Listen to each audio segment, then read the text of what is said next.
Chapter 1. Naruto's New Neighbor. "Oh, my head." Qi Yuan groaned, clutching his forehead as he rose from the bed. "It seems graduation doesn't permit such indulgence." "Huh? Where am I?" Qi Yuan shook his head, surveying the exceedingly unfamiliar surroundings. A modest two-bedroom apartment housed a half-eaten tub of ramen on the table, while a couple of scrolls rested in the cabinet. Suddenly, a sharp pain pierced his mind, unveiling the backstory. This person, who bore an uncanny resemblance to him and shared his name, Qi Yuan, was a name he had chosen himself.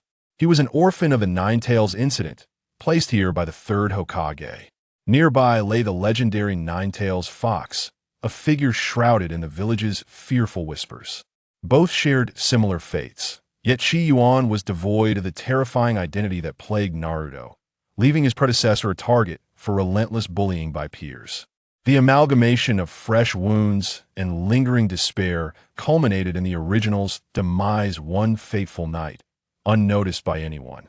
Absorbing these memories, Qi Yuan's dazed gaze gradually returned to focus, wiping away the drool at the corner of his mouth as he murmured, "Is it really this tragic?"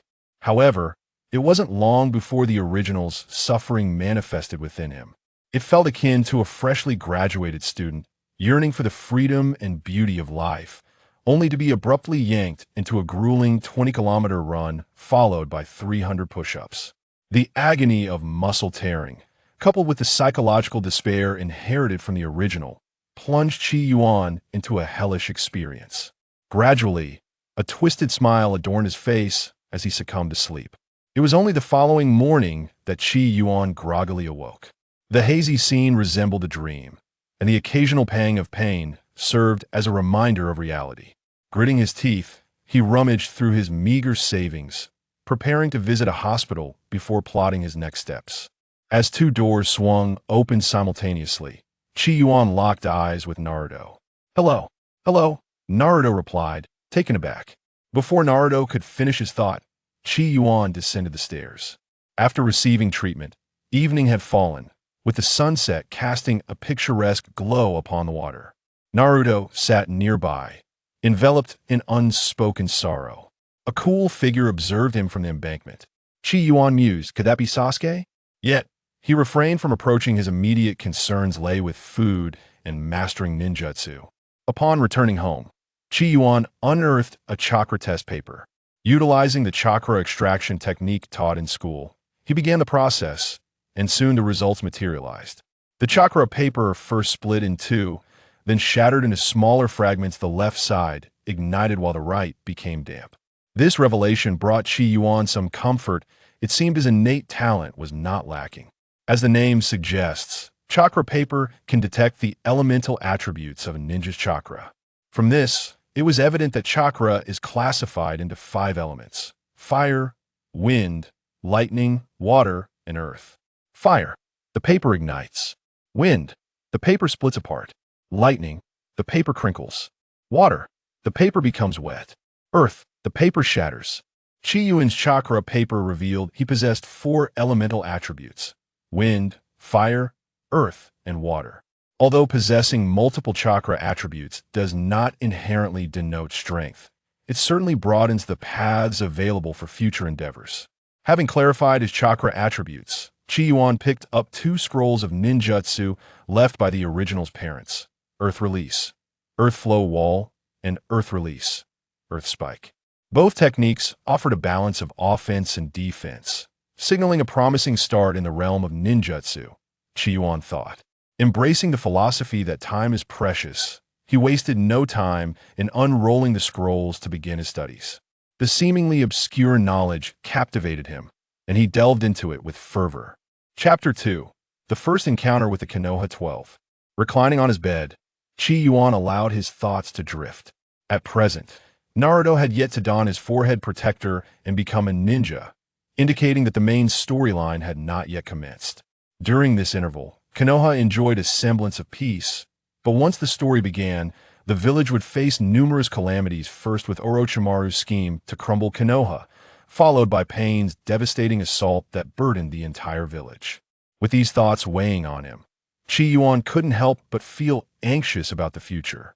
Nevertheless, he quickly shook off the apprehension, resolutely deciding to stick with Naruto before drifting into slumber. The night passed without incident. The following morning, Qi Yuan marked another day off on the calendar. Grinning at his reflection in the mirror, he departed his home and made his way to school. Upon entering the classroom, he was greeted by a lively atmosphere. Yet two figures stood out as incongruous: Uchiha Sasuke, the center of attention shrouded in an aura of coldness, and Uzumaki Naruto, solitary and isolated. Qi Yuan, undeterred, approached Naruto directly. "Hello, hello," Naruto responded, slightly surprised. In his life, aside from Shikamaru, Choji, and Kiba, few dared to engage him in conversation. "By the way, you're Naruto, right? I just learned that you live next door to me." Qi Yuan engaged in awkward small talk. The original's existence had been that of a mere shadow, rendered mute by the stigma of being an orphan and the torment of extremists. Their interaction appeared to be a rare occurrence, drawing attention from others. "He's handsome, but slightly inferior to Sasuke," Ino exclaimed. Shikamaru observed Qi Yuan's approach to Naruto, pondering his intentions, while Choji continued munching on chips. Sasuke cast a brief glance before averting his gaze, revealing a hint of surprise. Hinata, as usual, fidgeted with her fingers, her head bowed and cheeks flushed as she murmured, "Naruto-kun." Meanwhile, Sakura scoffed. "Nonsense. A guy like that is hardly worthy of comparison to Sasuke. Sasuke is the coolest." The chatter in the classroom came to an abrupt halt with Iruka's arrival, who commenced a lesson on the transformation technique. Iruka's voice droned on, yet Qi Yuan, buoyed by his innate talent, grasped the principles of the technique and hand signs with ease. However, compared to Kakashi, Qi Yuan was severely chakra-deprived at present. He lacked the energy even to form a basic jutsu. "Hey, Naruto, do you know where I can find a river nearby with the most fish?" Qi Yuan inquired. "What's up?" Naruto, having adjusted to Qi Yuan's incessant chatter, found it rather pleasant and unprecedented experience. "Oh, nothing much. It's just that I've run out of the village's subsidies, so I need to figure out how to eat." "Huh," Qi Yuan replied, scratching his head sheepishly. Naruto nodded. "Then after school, just follow me." As the melodious school bell rang, the students exited the campus, with Naruto leading Qi Yuan to his usual spot by a small river.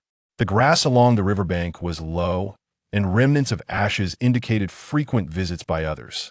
"Seems like Naruto's life is even worse than what I saw in the anime," Qi Yuan mused.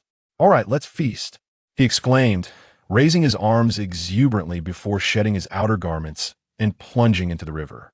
Reality proved far less glamorous than his ideals. Qi Yuan splashed about, employing every tactic he could muster, yet he failed to catch even a single fish.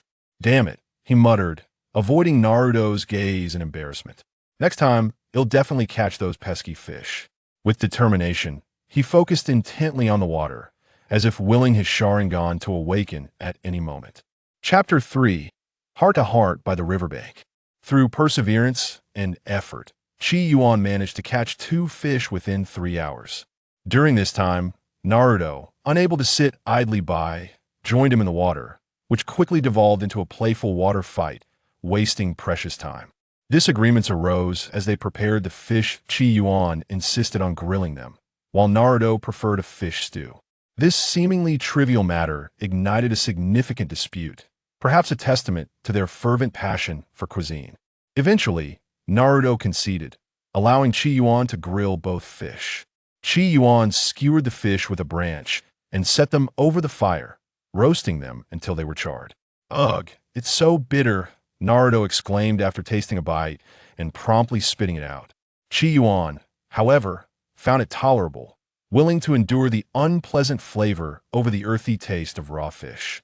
After all, they were in a rush and had neglected to bring any seasonings. The scene of the two playfully bantering captured the attention of a kindly old man observing them through a crystal ball. However, the old man's expression soon shifted to one of concern. "Now, Qi Yuan," he remarked. Naruto's voice faltered. "Aren't you afraid of me, this monster?" "What are you talking about, Naruto?" Qi Yuan replied, displaying a blend of clarity and naivety. "What's the difference between us?" Naruto paused, a rare smile breaking across his face. Meanwhile, The old man lurking in the shadows of an undisclosed location wore a knowing smile. As daylight waned, night enveloped Konoha. The sound of wooden sandals echoed through the hallway. Sarutobi, why did you let that brat associate with the Nine Tails? A figure wrapped in bandages pushed open the door to the Hokage's office. Sarutobi, recognizing the voice, responded with a calm demeanor. Allowing Naruto to gain the villagers' acceptance is essential for passing on the will of fire, Danzo. I see no issue with my actions. Only those devoid of emotions can fully unleash the power of the tailed beasts. The Nine Tails belongs to the village, and as its Jinchuriki, one must dedicate everything to the village and to Konoha. This is all for the sake of Konoha, Sarutobi. Konoha needs flourishing leaves, not dark and foul roots. Danzo, with the two of us old coots, that is more than sufficient. When the teacher was still around, everyone acted for the village's sake at that time. Konoha was truly formidable. Just look at Konoha now. Sarutobi, this is all because of you. I have long warned you, Sarutobi, hand over the Nine Tails to me, and I will undoubtedly forge it into the most perfect weapon. Danzo grew increasingly agitated as he spoke. The third Hokage gazed somberly at Danzo. Hand it over to Root? Danzo, do you think I am unaware of the filthy deeds you have committed over the years? I have been more than tolerant of you. Do not forget, Danzo, I am the Hokage. These words struck a chord within Danzo, who abruptly slammed his hand on the table and roared at the third. Sarutobi, you will regret this. He then stormed out, slamming the door behind him. The third remained silent, watching Danzo's retreating figure, lost in thought. Root Base, come here. A figure descended beside Danzo. Keep an eye on that brat who has come into contact with the Nine Tails. If there is any sign of movement, eliminate him on the spot. No questions asked. Understood. A gust of wind remained in his wake. The vast Root Base fell silent once more, and after an indeterminate time, one could only hear, Sarutobi, you've grown old, only I can lead Konoha to greatness. Chapter 4. The Emergence of Earth Release. Upon returning home, Qi Yuan quickly washed up and settled cross-legged on his bed. Today we shall continue as planned, refining my chakra. With that, Qi Yuan closed his eyes. Time passed, and suddenly, Qi Yuan felt a peculiar sensation in his heart. Trusting his instincts, he formed hand seals. Earth Release, Earth Spike. A spike of earth erupted explosively before Qi Yuan. I did it.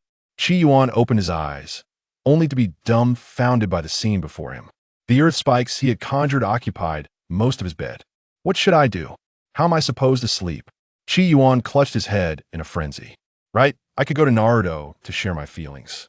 Qi Yuan made his way to Naruto's house, knocking on the door and calling out, Naruto, are you asleep? Naruto, what is it? Naruto appeared in adorable pajamas, especially with a particularly amusing hat. Could I possibly stay over for a night? Qi Yuan asked, feeling somewhat bashful. After explaining the situation, Qi Yuan avoided looking at Naruto entirely. Haha, how can there be such a fool in this world? Naruto laughed heartily. Shut up, idiot Naruto. Qi Yuan replied, visibly annoyed. The next day, Qi Yuan and Naruto arrived at school, both sporting panda eyes. Today, we will primarily practice shuriken throwing, followed by ninjutsu training, Irika announced, holding a clipboard. First group, Uchiha Sasuke, Narashikamu, Hyuga Hinata, Haruno Sakura, Inazuka Kiba. Sasuke hits all targets. Shikamaru hits 9. Hinata hits all targets.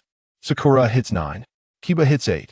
Second group, Yamanaka Ino, Akimichi Choji, Yamanaka Shino, Uzumaki Naruto, Qi Yuan.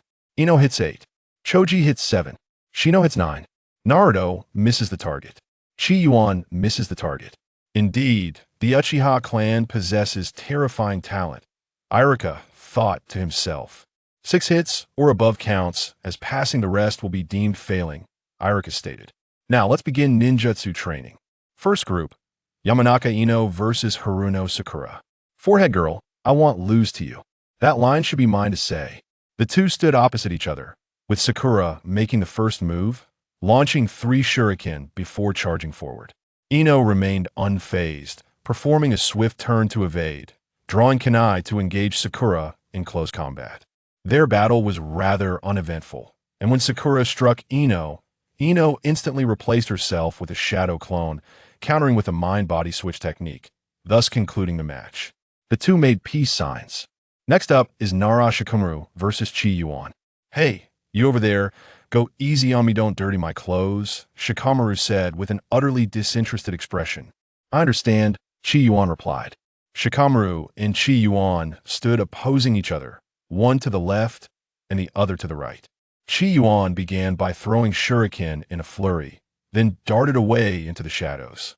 What a hassle, Shikamaru thought, tossing a few shuriken while dodging the rest. Where did that guy go? Shikamaru searched for Qi Yuan's whereabouts. Suddenly, Qi Yuan leaped down from above Shikamaru, kunai in hand, thinking, "Gotcha." Yet just as Qi Yuan was about to reach Shikamaru's neck, he found himself frozen in place. Shikamaru's shadow had already connected with Qi Yuan's. Shadow possession technique, success. Shikamaru, not even glancing at Qi Yuan behind him, declared to Irika, "Teacher, I win." "Not necessarily," came Irika's reply. The bound Qi Yuan transformed into a wooden post, while the real Qi Yuan maintained a hand seal with one hand and held a kunai, crouching atop a tree. Earth release, earth spike. A spike erupted precisely beside Shikamaru. The tip of the spike was poised against Shikamaru's back with a mere thought. This future strategist of the ninja world could meet his end. Feeling the sensation on his back, Shikamaru relinquished his resistance. This scene caused everyone to turn their heads in astonishment. How could this be possible? It must be a trick. Ino and Choji wore expressions of disbelief. That guy. A flicker of wariness passed through Sasuke's eyes. How impressive. Qi Yuan, how could you be so strong? In contrast to the reactions of others, Naruto exclaimed excitedly beside Qi Yuan. "Thank you," Qi Yuan said as he approached Shikamaru. "You troublemaker. Washing these clothes is quite a hassle," Shikamaru replied with evident annoyance. The two established a bond of reconciliation. Chapter 5. Naruto and Sasuke, the next pair. Uzumaki Naruto and Uchiha Sasuke. "All right, watch me," Naruto called out to Qi Yuan. "Then I shall observe your performance," Qi Yuan replied. Naruto and Sasuke took their respective positions. "Training with someone like you is a waste of time. Perhaps you should just withdraw," Sasuke said disdainfully. "What did you say?" Naruto retorted, his face flushed with anger. Without waiting for Irika to signal the start, he charged forward. "I will definitely send this arrogant guy flying. You are unworthy of Sakura." The bond between Naruto and Sasuke was still nascent, yet they began a fierce clash, their strikes aimed to incapacitate. However, Naruto was no match for Sasuke at this moment.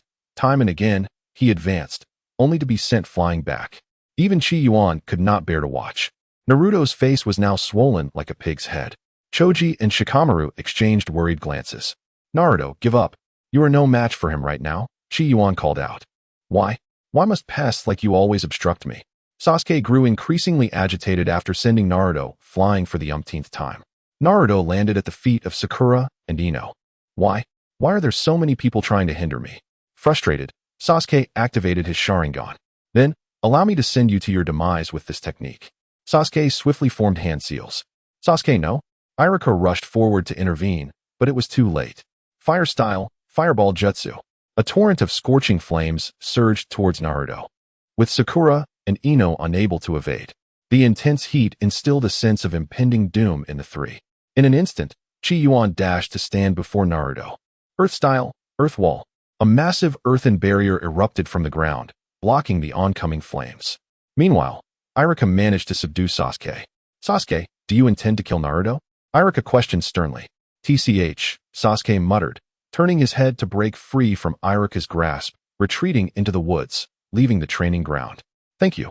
Sakura and Ino expressed their gratitude to Qi Yuan. After thanking him, Sakura hurried after Sasuke. "Thank you, Qi Yuan," Naruto mumbled indistinctly from the ground. "Can you still move, Naruto?"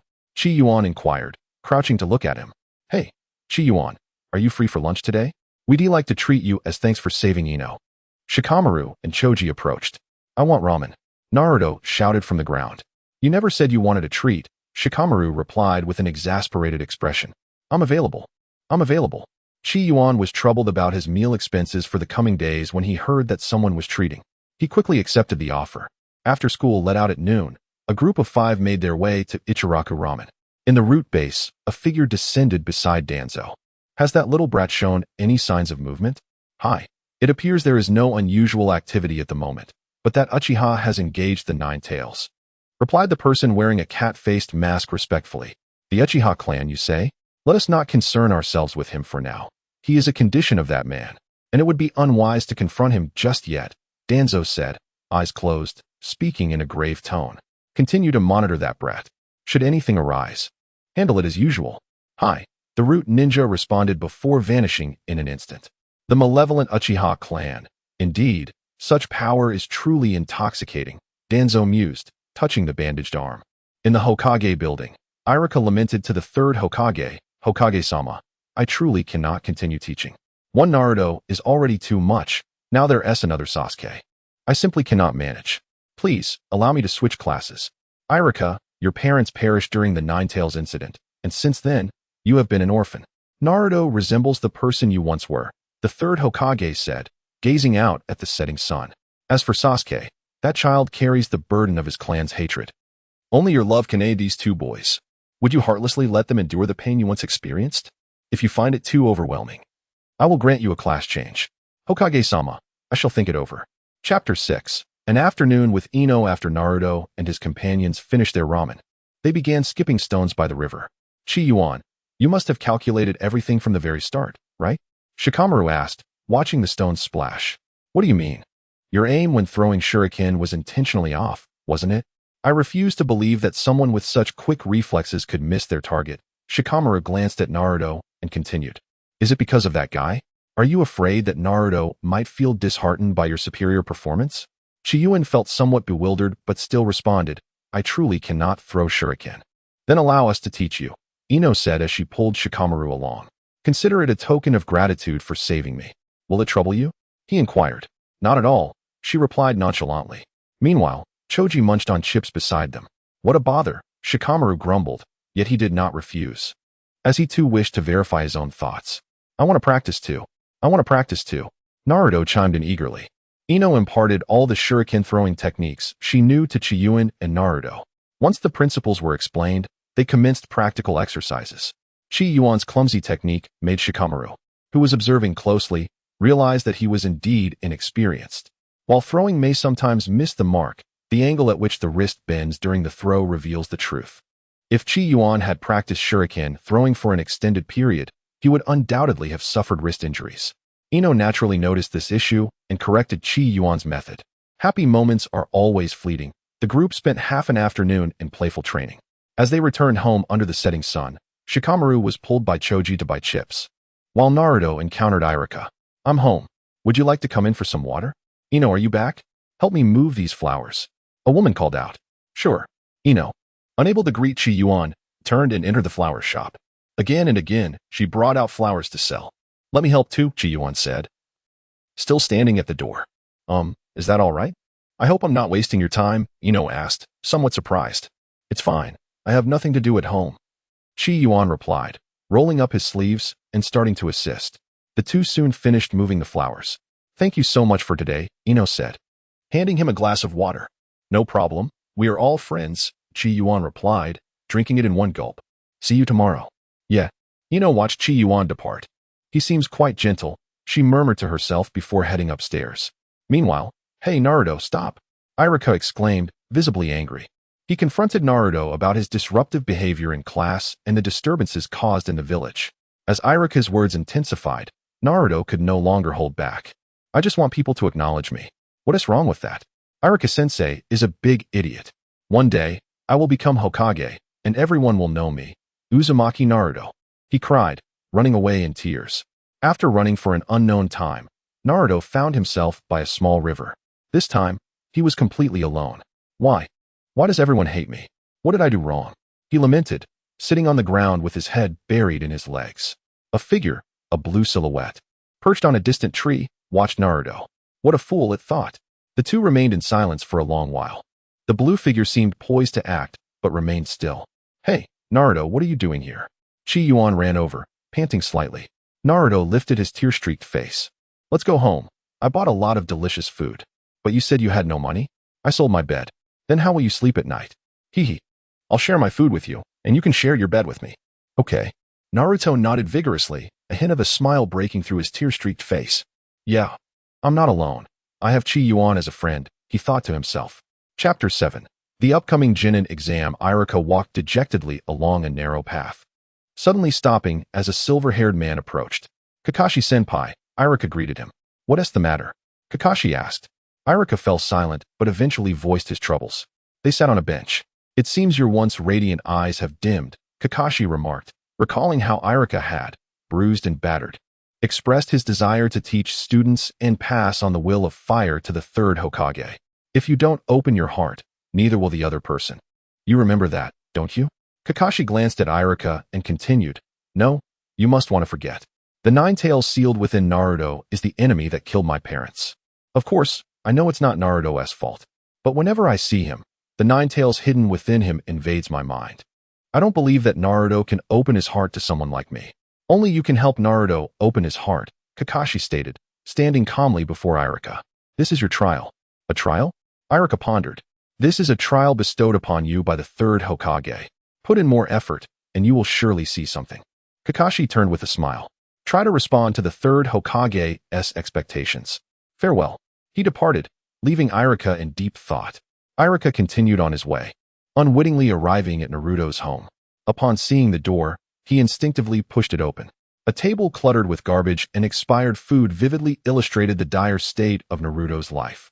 Teacher, you have never understood me, Irika reflected, recalling their earlier argument. Naruto, you are right. I really haven't tried to understand you. Moved. Irika felt the shackles that had bound him for 12 years finally break. The nine tails, not Naruto, had killed his parents. He must confront Naruto, face his inner fears, and inherit the will of fire from the third Hokage. Irika quietly tidied up, closed the door, and left. The next day, at the Ninja Academy, in just 2 days, the genin exam would take place. Everyone, prepare well. In this class, we will review the body flicker technique. Hey, Naruto, how is your preparation going? Qi Yuan nudged him with his elbow. Of course, I'm all set. Naruto replied confidently. Especially you. Don't show off normally and then embarrass yourself at a crucial moment, Naruto teased, envisioning Qi Yuan's potential blunders. Now, I'd like a few students to come up and demonstrate. Uchiha Sasuke, Haruno Sakura, Yamanaka Ino, Orochimaru, Qi Yuan, and Uzumaki Naruto. Upon hearing his name, Qi Yuan suddenly shivered, an all-too-familiar yet terrifying sensation washing over him. Let us commence the transformation technique, Irika gently addressed the group. With a series of loud bangs, 6 clones of Irika materialized on the scene. Naruto, it is your turn, Irika urged. Transformation. With a resounding pop, Naruto morphed into an extraordinarily voluptuous woman amidst the smoke.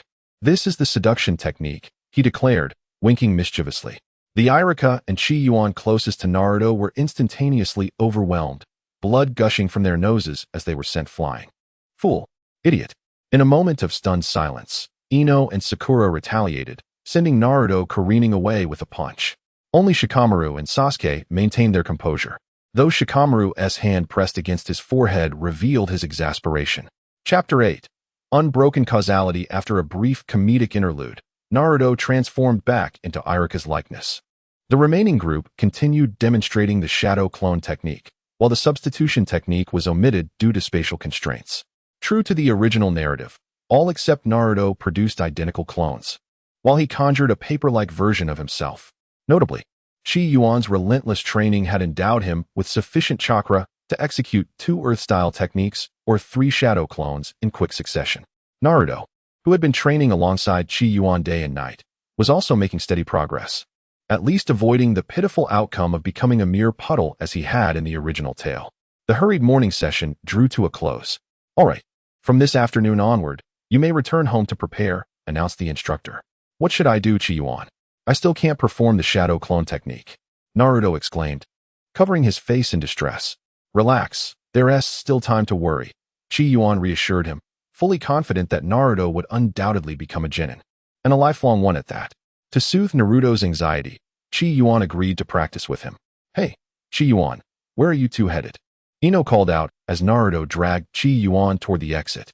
That guy isn't planning something mischievous with you, is he? No.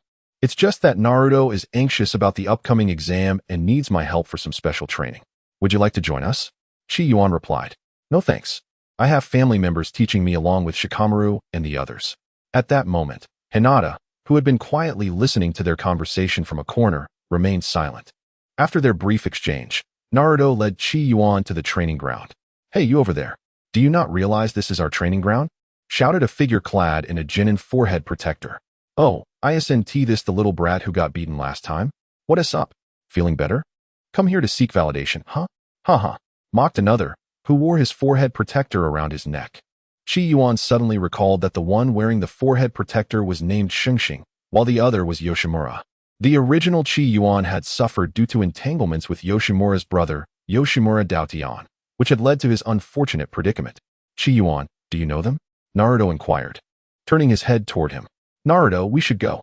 These individuals are not to be trifled with, Qi Yuan said, grasping Naruto's hand, preparing to depart. You think we'll let you leave? At that moment, Yoshimura Daotian approached with several others. They numbered 7 in total, 3 genin and 4 students akin to Naruto. We thought you were dead, but it seems you've just scurried off with this freak. Truly, a rat remains a rat, Yoshimura Daotian spat, pointing accusingly at Qi Yuan's face. Qi Yuan silently observed the individuals before him, contemplating how to resolve the predicament. Naruto, I may not be able to leave. If a confrontation ensues, you should flee from the woods to my left. Beyond the trees lies the vicinity of the Hokage building, where they would not dare to act recklessly. Qi Yuan fixed his gaze ahead, whispering to Naruto, No, I refuse. We are friends, and we shall walk together. As Naruto spoke, a taunt arose from the crowd. Are you two mute? Well, of course, children without parents like you wouldn't know anything. Ha ha. Perhaps no one would care even if you were to die? The jibes volleyed back and forth. Silence. I will send you all flying. Naruto seemed provoked, charging forward. Such a child, lacking any spirit, remarked Yoshimura, who swiftly kicked Naruto away. Meanwhile, the grass beside the training ground seemed to stir. Chapter 9. The fierce battle at the training ground. In the instant Naruto was sent flying, Qi Yuan lunged forward to catch him. Naruto, are you alright? Qi Yuan inquired with concern. I'm fine, Qi Yuan. We must teach those brutes a lesson, Naruto replied, his face aflame with anger, having reached his breaking point. Naruto, you handle those 4. I shall take on the 3 lower ninjas. Qi Yuan succinctly organized their strategy. He then employed the ninjutsu technique, throwing shurikens outward. Seizing the opportunity, Naruto charged into the enemy ranks, targeting Yoshimura Daiden. Naruto, strike with all your might against one, Qi Yuan shouted. He also engaged in fierce combat with the 3 opponents. Yoshimura, wishing to assist his brother, found himself thwarted by Qi Yuan's relentless grip.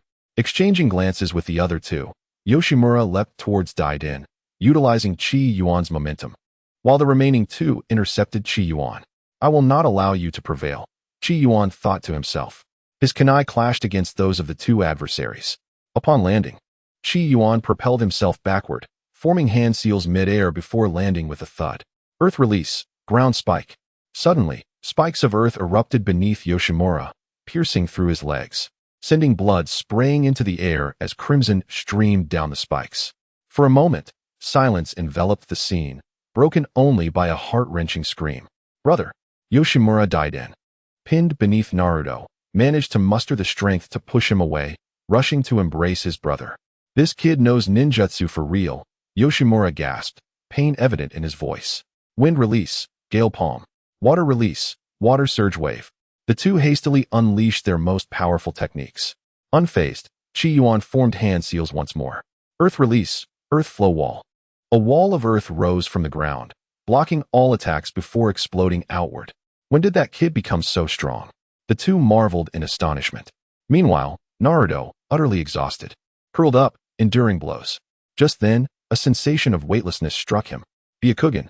Hinata emerged from the grass, her eyes activated and her demeanor formidable. You bullies of Naruto must pay the price. Gentle fist. With each strike, Hinata dispatched the opponents, effectively neutralizing them. Naruto, feeling a reprieve from pain, spotted Hinata. Hinata, why are you here? They both exclaimed in unison. Monsters, they're all monsters. The 2 lower ninjas, already hesitant, fled upon witnessing another fierce combatant. The battlefield was left with only Hinata, Naruto, and Qi Yuan. Hinata assisted Naruto to his feet. Ouch, thank you, Hinata, Naruto said, rubbing his bruised face. Qi Yuan approached with a noticeable limp, clearly injured from the skirmish. Thank you, Hinata, but why are you here? Are you all right? Hinata's face flushed crimson, akin to a ripe persimmon, as she murmured, Naruto-kun, thank you. Suddenly, a sound reminiscent of a train's whistle reverberated through the air, causing Hinata to collapse to the ground. Hinata, are you all right? Naruto, having concluded the battle, relaxed his taut muscles, only to faint from the pain. How on earth am I supposed to lift these two? Qi Yuan, exhausted in both body and spirit, managed a wry smile, preparing to hoist Naruto and Hinata over his shoulders. In that instant, Qi Yuan felt a chilling aura of malice, sending shivers down his spine and cold sweat cascading down his brow. Chapter 10. Beneath the leaves bait the nine tails to wreak havoc upon the village, little brat. Prepare to meet your demise. A shadowy figure materialized beside Qi Yuan, brandishing a long blade aimed directly at his heart. It's over. I can't escape, Qi Yuan roared internally. Move, move. At the critical moment, a kunai whizzed through the air, striking the weapon from the specter's grasp. Intruder, perish, came the command from the concealed members of Konoha's umbu. Several figures emerged from the trees. The individual behind Qi Yuan observed the unfolding scene, hesitating momentarily before opting to flee. Pursue, the leading umbu stated calmly, vanishing along with his companions.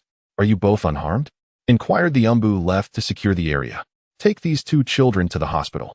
Yes, replied the two umbu in attendance. As for you, Lord Hokage requests your presence. The umbu turned towards Qi Yuan. Me? Qi Yuan asked, feeling somewhat drained, as the earlier events had left him drenched in sweat. Hokage building. Qi Yuan gazed upon the elderly man before him, whose face was adorned with age spots and whose hair was streaked with gray, and he recognized him as the third Hokage, Sarutobi Hiruzen. Child, are you all right? The barrier core detected an unusual disturbance, and I immediately dispatched someone to investigate. Fortunately, they arrived in time, and no calamity ensued, the third Hokage said, his expression warm and paternal as he looked at Qi Yuan. Hokage-sama, what exactly is happening? Qi Yuan inquired, harboring some suspicions, yet feigning ignorance. Well, it pertains to Naruto. Within him lies an incredibly potent force that could erupt at any moment, endangering others, which is why the villagers refer to him as a monster. The third Hokage replied after a moment of silence and contemplation. Is it the Nine Tails? Qi Yuan thought to himself, internally critiquing the situation, yet outwardly he feigned astonishment and asked, So, is Naruto truly a monster? Such a Naruto, can you still accept him? If not, I shall arrange for you to have another room. The third Hokage maintained his smile. Indeed, Naruto is my friend. Although you mentioned that he harbors a power that may unleash at any time, I currently perceive only his kindness. Qi Yuan's expression was resolute. No matter the circumstances, Naruto will always be my friend. The third Hokage scrutinized Qi Yuan's eyes intently. Danzo, you were indeed mistaken. It is only by passing on the will of fire and nurturing love within the hearts of the people that true harmony and progress can flourish in our village. He mused inwardly. With that in mind, I shall not arrange for you to change your residence, as little Qi Yuan is about to graduate from school. Here are 2 ninjutsu scrolls for you. Study diligently and do not disappoint my expectations, the third Hokage said, presenting 2 scrolls to Qi Yuan. Thank you, Lord Hokage. Qi Yuan responded with a bright smile. From now on, do not call me Lord Hokage. When it is just the 2 of us, refer to me as Grandpa. The third Hokage replied. Is there anything else, Grandpa? If not, I shall take my leave, Qi Yuan asked. The third Hokage handed over this month's relief funds, along with Naruto's share, and watched as Qi Yuan departed from the Hokage Tower. Once Qi Yuan vanished from his sight, the expressions of both men suddenly shifted. Danzo, you have gone too far this time. Your actions have crossed the line. The third Hokage directed his gaze towards the distance. This old man did not tell me the truth. He must be unaware of what that assassin conveyed to me. He is coming for me. Qi Yuan glanced back at the Hokage building, then cast a fleeting glance at the base of the nearby tree. Is it you? Qi Yuan stood in a daze for a moment before making his way to the hospital. Chapter 11. The genin exam on the day of the genin exam. At the Ninja Academy. What? Why? Why isn't Hinata participating? Naruto exclaimed excitedly. I heard it's because, as the future heir of the Hyuga clan, she neglected etiquette and was punished by the head of the Hyuga family for fighting outside. CHG mumbled, his mouth full of chips. How can this be? Naruto struggled to comprehend the situation. He approached Qi Yuan and asked, "What's wrong? Are you feeling something?" Qi Yuan raised an eyebrow at Naruto. "No. I just think that such a good person shouldn't be subjected to such punishment, especially because of us. I feel somewhat guilty," Naruto replied, staring down at the floor. Qi Yuan contemplated the arduous path that Naruto would traverse in the future and remarked, "Then you should dedicate yourself to her. Once you become Hokage, you can repay her." "How could that be? I intend to marry Sakura." Upon mentioning this, Naruto became invigorated and shouted exuberantly, "Who would want to marry you, you idiot?" Sakura, standing beside Sasuke, rushed over and struck Naruto, sending him crashing into the wall. It was unusual for Ino to be absent from Sasuke's side. "Qi Yuan, do you feel confident about the exam? I hope you won't find yourself beneath my foot." Ino approached Qi Yuan with a teasing smile. "Rest assured, at this moment, the three of you combined aren't my match." Qi Yuan replied confidently. Ino and Choji exchanged skeptical smiles, while Shikamaru wore a grave expression. The Chunin exam was about to commence, and all participants lined up in silence to enter the examination hall. First up, Uchiha Sasuke. Second, Haruno Sakura. Third, Yamanaka Ino. Eighth, Qi Yuan. Qi Yuan entered the examination hall and confirmed his identity with the examiner. "Please demonstrate the shadow clone technique." Irika extended his hand and spoke. Qi Yuan swiftly formed hand seals, and with a resounding bang, a shadow clone manifested in his place. "You have passed. Here, this is your genin forehead protector. You have graduated from the Ninja Academy. In 2 days, you will return to your original class, where your instructor will be waiting for you." "Thank you, teacher," Qi Yuan replied before leaving the classroom. The ninth candidate, Uzumaki Naruto, entered the examination room with a defiant stride. "Please demonstrate the shadow clone technique." "Watch this." Shadow clone jutsu. A torrent of chakra surged around Naruto. With a bang, a figure identical to Naruto emerged from the smoke, only to dissipate moments later. "How is this possible? He should have created it," Mizuki inquired. "It's not enough. The time was too short to even confuse," Irika remarked, a hint of concern in his voice. "That should suffice. There's no need to be so pedantic. What if a moment of negligence on my part harms Naruto?" Irika pondered, his determination hardening. However, Naruto left the examination room in despair. "How did it go, Naruto?" Qi Yuan approached, having seen Naruto's troubled expression while conversing with Ino and others. "It's all right, Naruto. It's just one test. I'll always have your back," he reassured. Naruto forced a smile before drifting away, whether in reluctance or regret. Ino and the others pulled Qi Yuan away to celebrate, leaving Naruto alone on a swing, the setting sun casting an air of melancholy upon him. "Hey, Naruto." Mizuki appeared, having perched himself on a tree. "Don't blame Irika. He only wants what's best for your safety. He wishes for you to become a ninja through your own strength." "I understand. But I don't want to leave my friends," Naruto replied. Mizuki sensed the moment was ripe to unveil his plan. Chapter 12. The Theft of the Sealing Book. Naruto. Have you ever heard of the Sealing Book? The Sealing Book? Naruto felt a flutter of excitement. He sensed that this artifact could alter the course of his destiny. Indeed, the Sealing Book contains all the powerful jutsu of Konoha. Mastering even a fraction of it would instantly elevate you to the ranks of elite ninjas. With it, Irika would surely regard you with newfound respect. The thought of Irika's admiration flashed in Naruto's mind. "Mizuki-sensei, please tell me, where can I find the Sealing Book?" Naruto's face lit up with exhilaration, akin to Sakura agreeing to his confession. "It's in the Hokage's office. There are usually many people during the day, so you can sneak in at night. Wouldn't that be inappropriate?" Naruto hesitated. "At worst, once you've seen it, you can hand it to me, and I'll return it." "Really? Thank you, Mizuki-sensei," Naruto exclaimed, embracing Mizuki in gratitude. As he hummed a tune on his way home, he contemplated the approaching night. "Where have you been?" Qi Yuan panted as he ran up. "I wanted to share some good news," Naruto began, but Qi Yuan interrupted. "Here, this is for you." Qi Yuan handed Naruto a takeout of Ichiraku ramen. "I packed this for you while eating with the others. The chef initially refused to let me take it, claiming it would ruin the flavor, but I wore him down." "You must be starving." Qi Yuan rambled on, not allowing Naruto a chance to speak. Suddenly, Naruto hugged Qi Yuan. "Thank you, Qi Yuan. Hurry and eat. It'll get cold." Sitting on a bench, Naruto opened the container, devouring the ramen while tears streamed down his cheeks, his resolve solidifying further. Meanwhile, incredible. "Qi Yuan is even faster at eating than I am," Choji remarked, astonished at Ino and Shikamaru. Why would someone like Qi Yuan associate with someone like him? Ino expressed her agitation. Speaking of which, you've been mentioning Qi Yuan a lot lately. Could it be that you have feelings for him? Shikamaru teased. Impossible. I've always liked Sasuke, Ino replied without hesitation.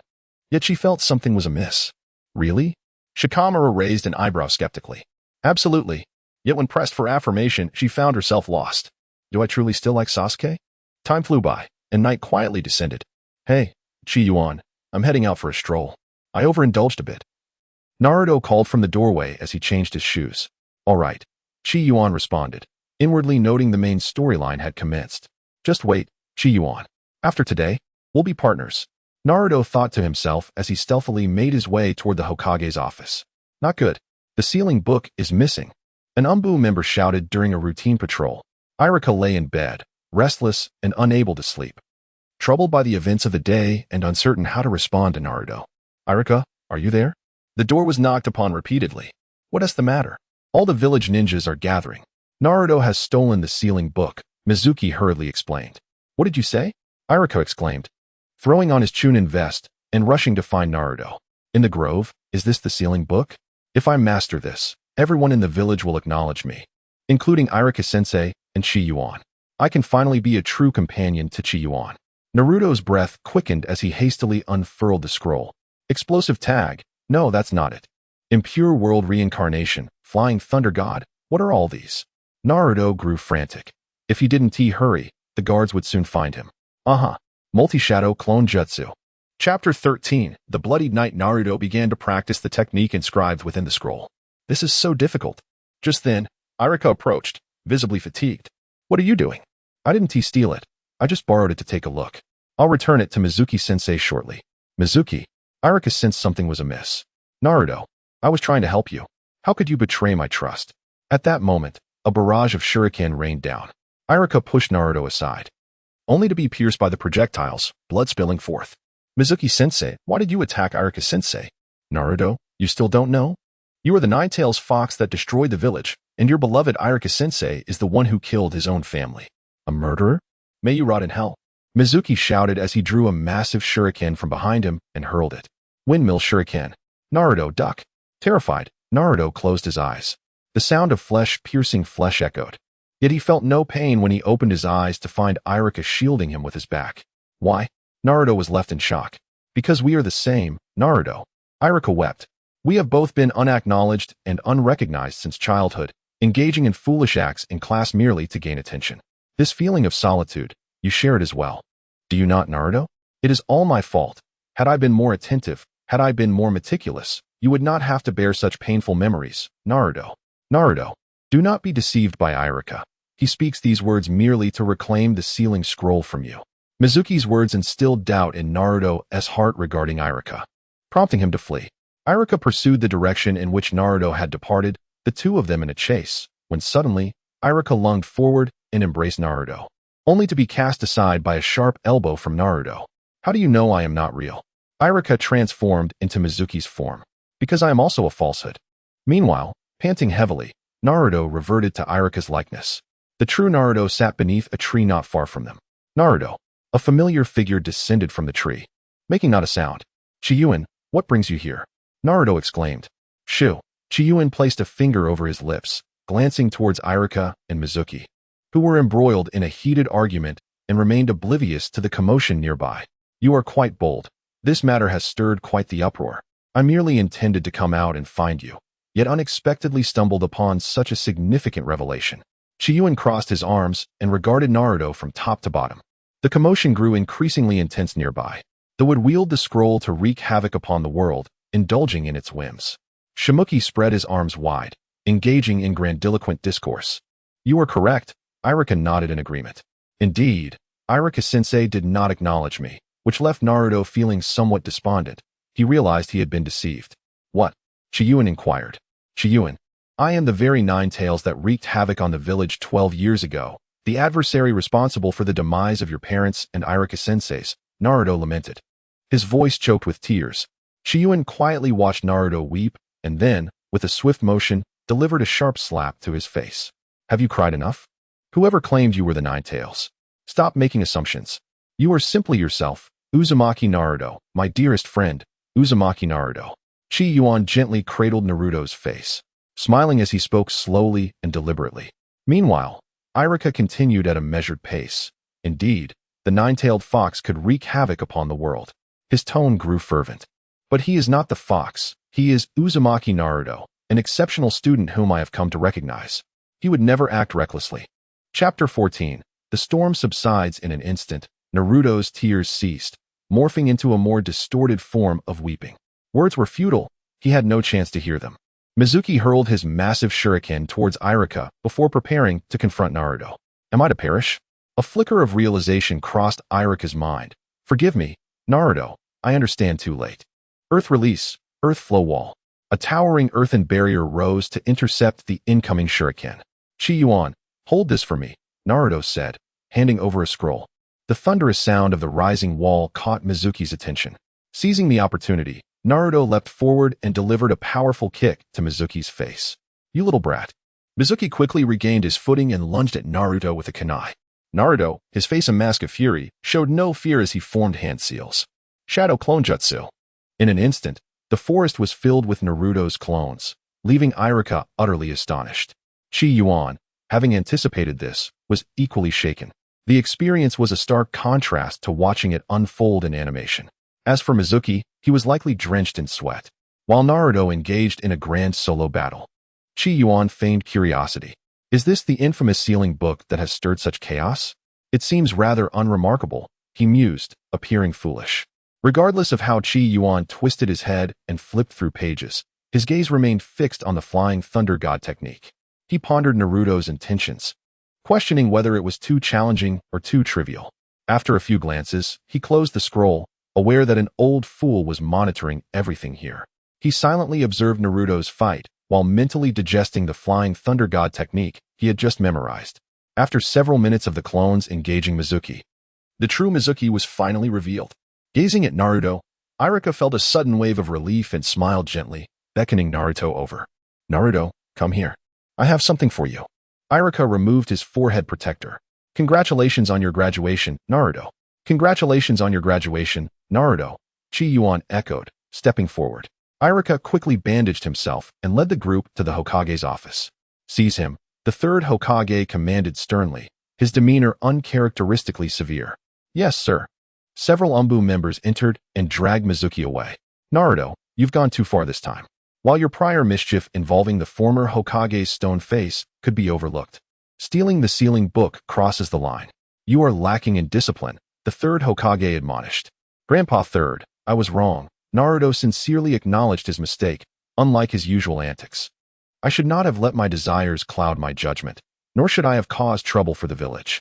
The third Hokage aimed to temper Naruto's wild spirit. Otherwise, he could easily let the matter slide given Naruto's status. The third Hokage softened his expression, replacing the sternness with a gentle smile. Little Naruto, in the past, you were not a ninja, so your carelessness was somewhat excusable. But now, it is evident that teacher Irika has recognized you. With Irika's forehead protector, you must embrace the responsibilities that come with it. Inherit Irika's will of fire and contribute to the village. Do you understand? The third Hokage, true to his title, skillfully intertwined Naruto with the ideals of Konoha and the will of fire. Little Qi Yuan, you have done well too, he added warmly, looking at Qi Yuan, who responded with a nod, ensuring the third Hokage's words were not lost. The third Hokage did not question Qi Yuan's presence or his perusal of the sealing book, evidently unconvinced that memorizing a jutsu in mere seconds was feasible, not even for the genius ninja Minato. Chapter 15. The formation of Team 7. On the day of returning to school at the Ninja Academy, Irika stood at the podium with his usual board in hand. Now, let us assign the classes. Class 10, Nara Shikamaru, Akimichi Choji, Yamanaka Ino. Class 8, Haruno Sakura, Inazuka Kiba, Yamanaka Shino. Class 7, Uzumaki Naruto, Qi Yuan, Uchiha Sasuke. Wait for your respective instructors to arrive and follow their instructions. After delivering his words, Irika cast a lingering glance at the students before turning to leave the classroom. Why do I have to be in the same class as this sour-faced guy? Naruto exclaimed, squatting on Sasuke's desk and pointing an accusing finger at him. You're at the bottom. Sasuke dismissed him with a scoff, but glanced at Qi Yuan. What sour face? That's a handsome face. Sasuke is the coolest. Sakura stormed over. her eyes sparkling with anger as she glared at Sasuke. Little Sakura, Naruto appeared startled, leaning back as he desperately flailed his limbs for balance. In his loss of equilibrium, he collided directly with Sasuke. Whoa, what a scene. Qi Yuan sat beside Choji, munching on chips, reveling in the chaos. However, a pair of eyes frequently swept over him. Class 10, let us go? A man with a cigarette entered, followed by a woman in red. Who are the adorable ones in Class 8? Let me see, the woman in red said, blinking her captivating eyes. We're leaving, Qi Yuan. Choji called out to him as he and Shikamaru walked side by side toward the exit. Farewell, take care. Ino paused for a moment in front of Qi Yuan before departing. Why is our teacher the slowest? Naruto began to fuss again. However, a mischievous grin soon spread across Naruto's face. Mimicking a scene from a story, he placed an eraser on the door and then sat at his desk, laughing foolishly. Qi Yuan, let's have a match. Sasuke suddenly challenged Qi Yuan. Why? Qi Yuan hesitated, as he was not one for fighting. He found such violence distasteful. Sasuke had intended to express that he only fought with the strong, sensing power in Qi Yuan, but the words morphed into, I want to see if you have what it takes to be my teammate. What? You dare look down on Qi Yuan? Before Qi Yuan could respond, Naruto exploded with indignation. Shadow Clone Jutsu. Two Narutos charged at Sasuke from either side. Sasuke smirked disdainfully, preparing to teach Naruto a lesson. Just as they began to grapple, the door swung open, and an eraser landed on the head of a silver-haired man. The atmosphere grew eerily silent. Fighting, mocking your teacher. My impression of you all is quite poor, the silver-haired man said, his deadpan eyes surveying the scene. Naruto was the first to speak up. Teacher, you're late. By the way, is it really okay for you to teach me, the future Hokage? Apologies, I helped a few elderly ladies cross the street on my way here. Hence the delay. Now, let us assemble on the rooftop. On the rooftop, the silver-haired man addressed the trio, before the establishment of each class. It is customary for individuals to introduce themselves, sharing their dreams and hobbies. Teacher, shouldn't you set an example first? Qi Yuan inquired, raising his hand. You mean me? I am Hitaki Kakashi. As for my dreams, they are rather trivial. Interests? I possess many, Kakashi replied, feigning deep contemplation. That's so dismissive. What you said is no different from saying nothing at all, Naruto retorted. Now it's your turn, Kakashi said, glancing at the three before finally settling his gaze on Naruto. You start. Feeling invigorated, Naruto declared, I am Uzumaki Naruto. My hobby is eating ramen, particularly Ichiraku ramen enjoyed with Qi Yuan. What I detest is the 3-minute wait for instant noodles. My dream is to become Hokage, so that everyone in the village acknowledges me. I am Uchiha Sasuke. I have no particular likes, he stated, casting a glance at Naruto. There are many things I dislike. My dream is to kill that man. You best not interfere. I am Qi Yuan. I cherish delicious ramen and beautiful flowers, loathe violence, and my dream is world peace. Chapter 16. The Bell Stealing Operation. Hey, Qi Yuan. Why does Kakashi-sensei want us to skip meals? Naruto complained, arms crossed behind his head, a frown marring his face. Perhaps it is so he can treat us to a meal after training, came the reply. Qi Yuan was well aware of Kakashi's peculiar antics, so he had breakfast early. In his mind, Naruto would surely miss his meal, and he intended to share half of his portion with him. As for why he wouldn't give it all to Naruto, he reasoned that with such a substantial amount of activity ahead, he would inevitably feel hungry as well. How slow they were. Sasuke, who had arrived early, observed the leisurely pace of the two. Qi Yuan retrieved 2 candies from his pocket and distributed them between the two. But Teacher Kakashi, aren't we forbidden from eating? Naruto questioned, somewhat perplexed. I told you to hold them, not to consume them, Qi Yuan retorted with a roll of his eyes. Sasuke, however, did not accept the candy from Qi Yuan, disapproving of his clever antics. Oh, genius, surely you can see the current situation? Don't falter and exhaust yourself later.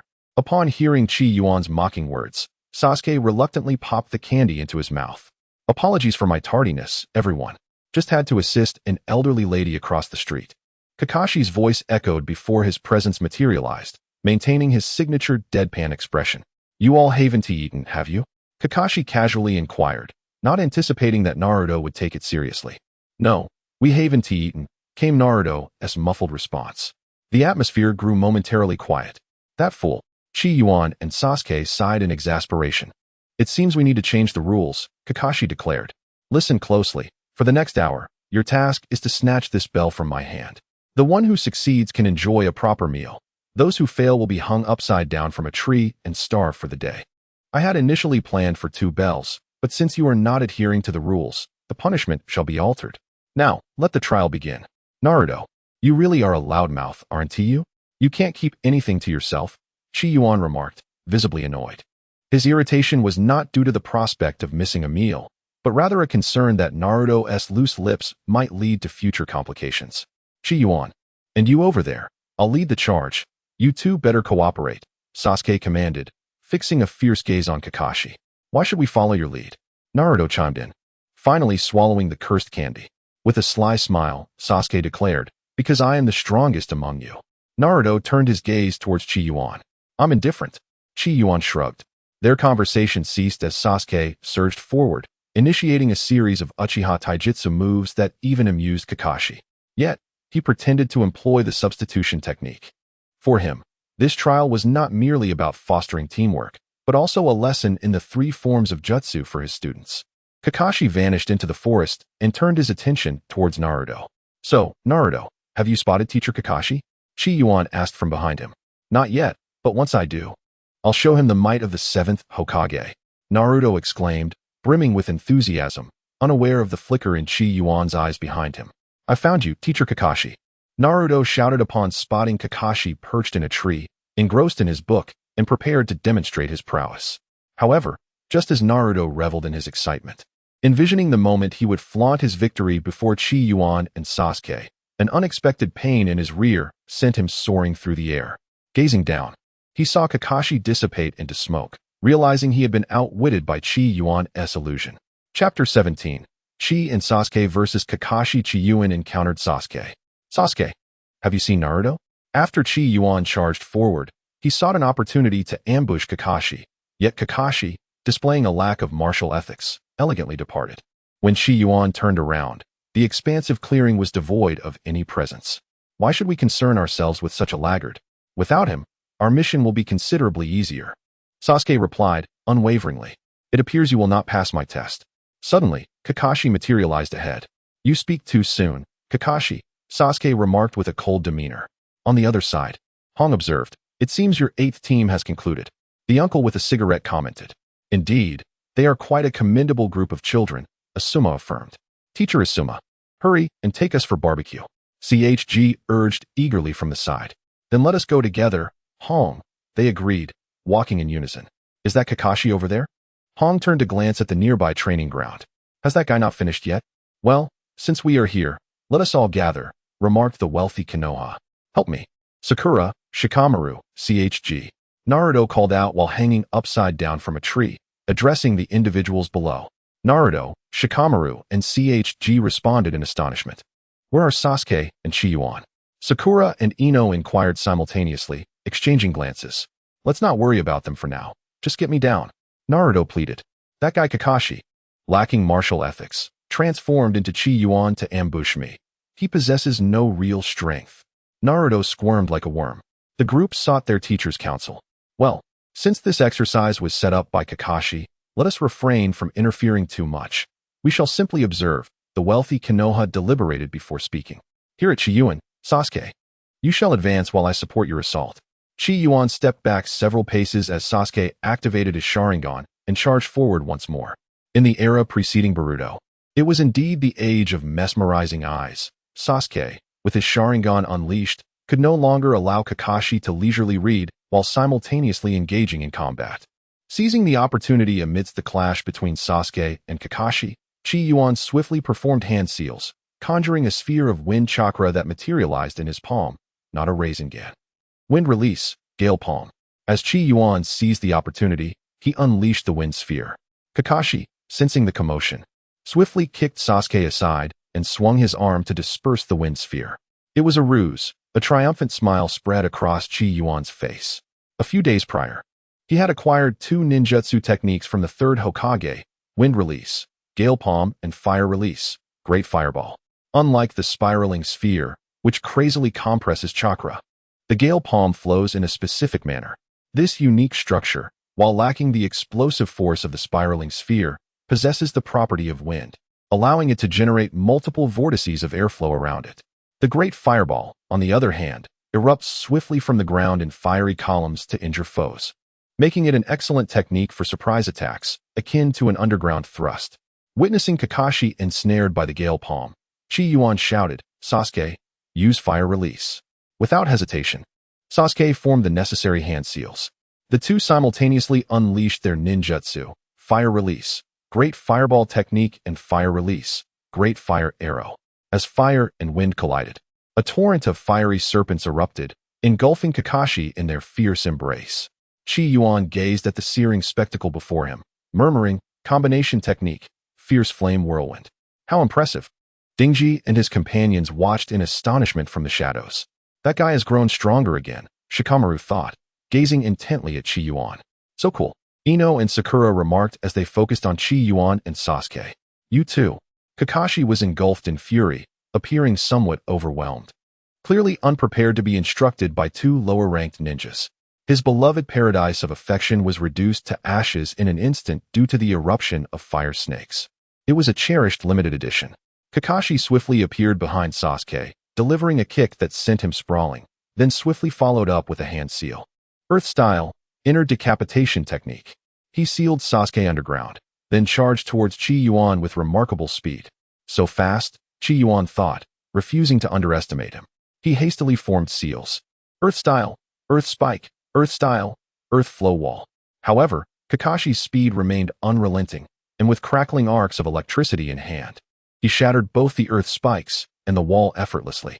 Just as Kakashi prepared to raise his hand to subdue Qi Yuan, intending to teach him the importance of respecting his teacher, he was interrupted. "Wait a moment, Kakashi-sensei." Qi Yuan swiftly halted his actions, then opened his palm to reveal a small bell. "What is this?" Kakashi inquired with a hint of surprise.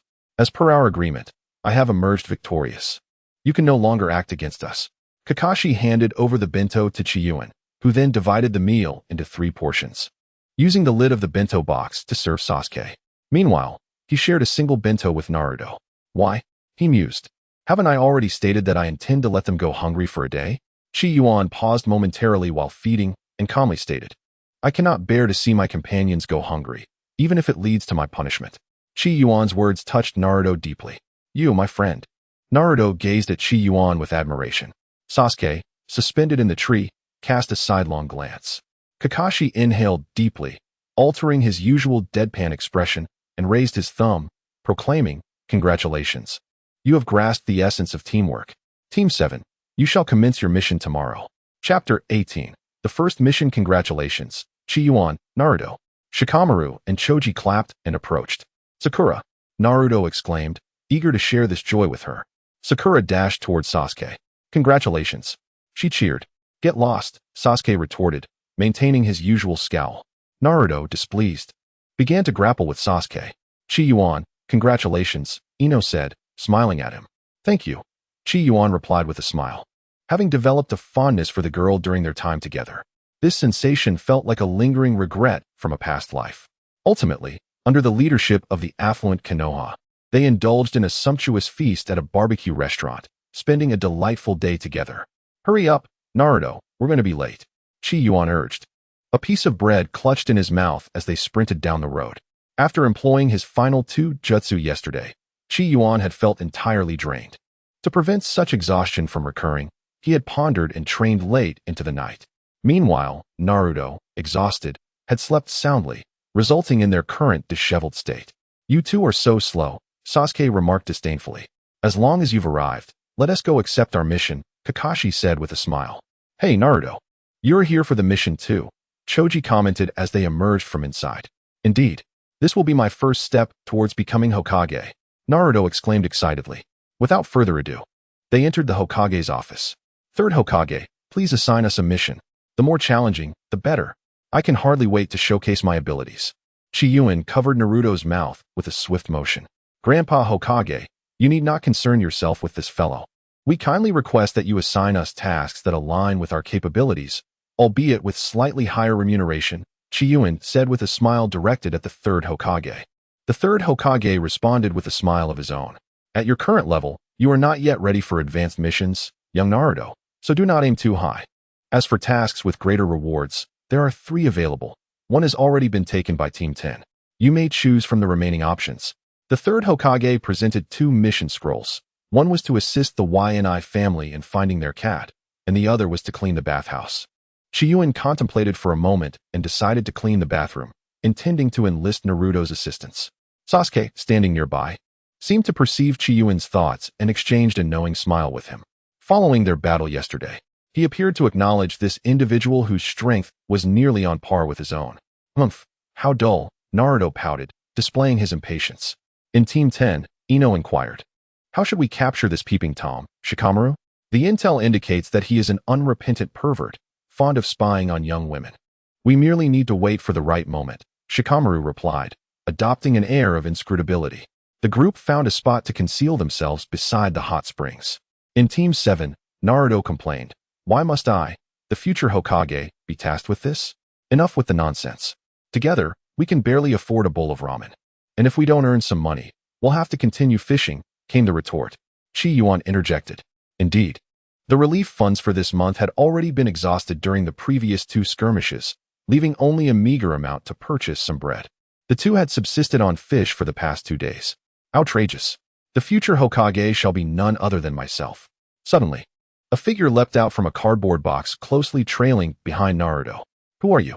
The unexpected voice caught the attention of several individuals, yet aside from Naruto, the others merely lowered their heads and continued on their way. "Haha, I am the grandson of the 3rd Hokage, the future Hokage, the illustrious Konohamaru." With hands firmly on his hips, Konohamaru proclaimed with grandiosity. "What? Just a little brat." Naruto nonchalantly flicked away a booger. Following this, the sounds of their incessant bickering ensued. Truly, 2 imbeciles. Qi Yuan felt a twinge of regret for having teamed up with this fellow. Chapter 19, The Peeping Tom is Naruto. "Hey, Naruto brother, teach me some ninjutsu. Just that one you did earlier will suffice." Since their encounter in the morning, Konohamaru had been trailing Naruto ever since. Qi Yuan could no longer contain his frustration. "Naruto, take this little brat away.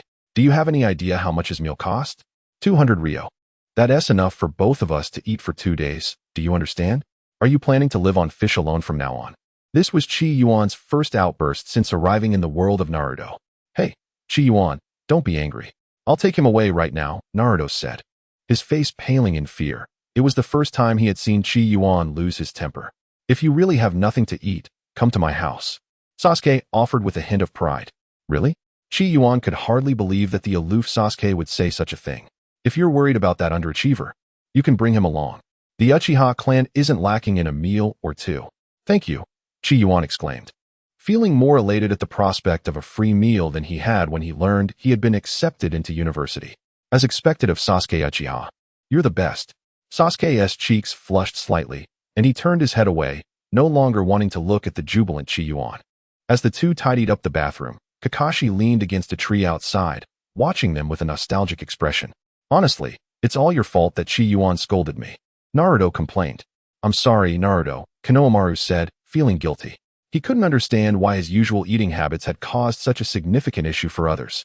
"Well, Qi Yuan isn't mad at you. He's just been struggling to manage our expenses so that we can eat nutritious food," Naruto said thoughtfully. "Let us not dwell on that. Konohamaru, you wanted to learn ninjutsu from me, right? I'll teach you my exclusive technique, the seduction jutsu." Naruto put on a bright smile. "Really, Naruto?" Konohamaru asked, eyes wide with excitement. "First step, observe. Do you see those beautiful women? Observe them closely and memorize their figures perfectly. Then, transform." With a puff of white smoke, a stunningly beautiful woman appeared, shrouded in the haze. "Wow, that's amazing, Naruto," Konohamaru exclaimed, his face filled with awe. "Now you give it a try?" Naruto said in a teasing tone. "Observe," Konohamaru muttered, fixating on a nearby vegetable vendor. "Now transform." With a puff, he transformed into a rather rotund woman. "How about this, Naruto?" he asked, his voice trembling. "You idiot, that's too fat." Naruto scolded, exasperated. "How about this?" Konohamaru tried again, only to transform into someone too thin. Meanwhile, Shikamaru lamented, "The chips are gone, and Choji won't share." "Is that Naruto? What kind of look is that?" Soon, Choji witnessed Naruto teaching Konohamaru the transformation technique. "I was right. It is Naruto," he thought, following him discreetly. "Listen closely, Konohamaru. The next step is the key to the seduction jutsu. Its power." Naruto led him to a bathhouse. In a moment, you'll observe the patrons coming in and out. After a bath, their clothes are often loose. So focus on their skin.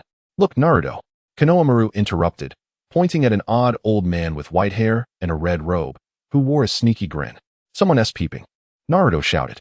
The old man, seemingly experienced, glanced around in shock before taking off and disappearing. Just as Naruto and Konohamaru prepared to chase after him, they found themselves unable to move. Shadow Possession Jutsu. What are you doing, Shikamaru? Naruto demanded. What are you doing? You should be asking yourself that, Naruto, Shikamaru replied, looking disdainful. Exactly, Choji chimed in, nodding. What did I do? Naruto asked, growing irritated. You know exactly what you did, Naruto. Come with us, Shikamaru said. Naruto protested. But before he knew it, Ino had knocked him out with a swift technique. As they left, a group of women emerged from the bathhouse, clad in various garments, carrying pots and pans. Pervert. Voyeur. They shouted. In the bathhouse, Qi Yuan collapsed in exhaustion. I can't believe it. Did he send that person to the moon?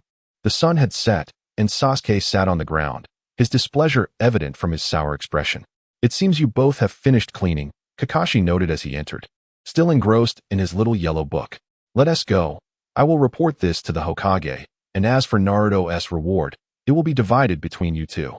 However, Qi Yuan could hardly move. From 9 in the morning until 4 in the afternoon, he had even used the shadow clone technique Naruto had taught him. Now, with the clones dissipated, fatigue overwhelmed him, leaving him unable to straighten his back. Sasuke remained silent, merely looking at Kakashi as if he were a fool. Kakashi, realizing something, fetched a cart and placed both of them inside, pushing them toward the Hokage building. In that moment, Qi Yuan felt as if his fatigue had vanished. He no longer felt sore, dizzy, or in pain. He was more afraid of social embarrassment than physical exhaustion.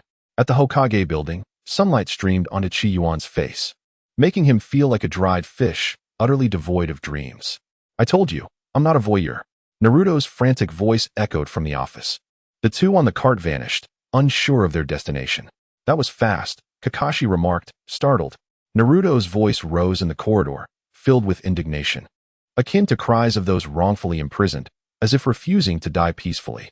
Suddenly, the door to the Hokage's office was kicked open, revealing 2 pairs of crimson eyes. One held a wind ball, while the other formed a seal for the great fireball technique. Naruto, you better explain yourself in 1 minute, or you'll be going to explain things to the Sage of 6 Paths, Qi Yuan said through gritted teeth. As Qi Inzwa gradually approached Naruto, he exclaimed, Qi Yuan, Sasuke, allow me to clarify, it is all Shikamaru's doing. A cold sweat broke out on Naruto's brow as a sudden inspiration struck him, and he pointed accusingly at Shikamaru. What?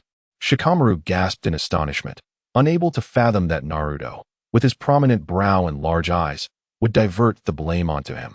Yet, true to his nature, Shikamaru's mind raced to devise a plan.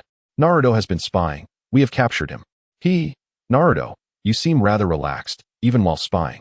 Quite impressive. Indeed, Qi Yuan remarked with a broad smile as he approached Naruto. Ahem, that should suffice. The third Hokage interjected at an opportune moment. Upon hearing the third Hokage's words, Qi Inzwa ceased their impending assault. Relief washed over Naruto, who bore a countenance reminiscent of one spared from calamity. I comprehend all that you have said. The voyeur is unlikely to be Naruto. Based on his statements, I believe I have discerned his identity. The third turned his gaze towards Qi Inzwa. You two have demonstrated remarkable diligence, my dear children. I shall reward you both personally.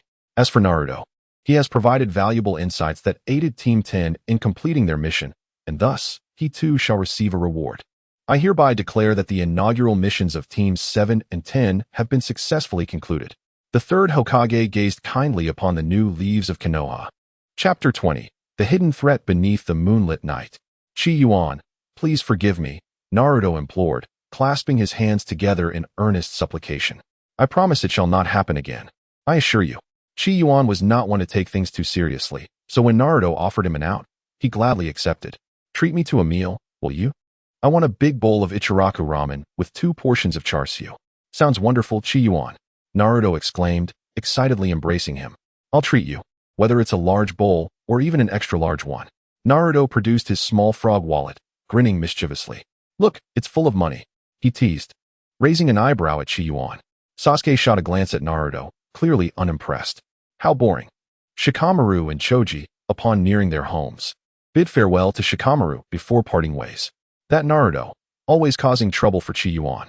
I don't understand why Qi Yuan hangs out with someone like him. Ino remarked with a hint of sarcasm. At that moment, some commotion caught her attention. Boss, I don't want to continue this undercover work any longer. Just hold on a little longer. The village said we could return to the Hidden Leaf next month. Two men stood in an alley, smoking. If this plan succeeds, we'll be heroes in the village. That said, can we really pull it off against such a powerful Konoha? Absolutely.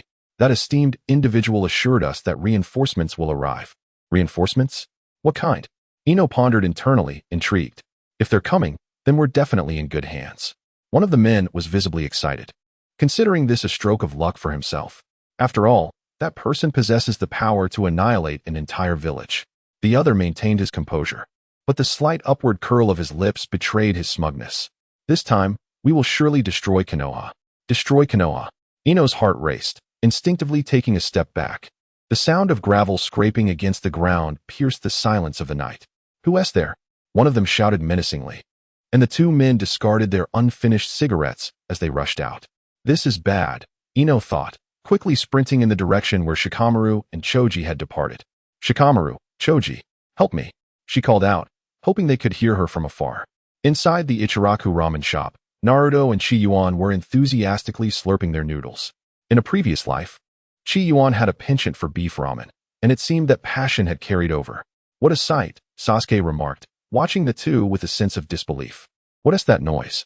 Since the last time he had been stealthily approached from behind, Qi Yuan had been diligently honing his perception abilities. With the principles of the Flying Thunder God technique now in his grasp, he intensified his training, aspiring to master it swiftly. Could it be that you're just overly sensitive, Qi Yuan? Naruto set down his bowl, wiping his mouth carelessly. I didn't hear anything. Is that so? Qi Yuan felt a twinge of unease.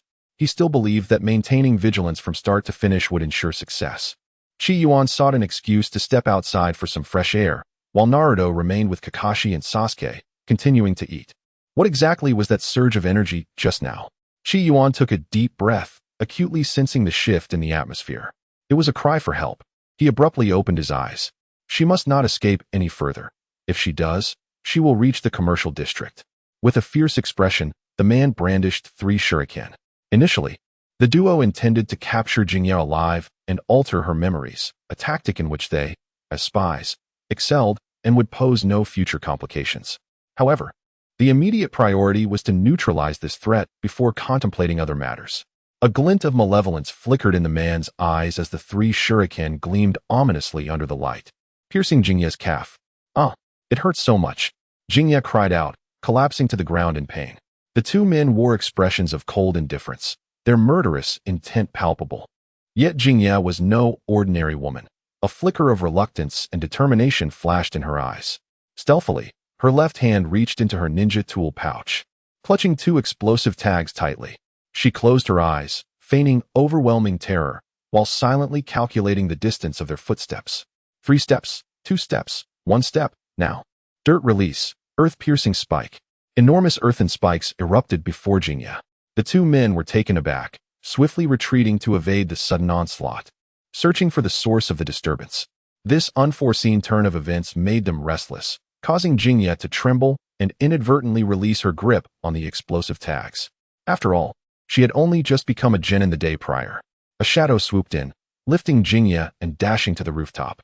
As she slowly opened her eyes, she was met with the visage of Qi Yuan, bathed in the cold glow of the moonlight. Jinye, are you all right? Qi Yuan inquired with genuine concern. Jinye felt a flush of warmth. I'm fine, but why are you here? That's a story for later, Qi Yuan replied, noticing that the two adversaries had assumed combat stances, interrupting the conversation. Onward, one of the men commanded. They were determined to avoid any verbal missteps and aimed to swiftly eliminate the two before making their escape. With shuriken in hand, they charged forward, forcing Qi Yuan into a confrontation with them below. Qi Yuan-kun, be careful, Jinye cautioned anxiously. Meanwhile, the two spies exchanged glances. One charged directly at Jinye, while Qi Yuan, leveraging the momentum, leaped back to her side, landing with a thud. Dirt release, 3-way earth flow wall. 3 earthen walls sprang up, encasing the man who had been battling Qi Yuan. The assailant targeting Jinye seemed taken aback, a astonished that his comrade could not even subdue a mere child. In his shock, he was met with a swift kick from Qi Yuan, sending him stumbling back to his original position. Qi Yuan held a small, white wind ball in his right hand, resembling a dandelion swaying delicately in the breeze, while his left hand formed a single-handed seal. Wind release, violent wind wave. Fire release, fierce flame arrow. Combined technique, inferno tornado. Qi Yuan hurled the wind ball, striking the ground with his left hand, and exclaimed. A 5-meter-high flame whirlwind engulfed the two individuals, leaving them in utter despair. Taking advantage of the moment, Qi Yuan swiftly fled while evading Jing Ye's pursuit. That wretched little brat. The two spies growled in frustration. What shall we do, elder brother? One inquired. We must leave at once. The commotion here is too great, and the Umbu will surely investigate, the elder replied. In an instant, the two vanished from their location. Qi Yuan led Jing Yi to the vicinity of Yao Ramen. I can't go on, I truly can't, Qi Yuan lamented. Sprawled on the ground like a defeated dog, Jing Yi looked at the boy before her and couldn't help but chuckle. Just moments ago, he had exuded confidence and bravado, yet now he appeared utterly disheveled. Qi Yuan, it seems you possess more than just gentleness. What kind of person are you, truly? With fatigue weighing heavily upon him, Qi Yuan called out to Kakashi. Ino, you may speak now. Explain why those individuals are pursuing you, Kakashi remarked with a smile. Hi. Ino gathered herself and divulged everything she knew to Kakashi. Upon hearing her account, Kakashi's expression turned grave. I must report this matter to Lord Hokage. Qi Yuan, you shall escort Ino home for now. With that, Kakashi vanished in an instant. It's me again, Qi Yuan exclaimed, his face a picture of exasperation. He had not rested for even half an hour since morning. What? Are you unwilling to escort me? Ino asked, displaying a hint of displeasure. No. Qi Yuan responded with a resigned wave of his hand. That's good, Ino replied, a faint blush coloring her cheeks as a smile graced her lips. One of Ino's arms draped over Qi Yuan's shoulder, while he supported both her arms with his hands. Let us be on our way. Chapter 21. The direction of the future. The following day, Qi Yuan laced up his shoes and tapped his feet. Naruto, I'm stepping out for a bit. Where are you headed? Qi Yuan? Naruto asked, bewildered as he slurped his instant noodles. In his memory, Qi Yuan was always in the midst of training at this hour. To buy a bed. I can't possibly sleep on yours for the rest of my life. That's fine. I wouldn't mind at all, Naruto responded generously. But I would. Qi Yuan feigned a look of disdain. Qi Yuan busied himself with the matter of purchasing a bed until midday. Kakashi, still preoccupied with the events of the previous night, had yet to commence the second mission of Team 7. Although Qi Yuan no longer shared a bed with Naruto, the two still dined together. Hey Naruto. Qi Yuan pondered for a moment before speaking. Shall we invite Sasuke to join us for a picnic today? Why should we include that guy? Naruto replied, somewhat reluctant. While Sasuke was not inherently unpleasant, he simply struggled with social interactions.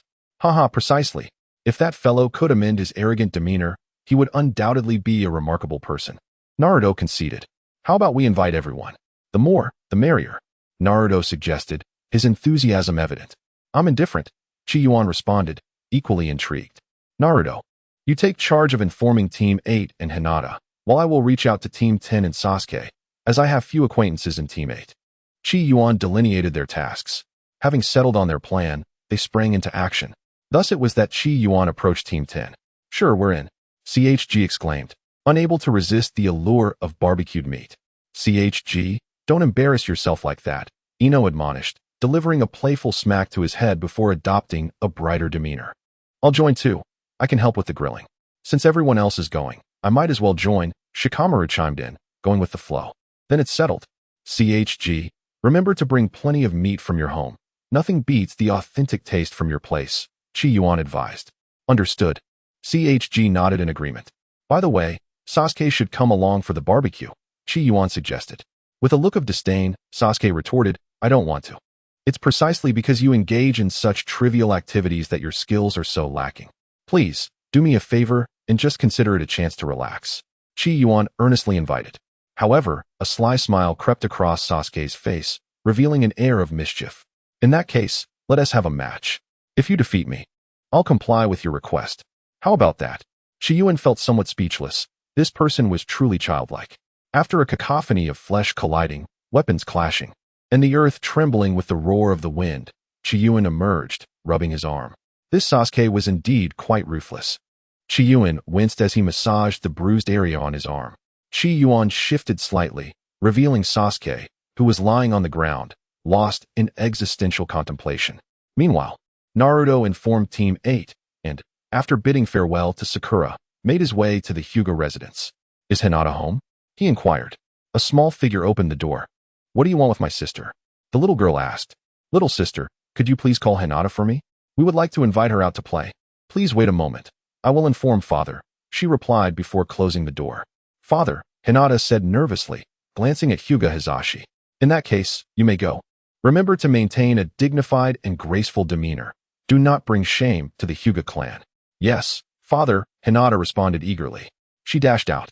Her cheeks flushed as she looked at Naruto. "Naruto-kun. Ah, Hinata, you've become a genin," Naruto exclaimed upon noticing the forehead protector adorning her neck. His observations were always rather peculiar. "Yes, Naruto-kun. Father requested the Hokage to allow me to retake the genin exam, and I am currently training at home," Hinata replied. Her voice as soft as ever. "I see," Naruto said, scratching the back of his head with a smile. "I felt guilty for quite some time about you not participating in the genin exam, haha." Hinata's heart fluttered at the thought of Naruto's concern for her, her face growing even warmer. "It seems everyone has arrived," Qi Yuan announced as he approached with Sasuke. "Sasuke-kun," Sakura exclaimed, rushing over in a flurry. "What happened to your face?" she asked with a look of deep concern, then turned to Qi Yuan with an accusatory glare. "Hey, Qi Yuan, why is Sasuke like this?"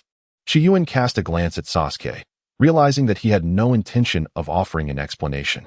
Truly, he was a testament to the indomitable spirit of the Uchiha clan. As Qi Yuan was about to speak, Ino interjected. "What do you mean by that? Sasuke is already a genin. Does he still need Qi Yuan's care?" Ino fixed her gaze on Sakura, questioning her. As expected, upon hearing Ino's words, Sasuke scoffed and continued walking towards the riverbank. "Sasuke-kun," Sakura exclaimed, hurriedly following after him. At that moment, an excited Naruto arrived with Hinata in tow.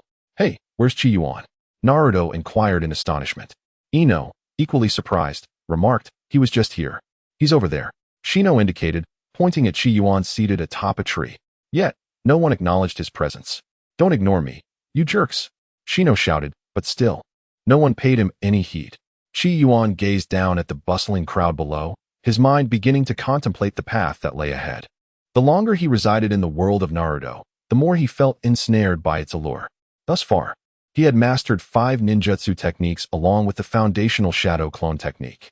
These included Earth Release, Earth Spike, Earth Release, Earth Flow Wall, Wind Release, Gale Palm, Fire Release, Great Fireball, and the Shadow Clone technique passed down by Naruto himself. The Earth Spike technique is characterized by its swift execution and lack of wind-up, though its damage output remains modest. The Earth Flow Wall serves a defensive purpose, allowing for the creation of multiple walls to enhance protection. It can also be transformed into square or triangular formations to restrict an opponent's movement. The Gale Palm primarily functions to disrupt airflow and create suction. The Great Fireball boasts significant destructive power, yet its considerable wind-up makes it susceptible to being countered. Finally, there lies the issue of chakra reserves. For Qi Yuan, his current state is one of depletion after a single bout, compelling him to urgently seek methods to enhance his chakra extraction capabilities. Qi Yuan harbored a bold notion deep within his heart. Chakra is generated when the spiritual and physical energies of the body's cells attain equilibrium. He envisioned harnessing the gravitational variability of Earth Elemental Chakra, forcibly infusing gravity into each cell, thereby enabling himself to extract chakra more swiftly and sustain the balance of these two energies for an extended period. However, he hesitated to attempt this due to the considerable strain it would place on his body. Then there was the Flying Thunder God technique, which, though described as simple in theory, proved quite challenging in practice. It comprised 3 essential steps. The first step involved perception, the ability to sense the minutest fluctuations in the surrounding space, which encompasses the variations in spatial waves. The second step, the sealing technique, required that the space through which the Flying Thunder God technique operates be stable. If the space is in constant flux and distortion, precise localization of coordinates becomes impossible. The third step involved reverse summoning, where each teleportation resembles the Flying Thunder God seal reversing into the space of the user or the intended destination. Mastery of these 3 steps would undoubtedly facilitate the execution of the Flying Thunder God technique. Yet Qi Yuan found himself still entrenched in the first step of perception. Contemplating this, he felt the path ahead was long and arduous. Chapter 22. The night sky is more beautiful with you, Qi Yuan. What are you doing over there? A gentle voice disrupted his reverie. Nothing much, Qi Yuan replied, gazing down at the bustling figures below, a subtle smile gracing his lips. Dingxi, hurry up and finish roasting the meat. Let us eat together. Ino called out from beneath a tree, her hands cupped to amplify her voice. All right. The group gathered, sharing lively conversations and substituting drinks for wine, indulging in merriment. After the meal, Shino and Kiba prepared to leave. Qi Yuan, if there's nothing else, we shall take our leave, Shikamaru said, finishing his drink. Let us go, Sasuke remarked to Qi Yuan before turning to depart. Sasuke-kun, wait for me, Sakura exclaimed, hurrying to catch up with him. Sakura, Naruto seemed on the verge of speaking, yet he remained silent. Nothing important, Qi Yuan said to Naruto. You should take Hinata home. Yeah, Naruto replied, a hint of disappointment in his tone, though he quickly regained his composure. What about you, Qi Yuan? As for me, I have never truly explored the village. Now that I have some money, I wish to take a look. Then, I will accompany you. Ino interjected suddenly, catching Shikamaru and Dingxi off guard. These 2 fellows, Shikamaru squinted his eyes, glancing between the 2, yet he refrained from intervening, departing with Dingxi instead, giving Naruto a pat on the back as they left. Is that all right? Qi Yuan felt reluctant to trouble others. I'm fine with it. Asuma-sensei is at a meeting, and there haven't been any recent orders at home, Ino hurriedly assured, fearing Qi Yuan would decline. Then I appreciate your company. Qi Yuan beamed a smile. So handsome. So different from Sasuke's charm, Ino thought, her cheeks slightly flushed. The 2 walked along the shopping street, basking in the glow of the setting sun. Qi Yuan, what do you intend to buy? Ino inquired, her curiosity piqued. I'm not sure. I've never strolled around here before. Qi Yuan shook his head. Since his arrival in this world, he had never possessed any savings. His funds were solely spent on meager provisions and medical expenses. In a similar vein, Ino fell into a contemplative silence, acutely aware that the individual before her, much like Naruto, was an orphan navigating a life of hardship. She bore no ill will towards Qi Yuan or Naruto. Rather, it was the influence of others and Naruto's reckless demeanor that led her to harbor some reservations about him. Uncertain of how to offer solace to the boy before her, Ino's thoughts wandered. This, Naruto would surely adore. Qi Yuan picked up a cat-faced mask from a vendor's stall by the roadside. Qi Yuan recalls that in the original work, Naruto cherished this during his childhood. Yet the villagers despised him. Consequently, this mask symbolizes Naruto's childhood anguish. Qi Yuan held the mask to his face, striking a pose. How does it look? He appeared quite handsome. Jingyi gazed at Qi Yuan, feeling a sense of discomfort. Qi Yuan played with the mask for a while, chuckling as he paid and hummed a cheerful tune while continuing his leisurely stroll. This limited edition potato chip, which Dingxi had been raving about, should certainly please Chiluan. Qi Yuan wandered aimlessly, purchasing whatever came to mind. He decided to gift this kunai to Sasuke, having accidentally chipped his kunai earlier. Let this serve as a form of compensation, he thought with a silent sigh. By the time Qi Yuan exited the ninja tool shop, the sun had already set. He glanced at Ino beside him, feeling quite embarrassed for having kept her company for so long. Ino, I'm really sorry for making you wait. Are you hungry? Allow me to treat you to dinner. Qi Yuan felt a twinge of regret. No, it's unnecessary, Ino replied, unwilling to squander the hard-earned money of Qi Yuan. Yet, Qi Yuan did not afford Ino the chance to decline, leading her directly to a barbecue feast. Thank you for treating me today, Ino murmured, her gaze lowered. It's nothing at all. We are friends, aren't we? Qi Yuan responded nonchalantly. By the way, the night in Konoha is truly beautiful.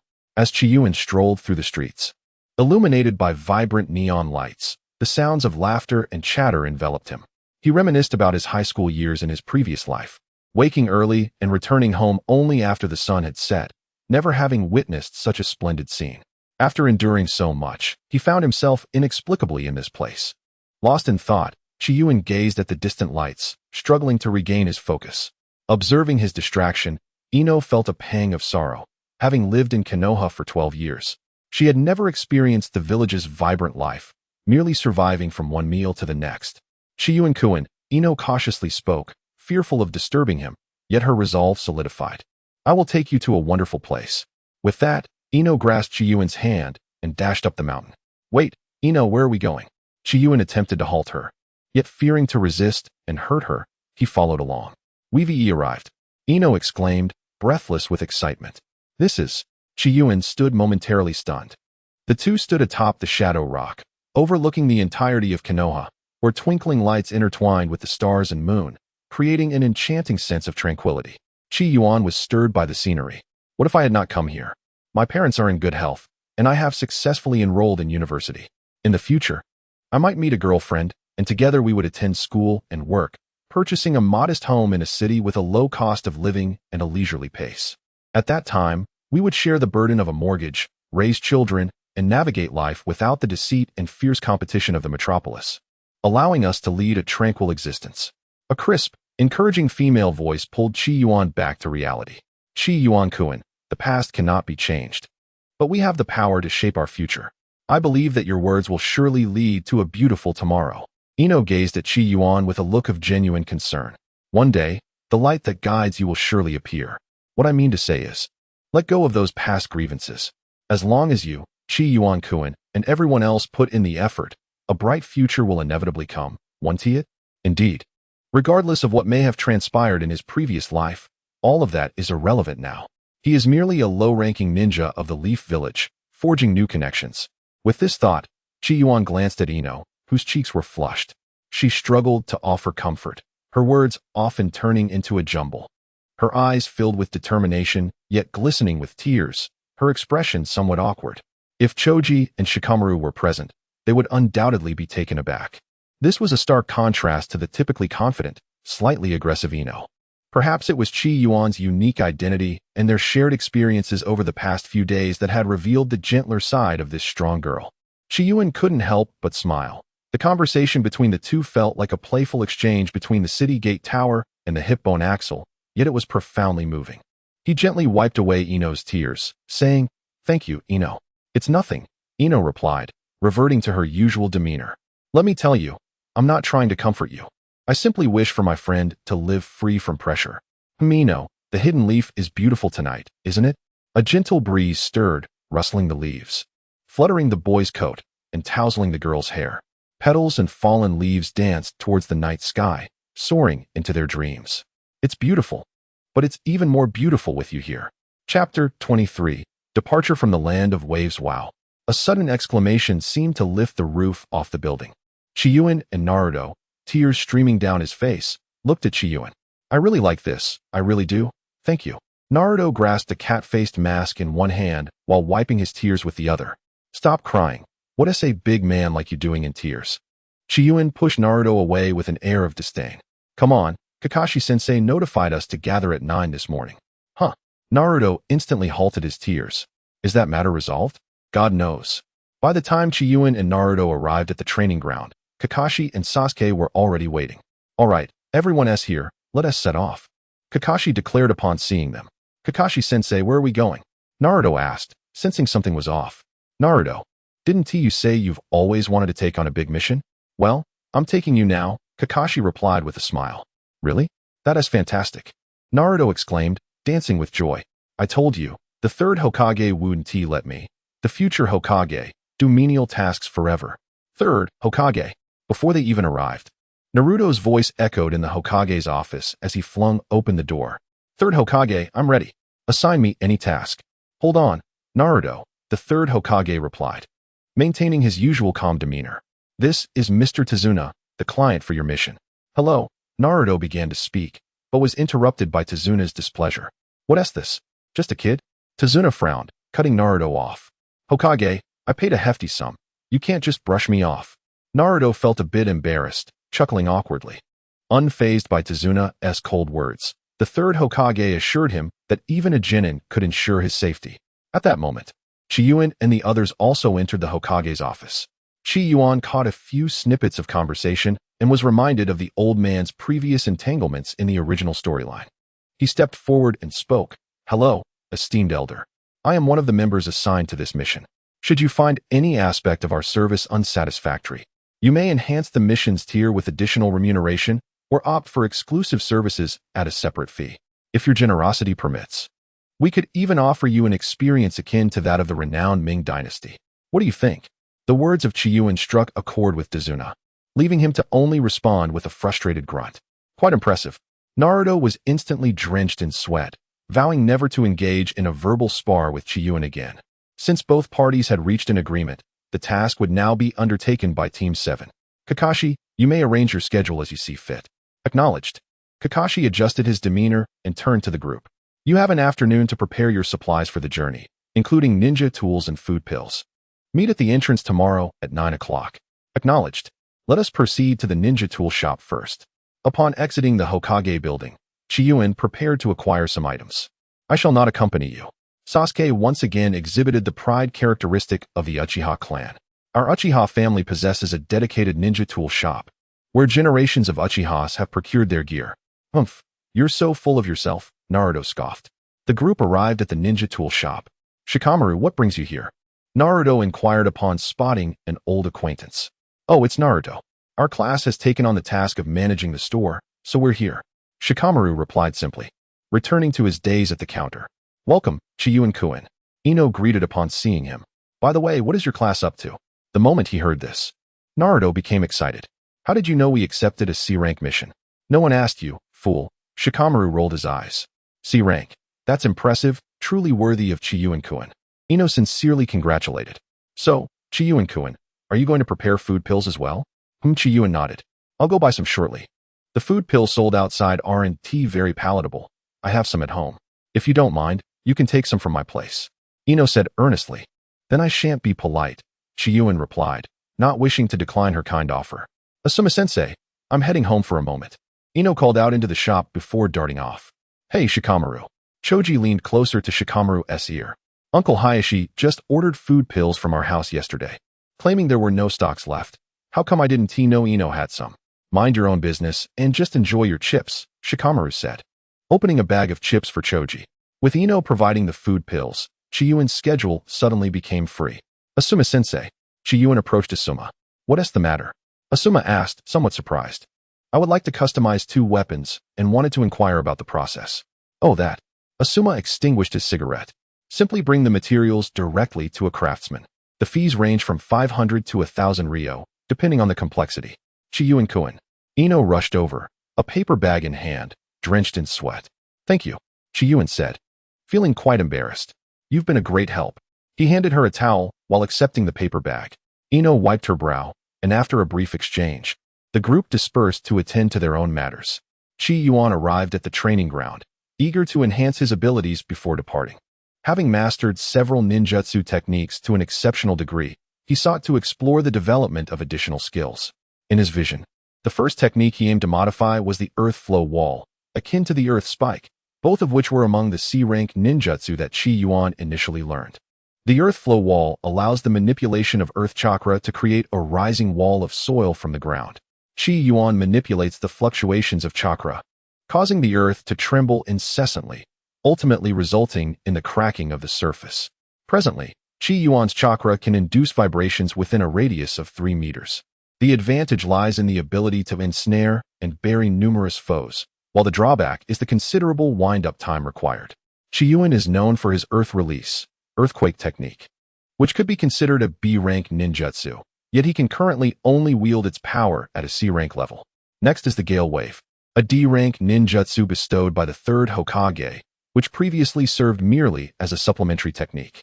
Qi Yuan has focused on developing the dispersal and slicing effects of the wind-based chakra inherent in the Gale Wave, particularly honing in on its dispersal effect.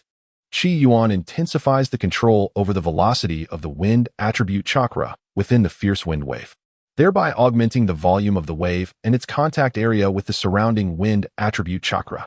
This creates a highly adhesive airflow, manifesting as a tornado in the palm. Upon being cast, it continues to absorb the surrounding wind attribute chakra for expansion until the rotational energy of the wind elemental chakra is depleted. Qi Yuan refers to his wind release, Wind Dragon Tornado. In terms of function, it can be classified as a C-rank ninjutsu. It is utilized for dispersion and restriction, possessing limited power, particularly concerning its cutting effect. While Qi Yuan was investigating the transformation of chakra properties, he also incorporated changes in form. compressing the spatial movement of the airflow to augment the number of wind element chakras within a unit volume. This accelerated the velocity of each wind element, creating a circular cutting edge with a diameter of 50 centimeters. Though it possessed formidable lethality, its charging time was prolonged, making it susceptible to dissolution and demanding an excessive amount of chakra. It could be described as a technique that, once unleashed, might prove futile and not necessarily successful. Qi Yuan wields the Wind Escape, Wind Slash, a genuine B-rank ninjutsu designed for single-target lethality. Ultimately, he employs the Fire Arrow, a B-rank ninjutsu bestowed by the third Hokage, representing Qi Yuan's most potent single-target technique. However, Qi Yuan has opted for a high-temperature effect over sheer explosive power. By channeling fire affinity chakra from the earth, he induces a scorching heat within a designated area, thereby diminishing the force of the fire arrows as they erupt from the ground, while simultaneously augmenting their quantity. Qi Yuan referred to it as the fire release, heat prison. Its power could only be classified as C rank. However, in terms of functionality, it could undoubtedly serve as a B-rank ninjutsu. With Qi Yuan's current chakra reserves, he could transform any designated area with a diameter of 10 meters into a heat prison. While the damage it inflicted was not particularly formidable, it proved remarkably effective in group battles, allowing for efficient control and segmentation of the battlefield. As he developed and expanded numerous new ninjutsu, Qi Yuan resolved to initiate the earth element high-pressure technique to extract chakra from within his cells. Chakra constituted Qi Yuan's most significant shortcoming at present. By the time he concluded his training, it was already 9 o'clock in the evening. In just a single afternoon, 9 hours, the entire training ground had become a scene of broken wood and debris scattered everywhere. Qi Yuan, weary from his exertions, tidied up briefly before returning home, where he consumed a bowl of instant noodles and succumbed to slumber. The night passed quietly. After running 3 laps around the village, Qi Yuan finally arrived at the main gate. "Is everyone here?" Kakashi inquired casually. He then led the group on their journey to the Land of Waves. Chapter 24. The first crisis. The group strolled along the road, with Naruto darting around like a monkey. "Hey, idiot, quiet down." Sasuke was the first among them to express his impatience. As for why there were only 3 of them, it was because Tazuna remained largely silent. Qi Yuan and Kakashi exchanged glances, but did not voice their thoughts, both displaying signs of fatigue at Naruto's antics. "Kakashi-sensei, it's noon. Shall we take a break?" Qi Yuan suggested. He had been running around the village since 7 in the morning, aiming to enhance his physical resilience and mitigate the strain his body would endure when employing the earth element high-pressure technique later. At this point, he found himself devoid of energy to continue walking. "That sounds reasonable. Let us eat something and rest for a bit," Kakashi replied after a moment of contemplation. "No way. Kakashi-sensei, wouldn't it be better if we arrived sooner?" Naruto exclaimed, brimming with energy, as though the prospect of leaving the village filled him with immense excitement. Tazuna nodded in agreement, clearly approving of Naruto's enthusiasm. "Naruto, the most crucial aspect of being a good ninja is to always avoid putting oneself in danger, especially when carrying out missions in the wilderness. Even a hint of fatigue can become a sword that the enemy wields against you," Kakashi admonished Naruto earnestly. Hi. Naruto responded superficially, though he showed little inclination to heed the advice. Qi Yuan observed keenly, understanding deeply. In the original work, the narrative concerning the Land of Waves primarily serves to enlighten Naruto on the essence of a ninja, representing a crucial lesson on his subsequent path as a ninja. Qi Yuan sat nearby, savoring a rice ball he had conveniently purchased during his morning jog. The soldier's ration was indeed a commendable provision, though its principal purpose remained that of a quick sustenance in times of urgency. Beside him, Tazuna gazed at the rice ball in Qi Yuan's hand, swallowing hard. All his savings had been devoted to hiring ninjas. In his quest to construct a grand bridge for his hometown, he had poured every ounce of his being into this endeavor. Qi Yuan held a deep admiration for the old man's selflessness, yet it was utterly impossible for him to acknowledge the man. After all, this elder had pursued his dreams through deceitful means, and Qi Yuan had always scorned such self-serving ideals cloaked in grandiosity. "Excuse me, dear sir, are you feeling hungry?" Qi Yuan inquired with a cheerful expression. Tazuna did not respond, but the rumblings of his stomach eloquently conveyed the answer. "I have some delectable rice balls. I can offer you one for a mere 100 taels." "What? 100 taels? How dare you sell a rice ball that should cost 20 taels for 100? Tazuna exclaimed, his face flushed with indignation. Kakashi, too, was taken aback by Qi Yuan's unscrupulousness. He had considered taking a rice ball for himself, but upon hearing Qi Yuan's proposition, his outstretched hand quickly retreated. Qi Yuan remained oblivious to these subtle details. Continuing to speak cheerfully, "Grandfather, I have been reciting for quite a while. You cannot let my efforts go in vain." "Humph." Dazuna, irritated, turned away.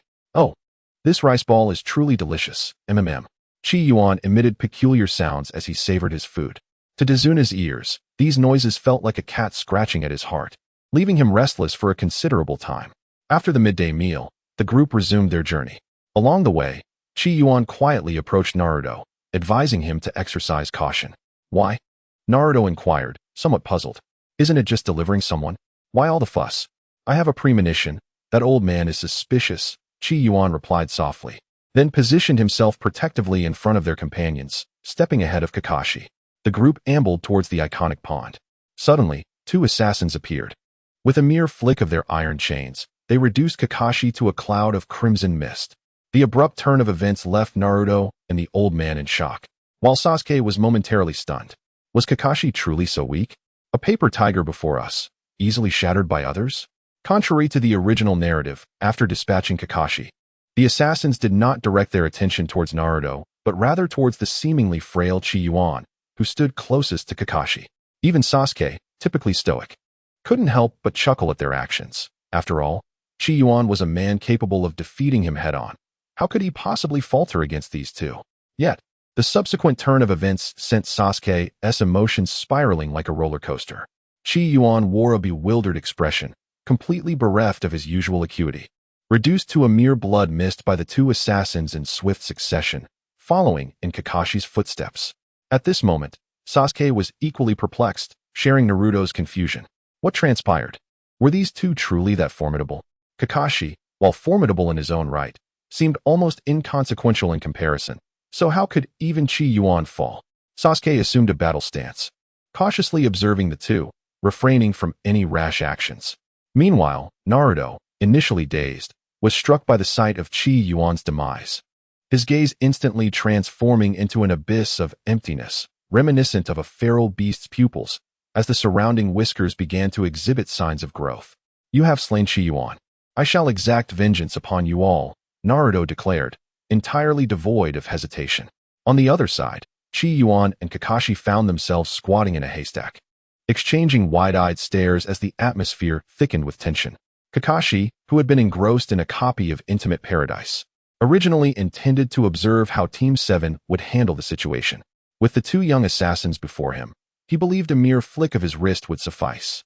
Having always regarded Qi Yuan as the most reliable among the trio, Kakashi was taken aback by his unexpected demise.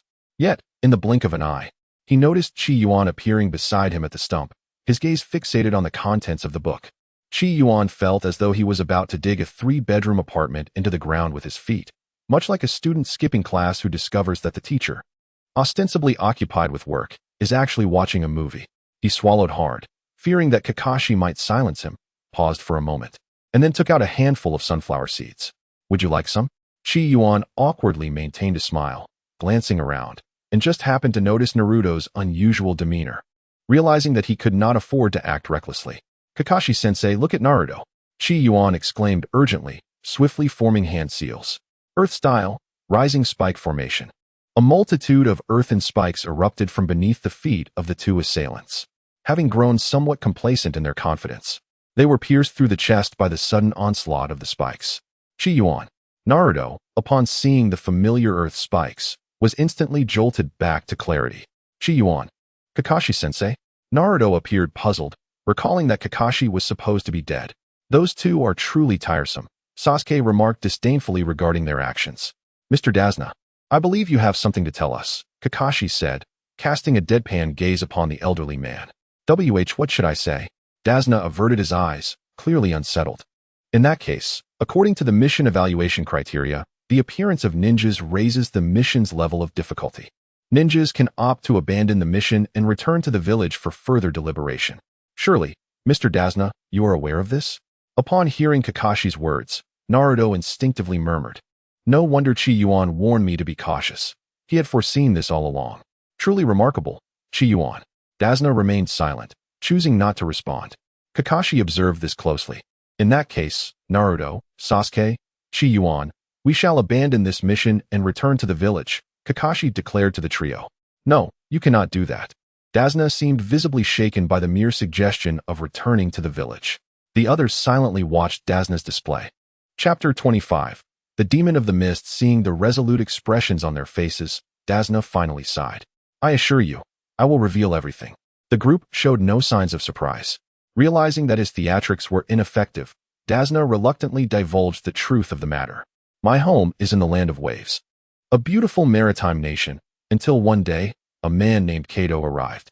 With his formidable warrior strength, he seized control, blockading the shipping routes. Since then, the people of the land of waves have endured increasing hardship. Qi Yuan felt a sense of irritation as he listened. He had no desire to hear these trite tales repeated ad nauseum. He promptly interrupted, steering the conversation towards the crux of the matter. Dasna, somewhat incensed, recognized that this individual had been targeting him from the very beginning, yet he restrained himself from lashing out. I wish to construct a bridge for our nation, a lifeline that would open the doors to the land of waves. However, this endeavor threatens Kato's business interests, and he seeks to thwart it. Thus, we have enlisted the help of the ninjas from the village hidden in the leaves for our protection. At this juncture, the elderly man could no longer maintain his composure. I implore you, I beseech you, please help us, Dasna cried, tears streaming down his face.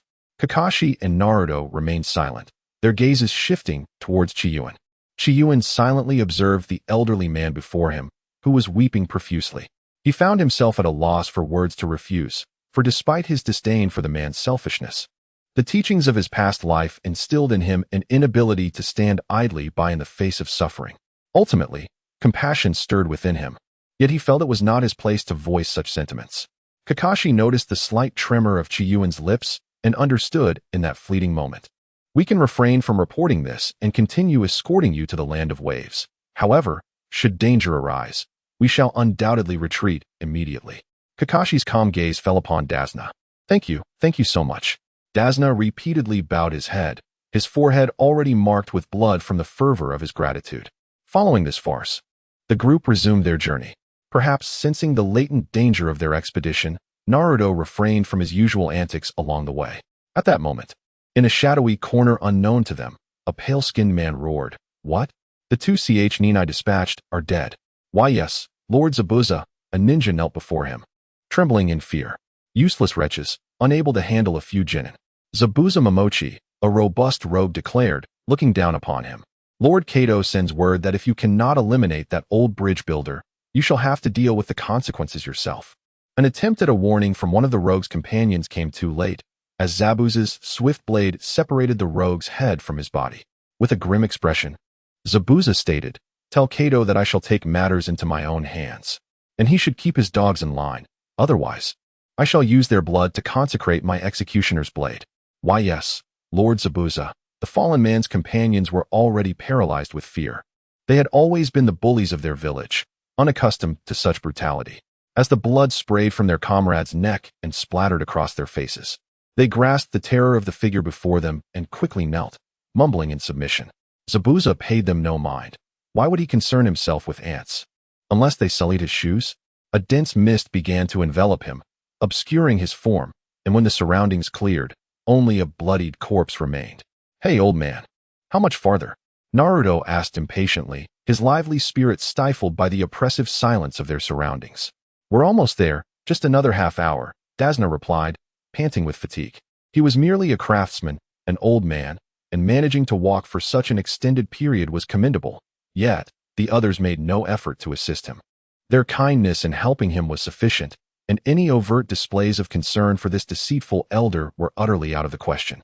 Kakashi-sensei, do you sense it? Qi Yuan's expression grew serious. Ah, what? Kakashi replied, puzzled. The air around them had become noticeably more humid. Isn't that normal? Kakashi began to reassure Qi Yuan when Naruto, overhearing their murmurs, approached with his innocent face and asked, What's wrong with the humidity? The land of waves is coastal. It's supposed to be humid. Kakashi and Sasuke exchanged glances, surprised that this fool could articulate something so insightful. Their expressions softened, yet Qi Yuan remained somber, aware that this was a portent of Zabuza's arrival. As the group pressed onward, the mist thickened, gradually obscuring their visibility.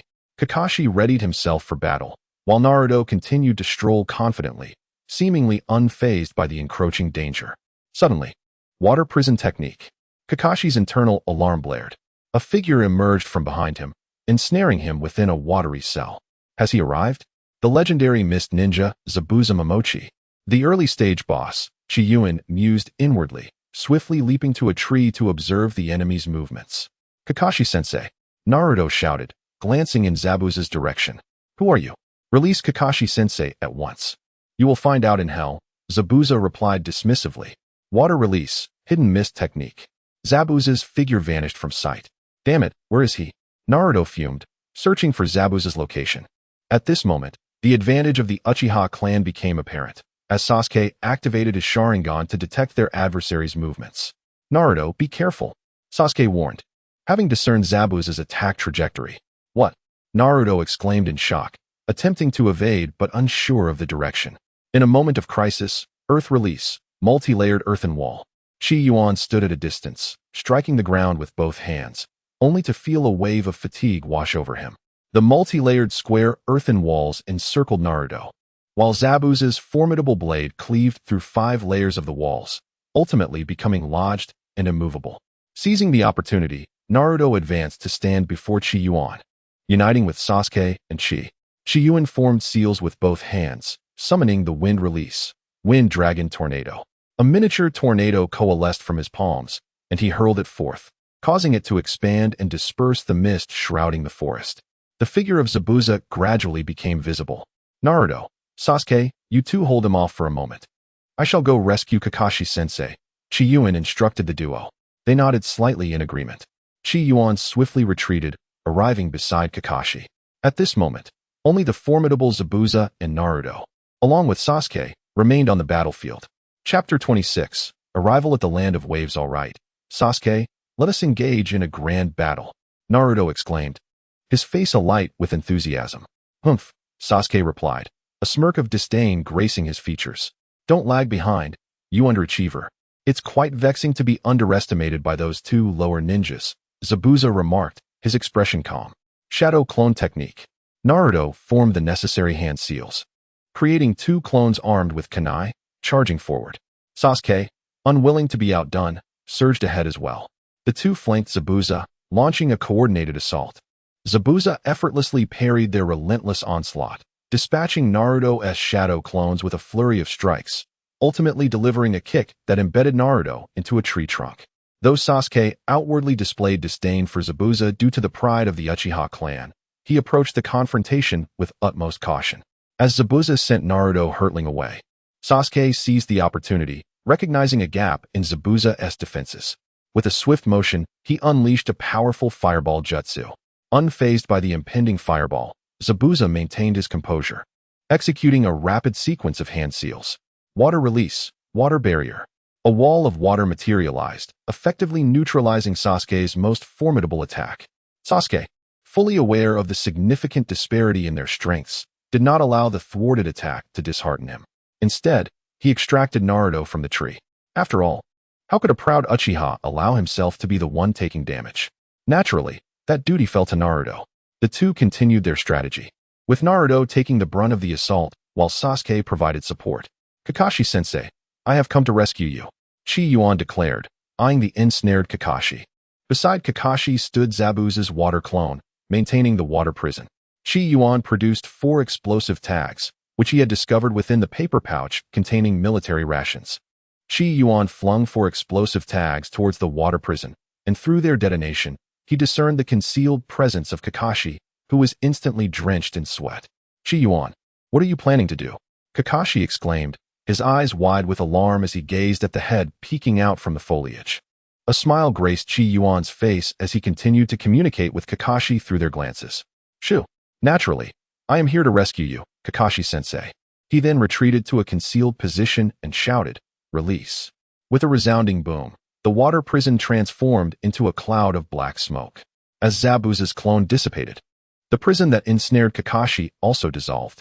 As the smoke gradually cleared, it revealed Kakashi, who was engulfed in black mist and wore a vacant expression.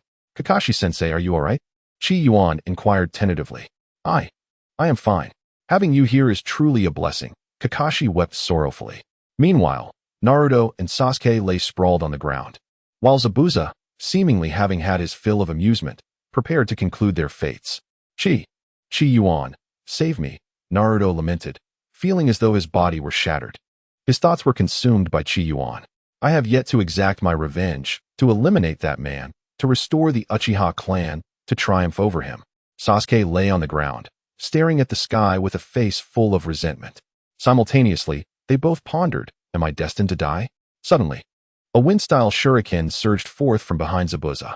Annoying pests, one after another, Zabuza grumbled irritably, raising his sword to deflect the shuriken, which splashed into the water. Kakashi had also positioned himself opposite Zabuza. You are the renowned copy ninja, Sharingan Kakashi. Zabuza recognized Kakashi's Sharingan in his left eye, piecing together his identity from his silver hair, Sharingan, and the key details of Konoha. Unfortunately, your ninja career ends here. The two then engaged in a dramatic exchange, performing the intricate hand seals for the water dragon jutsu. Qi Yuan, observing from his perch in the trees, mimicked their movements and deftly formed the seals. Water-style, water dragon jutsu. Two water dragons surged upward from behind Kakashi and Zabuza, colliding with one another in a magnificent display. Water-style, water dragon jutsu. Qi Yuan resembled two individuals, yet behind him lay an utter void. Was it due to the flow of chakra, the quantity of chakra, or the absence of water? Qi Yuan pondered silently within his mind. The second Hokage could summon water dragon jutsu without water, while Zabuza could create it by utilizing existing water. However, Qi Yuan's mastery and quantity of chakra were inferior to both. Thus, his failure was, regrettably, inevitable. Qi Yuan did not dwell on his thoughts, but instead assisted the incapacitated Naruto to his feet. You saved me. Thank you. Qi Yuan, Naruto exclaimed, managing a rather unappealing smile. Sasuke, though devoid of the joy typically associated with survival, visibly relaxed upon seeing Qi Yuan. After Qi Yuan had administered a hasty bandage to both of them, Kakashi returned. Kakashi-sensei, where is everyone? Naruto inquired, puzzled by Kakashi's empty hands. They were taken by the people of the Mist Village, Kakashi replied, his mind still preoccupied with the earlier events. I am from the Umbu of the Mist Village. I appreciate your assistance in apprehending the rogue ninja, Zabuza Momochi. I shall take him now, spoke a masked figure. Wait, Kakashi interjected, attempting to intervene. What is it, sir? Do you wish to interfere in the affairs of the Mist Village? The masked individual pressed. No, it's fine, Kakashi replied, reluctant to stir tensions between the two villages. Even if issues existed, he dared not gamble on them. Farewell, the masked figure said, and with that, he departed, taking Zabuza with him. By the way, where's that old man? Qi Yuan asked. I haven't seen him since the battle began. I am here. Dazna emerged from behind a stack of straw. Qi Yuan was also amused by Dazuna's antics. This old man was rather clever. He knew to flee in the face of danger rather than stand foolishly still. Suddenly, the old man knelt down once more. Ninja masters, I implore you to assist me. That person clearly came for me. He must be sent by Kato to thwart our bridge construction. At this point, Dazuna finally set aside his theatrics and spoke sincerely. I apologize, but aiding the Land of Waves is not within our mission parameters, Kakashi stated coldly. We will only ensure your safe passage to the Land of Waves, nothing more. Is that so? Dazuna felt a profound sense of disappointment, but did not press further. Naruto observed that Dazuna's heart had softened in the end. Hey, Kakashi-sensei, why don't we lend him a hand? Their country is facing great hardships too, Naruto pleaded, looking earnestly at Kakashi. Are you certain, Naruto? The path ahead will be perilous, Kakashi replied seriously, outlining the potential consequences of such a decision. I am certain. Only by confronting challenges head-on can one aspire to become Hokage. Qi Yuan, Sasuke, what do you think? Naruto turned to the two. You've said it all. What more can we add? Stop speaking solely for yourself, Qi Yuan retorted, delivering a playful knock to Naruto's head. Sasuke regarded Naruto with discontent as well. Yet both did not explicitly oppose the idea. Wonderful. Team 7, let us set off. Naruto exclaimed joyfully upon sensing the lack of dissent from his companions. The trio joined hands.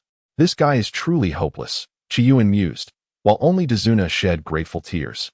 The journey after Zabuza was remarkably smooth, and the group arrived safely in the Land of Waves. Is this truly the Land of Waves? It appears far more oppressive than depicted in the anime, Qi Yuan murmured. What did you say, Qi Yuan? Naruto inquired, his curiosity piqued. Nothing. Dazuna's home. Inari, I have returned. Dazuna called out as he entered the house. Grandpa. A hat-wearing child dashed out from within. Who are they? Inari asked, noticing Qi Yuan and the others. They are the leaf ninjas come to aid us, Dazuna replied. Grandpa, you needn't bother with these folks. They're just here for the money and will do nothing, Inari shouted at Dazuna. Hey, what do you mean? We're here to save you, Naruto retorted, feeling disgruntled. It was his intention to help the Land of Waves, and he had already inconvenienced Qi Yuan and Sasuke. He could not allow his companions to be insulted. Inari seemed triggered by the word save, suddenly roaring. What do you mean by saving? Just you bunch of kids? You're not welcome here in the Land of Waves. Chapter 27. The eve of war. Naruto wanted to argue with him, but halfway through, Qi Yuan stopped him.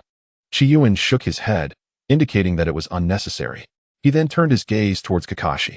Since Naruto wished to assist the Land of Waves, it seemed that their task merely required eliminating Kato. There was no need for further debate. Kakashi appeared astonished that such words would come from Qi Yuan. One would expect him to rebuke the child instead. Qi Yuan initially contemplated taking action, yet upon reflection, he deemed it unnecessary to engage in disputes with a child, as it would be beneath his dignity. He chose instead to disregard the matter entirely and turned his attention to Dazuna, speaking directly. Good sir, kindly arrange accommodations for us. We shall assist you in resolving the issues plaguing the Land of Waves. Furthermore, I would appreciate it if your grandson could refrain from excessive chatter, as we prefer tranquility. At this juncture, Qi Yuan cast a glance at Naruto. Dazuna promptly organized their lodging. I am truly sorry, Qi Yuan. It is all my fault, Naruto said, feeling rather embarrassed as he looked at Qi Yuan. Qi Yuan observed Naruto's affected demeanor and smiled gently. It's all right, we are all part of the same team. He then adopted a serious expression. Naruto, remember, we are a collective. Your matters are our matters, and the same goes for Sasuke. Qi Yuan glanced at Sasuke, who appeared oblivious to the conversation, merely sporting a knowing smile at the corner of his mouth. After a simple dinner, the group prepared for sleep, their recent travels having left them utterly exhausted. It was not long before they succumbed to slumber. When Qi Yuan awoke, the sun was already high in the sky, and Naruto and Sasuke had vanished. After having a light meal and stepping outside, he spotted the two engaging in a classic exercise, balancing on wooden stumps. Kakashi sat perched on a tree, observing the scene with a sense of camaraderie, and, noticing Qi Yuan in his peripheral vision, tilted his head in invitation for him to join the training. Qi Yuan directly affixed his chakra to his feet and ascended the tree vertically. This spectacle left the three observers momentarily speechless. How impressive! Naruto exclaimed, somewhat at a loss for words. Sasuke, who had initially intended to take a break, instantly attempted the feat once more. Kakashi-sensei, I have mastered it, Qi Yuan stated calmly. Kakashi, gazing at the individual below, was momentarily taken aback. Even he, known as a genius, did not possess such rapidity. Kakashi-sensei, Qi Yuan called several times before Kakashi finally regained his composure. You performed admirably. Kakashi fell into silence, seemingly contemplating what he could impart to Qi Yuan. Qi Yuan, what is your chakra affinity? Kakashi inquired. I possess all affinities except for lightning, Qi Yuan replied candidly. All but lightning? Kakashi's expression dimmed slightly. He had harbored a desire to teach Qi Yuan his original ninjutsu, but it now seemed that such hopes were dashed. Kakashi shook his head. I am more adept at lightning release. As for the other elemental techniques, I am not particularly proficient. Moreover, it appears you already have a sufficient array of techniques. What you truly require now is a powerful ninjutsu, Kakashi elucidated to Qi Yuan. Then, Kakashi-sensei, could you assist me in honing my reflexes and combat skills? Qi Yuan articulated his desires, rather than the self-invented ninjutsu espoused by Kakashi. He yearned to master the Flying Thunder God technique with greater urgency. Kakashi appeared taken aback by Qi Yuan's request. Quite interesting. The two stood facing each other, while Naruto and Sasuke paused their training. Kakashi relentlessly hurled shuriken and kunai. Ninjutsu, shuriken shadow clone technique. Qi Yuan gazed at the shuriken soaring towards him, gradually closing his eyes and emptying his mind. The currents of air caressed his face, and he seemed to merge with nature, adapting his movements in harmony with the surrounding environment. Just as Qi Yuan believed he had succeeded, a sudden sharp pain pierced through his arm. As Qi Yuan's movements faltered, an ominous thought crossed his mind. prompting him to swiftly leap onto a tree. Beneath him, the branches were already adorned with an array of shuriken and kunai, leaving him utterly terrified. Wiping the sweat from his forehead, a sense of unease settled in. Meanwhile, Kakashi and his companions were left in a state of shock, their composure shattered. They had witnessed Qi Yuan evade a barrage of 70 to 80 shuriken in a mere 3 movements, an accomplishment even Kakashi himself could not replicate, even with closed eyes. Unable to bear the pressure, Sasuke was the first to withdraw, soon followed by Naruto, who expressed a desire to step outside for some fresh air. This left only Qi Yuan and Kakashi in an intense stare-off. Qi Yuan is astonishingly powerful. Do I truly deserve to stand beside him? Naruto pondered, feeling a wave of melancholy wash over him. Yet, he quickly regained his resolve. I am destined to become Hokage. I cannot falter here. With renewed determination, Naruto resumed his efforts to climb the tree. Time slipped away, and after countless falls and injuries, he eventually collapsed from exhaustion. Are you all right? A gentle voice roused Naruto from his unconsciousness. Who are you? He asked, bewildered. I am Bai, she replied. The two engaged in conversation for quite some time. So, your best friend is the one named Qi Yuan? Bai inquired. Yes, Qi Yuan is truly remarkable, kind, intelligent, and undoubtedly the strongest among us. Naruto spoke with evident admiration. His enthusiasm palpable. Is that so? The strongest? Bai mused softly. Sister, what's wrong? Naruto asked, puzzled by her sudden shift in demeanor. Nothing, it's just getting late. I must return, she replied. Are you leaving already? Naruto felt a twinge of reluctance, wishing Bai would stay a little longer. With a soft acknowledgement, Bai rose, clutching her herbs. After taking a few steps, she paused and said, Naruto, I believe you will become an exceptional ninja. With those words, she gradually disappeared into the woods, leaving Naruto behind, repeatedly murmuring Sister Bai. At the Dasna residence, Qi Yuan greeted Naruto, who returned looking dejected. You're back, he said. What happened? Qi Yuan inquired. Nothing. Naruto replied nonchalantly as he finished his dinner and retreated to his room. What is up with him? Sasuke, seated nearby, seemed curious about the reason behind Naruto's unusual demeanor. Who knows? Qi Yuan shrugged his shoulders. At this moment, Dasna's grandson, Inari, had become considerably more subdued. During the afternoon, when Qi Yuan was resting, the boy had once again resorted to his usual insolence. However, Qi Yuan, adhering to the belief that unruly children require a well-rounded upbringing, administered a thorough lesson to him. After the beating, the lad finally settled down. Teacher Kakashi, let us embark on our quest to confront Kato tomorrow, Qi Yuan declared, his desire to leave this place growing stronger. It is indeed time for this mission to reach its conclusion. Kakashi nodded in agreement. As Qi Yuan entered the room, he called out to Naruto, who expressed his exhaustion and sulked in a rather petulant manner. However, Qi Yuan, whose temperament was not particularly pleasant at the moment, did not indulge Naruto's whims. Instead, he presented Naruto with a set of cherished, large chestnuts. Subsequently, Naruto emerged, his face adorned with the familiar smile of yesteryears. The group then convened to deliberate, ultimately deciding that Dasna would lead the nearby villagers in their quest to confront Kato. Chapter 28, The Assault on Kato. Early in the morning, at 6 o'clock, Qi Yuan adjusted his black trench coat. Are we all set? Kakashi inquired of the group. We are ready, replied the three-man team. Kakashi turned to Dasna, signaling him to lead the way. Dasna guided them to the square. Villagers, the time has come for our uprising. These esteemed ninja will assist us in defeating Kadu and reclaiming what rightfully belongs to us.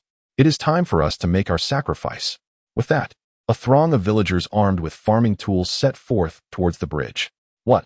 You say those wretched peasants plan to rebel? Those ingrates. I provided them with homes and land, and yet they dare to revolt over the mere fraction of their livelihood that I have squeezed from them. They shall pay for this insurrection. Gather everyone. Eliminate those peasants. Exterminate them all. Kadu raged like an enraged old dog, bouncing with fury. Furthermore, inform Zabuza to intercept those ninjas. I shall teach those peasants the true meaning of terror. Kadu's face was shrouded in shadow. Yes, yes. It is the first time I have witnessed Lord Kadu in such a furious state. Understood, but tell Kadu that this mission requires additional remuneration. Zabuza, accompanied by the masked man, gradually vanished into the mist.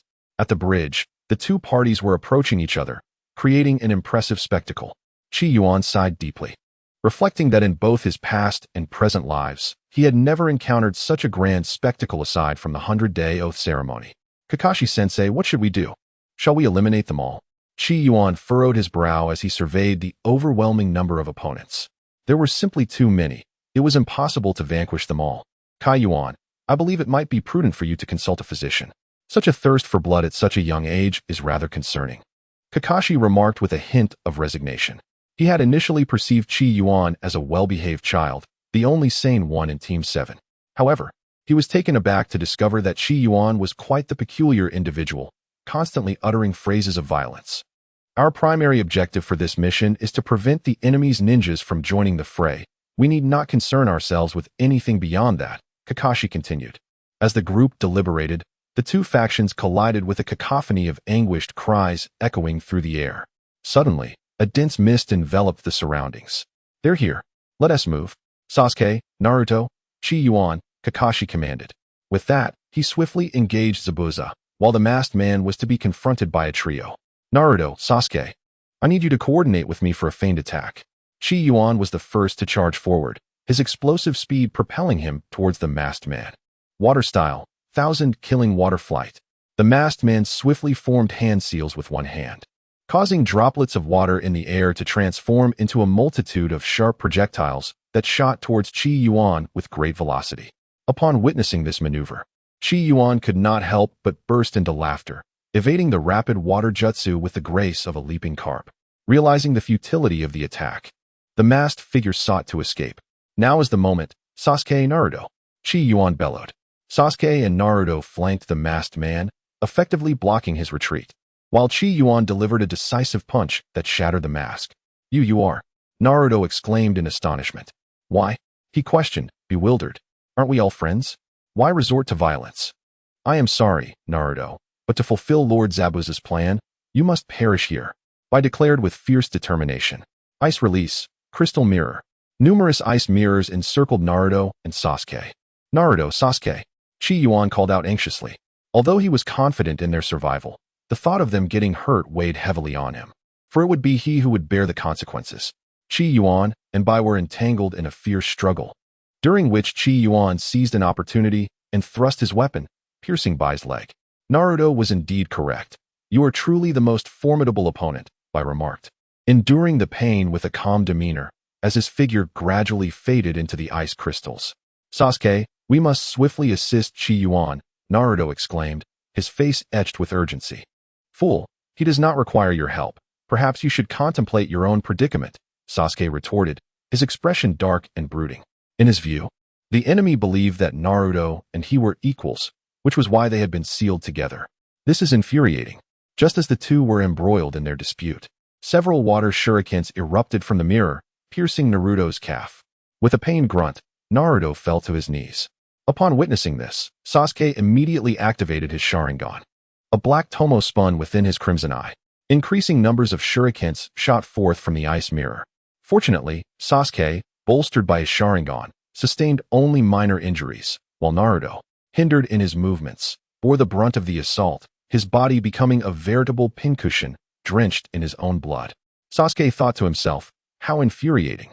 If Qi Yuan were to see Naruto in such a state, it would reflect poorly on me, Uchiha Sasuke. With that thought, a second tomo slowly appeared in his eyes. Bai, concealed within the mirror, seemed to sense Sasuke's change and created two water clones, unleashing a barrage of shurikens towards him. Despite the enhancement of his Sharingan, Sasuke gradually found himself overwhelmed. As Naruto lay on the ground, he gazed at Sasuke, who was battered and bruised from shielding him, feeling a surge of frustration. For him, the most significant individuals in his life were Qi Yuan, his Iruka-sensei who had recognized him upon graduating as a ninja, and then Team 7 and Sakura. Now, seeing Sasuke injured like this was a direct affront to Naruto's principles. How dare you do this to Sasuke? He growled through clenched teeth, his eyes transforming into those of a ferocious beast. I will tear you to shreds. A faint yet ominous red chakra began to coalesce behind Naruto, forming the visage of a menacing fox. Is this Naruto's chakra? Sasuke thought, astonished. He had never anticipated that the underachiever he knew harbored such immense power. What is this chakra filled with such hatred? Meanwhile, outside, Qi Yuan, witnessing the red chakra, felt a sense of foreboding. Although Naruto's Nine-Tails chakra was formidable, its repercussions were equally significant. Each time Naruto manifested the fox cloak, the overflowing chakra would continuously erode and then repair his body, imposing a tremendous strain on him. It seems I have no choice but to resort to that technique. In Qi Yuan's eyes, a tumult of emotions flickered.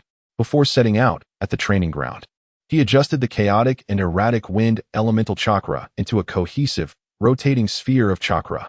Qi Yuan focused intently on the transformation of the wind sphere in his hand. Gradually, he accelerated the rotational force of the wind attribute chakra at its center, concentrating the chakra more intensely at the edges. Qi Yuan meticulously controlled the flow of wind element chakra. However, given his level of proficiency, he ultimately could not achieve the same degree of deviation in all directions. The altered chakra gradually transformed into a ring, but due to the earlier disruption of its equilibrium, the chakra ring began to oscillate vertically, gradually showing signs of dissipating. The final step was to compress it. As Qi Yuan endeavored to compress the wind ring, the moment he initiated the operation, countless slender blades of wind surged forth from the circular ring, incessantly slicing into his skin. Qi Yuan yearned to master this technique in one go, for time was of the essence. However, haste made him falter, causing the wind circle to erupt violently. Additionally, his right hand was severely swollen. Chapter 29, Wind Release, Wind Cutter. At this juncture, he had no choice but to resort to this technique. A glimmer of determination flickered in Qi Yuan's eyes. Qi Yuan began to master the flow, formation, acceleration, and compression of the wind element chakra. In mere moments, much like the previous chakra wind blade, it swirled gracefully within his grasp. Qi Yuan felt the sharp sting of the slender wind blade slicing through his left hand, nearly causing him to falter and disperse the entire wind blade. Naruto, please do not lose control. Otherwise, I shall have to carry you back. Qi Yuan continuously prayed within his heart. In the mirror, the crimson chakra behind Naruto swelled increasingly, and the visage of the fox became ever more distinct. Accompanied by a fierce roar from Naruto, the scarlet chakra erupted explosively. The immense chakra shattered Bai's ninjutsu, the ice crystal of the magic mirror. Shards of ice scattered like snowflakes descending to the ground, revealing Bai's astonished form as he lost his hiding place. How is this possible? Well done, Naruto. Qi Yuan praised him, then turned to face Bai, brandishing the wind blade in his hand. I shall conclude this with one decisive move. Although Bai was unaware of the technique Qi Yuan intended to employ, instinct instilled a sense of dread within him. Hastily, Bai formed seals in an attempt to conjure an ice wall for concealment. However, the prior depletion of chakra rendered him incapable of continuing. Without a hint of hesitation, Qi Yuan launched the wind blade with precision. In an instant, the wind blade, accompanied by a whistling gust, made intimate contact with Bai, cleaving him in two. Once it was determined that Qi Yuan had lost all capacity for movement, he swiftly approached Naruto and Sasuke to assess their injuries. It appeared that the battle on that front had concluded. Meanwhile, Kakashi, engaged in combat with Zabuza, observed the situation concerning Haku and spoke up. Zabuza cast a disdainful glance back, his face a mask of fury at his subordinate's incompetence. TCH, Haku, that guy is utterly useless, unable to even deal with a few children. It seems the rumors are true. The ninjas of your mist village are indeed so cold and devoid of emotion, he scoffed. Kakashi replied coolly, pausing momentarily when mentioning the mist village. Let us settle this with a single move. We shouldn't waste any more time. Kakashi's tone was grave. You arrogant fool, you will pay for your words and actions, Zabuza retorted, charging forward with his executioner's blade. Kakashi, wielding a shimmering lightning blade, met him in a flash of steel and thunder. Raikiri, Kairi. Before Zabuza's blade could strike Kakashi, the latter's Raikiri pierced Zabuza's heart. Zabuza stumbled back, collapsing to the ground. The members of Team 7 regrouped once more. The battle between the people of the Land of Waves and the mafia leader, Kato, also reached its climax. Ultimately, the conflict between the Ronin and the oppressed farmers was subdued by the deep-seated hatred born from exploitation. With Dasna and his grandson, Inari, wielding a sickle and shovel to vanquish Kato, the saga of the Land of Waves came to a close. When all gathered again, every villager in the Land of Waves expressed their gratitude to the four. Even the mischievous Inari conveyed his heartfelt thanks. We, the people of the Land of Waves, wish to foster a friendly relationship with Konoha for generations to come.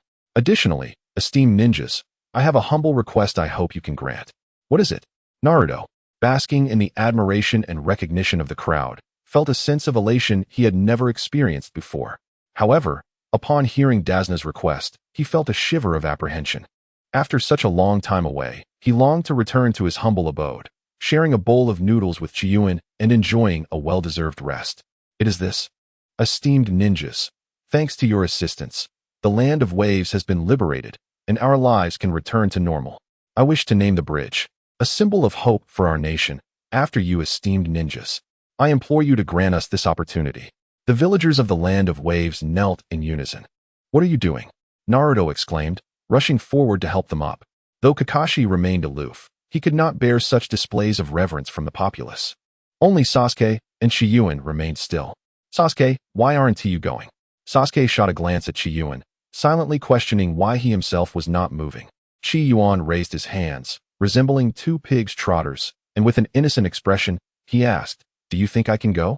The two remained silent, simply sitting there in quietude. Please, esteemed ninja master, we implore you to grant our request, otherwise, we shall not rise. Qi Yuan initially contemplated dismissing the idea of rising, but ultimately abandoned this whimsical notion. Naruto, please agree with them, Qi Yuan addressed Naruto. Heeding Qi Yuan's counsel, Naruto named the bridge Little Seven Bridge. That evening, the group convened for a banquet, during which Naruto, in a moment of exuberance, performed a seductive jutsu, causing the crowd to erupt in excitement. The only one left unmoved was Sasuke, who gazed at the bloodied food he had just grasped, his veins pulsating with tension. The following day, Naruto called out, "Everyone, we are leaving." As he walked while waving back, "Naruto, do come back to play." Ino smiled, bidding farewell with a wave. The wounds inflicted by the death of his adoptive father seemed to mend as Naruto and his companions triumphed over Kado. This journey enlightened Naruto about the essence of being a ninja. The world of ninjas is not adorned with flowers and applause, but is instead fraught with death and sorrow. To instigate change and ascend to the role of Hokage, relentless effort is imperative. Without Qi Yuan and Sasuke, I might have perished here, Naruto pondered. Perhaps it is only through unwavering commitment to one's goals and relentless striving that one can tread the path of a true ninja. Qi Yuan, Sasuke, I shall stand before you. Earning the village's recognition as Hokage, he resolved within. He then dashed to the forefront of the group, leaping and pointing skyward, exclaiming, "No matter the challenges that lie ahead, bring them on. I, Uzumaki Naruto, shall conquer them all. One day, I will inherit the title of Hokage and surpass every predecessor. This is my dream. Qi Yuan, Sasuke, I will succeed." At the entrance of Konoha village, Naruto, panting slightly, declared, "I'm back." He turned to Kakashi and said, "Teacher Kakashi, I'd like to rest first." Qi Yuan confessed he could hardly endure any longer. The group hastily made their way back, taking less than half a day. "Let us do this. I'll head to the Hokage Tower to finalize our mission, and we'll meet at the barbecue restaurant tonight." Kakashi briefly organized before vanishing from sight. As Naruto sought out Qi Yuan for ramen, he found himself unable to locate him. He invited Sasuke, only to be ignored, and ultimately returned home. Chapter 30, Farewell Ino. Approaching the Chunin exam at the Hokage Tower, Kakashi presented the mission documents to the third Hokage. The third perused the task scroll with a gentle touch. "Well done, Team 7, but there is a matter that requires your consideration, Kakashi." Curious, Kakashi wondered what the third would propose next. "Sunagake wishes to co-host the Chunin exam with us. I have agreed, yet given recent events, I suspect foul play may be afoot during this exam. Do you understand, Kakashi?" The third spoke solemnly. "I urge you to monitor certain individuals closely. We cannot allow them to threaten the children. Alongside you, there will be Ino's team, Asuma from Team 10, and Guy from Team 3. You will all share the responsibility for this defense task." Listening to the personnel arrangements, Kakashi's gaze sharpened. Nearly all of Konoha's combat strength was being mobilized. "Understood, Hokage-sama." Kakashi bowed slightly before departing with the Chunin exam registration form in hand. Meanwhile, in an obscure corner of Konoha, at the route base, a sinister voice echoed through the empty underground, alluring yet chilling. "Apologies, Danzo-sama, but I too am unaware of the situation." A root ninja knelt nervously behind Danzo. "Is that so? Any movements from the Umbu?" Danzo inquired. I am unaware. However, I heard that the Umbu recently captured 2 spies. But before they could be interrogated, They detonated themselves using forbidden techniques. I see. It seems that old man Hisashi has turned his ire towards me, Danzo sighed, while the root ninja continued to tremble in silence. What news of the Nine Tails? If it concerns the Nine Tails, he just returned from a mission outside the village, reportedly achieving commendable results. The reputation of the Nine Tails and that boy seems to have improved within the village. Relay my orders to alter this perception. We cannot allow the villagers to hold the Nine Tails in high regard. Should the Nine Tails gain favor among the populace, another Nine Tails incident could arise.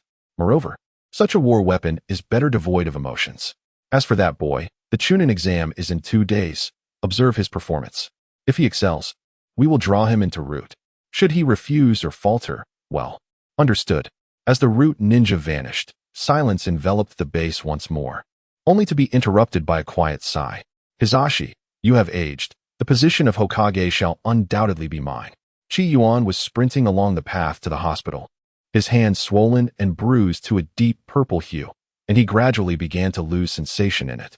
In Qi Yuan's heart, he could not help but curse. This was the side effect of the new technique, and it seemed that further optimization was necessary. Hey, Qi Yuan-kun. A melodious female voice rang out beside him. Oh, it's Ino. I'm sorry, but I have to leave for something urgent. Qi Yuan hurriedly rushed past Ino, leaving only a lingering echo in the air. Hey, what's wrong with Qi Yuan? Ino's sudden joy dissipated, leaving her in a state of confusion. Didn't you hear? He said he had something to attend to. Shikamaru remarked with a troubled expression. Foolish Shikamaru. Qi Yuan-kun, usually isn't so rude. Ino angrily delivered a playful punch to Shikamaru and then, with a worried expression, gazed in the direction Qi Yuan had departed. I must go check on him. What if he needs my help? With that, she hurriedly followed after him. Women in love are truly troublesome, Shikamaru muttered, rubbing his aching head. Love? Who are you talking about? Ino? CHG, overhearing Shikamaru's comments, was taken aback. Are you saying Ino and Qi Yuan? He asked, astonished. Who else? Shikamaru rolled his eyes at CHG and then turned towards home. He had sustained serious injuries and needed to recuperate for the day. Wait for me, Shikamaru. CHG, overwhelmed by the revelations, decided to follow him without contemplating the feasibility of the situation. At Naruto's home, he returned, visibly fatigued, and opened the door, greeting the interior as usual. I'm back. He kicked off his shoes, but was surprised to find the house, which had been empty for days, impeccably clean. Naruto and I did all the cleaning. A quirky little head poked in through the window. Konoha Maru, what is going on? Here's the story, Naruto and I. Konoha Maru cheerfully recounted the events. After Naruto and his companions had departed for the land of waves, Konoha Maru, as usual, wandered the streets. He had intended to seek out Naruto to continue learning the seduction technique, but unknowingly found himself at Naruto's home. However, Naruto had left in a hurry, and having grown accustomed to relying on Qi Yuan, he forgot to close the door. Observing the open door from afar, Konoha Maru assumed Naruto was at home and approached, only to find the door ajar, but no one inside. Frustrated, he ran to find his grandfather, the third Hokage, Sarutobi Hiruzen, who informed him that Naruto had left the village on a mission. Hiruzen advised Konoha Maru not to cause trouble. Initially angry and feeling mocked, Konoha Maru gradually changed his mind, deciding to help Naruto by cleaning the house as a way to repay him for his guidance. And that is how it happened, Naruto and I. Konoha Maru chuckled. Also, while cleaning, I found the key to Qi Yuan and I's house, so I tidied up there as well. I see, Konoha Maru has truly grown up. If Qi Yuan knew, he would be delighted. Naruto exclaimed, invigorated. Now, let us embark on an exciting and intense training session. Konoha Maru's face lit up with joy. Really, Naruto and I? Meanwhile, at the ninja hospital, a sharp explosive sound emanated from Qi Yuan's examination room. How did you manage that? Why are you still alive? The doctor before Qi Yuan appeared utterly astonished and inquired. Qi Yuan himself felt a pang of trepidation. Is this merely swelling? The doctor continued, to put it plainly. What you are experiencing is the violent chakra released during the use of ninjutsu, which has not only inflicted damage upon your internal tissues, but has also obstructed your chakra pathways. If your cellular vitality were even slightly stronger, your hands would have exploded. The doctor illustrated this with an explosive gesture. However, for reasons unknown, your cellular vitality is remarkably low, seemingly exhausted. What could be the cause? The doctor pondered, baffled. Chapter 31. The feeling of a heartbeat listening to the doctor's musings, Qi Yuan appeared relieved. Ever since his arrival in the land of waves, Qi Yuan had commenced the gravitational extraction method of Earth Element Chakra. By harnessing the Earth Element Chakra's control over gravity, he sought to accelerate and sustain the fusion of the two vital energies within his body, namely physical energy and spirit. This endeavor aimed to significantly enhance the quantity of chakra he could extract, where previously he might have refined chakra equivalent to 0, 1, or 0, 2 Kakashi. He could now achieve an extraction of 0, 9, or even 1 Kakashi chakra. Although this amount of chakra would be negligible in the grand scheme of the shinobi world, during this period, it was indeed formidable. Even considering Naruto's physique, where excluding the chakra used to restrain the nine tails, his normal chakra might only amount to 4 Kakashi's worth. His performance has often been compromised due to the interference of the nine tails. The more powerful the technique, the greater the side effects. Qi Yuan's chakra extraction method was particularly taxing on his stamina and prone to accumulating hidden injuries. Thus, he had already resolved on his journey back that he must learn healing ninjutsu in the future, and after the Chunin exams, Tsunade, the future 5th Hokage, would be his ideal mentor. Whether it be the sealing technique or the ninjutsu derived from it, namely creation rebirth or the Baiken no Jutsu, these would serve as tremendous assets for Qi Yuan. Particularly, creation rebirth could assist in the rapid recovery of chakra through the earth element chakra extraction technique. Concerns regarding lifespan consumption could be addressed later. Doctor, how should I proceed with my treatment? Qi Yuan no longer wishes to ponder the future. Instead, he focuses on swiftly resolving his current ailment, after which he can indulge in a delightful meal and enjoy a restful slumber. While one might say that even the legendary sage of 6 paths could not remedy such a predicament, your approach, utilizing silver needles to stimulate specific chakra points, combined with healing techniques, could yield recovery within 3 days of tranquility. It is advisable to refrain from utilizing chakra during this period, should it be absolutely necessary. One must avoid employing large-scale ninjutsu, as a recurrence of the injury would compel him to seek the assistance of the fabled Sannin, Lady Tsunade, the slug princess of Konoha. The mention of Tsunade brought a proud smile to the doctor's face. Very well, I understand, Qi Yuan replied. I would appreciate your assistance in my healing. Qi Yuan was about to request the doctor's assistance for his treatment when a commotion erupted outside. Excuse me, have you seen a boy slightly taller than me, dressed in black? Inoue panted as he approached the triage desk. Moments earlier, Inoue had hurried through the hospital, finally catching sight of Qi Yuan. He surmised that Qi Yuan must have sustained severe injuries during a mission. Otherwise, he wouldn't have rushed straight to the hospital upon his return. Anxious and distressed, he rushed inside. Excuse me, have you seen a boy slightly taller than me, dressed in black? The ingrained curiosity of a citizen spurred Qi Yuan to open the consultation room door, eager to discover what was happening outside. However, the scene that met his eyes left him momentarily speechless. Inoue, what are you doing here? Qi Yuan asked, perplexed. Qi Yuan-kun, thank goodness. What happened to you? Why did you rush to the hospital? Inoue's gaze swiftly scanned Qi Yuan from head to toe. Ultimately, her eyes lingered on Qi Yuan's hand, letting out a sharp gasp. Qi Yuan-kun, your hand. Shoo, lower your voice. Qi Yuan swiftly covered Inoue's mouth and glanced around. He noticed the surrounding nurses and patients casting curious glances in his direction, whispering amongst themselves. For a moment, Qi Yuan felt as though he had been abandoned by the world. It seemed as if his toes could excavate a 3-room apartment. He pulled Inoue into the consultation room. What brings you here? Qi Yuan let out a sigh of relief and inquired. Inoue fixed his gaze intently on Qi Yuan's hand, which had swollen to an alarming size, resembling a pig's trotter. Seeing that Jingye did not respond, Qi Yuan followed his gaze. What has happened to your hand? Qi Yuan raised both hands. What you mentioned is merely an excessive use of chakra. It is nothing of great concern, correct? Dr. Ino cast her gaze towards the physician, her tear-filled eyes seemingly seeking the affirmation she desperately craved from him. Qi Yuan exchanged a meaningful glance with the doctor, signaling him to refrain from speaking indiscreetly. The doctor, observing the two before him, could not help but chuckle. You must be his girlfriend. His injuries are not severe. He merely needs to recuperate well at home. Upon hearing this, Ino felt her cheeks warm slightly. Qi Yuan wished to clarify the situation, but found himself at a loss for words, ultimately exhaling a deep sigh. After the doctor's treatment, the pair departed the hospital in silence, the atmosphere considerably subdued. As they walked for a while, it was Ino who ultimately shattered the tranquility. From now on, you must pay better attention. Do not rush your training, and avoid charging into battle recklessly. Her admonishments carried a tone that seemed both like a complaint and a genuine concern. Qi Yuan gazed at the incessantly chattering girl before him, feeling warmth for the second time. Initially, he had arrived here in a daze, seeking survival and wanting to cling to Naruto's leg. As time passed, they attended school and shared meals together, gradually developing a bond. Inuyama was the second person with whom Qi Yuan formed an emotional connection in this world. Inuyama asked him, "What's wrong?" "Thank you," Qi Yuan replied. "Thank me? Why?" "Never mind, I want to say it." Qi Yuan longed to articulate something, but the words eluded him. He could only don a smile and suggest, "Let us go. I'll treat you to dinner." Curiosity piqued within Inuyama regarding Qi Yuan's unfinished thought, her eyes gleaming with mirth as she accepted his invitation. At 6 in the evening, the sky was bathed in golden hues, the setting sun casting a heavy fatigue over Konoha.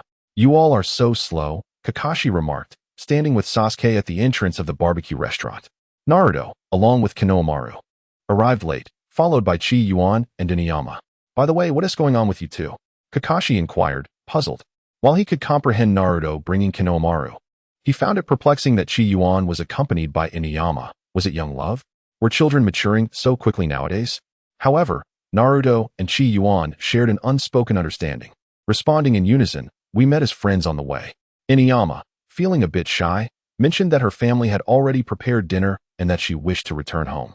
Meanwhile, Konohamaru displayed no shyness whatsoever, his face radiating the innocent joy of a child, eagerly anticipating the upcoming feast. "It's all right, Inuyama. Stay and eat with us. The rewards from Team 7 will cover the expenses. Eat without worry." "If it's truly insufficient," Kakashi began with a smile, but before he could finish, Naruto excitedly interjected. "If it's not enough, Kakashi-sensei will cover it." Kakashi maintained his grin, turning his gaze toward Naruto. "No, if it's really not enough, you all will stay here and work to make up the difference. Now, let us indulge in a grand feast." Kakashi disregarded Naruto's loud protests and led the group into the barbecue restaurant, where they joyfully spent their first day back in Konoha. Chapter 32. Genin exams. The arrival of Sunagakure in the Konoha training grounds. The situation unfolded thus. "Next week, we will jointly host the Genin exams with Sunagakure. The Hokage asked me to gauge your opinions on whether or not to participate." Naruto, ever eager, was the first to express his agreement, believing that his ascent as the future Hokage would commence with these exams. Qi Yuan was suddenly taken aback, suspecting that the sage of the 6 paths within Naruto had perhaps revealed the script to him in advance. Indeed, Naruto began his ascent following the Chunin exams, first mastering the summoning technique with the mighty Shikaku, and then countering Chidori with his Rasengan. From that moment forth, the era of the Rasengan had begun. This realization left Qi Yuan astonished at the formidable potential of this young man. He deemed it imperative that Naruto be eliminated in the future. However, upon further reflection, he thought, he is my ally, so it is of no concern. Following Naruto, Sasuke expressed that in order to eliminate that man, one must possess immense power, dismissing the Chunin exams as merely a minor obstacle. Sasuke's remarks were laced with the customary arrogance of the Uchiha clan. How could he fathom that he and Naruto would forever remain genin? The trio's gaze turned in unison toward Qi Yuan, seemingly awaiting his response. "I am indifferent. Whatever you say shall be accepted." Qi Yuan shrugged nonchalantly, waving his hand in a carefree manner. Kakashi, in a flurry due to the 3rd Hokage's urgent task, hastily registered the 3, fearing they might have a change of heart, which would necessitate further persuasion on his part. "Very well, from this point onward, you may engage in your own training. I must assist in your registration with the 3rd Hokage." With a swift body flicker technique, Kakashi vanished from the spot. Naruto, observing Kakashi's frantic demeanor, felt an inexplicable sense of being deceived. Yet, he refrained from voicing his thoughts to Qi Yuan and Sasuke, for he could not compromise the dignity of his future self as Hokage. However, for Sasuke, the enhancement of strength remained paramount. He boldly declared his intent to challenge Qi Yuan, asserting that with his newly awakened double Tomo Sharingan, he was now the strongest among the trio. Qi Yuan contemplated that it would be beneficial to ascertain the strength of the team in advance, ultimately agreeing to engage in a duel with Sasuke. Meanwhile, Naruto incessantly clamored from the sidelines, feeling excluded from their activities. Reluctantly, Qi Yuan assigned Naruto to Sasuke, intending to take on both opponents himself. "You shall undoubtedly pay the price for underestimating the Uchiha," Sasuke retorted, visibly displeased, believing that Qi Yuan held him and the Uchiha clan in contempt. Determined to demonstrate his prowess, Sasuke prepared to inform Qi Yuan that in the realm of ninjas, the Uchiha were the mightiest. Although Sasuke projected an air of ferocity in his words, he approached Qi Yuan with utmost caution. He activated his Sharingan, revealing the crimson double tomo within his eyes. With swift precision, he delivered a kick that sent Naruto tumbling toward Qi Yuan, simultaneously unleashing a barrage of shuriken. Ninjutsu, Shuriken Shadow Clone Technique. The shuriken multiplied, transforming from 3 to 6, then from 6 to 9, forming a dense web of assault aimed directly at Qi Yuan. Qi Yuan instinctively desired to summon an earthen barrier with a single hand clap. However, recalling the doctor's admonition, he let out an irritable sigh and evaded by shifting his form. As Qi Yuan regained his composure, Sasuke swiftly closed the distance, forcing Qi Yuan to draw his kunai and engage in combat. The clash between the two was as fleeting as petals in the wind, ephemeral and elusive, akin to the antelope's horns, the moon reflected in water, and flowers seen in a mirror, ever-changing and difficult to grasp. "Incredible!" Naruto exclaimed, utterly astonished. Just moments ago, he had stood up, preparing to join the fray. But upon witnessing the ghostly agility and beast-like ferocity displayed by the two fighters, he was instantly drenched in sweat, a cold bead trickling down his forehead. Currently, Sasuke possessed the dynamic vision of the Sharingan, while Qi Yuan wielded a spatial awareness that could rival the Flying Thunder God technique. He could perceive every movement in the surrounding space at will. In contrast, without the aid of the Nine Tails, Naruto lacked the sensory perception, the physical prowess, and had yet to master the Rasengan, leaving significant gaps in his ninjutsu capabilities. As Qi Yuan and Sasuke clashed once more before parting ways, Sasuke swiftly formed hand seals, unleashing a colossal fireball from his mouth. He was determined to break the stalemate and began to seek opportunities for a proactive assault. Qi Yuan discerned Sasuke's intentions and swiftly retreated to evade the fireball, inwardly lamenting the suffocating days devoid of ninjutsu. Meanwhile, Sasuke felt a surge of exhilaration. His attacks had compelled Qi Yuan to withdraw significantly, indicating that his rigorous training had not been in vain. It seemed that the time to eliminate that man was finally drawing near. Let today conclude here. Qi Yuan sank heavily to the ground. Upon witnessing Qi Yuan's state, Sasuke's conviction in his thoughts grew even stronger. "I once believed you possessed the qualifications to be my rival, Qi Yuan. Yet now, it appears you are as useless as that fellow over there," Sasuke remarked, his crimson gaze glinting with malevolence as a sinister smile spread across his face. Qi Yuan watched Sasuke perform, contemplating the harshness with which he had previously pressured the child. It seemed that merely retreating a couple of steps brought such joy. One could only wonder how the child would react upon witnessing his prime. Would he not abandon all hope? Meanwhile, Naruto sat silently, his fists clenched, lost in his own thoughts. Is this truly the village of Konoha? It radiates prosperity, indeed. A figure clad in black, burdened with an ambiguous object, expressed admiration. Beside him, a mature woman echoed his sentiments. Indeed, but soon enough, this place will belong to us. Mind your tongues, or I shall end your lives. A fierce voice echoed like a ravenous spirit from the depths of hell, startling the two. Instantly, they straightened, responding obediently before following the source of the menacing voice. "By the way, big brother Naruto, when will you teach me more advanced seduction techniques?" Konohamaru, brimming with curiosity, danced before Naruto. Well, that just then, as Naruto pondered, Konohamaru collided with the black-clad man due to his inattention. "Do you wish to die, brat?" The black-clad man, already in a foul mood from the earlier reprimand, exploded with rage upon being struck by the oblivious boy. I'm sorry," Konohamaru stammered, fear creeping into his voice. But the black-clad man was not inclined to show mercy, launching a punch at him. With eyes shut tight in terror, Konohamaru awaited the impact, but after a long moment, he felt no blow. Cautiously, he opened a sliver of an eye and saw a figure standing protectively in front of him. "Big brother Qi Yuan," Konohamaru exclaimed in shock. "Attacking a child? This is your level," Qi Yuan remarked nonchalantly. With a slight exertion of force, the bones in the black-clad man's hand crunched ominously. "My hand." The man held in pain. "You wretch. I will kill you." "Kanjiro no. Come back. Kanjiro, disregarding the command, began to unfasten the package on his back, ready to confront Qi Yuan. Return at once. If you dare to strike, I shall end you. Kanjiro halted abruptly, torn between defiance and obedience to the voice's owner. His face contorted with resentment as he muttered, "You'll pay for this." Reluctantly, he retreated to the side of the voice's master. A figure descended from the trees, approaching Qi Yuan with a cold demeanor. "You are a ninja from Konoha, are you not? We are of the Sand Village, and I trust your teacher has informed you of our intentions." Leaning close to Qi Yuan's ear, he added, "I hope you do not cross paths with us. Otherwise, I will personally see to your demise." Qi Yuan couldn't help but chuckle. "If your reliance lies in the gourd behind you, I dare say you lack the capability to take my life." Qi Yuan's abrupt interjection interrupted Gaara, and in a flash, he pressed his finger against Gaara's forehead. This sudden turn of events left the two sand ninjas beside them utterly astonished. How is this possible? How could anyone breach Gaara's defenses? While Gaara remained outwardly composed, a tempest raged within him. This man. I must kill this man. After showcasing a brief display of skill, Qi Yuan departed with Naruto and the others. What a joke. Those individuals incessantly spoke of death, yet they hardly seemed formidable. Naruto, with his arms crossed behind his head, wore a carefree expression, although Sasuke remained silent. His demeanor clearly conveyed his disdain for this so-called sand trio.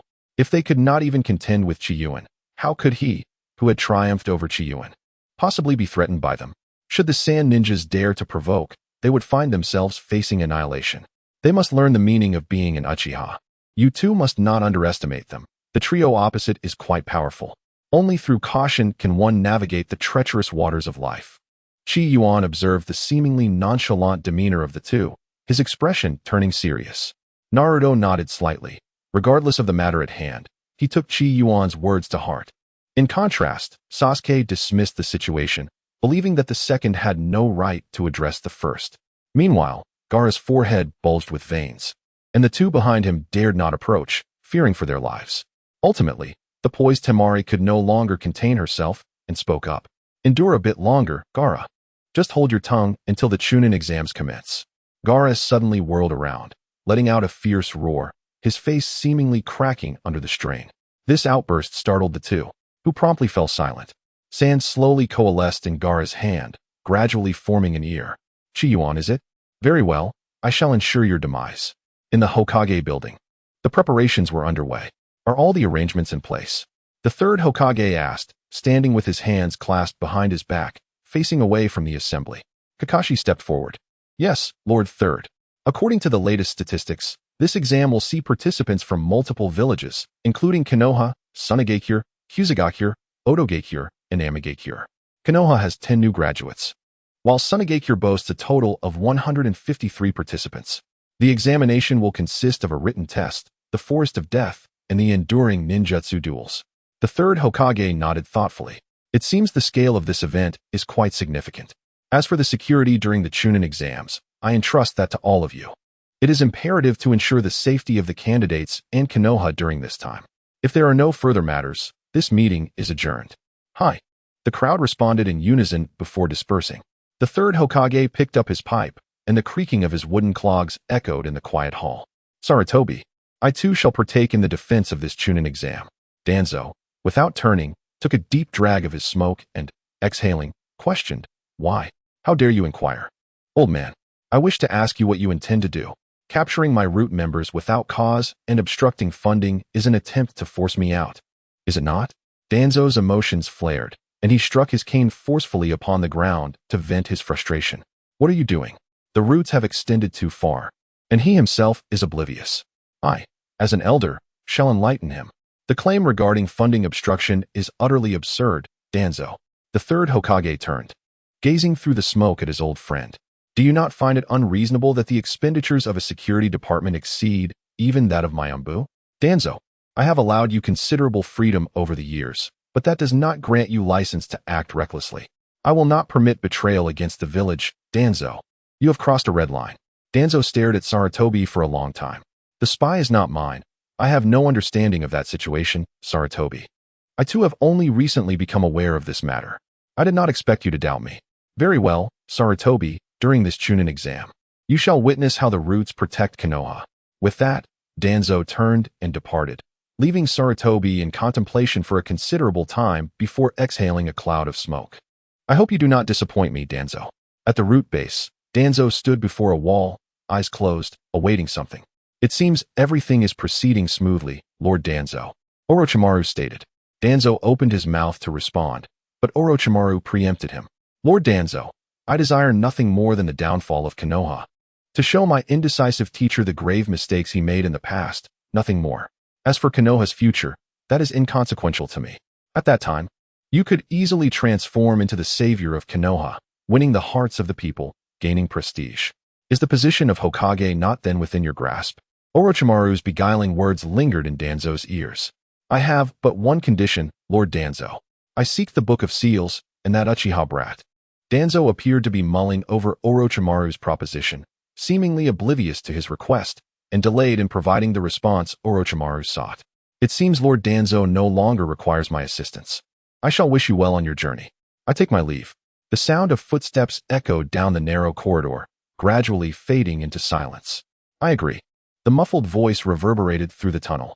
After a long pause, a mocking laughter echoed from the opposite end, leaving one disoriented. Under the sun, Konoha appeared tranquil and serene, while in the shadows, the roots stirred with dark currents. Whether the nascent Konoha could bear the weight of all things, or if the withered yet robust roots could better uphold the will of fire, remained uncertain. Chapter 34. Team 3 Hurry up, Naruto. Today is the Chunin exam. If you don't leave now, I won't wait for you. Qi Yuan hastily donned his shoes, urging, hurry, hurry. With a mouthful of bread, Naruto mumbled indistinctly in response. The two of them raced towards the examination venue, where Sasuke had already been waiting at the entrance, surrounded by a ceaseless throng of people.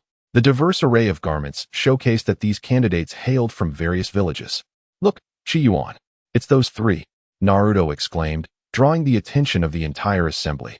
Qi Yuan and Sasuke felt somewhat uncomfortable under the scrutiny of those gazes, prompting them to hastily pull Naruto away to another location. Hello, Qi Yuan-kun. A melodious female voice rang in Qi Yuan's ears. Without needing to glance, he knew it was Ino. Their encounters always seemed to be filled with Ino's endless chatter, and Qi Yuan relished the opportunity to engage in delightful conversation with her. I told you those two have something going on. Shikamaru nudged Chuji with his elbow, only to find him unresponsive.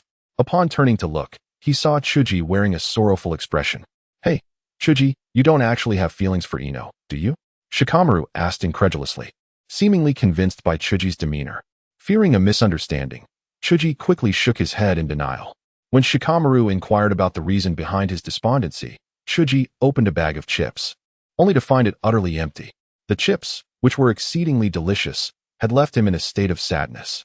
Yet, Chuji's antics never failed to catch Shikamaru off guard, leading him to turn away and ignore Chuji. I think they make a good couple.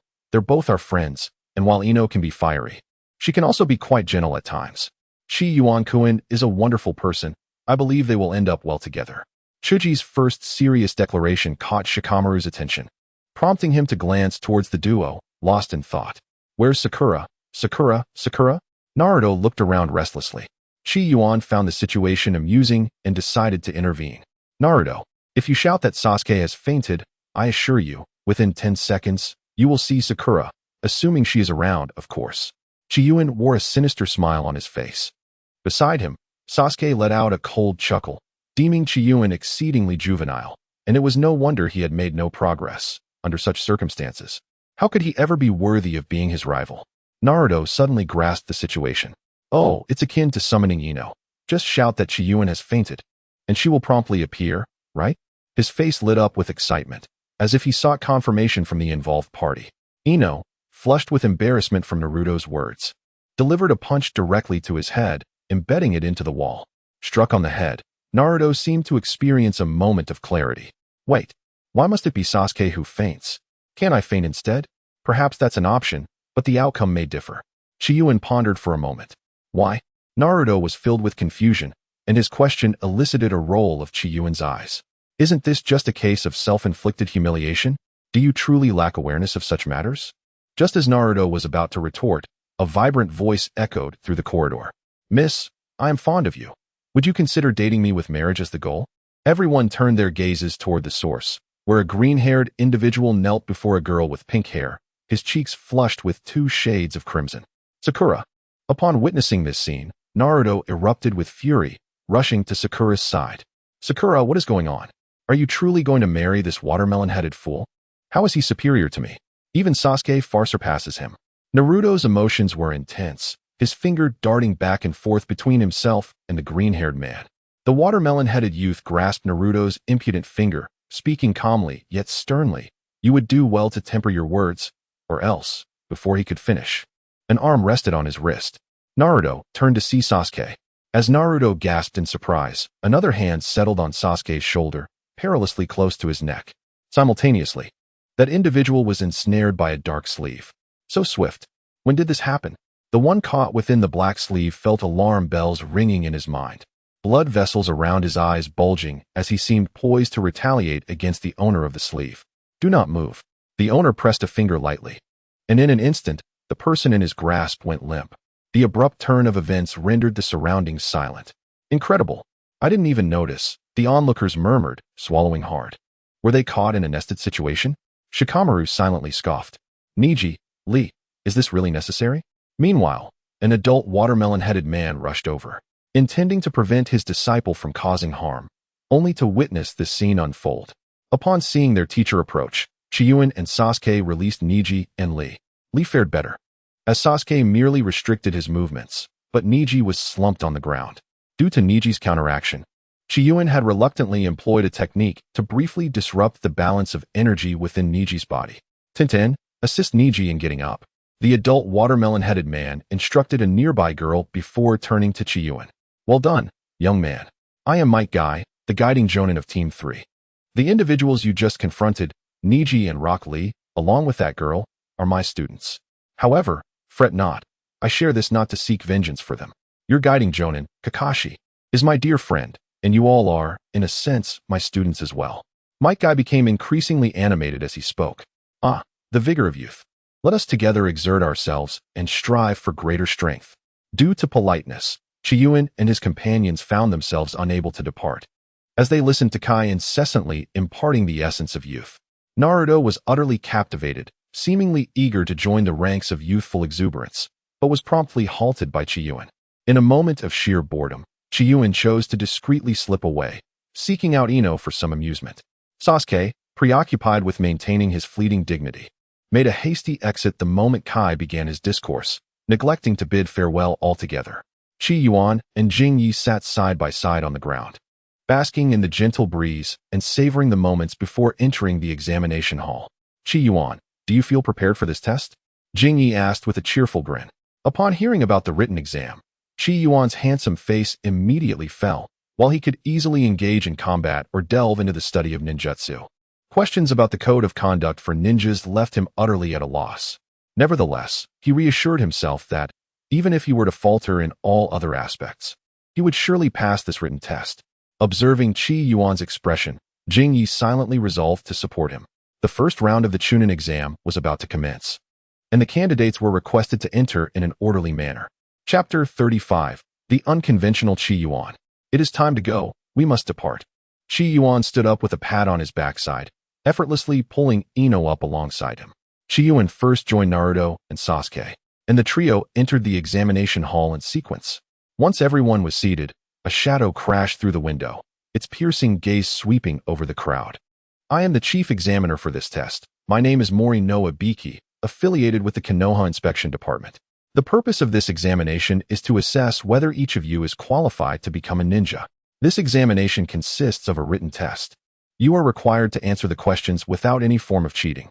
8 Chunin proctors have been assigned to monitor you during this test.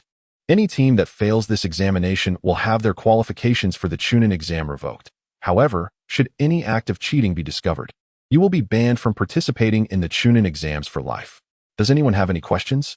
Chief Examiner Mori no Ibiki swiftly articulated the rules of the examination, and the audience felt an overwhelming sense of pressure. At that moment, Naruto began to look around anxiously. What should I do? I'm definitely going to fail. I hope I won't drag Qi Yuan and the others down with me. Naruto made a comical face, appearing flustered. Hinata, seated beside Naruto, quietly observed his antics. Her cheeks tinged with a faint blush. Even the frantic Naruto-kun is rather endearing. Qi Yuan cast a glance at Sasuke, who merely smirked with disdain, indicating that the examiner was utterly ignorant of the true power of the Uchiha clan. The thoughts of the crowd varied, and it seemed that, aside from Naruto, everyone else was poised to showcase their extraordinary abilities. Teacher, I have a question. Qi Yuan raised his hand and stood up. What is the question? The chief examiner, Sanai Ibiki, suddenly darkened his expression, evidently taken aback by the audacity of someone daring to inquire. What if someone resorts to subtle means of cheating? Rest assured, under these watchful eyes, not even a hair will escape unobserved. Sanai Ibiki inwardly cursed, thinking to himself that he was on the verge of explicitly stating that the very essence of the exam was to test for such covert cheating. Yet this individual had the gall to mention it. Fail. He must fail. But sir, what if I can point out their cheating behaviors? Qi Yuan inquired once more. The chief examiner, Sanai Ibiki, was already growing impatient, wishing to hasten the conclusion of this tedious examination and return to interrogate the culprits. He bluntly declared, if you can indeed identify the subtle cheating you speak of, I will consider this exam a pass for you and your entire team. Qi Yuan and Ino exchanged worried glances, seemingly fearful that the chief examiner, provoked by Qi Yuan, might retaliate against him. All right, esteemed chief examiner, you said it yourself. So do not renege on your word later. Qi Yuan smiled at Sanai Ibiki, and, as he took his seat, his gaze inexplicably shifted towards the Sand Village trio. Who is it? Gaara's heart raced, an unsettling chill washing over him, and he immediately turned his head in Qi Yuan's direction. That guy is infuriating. I just want to eliminate him right away. Now that there are no further interruptions, Su Njin, distribute the papers. I hereby declare the examination to begin. Silence all. Sanai Ibiki, fearing the emergence of another inappropriate fool that would squander his precious time, promptly announced the commencement of the exam, his gaze fixated on Qi Yuan, as if waiting for him to err. Meanwhile, Qi Yuan remained unperturbed, not lifting his pen, standing out like a crane among a flock of chickens amongst the diligent scribes. At that moment, the others were employing their own unique strategies. Sakura, relying on her solid knowledge, tackled the questions head-on. Ino, as Sakura's close companion, was acutely aware of her friend's capabilities. After Sakura completed her work, she executed a quick body-switching technique to take her place. Shikamaru opted for the same approach as Sakura, writing directly while employing the shadow imitation technique to assist Choji in completing the exam. The cunning Baki chose to showcase the prowess of the Uchiha clan, activating his worthless Two-Tomo Sharingan to mimic the actions of those ahead of him. Shino, Kiba, and Tamari relied on insects, while Akamaru and Kankuro discreetly engaged in their own acts of deception. It appeared that everything was proceeding in an orderly fashion. Suddenly, a voice resonated within Qi Yuan's mind. Body-switching technique. Gradually, Qi Yuan's consciousness began to blur. Where's this place? Qi Yuan gazed into the abyss of the pitch-black world before him. Could it be Qi Yuan? A hand emerged from behind, gently resting on Qi Yuan's shoulder. Upon turning around, Qi Yuan's expression shifted to one of realization, only to be swiftly replaced by confusion. Indeed, it was you, Ino, but why have you chosen to act in this manner? What a surprise. All of this was for you, Qi Yuan-kun. It seems even the astute Qi Yuan can occasionally exhibit foolishness. Ino observed the bewildered Qi Yuan before breaking into a cheerful smile. You wish to assist me with my examination, am I correct in my assumption? Qi Yuan ventured cautiously. Aren't you already aware of this? Why pretend otherwise? Qi Yuan could only explain with resignation. I simply believe it is unnecessary. Everyone is aware that this examination tests one's ability to gather intelligence. Such discourse is exceedingly tedious. Instead, why not directly expose those undercover agents? That would be far more entertaining. However, Ji cautioned, but Qi Yuan, you would be besieged by everyone. She sensed that Qi Yuan's approach was somewhat misguided, as this would only attract an excessive number of adversaries. Qi Yuan pondered for a moment and came to the realization that he was indeed correct. After all, aside from his own brothers, the rest were merely cannon fodder, and there was truly no necessity for a complete annihilation. However, there were still a few individuals he could deal with. Very well, he would refrain from provoking too many. But that Naruto fellow would undoubtedly not make it through. Even if others urged him to follow suit, he would refuse to comply. Thus, it was imperative for him to proceed in this manner. Nevertheless, this time he intended to focus on the three from Sunagakure. Why? Ino was utterly perplexed. Qi Yuan made a gesture of silence, signaling secrecy. Subsequently, he severed the connection with Jing Yi. How could this be? Upon returning to his true self, Jing Yi was left utterly astonished. This was the first time, apart from the instances involving Asuma-sensei and his father, Yamashiro Kaichi, that someone had actively cut off communication with him. Qi Yuan, just how formidable are you? Upon returning to his essence, Qi Yuan did not open his eyes. His fingers rhythmically tapped. A patch of sand slowly materialized before Qi Yuan's desk, gradually coalescing into an eye. Qi Yuan's fingers, which had been tapping rhythmically, suddenly came to a halt, and a subtle smile played upon his lips. It seemed that the moment had finally arrived. With a slight stomp of his foot, Qi Yuan pierced the eye of sand with a shard of earth. A heart-wrenching scream erupted from Gaara's direction. Gaara clutched his bleeding eye, exclaiming, "I will kill you. I must kill you." He rose in fury, directing his wrath towards Qi Yuan. Nearby, the siblings from Sunagakure also sprang into action, drawing their weapons to support Gaara. Chapter 36. The second match, the Forest of Death. A vast cloud of sand and dust swept through the classroom. In that instant, the 12 young ninjas from Konoha sensed an overwhelming threat. Sasuke's Sharingan zeroed in on Gaara, while Naruto swiftly formed a cross seal. The trio known as Inoshikecho immediately arranged themselves into a triangular combat formation. Niji's veins bulged near his eyes, and Tenten summoned several scrolls into her hands. While the unassuming Li reached for his leg, Qi Yuan sat quietly in his seat. The atmosphere on the field suddenly turned tense and foreboding. Enough. Do you wish to revolt? The chief examiner, Sun Naibi, observed the unsettling situation and, in a fit of fury, slammed his hand on the table and shouted. Qi Yuan sat elegantly on the chair, speaking leisurely. "Esteemed examiner, he has been surreptitiously glancing at my paper. According to the rules in our agreement, my team and I should have already passed the examination." Sanai Abiki's expression was exceedingly grim. Consider yourselves passed. You three may leave. You cannot leave. A harsh voice interjected, seemingly intent on contradicting Sanai Abiki. Sanai Abiki held a deep-seated disdain for both Qi Yuan and the Sunagakure ninja, Gaara. Had it not been for the two of them, he could have easily sailed through the entire examination, but these two ruffians had shattered his dreams. Gritting his teeth, Sanai Abiki declared, "I say he can leave. Do you wish to oppose the head of the Konoha Inspection Department and the chief examiner of the Chunin exam?" He attempted to exert his authority over Gaara, yet the normally indifferent Gaara ignored such a minor figure, let alone in a state of fury. Gaara-san swiftly advanced toward Sanai Abiki, gradually ensnaring his legs. Just as Gaara was about to crush Sanai Abiki, a hand grasped Gaara firmly. "Cease at once. I assure you that if you kill a Konoha ninja here, you will not walk out of Konoha's gates alive." "Kakashi-sensei," Naruto exclaimed joyfully. Upon seeing Kakashi arrive, the expressions and demeanor of Konoha's 12 were gradually easing. Kakashi discreetly regarded Qi Yuan before turning to Gaara. "Come with us. Even though you are a guest from Sunagakure, attacking a Konoha ninja with the intent to kill the examiner is enough to merit serious consequences." Kakashi attempted to escort Gaara away, but Kankuro and Temari obstructed their path. "No, you cannot take Gaara." The two stood firm, their motives unclear, whether it was love or duty. "Rest assured, you two cannot escape either. Provoking Konoha ninjas and inciting chaos will necessitate your involvement as well." After dealing with the Sunagakure trio, Kakashi addressed the remaining participants. "This examination has concluded.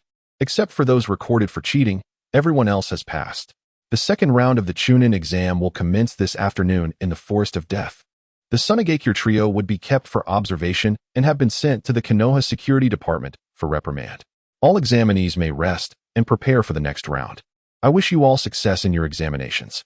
With that, Kakashi and the Sunagakure trio vanished from sight. "Wonderful. We've finally passed." Naruto cheered exuberantly. "Listen, Qi Yuan. Let us celebrate with some Ichiraku ramen." "Ichiraku ramen? What a splendid idea. Let us all join." Qi Yuan-kun. Ino approached, dragging an impatient Shikamaru along. "All right. Let us all go together," Qi Yuan invited with a beaming smile. Ultimately, everyone except Kiba and Shino went to Ichiraku Ramen, sharing laughter and joy. At the root base, Danzo's ghostly figure appeared at his feet. "Speak. The Sunagakure trio has been captured." "Humph. Useless. Truly useless. Orochimaru is indeed untrustworthy." The root ninja silently listened to Danzo's complaints. "What has Orochimaru stated?" "Orochimaru hopes you can mediate, Lord Danzo. as that Sunagakure boy possesses extraordinary power. To dismantle Konoha, we still require what lies within that boy. Is it not merely a tailed beast? Orochimaru has indeed grown increasingly timid. Orochimaru believes it unwise to allow our plans to be prematurely exposed. Otherwise, both you and he would be in peril. Humph. Always a mess left for me to clean up. Inform Orochimaru that I know what to do. Moreover, this is the last time. There shall not be a next. Yes, sir. The root ninja vanished from sight. Hokage, the one tail, the 9 tails, I shall have them all. A hint of madness flickered in Danzo's eyes. Let me warn you once more. This is Konoha, not your Sunagakure. Do not be so arrogant, boy. A guard shouted at Gaara. Enough. You may leave now. A deep voice commanded, halting the guard. Yes, Hokage-sama. The guard retreated. Fourth Kazekage, I leave him in your care. The circumstances have been explained to me. Indeed, it was our villager who instigated the trouble. Let this matter conclude here, without further grievance. Then I appreciate the Hokage's understanding.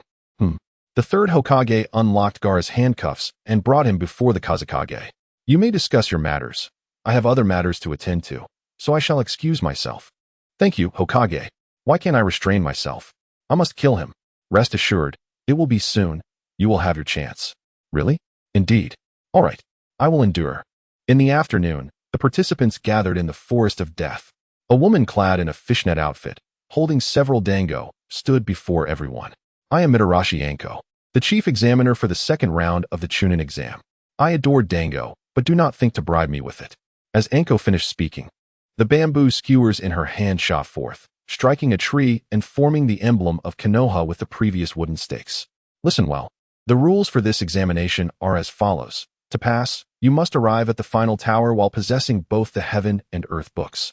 However, due to the exuberance of this batch of candidates, we have decided to shift from group cooperation to individual endeavors. You may form alliances or maintain your original teams. But by the time you reach the final tower, each of you must possess both books to be considered successful. There are 12 copies of each book, meaning only 12 among you will advance to the third round of assessments. Additionally, all participants must sign a death agreement. Once you enter the Forest of Death, your life or death shall be left to fate. Now, I declare the second round of the Chunin exam, the Forest of Death, officially commenced. Chapter 37. The opening. Let us go, Naruto. As the chief examiner, Mitarashi Anko, concluded the rules, Qi Yuan eagerly readied himself, his sole amusement being the foolish Sunagakure trio. Qi Yuan took 2 steps forward, yet felt an emptiness behind him. With a sense of bewilderment, he turned to look back. What's wrong, Naruto? Qi Yuan inquired. This time, I wish to try on my own, Naruto responded, his lips pressed together. In the past, I have always relied on you and Sasuke. Now, I want to see if I possess the strength to stand alongside you. Naruto looked up at Qi Yuan, determination gleaming in his eyes. I am serious, Qi Yuan. You and Sasuke should go on without me. If I continue to follow in your shadows, I will never truly grow. Please, allow me this opportunity to try. Qi Yuan gazed at Naruto before him, a smile of paternal warmth gracing his features. Indeed, it seems that throughout this journey, I have continuously been concerned for your feelings. Yet in the end, I still overlooked certain details. Very well, a man aspiring to grow must first learn the essence of courage. What reason do I possess to hinder a man who strides resolutely towards his dreams? Qi Yuan entrusted Naruto with a bundle of explosive tags, most of which were supplies he had prepared upon his return, along with some that Ino had previously given him but were unused. Go, Naruto. If you encounter danger, detonate these explosive tags. I will sense the sound and come to find you. As he gazed at the incessantly chattering Qi Yuan, a tear involuntarily slipped from the corner of his eye, followed by a radiant smile. Rest assured, Qi Yuan. This time, I will surely pass the exam on my own merit and stand proudly beside you and Sasuke. With that, he turned and rushed into the depths of the forest. With Naruto leading the charge, the others followed him into the Forest of Death. Some teammates found their companions to be an impediment, while others continued to adhere to the trio formation. Lord Third, Kakashi stood beside the third Hokage. Doesn't this approach somewhat contradict the essence of the second exam? No, it does not, Kakashi. The third Hokage observed the participants gradually entering the ominous forest, responding calmly. In the past, the Forest of Death tested teamwork. It was not until the third round that individual strength was evaluated. However, this year is different. Recently, Konoha has been unusually restless. According to the latest reports from the Umbu, ever since the Chunin exams, the village has been eerily quiet. Previously, disturbances would occur with some frequency, but ever since those outsiders arrived in the village, such incidents seem to have vanished into thin air. Throughout history, many significant events have occurred in the calm before the storm. Konoha now stands at the precipice of a brewing tempest. The third side. Kakashi listened quietly, unaware of the full implications. Yet, Lord Third, this seems unrelated to your alteration of the exam format. Wasn't the previous structure effective in identifying talented individuals during critical times? Kakashi recalled that during the Ninja World War, the examination in the Forest of Death still adhered to the trio format, prompting his inquiry. Kakashi, you are no longer that naive child of yours. Back then, we needed to rapidly cultivate a new generation of ninjas with practical experience to replenish Konoha's dwindling forces. Now, in this period of stability, yet with an impending unknown crisis, Konoha does not require the same kind of soldiers as before, but rather elite ninjas. The third directed a piercing gaze at Kakashi. What Konoha needs now are ninjas akin to Minato, Yu Shursui. And that man, powerful ninjas capable of turning the tide of battle and seizing crucial victories. This examination will reveal whether our Konoha ninjas possess such promising qualities. The benefits of operating independently lie in showcasing a ninja's comprehensive abilities. Do you understand, Kakashi? Yes, I understand, Lord Hokage. Let us continue observing the exam. The third took a deep puff from his pipe, releasing a long exhale. Lord Orochimaru, are you certain of your decision? In a dark and obscure corner, for individuals knelt before a stone door, speaking cautiously. Yes, the lifespan of this body is nearing its end, and the backlash is becoming increasingly severe. I must find a new vessel immediately. But, Lord Orochimaru, I do not understand why you insist on using that Uchiha boy's body. From my observations, I could easily surpass him without using cursed seals. One of the portly men raised his head, seeking clarification from Orochimaru. A chilling, bone-chilling laugh emanated from the other side of the stone door. Jirobo, you still do not comprehend the Uchiha clan's strength. That pair of eyes, I would willingly trade all my research for them. Orochimaru's voice was laced with desire. Well then, it is time for me to depart. It is also time to demonstrate my worth to that old man Danzo. A snake slithered out from the stone door, and upon seeing the small serpent, the men instantly bowed in reverence. Farewell, Lord Orochimaru. Meanwhile, in another part of the Forest of Death, at this moment, Qi Yuan was indulging in a brief slumber atop a tree, for the examination in the Death Forest spanned 3 days. Many chose not to embark on their journey immediately, opting instead to seek out others or to conceal themselves from view. However, Qi Yuan took a more straightforward approach, arriving at the central segment of the Death Forest ahead of others. Previously, he had selected this central pathway, employing the earth release technique to extend his chakra range to encompass the diameter of the forest. He expended nearly all of his chakra, transforming it into water elements that melded with the soil. A portion of these water elements was linked to the subterranean river, allowing him to replenish and sustain the abundant moisture within the earth, thereby establishing a secure perimeter of 10 miles around himself. This very distance coincidentally marked the maximum range he could perceive with perfect clarity. Qi Yuan plans to utilize the technique of fire release, heat hell, at dawn tomorrow, when the humidity is at its peak, to generate copious amounts of high-temperature steam. Due to the dense vegetation and moist soil, this steam cannot disperse effectively. Except for a few exceptional wind users, almost no one can escape. At that moment, they shall have but one path to tread. This is precisely why Qi Yuan dares to slumber. As for the circumstances of the other participants in the Chunin exams, just wait and see. I, Qi Yuan, shall undoubtedly demonstrate my ability to pass the examination on my own. Naruto, armed with kunai, forges ahead, cutting through obstacles, his pockets brimming with explosive tags, his eyes shimmering with confidence. Once I become a Chunin, I shall be one step closer to avenging that man. Sasuke swiftly navigates the treetops, searching for the presence of others. Please, spare me. I'm not ready to die. A man gasps, his throat gripped tightly by sand. That's enough, Gaara. We must prioritize the mission, Temari cautiously advises from the side. Silence. Gaara coldly retorts, his gaze fixed on Temari, brimming with malevolence. Stay far away from that guy. If I see you, I will kill you both. Chapter 38.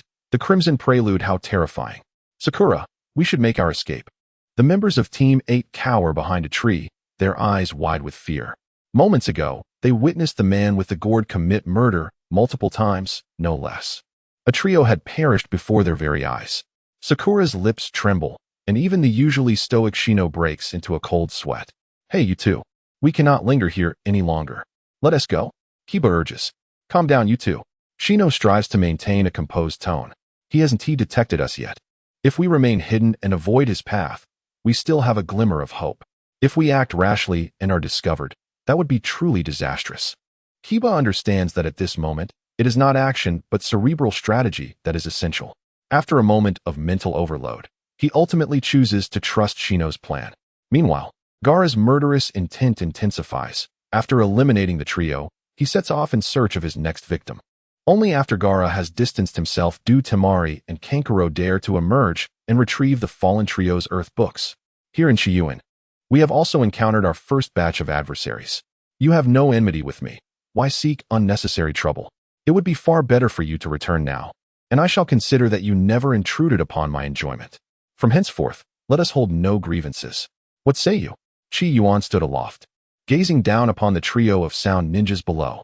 Spare me your prattle. Surrender the book of heaven and earth, or your life shall be forfeit in this forest of death. A one-eyed figure, wrapped in bandages, glared fiercely as he shouted.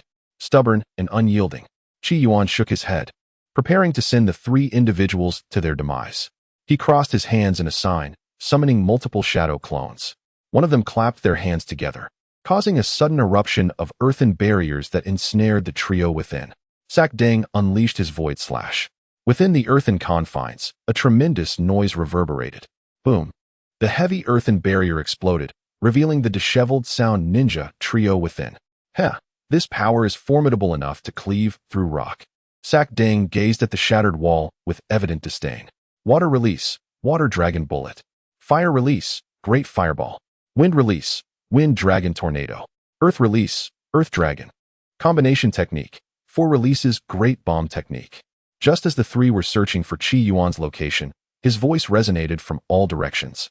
What? The faces of the sound ninja trio changed dramatically, fear creeping onto their expressions as they beheld the ninjutsu emanating from every side. How can a mere genin possess such immense chakra? The bandaged man, Tosi, felt his veins bulge, yet it was of no avail as he, along with Sak Deng and Kin, was engulfed in the explosion of the 4 releases. Truly weak. It seems that among my contemporaries, only Gaara of the Sand Village can match my prowess. Qi Yuan was filled with countless emotions. He had originally come with the intention of clinging to a powerful ally, content to lead a life of ease. Who would have thought that in his state of complacency, he would become the strongest among his peers? Yet, this might only be a fleeting moment. After the Chunin exam, when Naruto masters the Rasengan and Sasuke learns the Chidori, that will be the true test of strength. His abilities still require further enhancement. Qi Yuan formed a single-handed seal, causing the earth beneath him to tremble and obscure the sight of the 3 deaths. As if everything were merely ordinary, leaning against a tree, he found himself lost in thought. It seems that at this moment, all I can rely on is the art of earth manipulation. Accompanied by the rhythmic chorus of cicadas, Qi Yuan drifted into a peaceful slumber once more. Hey, Shikamaru. A voice whispered in Shikamaru's ear. Turning around, he wondered if it was merely a figment of his imagination. Here, here. Shikamaru leaned forward to glance at the tree's apex. Naruto, you fool. Why do you engage in such trivial pursuits? Naruto leapt down from the treetop. Hee. It's merely to gain a better vantage point of the enemy's position. Shikamaru, clearly skeptical of Naruto's rationale, thought to himself that Naruto was hardly the type to analyze situations thoughtfully. Hey, Shikamaru, Ino, Choji, have you eaten yet? Shikamaru's expression darkened as he anticipated Naruto's request. No, why? Could you spare me a little? But you brought food, didn't you? Shikamaru gazed at Naruto, whose head was filled with thoughts of mischief. I accidentally finished it all. Usually, Qi Yuan controls how much I eat, but today I just kept munching until it was gone, huh? Naruto chuckled awkwardly. No. Ino interjected vehemently, scolding Naruto. Naruto, you are already a ninja. You must learn to take responsibility for your actions. Well, fine, Naruto sighed, lowering his head. Yet suddenly, an idea sparked in his mind, and he donned a smug expression. How about this, Ino? I want to take from you for free. If you give me food, I'll share the latest news about Qi Yuan. What do you say? Ino's anger flared, her hair almost seeming to catch fire. Qi Yuan is your good friend. He has done so much for you, and this is how you repay him? Ino's words struck a chord within Naruto, filling him with guilt as he recognized his own impropriety. Just when Naruto thought his hopes were dashed, Ino turned to Shikamaru with a calm, indifferent expression. Give him some food. This unexpected shift left Shikamaru and Choji, who had been nodding along moments before, wide-eyed in disbelief.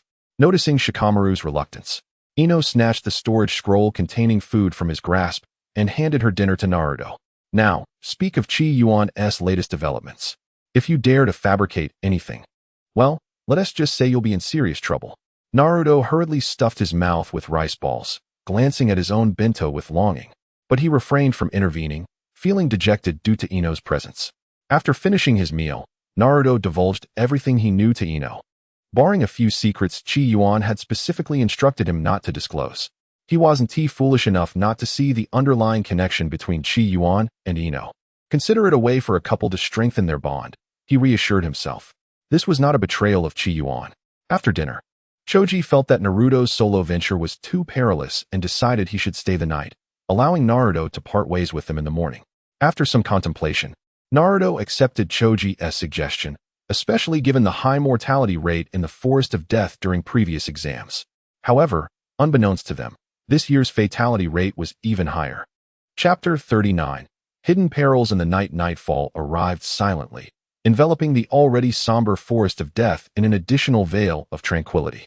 Team 10 and Naruto decided to rest here, yet some snakes, accustomed to prowling under the cover of darkness, stirred restlessly.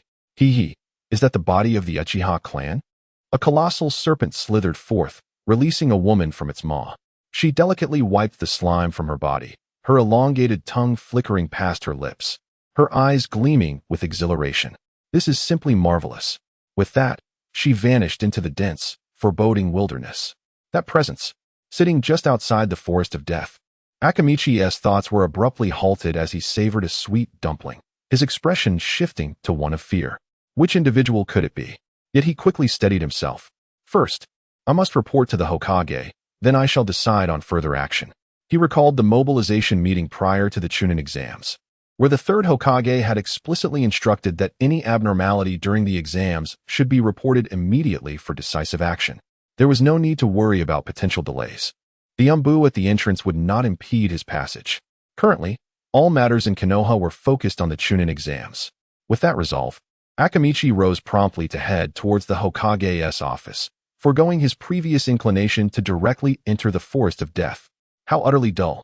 Qi Yuan sat atop a tree, idly tossing a ball, reminiscing about the days when Naruto, that lively spirit, was present.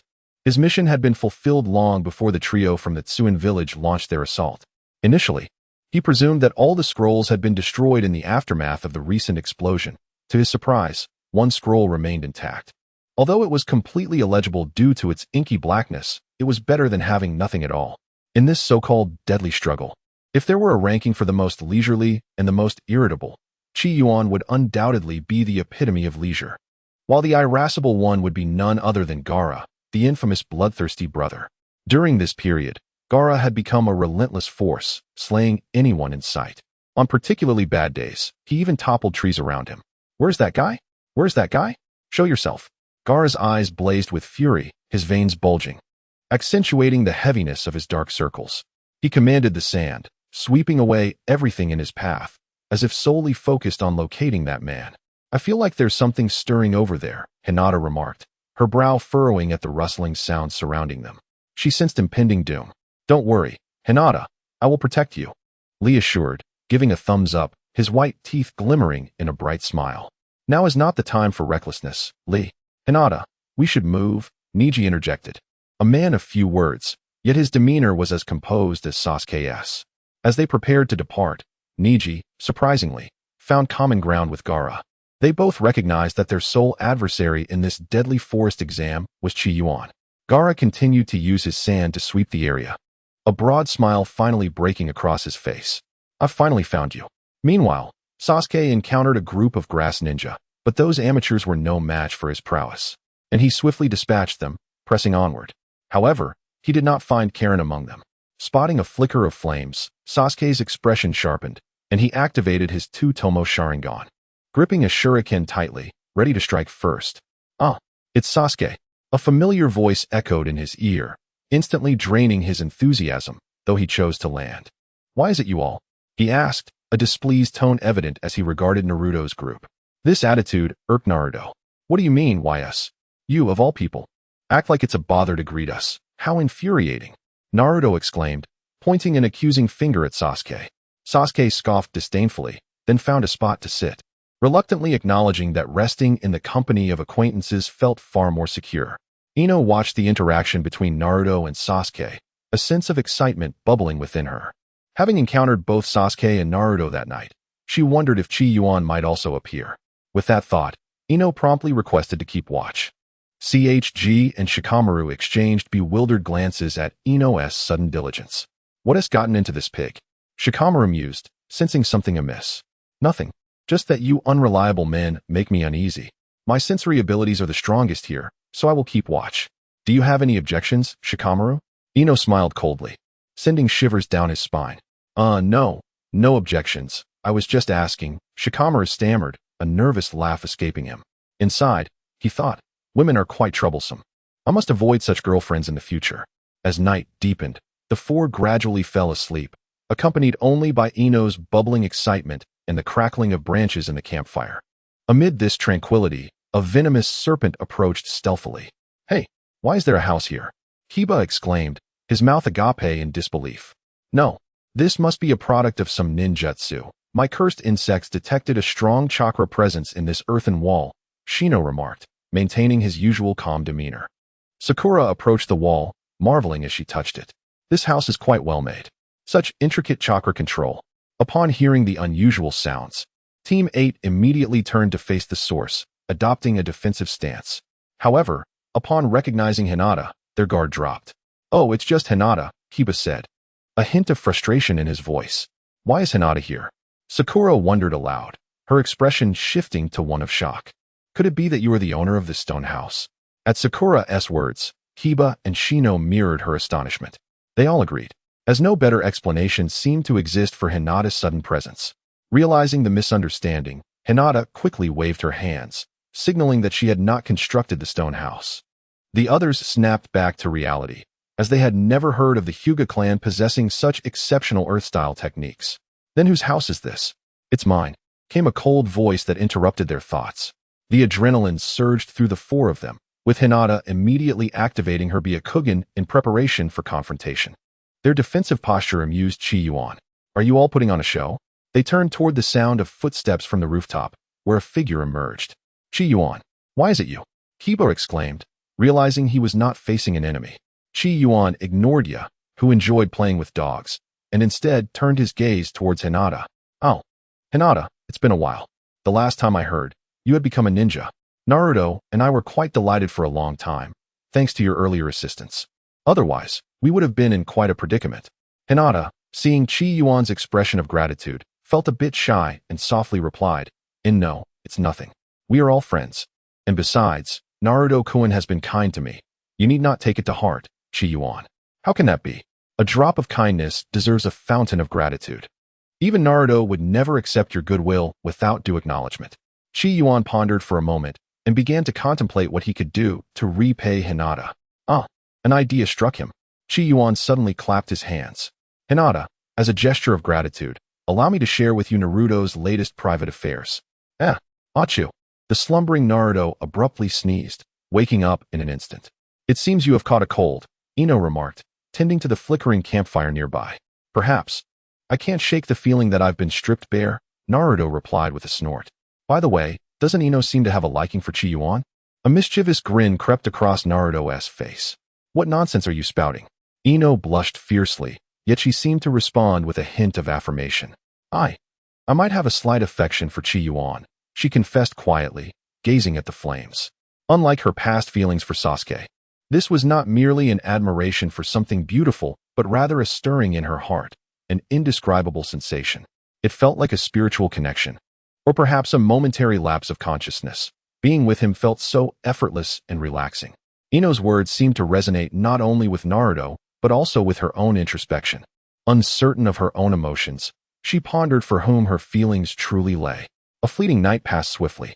In the Hokage's office, the third Hokage sat upright, his face etched with seriousness as he regarded Mitarashi Anko before him. Are you certain he has returned? Indeed, Lord Hokage, she affirmed. As his former disciple, I am certain that chakra belongs to him. A look of dread deepened on Anko's face. Whenever he appears, the mark on the back of my head sends chills down my spine, causing me immense pain. Therefore, Lord Hokage, I am convinced that it is Orochimaru. He has indeed returned to Konoha.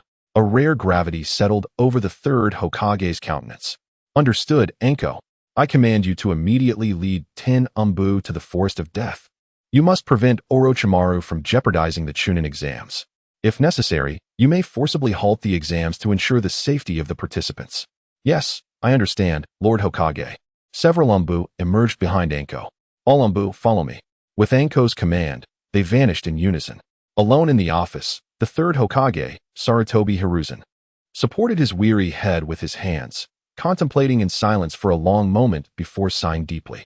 Orochimaru, once my most esteemed student, I hope you do not repeat your past mistakes. If you do, I, an old man on the brink of the afterlife, will have no choice but to drag you down with me. At the root base, has Orochimaru already taken action? Yes, Danzo-sama, came the reply.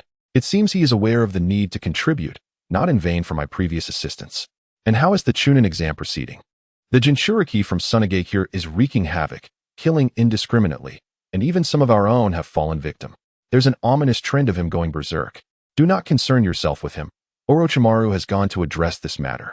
Inform our people to retreat to a safe distance. Mere surveillance will suffice. Very well. You may leave. Danzo waved his hand dismissively, but the root ninja hesitated, seemingly wanting to speak. Is there something else? Yes, Danzo-sama. I wish to inquire whether this truly benefits Konoha, the root ninja asked timidly. Danzo, with no intention of concealing his thoughts, spoke directly. You only see the superficial collapse of Konoha without grasping its essence. If this collapse succeeds, Konoha will possess two-tailed beasts, two complete weapons of war, restoring its strength to that of the first and second Hokage eras. Sarutobi has grown old. The once mighty lion has fallen to a state where any ninja village can humiliate him. Once I ascend to the position of Hokage, I shall surely revive the glory of the previous Hokage. An aging and unproductive Sarutobi should be reduced to ashes, serving as nourishment for the new Konoha. Everything I do is for the sake of Konoha. This is the true essence of the will of fire. Wherever Konoha flourishes, the flames shall burn eternal. As Danzo spoke of his grand ambitions, his fervor was palpable, despite having but one audience member. Sarutobi, you are old. Only I can lead Konoha forward. The next day in the Forest of Death, Qi Yuan emerged from the stone dwelling, gazing at the disheveled forms of Hinata and her companions. The previous night, he had extended an invitation for them to enter and rest, only to be met with their steadfast refusals. Kiba had even asserted that a life of excessive luxury would undermine a ninja's resolve, declaring that he would rather perish than seek refuge within the confines of the house. Qi Yuan leaped onto the tree, gazing at the thick fog that arose before him, and thought to himself that the time had come. Fire release, heat prison. Qi Yuan plunged his hands into the ground, and a torrent of chakra surged forth from within him. If Hinata were to observe Qi Yuan at that moment through her Byakugan, she would surely be astounded. A dense array of chakra extended nearly 1,000 meters horizontally, and fire serpents erupted from the ground within a 10-meter radius of Qi Yuan, while copious amounts of water vapor rose from the earth, resembling a colossal steamer. It was unbearably hot. The oppressive heat was palpable. The third squad, not too far from Qi Yuan, began to sense the steam's overwhelming force. The humid and sticky atmosphere roused a few of them from their stupor. What sort of weather is this? How can it be so sweltering? Tintin, being a girl, found it particularly unbearable in such damp, clammy conditions. Wait, something is amiss. Chapter 41. The onset of conflict. Niji, with his Byakugan activated, suddenly changed expression. What's wrong? Niji? Lee gasped, struggling to breathe as the air became increasingly stifling. Niji did not answer Lee's question, but instead seized the two and dashed away, informing them of his discovery as they ran. This forest is saturated with chakra. I just saw that every droplet of water in this mist is infused with chakra, indicating that this is an ambush set by our enemies. Is all this mist like that? Tintin exclaimed, taken aback by the enormity of the situation.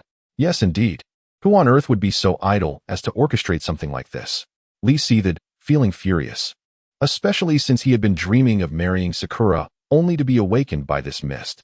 Let's refrain from talking and keep moving. The temperature of this mist is rising. The trio from the third squad ceased their chatter and obeyed Niji's command, accelerating forward. Is this mist you're doing? Huh. Excellent. The little mouse has finally revealed itself. This time, I shall eliminate you. Gaara, not long after the third squad departed, encountered the same mist. With only Qi Yuan in his mind, he instinctively believed that such audacious behavior could only be attributed to him. No one else possessed such capability. Gaara shouted fiercely, his feet stirring the sand beneath him to form a platform that propelled him toward the area where the mist was thinning. Temari and Kankuro followed closely behind. Temari had initially intended to disperse the mist to allow Gaara passage, but her actions were halted by Kankuro. Killing that individual is Gaara's obsession. If you prevent him, it will backfire. Therefore, we should let him pursue that person. Are you still harboring thoughts of personal revenge? Our primary task is to complete the exam. Temari sensed something was amiss, suspecting that Kankuro aimed to exploit Gaara's desire for vengeance against Qi Yuan. Fool, how could that be? Everything is for Gaara's sake. Kankuro did not indulge his sister's concerns, retorting sharply before rising to follow Gaara. Temari gazed at Kankuro's retreating figure, pondering her thoughts, and after a moment, she chose to follow as well. Wow, what an enormous fog ahead. Naruto and his group beheld the distant mist. Something is off. Shikamaru furrowed his brow. What is it? Shikamaru? According to the geography of the Forest of Death, fog will undoubtedly rise every morning, but it should never be this thick. What if it's an unexpected occurrence? Impossible. Given the density of the forest vegetation, the formation of moisture could not reach an invisibility level. Therefore, this must be man-made. Shikamaru stated with conviction. If that's the case, it can only be that individual. Sasuke gritted his teeth. Who? Qi Yuan. Qi Yuan. Indeed, only he could accomplish such a feat. Sasuke's face was etched with humiliation and rage. It was only after his previous conflict with the third squad that he truly understood Qi Yuan's strength. Niji's abilities were comparable to his, yet Qi Yuan had subdued him in an instant, clearly toying with him beforehand. Is this what Qi Yuan is capable of? Naruto and Ino were momentarily dazed. Both longed to stand proudly beside Qi Yuan, fighting alongside him.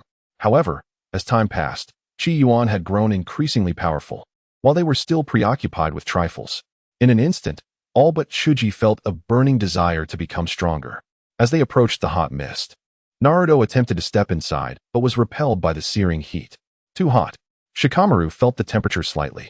It seems Qi Yuan does not wish for us to pass through here. Let us proceed and see what he intends to do. They moved toward the area where the mist was thinning. Ha ha. A piercing laugh echoed through the desolate forest. I never expected such intriguing characters to emerge in this Chunin exam. It is becoming increasingly fascinating. Simultaneously, Gaara from the Sand Village, along with the 3rd and 10th squads, converged towards Qi Yuan, accompanied by an unexpected visitor. Shadows and roots outside the forest began to engage in battle. The Chunin exam had descended into chaos. The conflict is about to commence. All right, everyone, rise. This place will soon transform into a battlefield.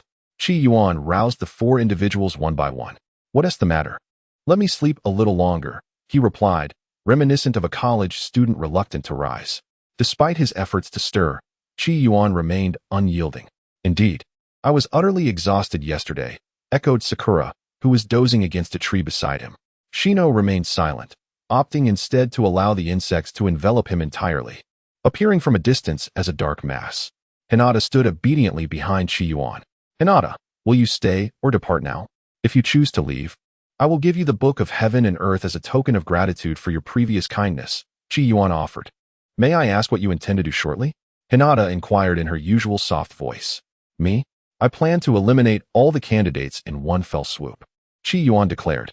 Qi Yuan smiled nonchalantly, yet it was evident from his demeanor and gestures that he perceived eliminating all the examinees as effortlessly as squashing an ant. A flicker of determination flashed in Hinata's eyes. I will not leave. I must protect Naruto-kun. Her declaration brought a smirk to Qi Yuan's face. Very well. Do as you wish, he responded. Subsequently, Qi Yuan ascended the tree, awaiting the arrival of others. Below, Hinata and several members of Class 8 positioned themselves a short distance from Qi Yuan. Time continued to pass. I see them. It's Hinata and Sakura, Naruto exclaimed, charging ahead. One by one, they descended. Qi Yuan-kun. Ino called out, gazing up at him in the tree, and hurried to his side.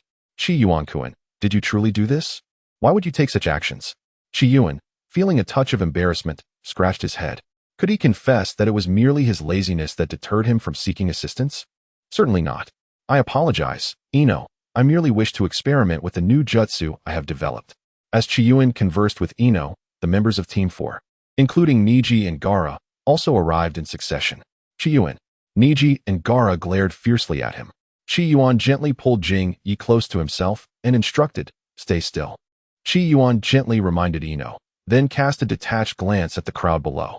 It appeared that everyone had gathered. To be candid, I have not felt excitement in a long time, and I hope none of you will disappoint me. The fact that you have arrived here signifies that you are all exceptional in your own right. Now come forth together. Let me witness your prowess. Chapter 42. The contest of earth and sand so impressive, Qi Yuan. Naruto's eyes sparkled with admiration.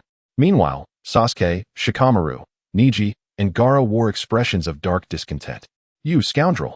I shall do as you wish and put an end to you. Gaara raised his palm, and the gourd behind him unleashed an uncontrollable torrent of sand, swiftly coalescing into a gigantic hand that lunged toward Qi Yuan. Qi Yuan-kun, be careful, Ino exclaimed, pulling out an explosive tag to shield Qi Yuan from the impending attack. Qi Yuan gently tapped Jing Yi on the shoulder, signaling her to step back. Then, with a single hand seal, a colossal earthen spike pierced through the sand-formed palm. The simple clash between the two drew attention, leaving even the likes of Sakura in astonishment. The rest of the onlookers cleared the area, reserving the center for the 8 individuals who considered themselves formidable: Qi Yuan, Uchiha Sasuke, Hyuga Niji, Rock Lee, Uzumaki Naruto, Nara Shikamaru, Gaara, and Kankuro. Qi Yuan stood at the center, observing the crowd before him. All of this was for the future. He was acutely aware that he had acquired a certain level of strength, yet it was far from sufficient. As soon as the Chunin exams concluded, the tumultuous era of the Shippuden would soon follow. Given Qi Yuan's current trajectory, he would merely evolve into the next generation, possessing an array of ninjutsu.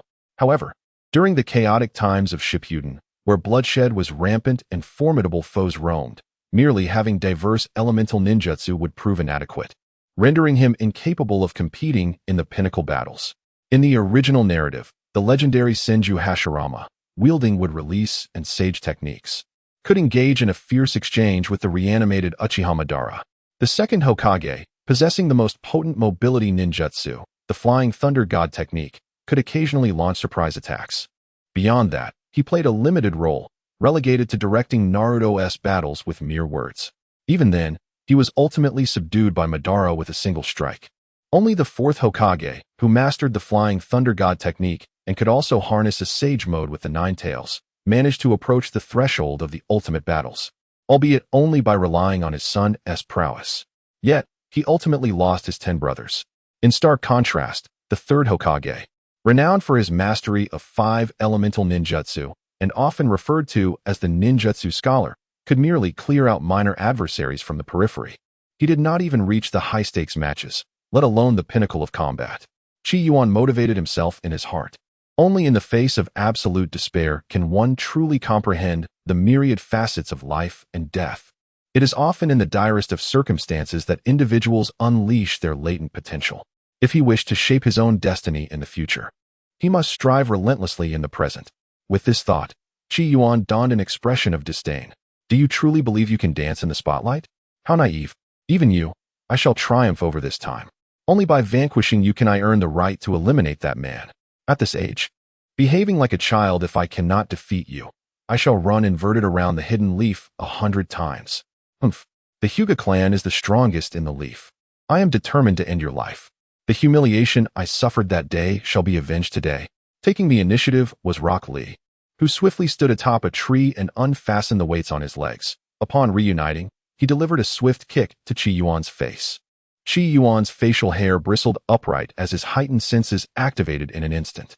With a precarious backward bend, he narrowly evaded the attack, swiftly grabbing hold of Li Locke's foot and executing a forceful counterthrow.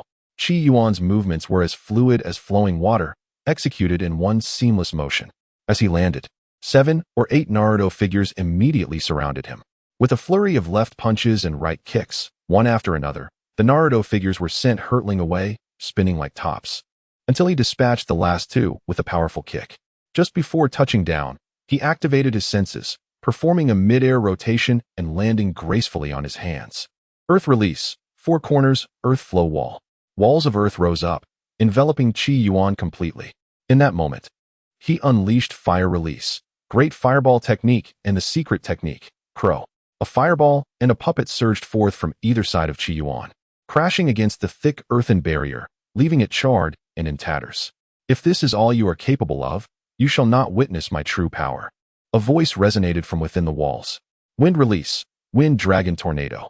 The surrounding earthen walls erupted, unleashing 2 whirlwinds that sealed off Sasuke and Kanjiro's escape route. A torrent of sand surged forth, transforming the entire arena into a desert landscape. Sand burial.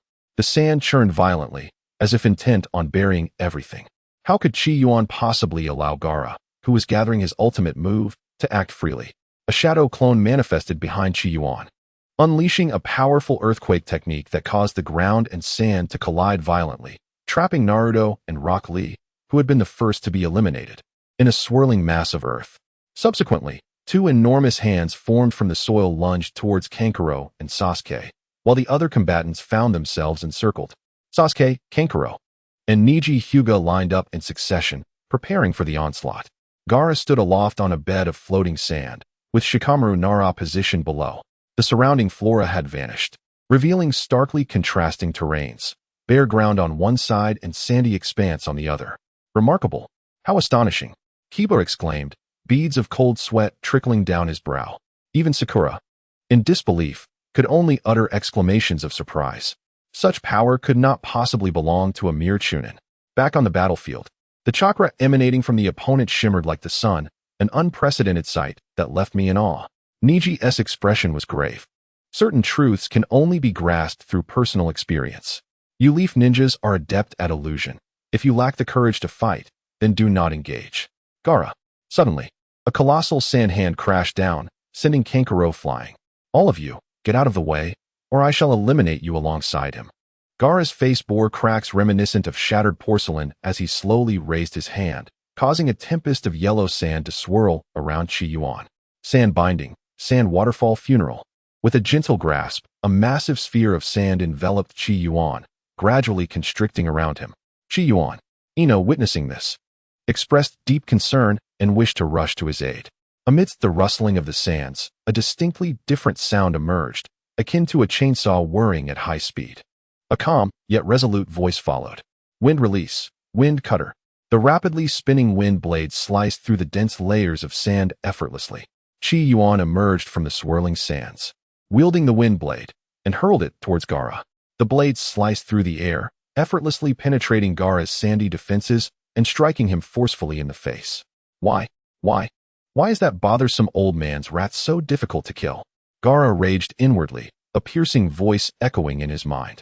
Let me out, and I will eliminate him for you. All right. Gaara's companions, Kankuro and Temari, rushed to assess his condition, but were taken aback by the sight before them. Gaara's face had transformed into that of a cat, his eyes resembling coins. I will slay you all. An eerie, sharp voice escaped Gaara's lips. Hee. It seems this child has reached his limit. A figure of ambiguous gender suddenly appeared in the arena. Hee.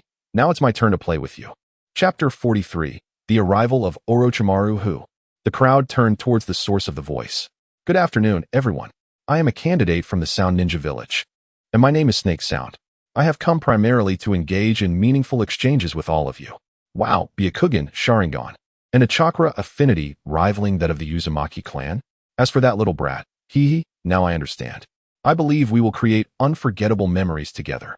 The woman, who identified herself as Snake Sound, perched atop a tree, forming hand seals. Summoning technique.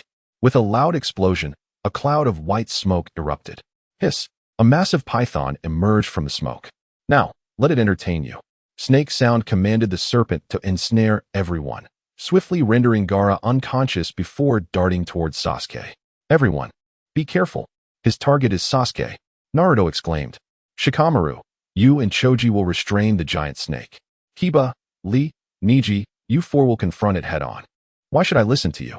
Niji responded, visibly displeased. Because we are all ninjas of Konoha. Shino, Hinata, you two will feign an attack, while Ino and Sakura tend to the injured. Keep an eye on the situation. And you, Qi Yuan? Naruto inquired anxiously. I will support Sasuke. Qi Yuan instantly reached Sasuke's side. You don't need my help, Sasuke retorted, shoving Qi Yuan away. In Sasuke's mind, he felt that Qi Yuan had never regarded him highly, not only in battles, but in every aspect. Qi Yuan's constant protection made him feel like a worthless burden. Just another tail end like Naruto. What nonsensical words are you uttering? Qi Yuan, having exerted himself by taking down numerous foes and exhausting an abundance of ninjutsu, could no longer contain his frustration upon hearing Sasuke's words. He struck him across the face, exclaiming, "We are comrades, brothers. How could you utter such words? Do you truly believe your life belongs solely to you?" In that moment, Sasuke was momentarily taken aback. Seizing the opportunity, a serpent-like figure unleashed a sword from its mouth, thrusting it directly towards Sasuke's body.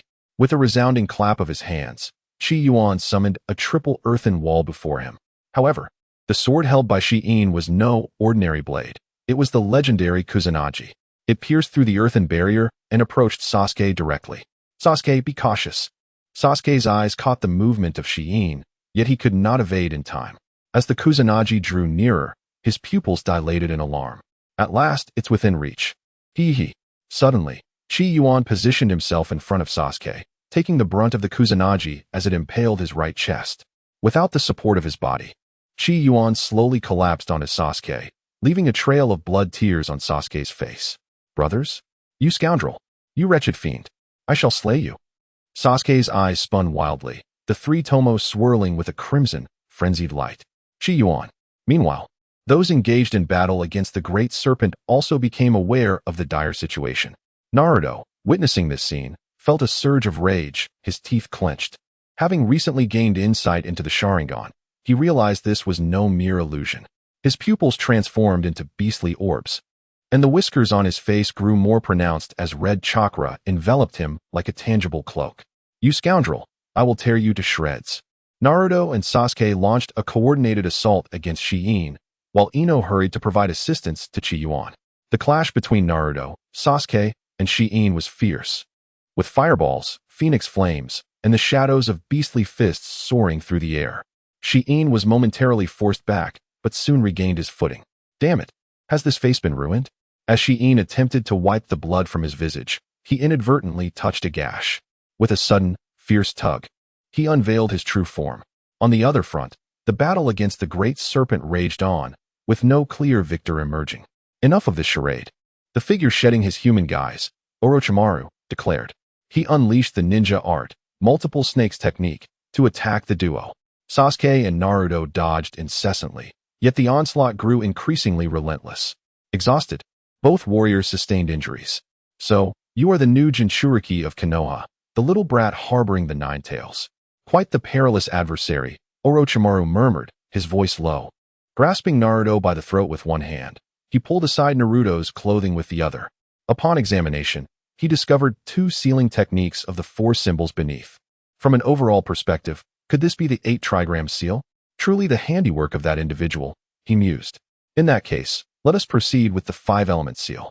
As 5 orbs of chakra fire ignited at the tips of Orochimaru's fingers, each corresponding to thunder, wind, water, fire, and earth, he struck Naruto's abdomen. 5-element seal, activated. Orochimaru observed as the red chakra enveloping Naruto receded like a tide, a sense of tranquility washing over him.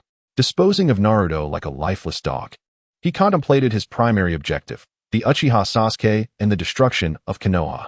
If he were to jeopardize his plans over a mere Nine Tails, inciting conflict with Danzo, it would certainly be a misguided endeavor. Yet unbeknownst to Orochimaru, sparing the Nine Tails in this instance would prove to be his gravest mistake. Qi Yuan gradually awakened in the embrace of Jingyi. Recently, Qi Yuan has been delving into the study of medical ninjutsu, and he has gained some insights regarding self-healing. Techniques such as the in-sealing ninja art, super speed regeneration essentially activate the chakra within the body's cells, thereby enhancing cellular vitality. At present, Qi Yuan possesses a significant amount of chakra within him, which, through the channeling of chakra, stimulates cellular regeneration, allowing Ino to recover from her injuries and ultimately leading to Qi Yuan's swift awakening. Are you alright, Qi Yuan-kun? Ino's face was etched with concern. I'm fine. I merely exhausted myself and fainted upon sustaining an injury, Qi Yuan replied, supporting his head and waving his hand dismissively. What is the situation now? Where is Sasuke? Ino informed Qi Yuan that after he lost consciousness, both Naruto and Sasuke had erupted in power and had since vanished without a trace. I see. Ino, you and your team should promptly search for the proctor, Mitarashi Anko. If you cannot locate her, go directly to the Hokage, as that woman appears unreliable, Qi Yuan stated. This examination has evidently encountered significant issues, that Orochimaru's sound was clearly not at the level of a Nin. As Ino listened to Qi Yuan's words, she inwardly scoffed. You don't appear to be at Nin level either, yet you dare to criticize others. Ino, are you listening carefully? Qi Yuan noticed that Jingya was lost in thought and quickly called her back. Listen carefully. Jingya, this time it is entrusted to you. Whether our 7th squad returns alive depends on how swiftly you convey this message. Alright, I understand. Chapter 44. The Perilous Konoha Naruto. Sasuke, wait for me. Don't die. If the two of you perish, who will confront Kaguya?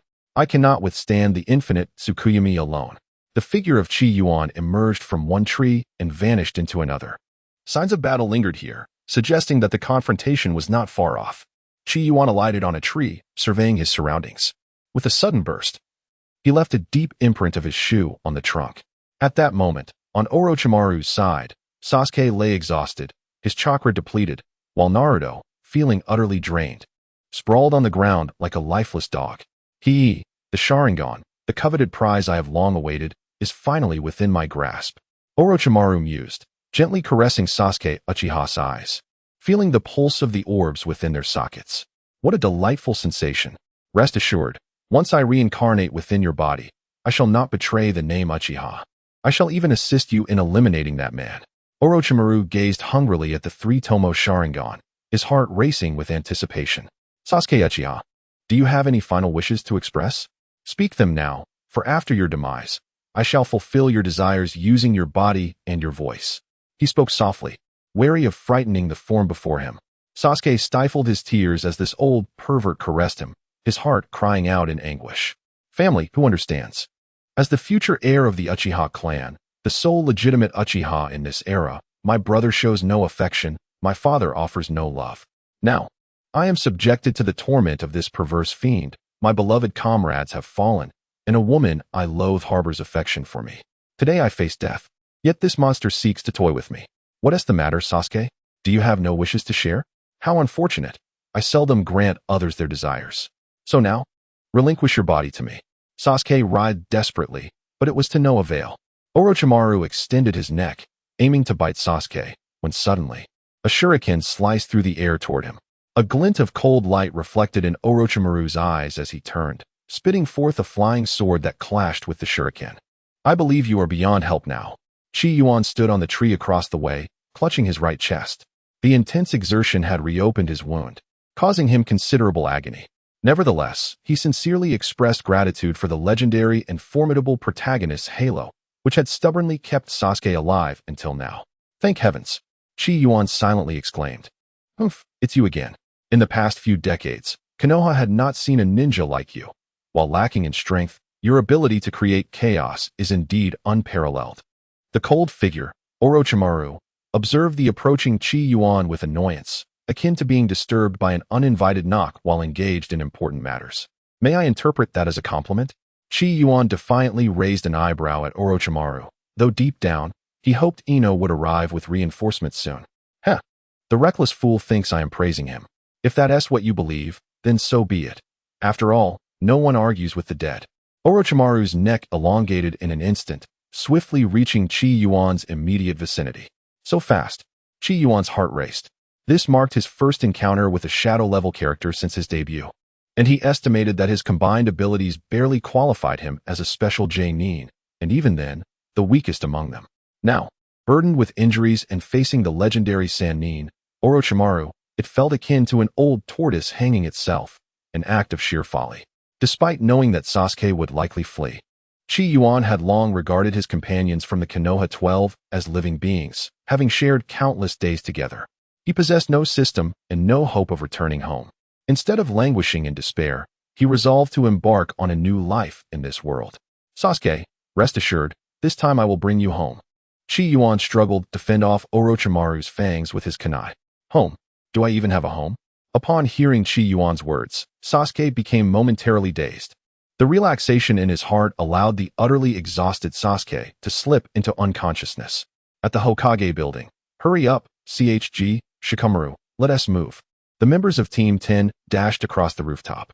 Upon sighting the Hokage building, they leapt down without any formal announcement, barging directly into the Hokage's office. The resounding crash of the door startled the elderly third Hokage, who felt as though his neck was already buried 6 feet under. What has happened? Why are you all in such a panic? Could it be that the Umbu failed to stop Orochimaru? No, third Hokage. Ino quickly recounted the events. A formidable individual suddenly appeared in the Forest of Death, nearly killing Qi Yuan. That person, known as Hibi, has taken Sasuke and Naruto. Qi Yuan has gone to rescue them, and he sent us to seek your assistance. It appeared that Mitarashi Anko and her team had not succeeded. Just as the third Hokage was about to respond, the door to his office swung open once more. Danzo, what brings you here? Sarutobi seemed surprised by the arrival of his old friend at such a time. Sarutobi, these are your subordinates, aren't they? Danzo gestured. And several root ninjas carried an Anko and her team. The expression of the third Hokage, Sarutobi Hiruzen, instantly stiffened. What is the meaning of this?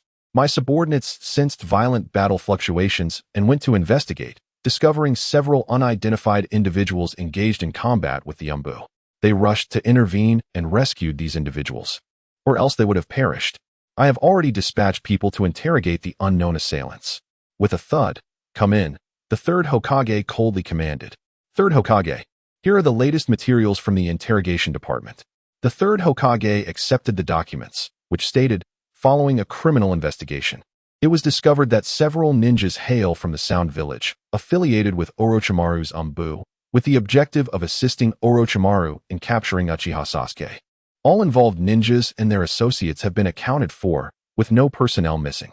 After setting the documents aside, the third Hokage crossed his arms, stating, it seems Orochimaru's return to Konoha was premeditated and meticulously planned. Danzo, send your men to assist Team 7. Their candidates are entangled with Orochimaru. I shall personally set out shortly. Understood. I trust your judgment, and also, inform the 4th Kazekage to discuss the cancellation of the upcoming Chunin exams. Sarutobi instructed an Umbu member beside him. Wait, Danzo called out to the departing Umbu, turning to Sarutobi. Sarutobi, I disagree. Why, Danzo? The primary issue for Konoha now is dealing with Orochimaru. Sarutobi, you are truly becoming senile. Are you willing to abandon the Chunin exams and Konoha's reputation for the sake of Orochimaru? You have truly lost your faculties. What do you propose then? Sarutobi's face darkened after being chastised by his old friend. Orochimaru must be apprehended, the Chunin exams must proceed, and Konoha's dignity must be upheld. That is my stance. Chapter 45, A High-Stakes Gamble. Bloodline Limits. Continue. The third Hokage leaned back in contemplation, awaiting Danzo's next words. Speak. What shall I say? A puzzled expression crossed Danzo's face. Surely you do not merely intend to make demands without offering any suggestions? The third Hokage's patience snapped, slamming his hand on the table. Then he turned to the 3 members of Team 10. You 3 may leave. I am already aware of your circumstances. Go and rest to recuperate. I will instruct your guiding genin to update you on subsequent developments. After their departure, the third Hokage regarded Danzo with a predatory gaze. Danzo, you had better think carefully before speaking, making demands without contributing any effort. Who is the Hokage here? You or I? Sarutobi, you stated that I am merely an advisor. It is the Hokage's duty to devise a perfect and detailed solution. Danzo replied expressionlessly. Seeing Danzo's demeanor, the third Hokage decided to drop the pretense, adopting an indifferent attitude as he leaned back in his chair. Very well, my solution as Hokage is to cancel the exams. Beyond that, I can no longer concern myself. I am already an old man with 1 foot in the grave. What do I have left to worry about regarding face? Don't you agree, Danzo? Sarutobi, you are jeopardizing Konoha's interests. It was indeed a mistake to choose you as my successor. Let it be a mistake, I am still the Hokage, Danzo. Danzo's shadowy gaze lingered on the third Hokage for a long time. I can intervene, Sarutobi, but you must significantly increase funding for the route. No, Danzo. Not a single coin. Sarutobi, do not push your luck. How could I, my friend? You simply do not understand the cost of oil, salt, and rice. Does hosting this Chunin exam truly require expenditure? As far as I know, those from other villages pay their own way. Those are mere rumors. You have not seen Konoha's accounts. The two elderly gentlemen, both over 50, locked eyes, one with a shadowy gaze, the other with a beaming smile. Sarutobi, you are indeed cunning. Toanzo chose to turn away from this place. Toanzo, I am the Hokage.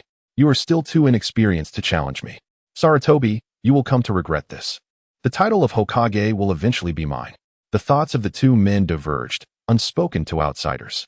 What has happened to our little hero? Where has your earlier bravery and fervor gone? Orochimaru observed mockingly as he gazed at the kneeling Qi Yuan before him. At this moment, Qi Yuan was in tatters, bloodied and battered, with the wound on his right chest having completely torn open once more. Do not cry out. You are but a defeated hound, daring to bark here. Qi Yuan struggled to speak, each word eliciting a painful sensation as if blood were attempting to surge up his throat, and his lungs felt as though they were on the verge of bursting. Gazing at his hands pressed against the ground, a bitter smile crept across his heart. It was over. He had foolishly trapped himself in a fade. Why was it, when facing Naruto and Sasuke, he found himself caught in an intricate web of serpents, spitting forth swords, while they unleashed formidable techniques upon him? The relentless assault of the serpent's array and the overwhelming power of the triple Rashomon were nothing short of high-level ninjutsu. This was utterly unjust. Qi Yuan let out a silent cry within his heart, wandering alone in despair. It seems you possess no other abilities. Then allow me to send you on your way. Orochimaru exhaled a long sword from his mouth, grasping the hilt as he slowly approached Qi Yuan. Qi Yuan was resolute in his heart. He held no expectations for Jingyi. As the third-generation elder was always slow and hesitant in whatever he undertook. Qi Yuan directly mobilized all the nature transformations of his inner chakra into fire release and earth release, employing a high-pressure refining technique of earth element chakra to merge the two directly. If I cannot survive, I shall at least ensure your demise, you wretched creature. Qi Yuan had always contemplated the fusion of chakra to create a bloodline limit, yet he believed his mastery over chakra was still insufficient. After all, the explosive amalgamation of two distinct chakra elements was no trivial matter. However, at this moment, he cast aside his concerns. Fire release chakra, earth release chakra, merge for me. Every meridian within Qi Yuan's body incessantly emitted a wailing sound, as two distinct streams of chakra collided with one another. The earth element chakra compression technique firmly bound the two forces together, persistently thwarting the energy that threatened to explode forth. Meanwhile, Orochimaru, sword in hand, sensed a shift within Qi Yuan and abruptly leaped back to Sasuke's side, a bead of cold sweat forming on his brow. What a madman! From Orochimaru's perspective, Qi Yuan's skin had completely fissured, with billowing steam escaping from the cracks. Qi Yuan let out a harrowing scream, curling his body in an attempt to diminish even the slightest pang of agony. Within Qi Yuan's body, two types of chakra particles collide and then separate once more, with the energy generated from their explosive confrontation continuously impacting Qi Yuan's meridians. Qi Yuan's most severe affliction was undoubtedly his hands. Previously injured, they were now further compromised by a fresh surge of energy. The meridians concealed within his body bulged outward, resembling a balloon on the brink of bursting. However, under the intense pressure, two distinct attributes of chakra began to merge for the first time, with particles colliding harmoniously rather than separating. Following this initial success, multiple particles began to interact and fuse together. Is it coming to an end? The cold Orochimaru observed Qi Yuan's ballooning hands with a disdainful smirk, deeming him overly ambitious. He then turned to depart with Sasuke. Yet, a sudden wave of heat erupted behind him, freezing him in place. Orochimaru swiftly turned around, witnessing the surrounding vegetation ablaze. The earth cracked and oozing with molten liquid. What a talented little brat, but it seems your future is bleak, he murmured, lost in thought as he surveyed the scene. He then resolved to take the initiative, brandishing the Kusanagi sword and charging directly at Qi Yuan. You are ultimately a step too late, Orochimaru. A weak yet resolute voice emerged from the roaring flames. As Orochimaru advanced, the fire surged dramatically, forcing him to raise his sword defensively, only to be propelled backward by the explosion of flames. Indeed, any ninja possessing a bloodline limit is a formidable adversary. This is why I am so captivated by bloodline limits, Orochimaru reflected, gazing at the inferno before him with genuine admiration. After biting his fingertip, he swiftly performed hand seals. Summoning Jutsu. A nameless giant python was conjured forth by Orochimaru. Kill him. The serpent lunged forward, and the flames transformed into a colossal fire dragon, engaging in a fierce struggle with the snake. Amidst the engulfing flames of the forest, a silhouette emerged. Chapter 46. Lava Release. Meteor Volcano ha cough cough. A figure materialized from the smoke generated by the flames. I never anticipated you would succeed.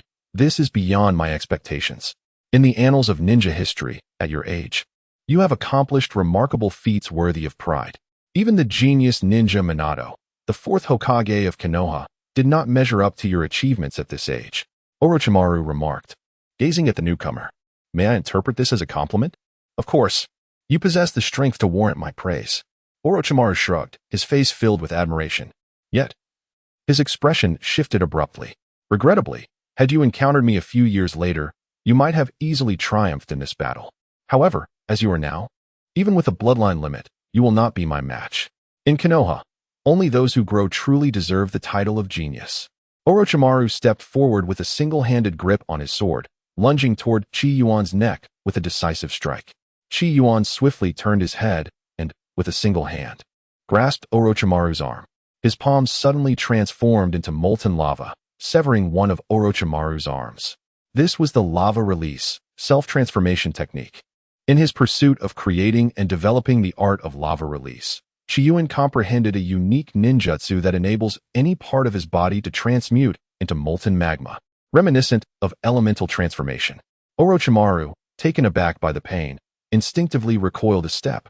The magma gradually spread along Orochimaru's arm, causing his skin to rapidly wrinkle, as if he were shedding his skin like a serpent. Such a terrifying power. Orochimaru wiped the sweat from his forehead, contemplating retreat. Yet he hesitated at the thought of abandoning Sasuke's body. Meanwhile, Qi Yuan was acutely aware that he was nearing his limits, barely able to continue the fight by relying on chakra to stimulate cellular vitality. The two locked eyes, both recognizing in the other's gaze a mutual desire to avoid prolonged conflict. They stood opposed, as winds began to swirl ominously. Just as Orochimaru made a move, Qi Yuan swiftly turned his hand, summoning two colossal earth hands that ensnared Naruto and Sasuke, casting them far away into the final tower. With a single hand touching the ground, the earth crumbled, and the magma surged violently. Lava release, Hell's domain descends. Surrounding flora and fauna were upheaved by the earth, as molten rock erupted, transforming the area into a sea of fire, akin to a mythical hell, where the oppressive heat was suffocating. Orochimaru summoned back the colossal serpent engaged in battle with the fire dragon, as countless smaller snakes cascaded from his body. In the blink of an eye, the serpent array was formed. The serpent formation surged into the sky, resembling a spiraling dragon head as it lunged towards Qi Yuan. Qi Yuan stood firm with one hand raised, palm facing the serpent. Not far beneath him, molten lava churned, and the earth's layers were relentlessly compressed, giving rise to a colossal hand of lava that erupted from the ground. The intense heat from the giant hand rendered the air before him hazy, as the swarm of serpents spiraled downwards in a fierce assault. The two formidable forces collided violently, unleashing a tremendous explosion of energy that overturned the two combatants. The molten giant's hand succumbed to the onslaught of the serpent formation, shattering into countless meteor-like fragments that rained down upon the scarred earth. The ferocious clash illuminated the sky as if it were ablaze, visible even within the confines of Konoha. Look, what is happening over there? Isn't that the location of the Chunin exams? My cousin's second son is among the participants in this examination. Suddenly, a thunderous explosion reverberated, instilling fear among the onlookers. Quick! Someone fetch Lord Hokage. What on earth has transpired over there? The third Hokage, Sarutobi Hiruzen, who had just triumphed over Danzo and was savoring a moment of respite with a cup of tea, was jolted by the reverberating blast. Upon noticing a crimson hue illuminating the horizon, he cast aside any thoughts of power distribution and conflict, promptly dispatching a call for all elite jonin of Konoha. Hurry! A drastic upheaval has occurred in the Forest of Death. I need you all to proceed there at once for a rescue operation.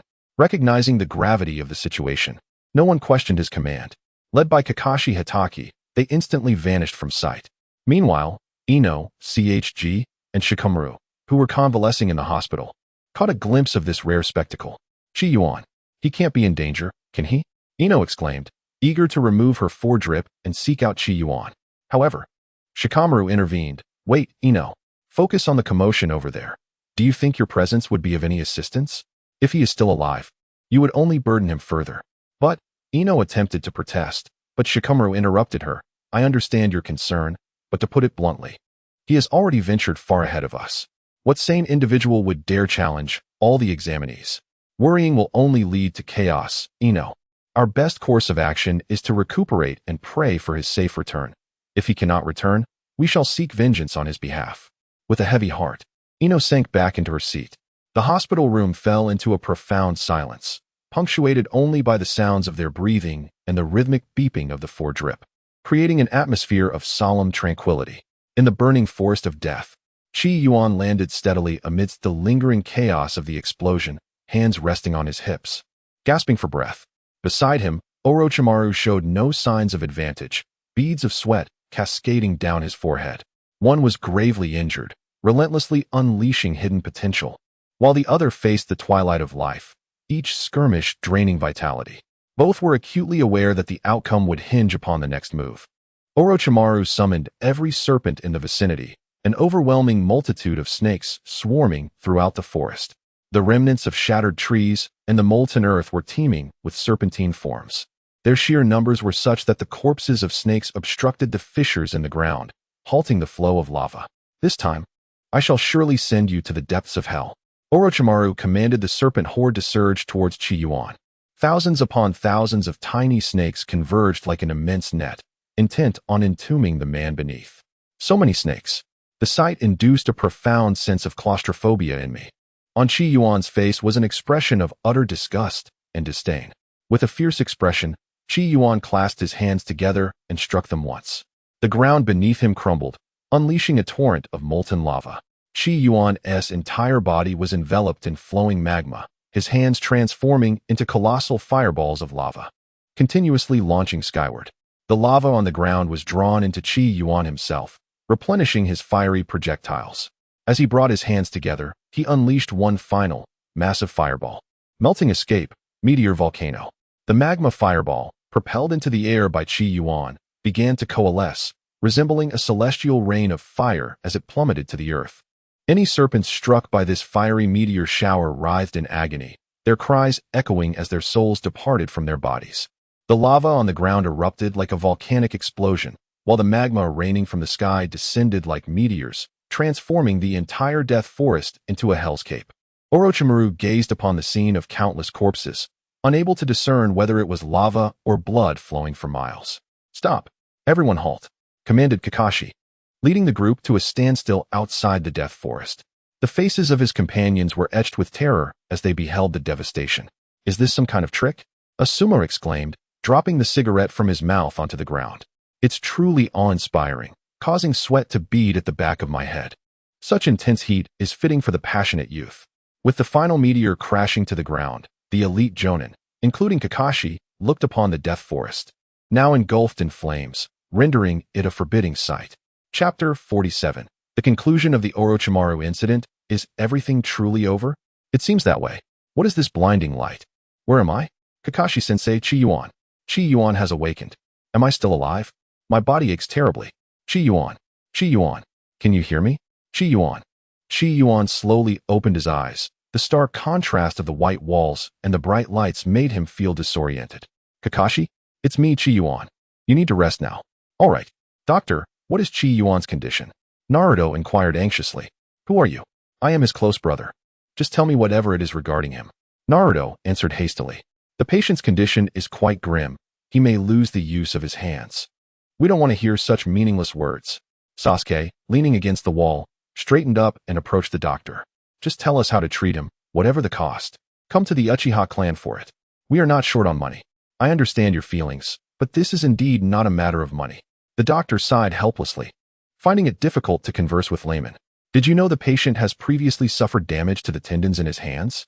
Naruto and Sasuke exchanged glances and nodded to indicate their understanding. I had previously warned him against excessive use of chakra. The young girlfriend who accompanied him last time should be aware of this. However, what he did this time was far beyond excessive. The doctor's expression suddenly turned serious as he adjusted his glasses and stated, he must have chosen to violate the legendary taboo. Taboo? What taboo? Naruto asked. Curiosity etched on his face. The doctor led them to the treatment room and drew the curtains. I have gained some insight over the years. This taboo refers to the bloodline limit. Naruto's expression froze, and he turned to Sasuke. Indeed, you guessed correctly, the Sharingan is one of those bloodline limits. There are various bloodline limits, such as the Uchiha clan Sharingan, the Hyuga clan's Byakugan, and the first Hokage's would release, all of which belong to this category. In the ninja world, there are extraordinary ninjas capable of imbuing chakra with elemental changes, and among these exceptional ninjas, there are geniuses who can impart 2 different elemental changes to chakra. Apart from the special bloodline limits like the Sharingan and Byakugan, most techniques that can simultaneously accomplish 2 different elemental changes are referred to as bloodline limits. As far as I know, there are even those who have achieved ninjutsu with 3 elemental changes, known as dust release. Creating a bloodline limit is an arduous task. Merely attaching elemental changes to ninjutsu is already incredibly difficult, requiring one to constantly contend with the volatile nature of the chakra. Merging 2 different volatile chakra attributes demands not only exceptional control, but also formidable physical prowess. Your friend seems to have attempted such an endeavor, causing chaotic chakra to clash within him, exacerbating his pre-existing condition and inflicting new injuries. Naruto and Sasuke were utterly astonished, as if transported to another realm. Sasuke had always believed that his Sharingan was the supreme honor of his clan, an innate ability. However, he was now informed that one could surpass their own clan's abilities by creating their own bloodline limit. Meanwhile, Naruto harbored no such thoughts. He only felt his own weakness, realizing he always had to depend on Qi Yuan to fight valiantly at the forefront. I need to grow stronger, Naruto screamed internally. Doctor, what about Qi Yuan? Sasuke asked, frowning. It all depends on his personal recovery ability. There is little else we can do. The doctor shook his head, indicating that this was beyond the scope of what he, as a mere physician, could address. The 2 emerged from the treatment room as if their spirits had been drained. You 2 finally came out. Where have you been? Qi Yuan has been searching for you. Ino exclaimed joyfully upon finding them, quickly guiding them to Qi Yuan's hospital room. What is wrong, gentlemen? Why do you look so troubled? Qi Yuan took a bite of a large pear and spoke to the 2 individuals beside him. Jingye sat in the caretaker chair next to Qi Yuan, assisting him in peeling an orange. Qi Yuan was about to express his gratitude to Naruto, his face filled with guilt. There's no need to thank me. You are my good brothers and teammates. Saving you is simply my duty. However, a tear involuntarily rolled down Naruto's cheek. There's no however. As men, we must act without regret. Qi Yuan handed a tissue to Naruto, who simply wiped away his tears. The group fell into a brief silence before Qi Yuan sought to change the subject, successfully lifting their spirits, and they engaged in cheerful conversation. In the Umbu base, a root ninja reported, Are you saying that little brat has exhibited extraordinarily powerful ninjutsu? Indeed, Danzo-sama, we witnessed it ourselves. Fear flickered in the eyes of the root ninja as he recounted. When we arrived yesterday, we saw flames engulfing the entire death forest and meteors raining from the sky. It was akin to the apocalypse. Fascinating. Why does a mere genin, who has only just begun his journey, possess such formidable ninjutsu? Truly intriguing. Danzo's singular eye widened with insatiable curiosity. Whom has this boy associated with? According to our investigation, he has contact with the Nine-Tails Jinchuriki, the Yamashiro clan, the Nara clan, the Akimichi clan, the Hyuga clan, and that Uchiha orphan. That Nine-Tails brat. He is utterly useless. Aside from his shadow clone technique, he possesses no other merits. The Inuzuka, Akimichi, and Nara clans only seem formidable at first glance. In battle, they would be unable to unleash such powerful fire techniques. Danzo's eyes narrowed slightly when the mention of the Uchiha orphan arose. That boy might indeed have potential. After all, we cannot ascertain what legacy was left to the Uchiha. Additionally, the Uchiha are adept in fire release, so it's not surprising for this boy to master a ninjutsu. Yet the crux lies in the strength, who would share an S-rank ninjutsu. After much contemplation, Danzo concluded that Qi Yuan and Sasuke's close relationship might have led Sasuke to impart an S-rank Uchiha ninjutsu to Qi Yuan, or that Qi Yuan was a spy from another village. The notion that Qi Yuan could have independently created an S-rank ninjutsu was laughable. It was challenging enough to learn, let alone to invent. In the Hokage building, a loud crash startled the elderly third Hokage, Sarutobi Hiruzen. Danzo, how can you be so disrespectful? You didn't even knock before entering the Hokage's office. Danzo ignored Hiruzen's rebuke and darkly inquired, "Are you certain you wish to cancel the Chunin exams?" The third Hokage's expression soured upon hearing Danzo's inquiry. "You dare to slam my door over this matter? It seems I have been too lenient with you." Danzo pressed, "I ask you, yes or no?" "Yes. I intend to cancel the Chunin exams. What is your problem with that?" Hiruzen glared at his old comrade. "Very well. If you are to cancel the Chunin exams, then I, as the head of the root and your Hokage advisor, will also resign." With that, Danzo turned to leave, prompting Hiruzen to erupt. "Wait, Danzo, what are you trying to do? Are you attempting a coup? Do you truly believe I lack the courage to remove you from your advisor position?" The third Hokage rose, his anger palpable. "You are growing old, Hiruzen, and your clarity is fading. Your cowardice risks the reputation of Konoha, a burden I refuse to shoulder." Danzo cast a sidelong glance at Hiruzen before departing the Hokage office, leaving behind a resounding bang of the door. Back at the root base, after a considerable time, a root ninja approached with a report. "Danzo-sama, the Hokage advisor requests an audience." "Let them in." The ninja exited and soon returned with an elderly man and woman seated across from Danzo. Noticing their silence, the woman, Tsunade, spoke first. "Danzo, you acted too impulsively. Hiruzen has no intention of sidelining you. He values you greatly." Danzo remained silent, allowing the other elder, Mito, to continue. "Indeed, Danzo, Tsunade is correct. Hiruzen's ability to tolerate a presence like yours within the root signifies his regard for you. You two were sent by that old fool Sarutobi, weren't you?" Danzo replied without opening his eyes. Tsunade and Mito exchanged glances, falling silent momentarily before Tsunade continued. "Hiruzen summoned us, but it was Sarutobi who summoned you. So you should understand the gravity of the situation. Sarutobi intends to cancel the Chunin exams for the sake of Orochimaru? Has he lost his nerve? Konoha, as the host, cannot invite others only to dismiss them without reason. Such a lack of integrity will cause others to lose faith in Konoha." Tsunade and Mito remained silent under Danzo's tirade. "I can no longer bear to remain in this Hokage advisor position." After Danzo finished speaking, Tsunade and Mito attempted to respond, but Danzo waved them off, signaling for the root ninja to escort them out. Reluctantly, the two left the root base. Back in the Hokage building, Tsunade expressed her concern to Hiruzen. "That's the situation, Hiruzen. Danzo's stance is quite firm." "Firm? I can be firm too. Who is the Hokage here, him or me?" The third Hokage, like an enraged lion, leapt from his seat. "Calm down, Hiruzen. I believe Danzo has valid points." Mito interjected as a peacemaker. "Valid points? Utter nonsense. Who will consider my perspective?" Hiruzen's fury intensified. The second Hokage once said that as Hokage, the paramount duty is to protect the villagers, not merely to uphold a facade. Enraged, Hiruzen slammed the table, startling the other two elders. "However, Danzo's intentions are for the sake of Konoha. Your motivations are not incorrect. You merely emphasize different aspects." Two advisors of the Hokage interjected. Indeed, upon mentioning the well-being of Konoha, the pivotal point for the third Hokage, Hiruzen Sarutobi, was immediately grasped. He quickly composed himself and inquired, "So tell me, what exactly should we do?" Mito Menin, realizing the opportunity, hastily proposed his suggestion. "Since you, Hiruzen, advocate for the protection of the village, while Danzo insists on upholding the reputation of the opposing side by holding the Chunin exams, why not proceed separately? After all, both of you possess your own military forces, don't you?" After thoughtful consideration, Mito Menin articulated his thoughts. Upon hearing Un's words, Hiruzen sighed deeply and took up his pipe. "The issue lies here. Most of my Umbu are dispatched for missions, and the previous batch has sustained injuries battling the Sound Ninja in the Forest of Death. My available manpower is exceedingly limited. To conduct the Chunin exams, it is essential to reassign a number of Jonin to maintain order. We cannot rely solely on the root members for this task.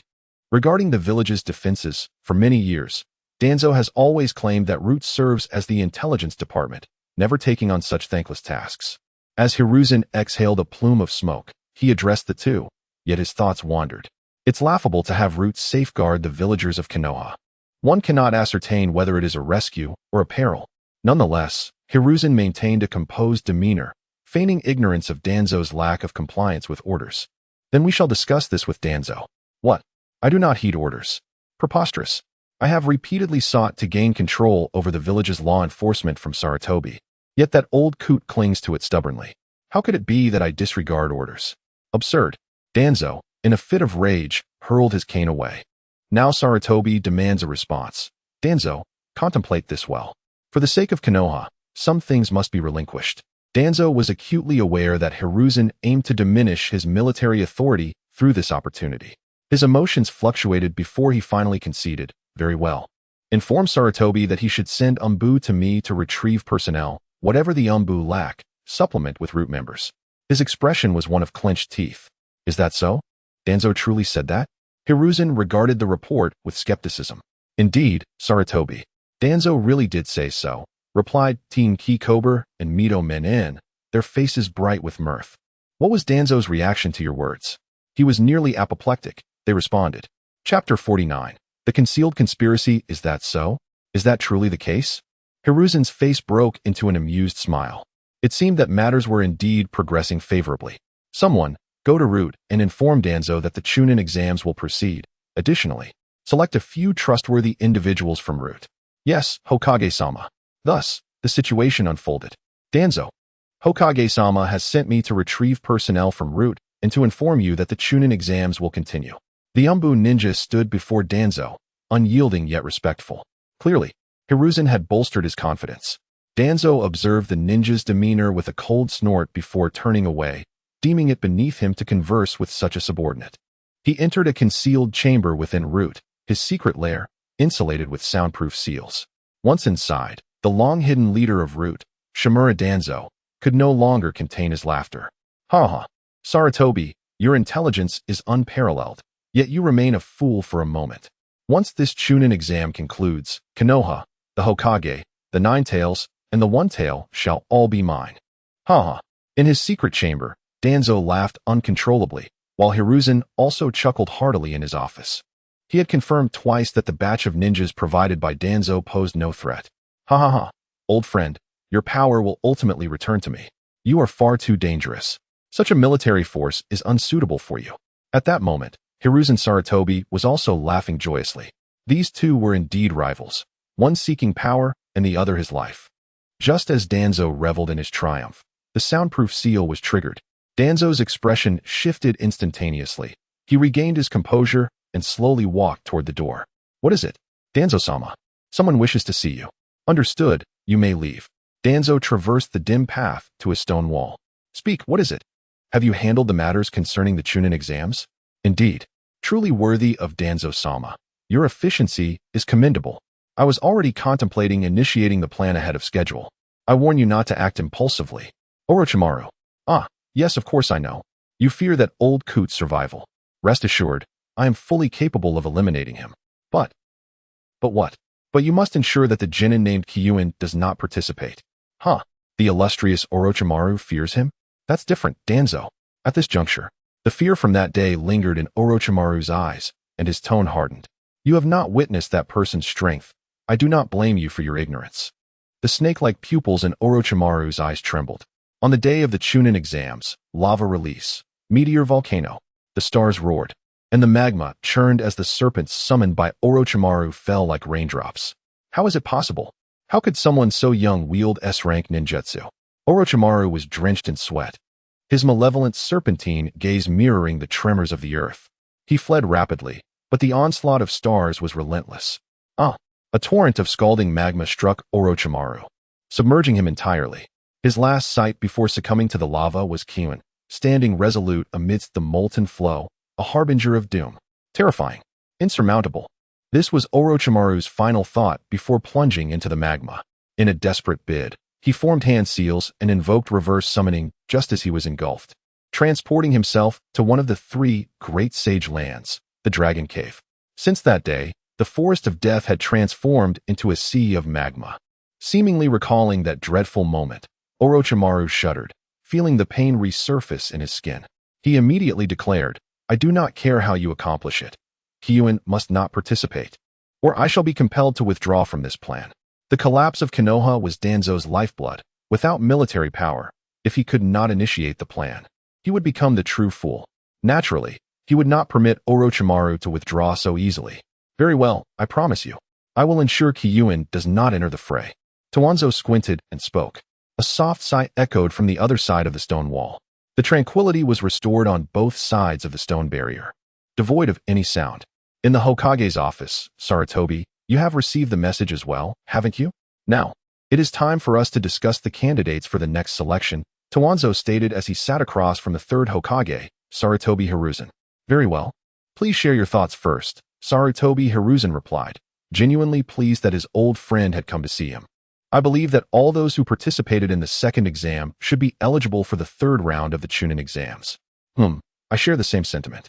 Those students who survived under Orochimaru's influence should possess adequate skills as ninjas. However, there is one exception. Who?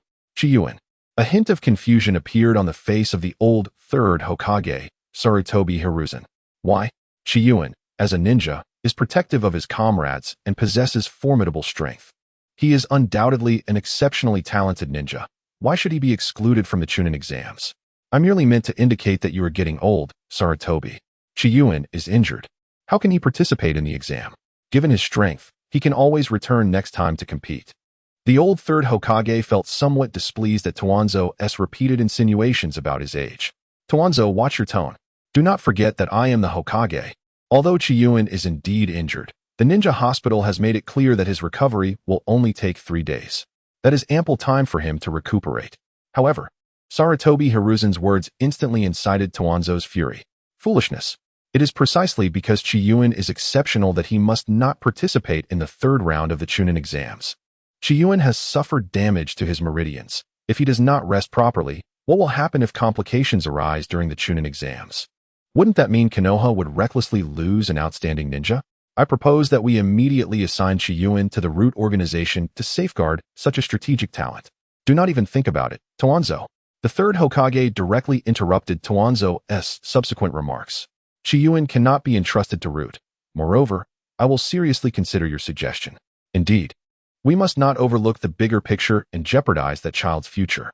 Children should remain carefree. It is our responsibility as elders to contemplate these matters." While the third Hokage dismissed Tuanzo's proposal to transfer Qi Yuan, he was quite agreeable to the underlying principle of protecting him.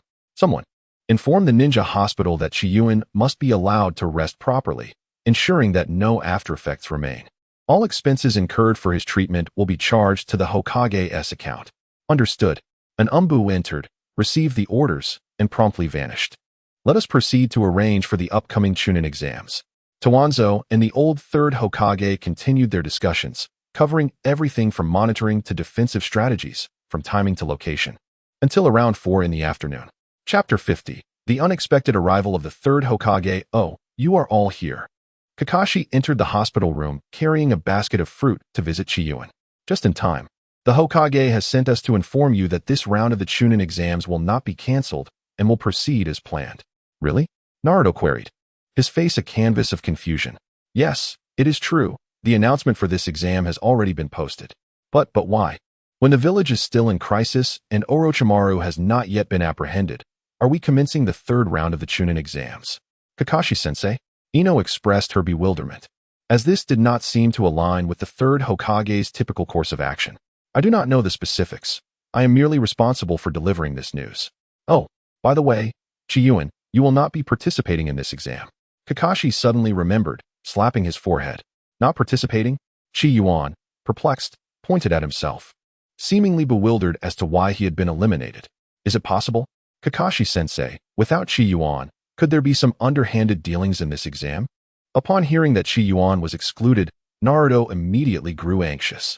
Even Sasuke and Shikamaru cast sidelong glances at Kakashi, as if seeking an explanation. Kakashi, with a vacant stare, responded to them with his previous words. "I have already informed you. I am merely the messenger. I do not comprehend why the continuation of the Chunin exams is occurring at this juncture, nor do I understand why Qi Yuan has been disqualified. However, since the third Hokage has made this decision, there must be a deeper intention behind it. No need to elaborate further, Kakashi. An aged voice resonated from outside the door as an elderly man clad in a long robe entered. Upon seeing the elder's visage, everyone bowed their heads in respect. Hokage-sama. Qi Yuan also pretended to crawl under the bed, preparing to pay his respects to the elder. You need not bow, young Qi Yuan. You may all forego the formalities, said the third generation, hastily stepping forward to support Qi Yuan, then gesturing for everyone to dispense with the customary greetings. The elder of the third generation gazed at Qi Yuan, his face illuminated with joy. Little Qi Yuan, do you still remember your grandfather? Qi Yuan listened to the playful banter with the children, feeling a profound sense of exasperation within. Yet he merely nodded in a gesture of acknowledgement. The third Hokage offered a few simple admonitions, then kindly gazed at the assembly. I have overheard your recent discussions. It seems you are all quite curious as to why I continue to conduct the Chunin exams at this juncture. In response to the third's intent to speak, Ino promptly relinquished her seat to Sarutobi Hiruzen. There are two primary reasons for this. Firstly, our village, Konoha, has long stood at the pinnacle among the 5 great shinobi villages. This honor was fiercely earned by our predecessors and remains a source of pride for every villager. If we were to host a joint Chunin exam without a conclusive resolution, it would tarnish our village's reputation, an outcome none of us desire. Nods of agreement cascaded through the crowd as they absorbed the third's words. Encouraged, he continued, secondly, should we consider canceling the Chunin exams? The sole justification would be the actions of the rogue ninja Orochimaru, who was once my pupil. The mention of this notorious traitor, who had nearly taken their lives, rendered the assembly momentarily speechless. How could the revered third have taken such a malevolent individual as his disciple? Naruto's voice cut through the silence, filled with incredulity. With a sigh, the third Hokage responded to Naruto's question. Orochimaru was not always as he is now. He was once a kind and talented individual, my proudest student. Yet, due to certain circumstances, he strayed from the righteous path, and the situation escalated beyond my control. By the time I recognized his waywardness, it was too late. We had a fierce argument, and ultimately, he chose to defect. For all these years, he has likely harbored resentment towards me. A glimmer of tears appeared in the third's eyes, suggesting a deep sorrow for past decisions and lost days. Naruto, wishing to comfort the third, found himself at a loss for words. Let us not dwell on these bygone matters, the third said, wiping his eyes, his familiar smile resurfacing, banishing the earlier melancholy. What I wish to convey is that there is no need to worry excessively over Orochimaru. No one understands my former student better than I do. If he dares to return, I shall seize the opportunity to guide him once more. We believe in you, Lord Hokage, Shikamaru declared, breaking the silence that followed the third's pronouncement. With Shikamaru leading the way, the others echoed their faith in the third's ability to mentor his wayward disciple anew. The third expressed his gratitude for their trust, and then turned his gaze to Qi Yuan. Next, we shall discuss young Qi Yuan. In terms of both character and strength, he is beyond reproach. Indeed, Qi Yuan is the finest person in the world. Naruto exclaimed in enthusiastic agreement with the third Hokage's sentiments. Naruto, could you allow the third to finish speaking? It is rather impolite to interrupt continuously, someone interjected. Upon observing Naruto's incessant interruptions, Qi Yuan adopted a stern demeanor and began to impart lessons to him. It's quite all right. It merely indicates that young Naruto possesses a vibrant spirit. Sarutobi Hiruzen, witnessing Qi Yuan's admonishment of Naruto, took the opportunity to mediate and ease the tension. The third Hokage provided a graceful exit for Qi Yuan, not out of a genuine desire to reprimand Naruto, but rather out of concern for Hiruzen's discomfort at being persistently interrupted. Following this farcical episode, the third Hokage elucidated the rationale behind his decision to exclude Qi Yuan from the upcoming Chunin exams. It stemmed from a fear that young Qi Yuan might once again sustain injuries that could hinder his future as a ninja. Please do not harbor ill feelings towards your grandfather, he added gently. Qi Yuan gazed at the third Hokage, who was always considering his well-being, and responded with a warm smile.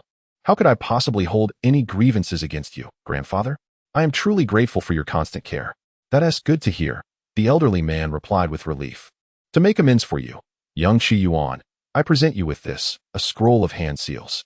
You may use it to claim your ninjutsu rewards at the mission office. Wow, this is typically only awarded for completing A-rank missions or higher, exclaimed Ding Ci, who was munching on potato chips, his face filled with envy. Qi Yuan feigned embarrassment and promptly declined, saying, "No, third Hokage, I truly appreciate your kindness, but this item is far too precious for me to accept." The third Hokage chuckled heartily. "It's quite all right. Do feel free to accept it. Take a look at the mission office for any jutsu that catches your fancy. If you find nothing suitable, I would be more than happy to personally impart some techniques to you." An AMBU operative, having thought of something, leaned in to whisper a few words to the third Hokage. Subsequently, the third adjusted his waist and prepared to rise. "It's getting late. You young ones continue your discussion. This old man has some matters to attend to, so I shall take my leave." Haha. Chapter 51. Pre-exam training. You all heard the words of Lord Third Hokage just now. It is time to return and diligently prepare for the upcoming Chunin exam. This examination is of great significance, so strive to pass it on your first attempt. Kakashi, shedding his usual nonchalant demeanor, adopted a slightly more serious expression as he spoke. "Yes, Kakashi-sensei," the group responded in unison. "Qi Yuan, you must come to witness my brilliant performance during the exam," Naruto exclaimed excitedly, approaching Qi Yuan with a beaming face, as if he was certain of his success in becoming a Chunin. However, his joy was short-lived as a delicate hand pushed him aside. "Qi Yuan-kun needs rest right now, Naruto. You shouldn't continually disturb him." Ino, like a protective lioness, stood beside Qi Yuan with her hands on her hips, sternly addressing Naruto.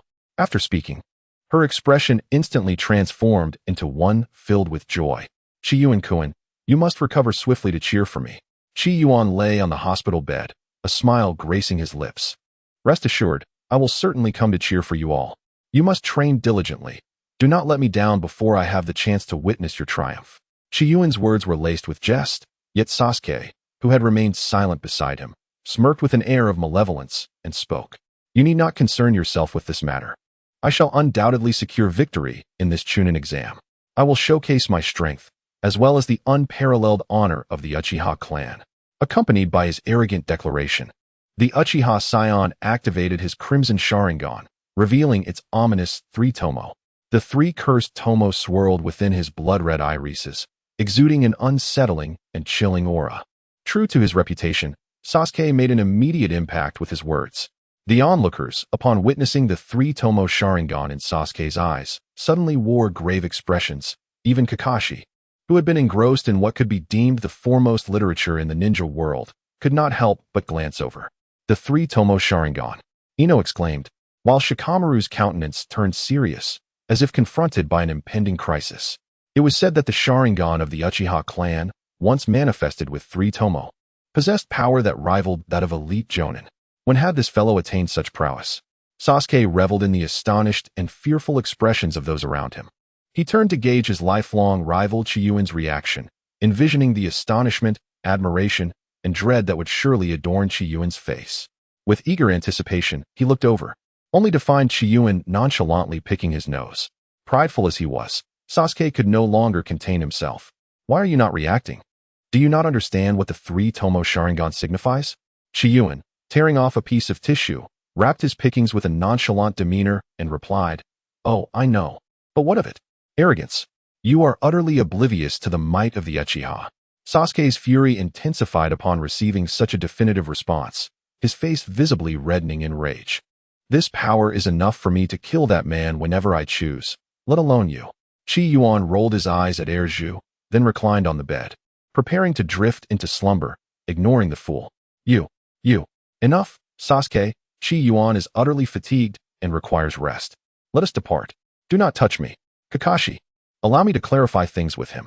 Kakashi, unwilling to witness Sasuke's antics any longer, firmly grasped Sasuke's shoulder and swiftly departed the scene. After all, Sasuke was his student.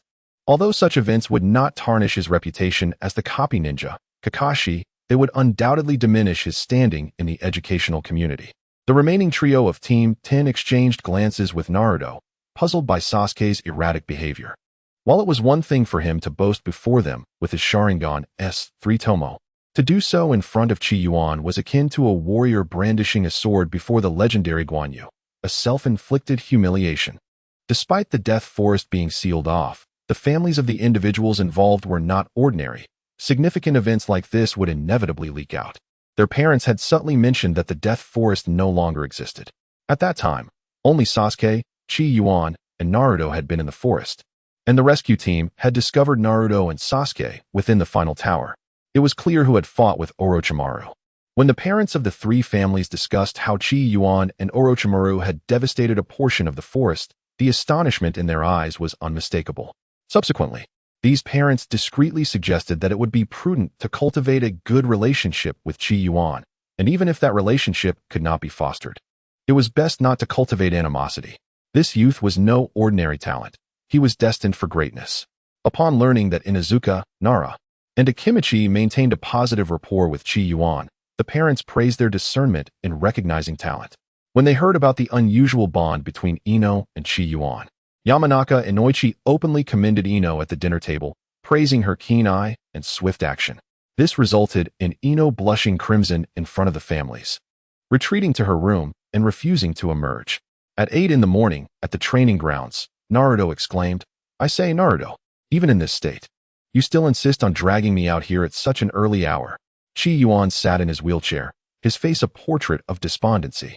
Normally, he would rise early, driven by the necessity of rigorous training for his future endeavors.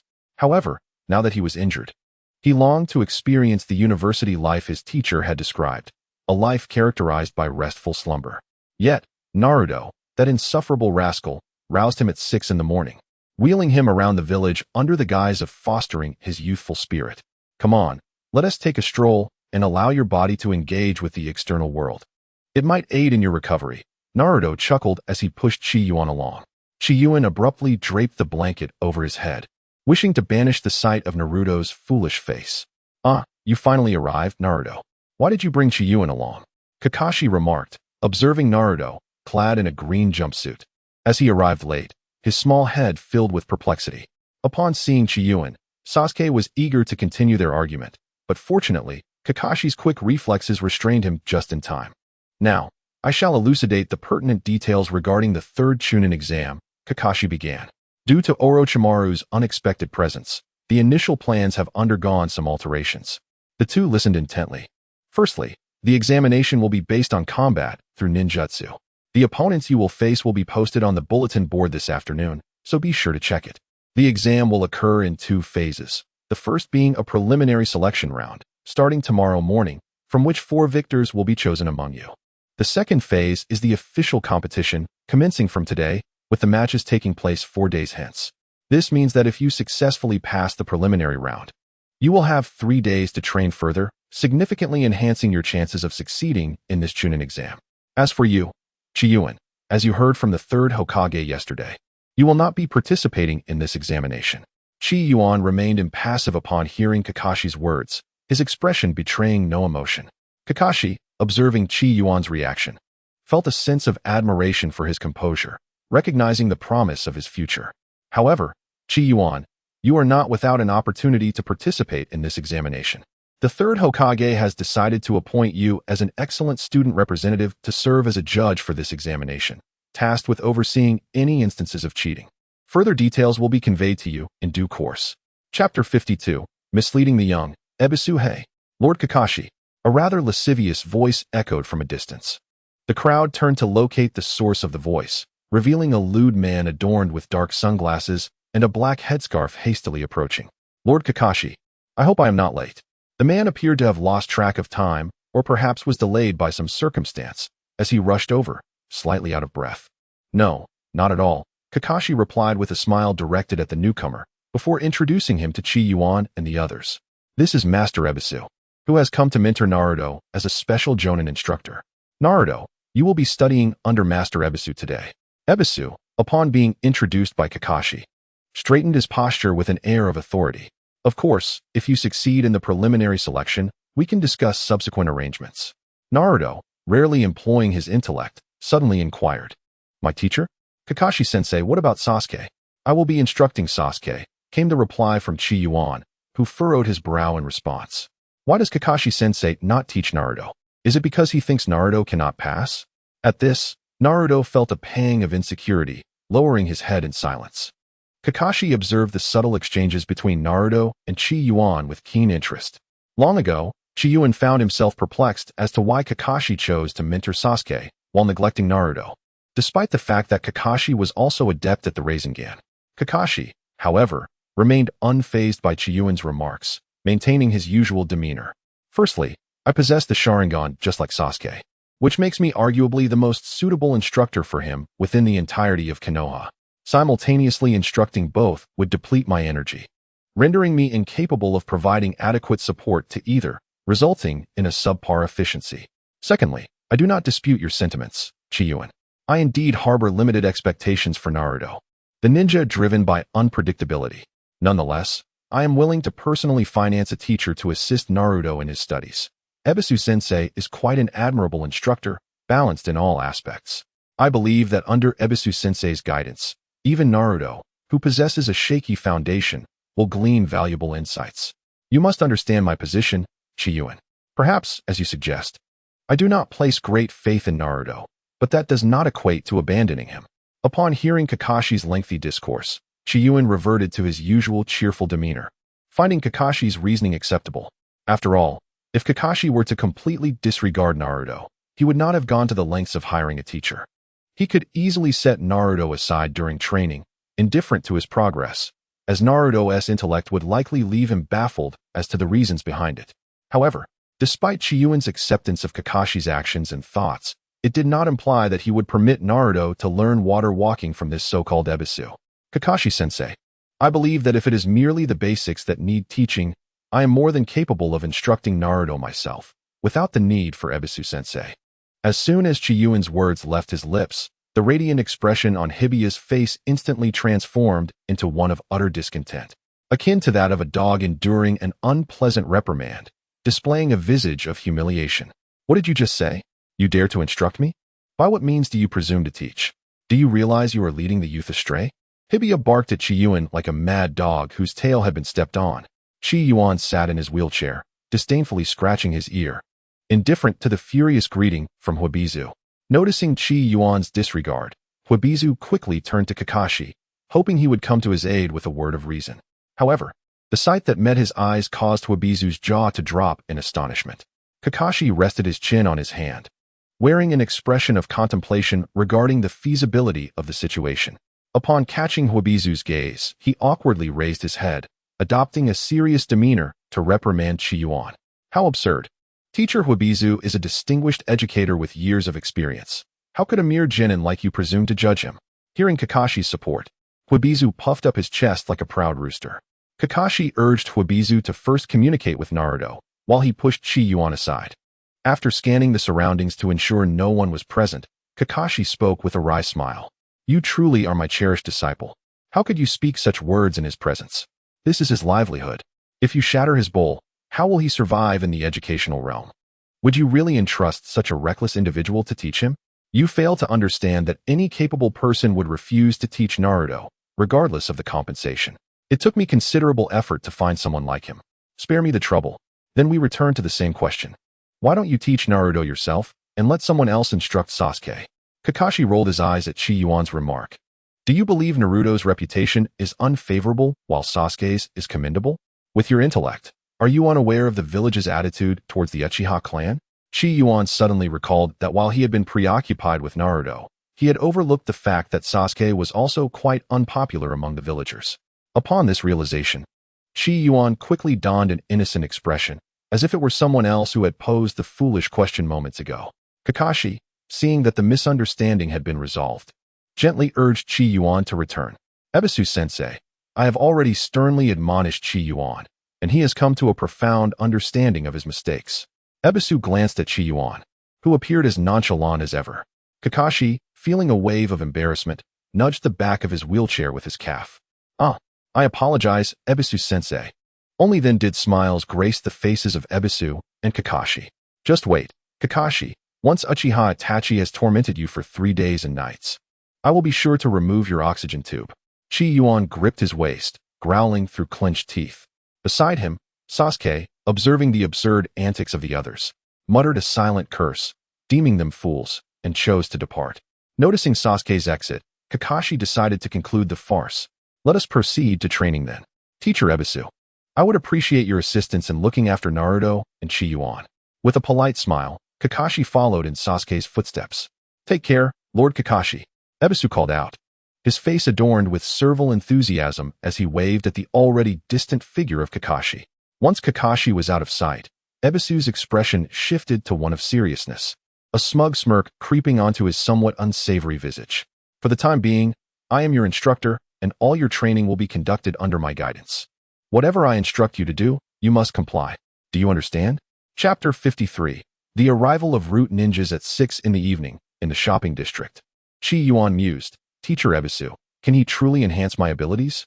Naruto, head hung low, pushed Qi Yuan along the path, his demeanor sullen.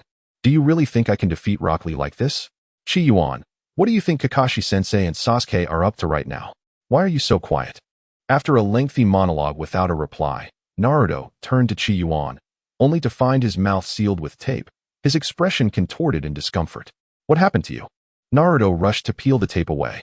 As the tape was torn off, Qi Yuan coughed violently before erupting in a furious exclamation. Damn it, Kakashi.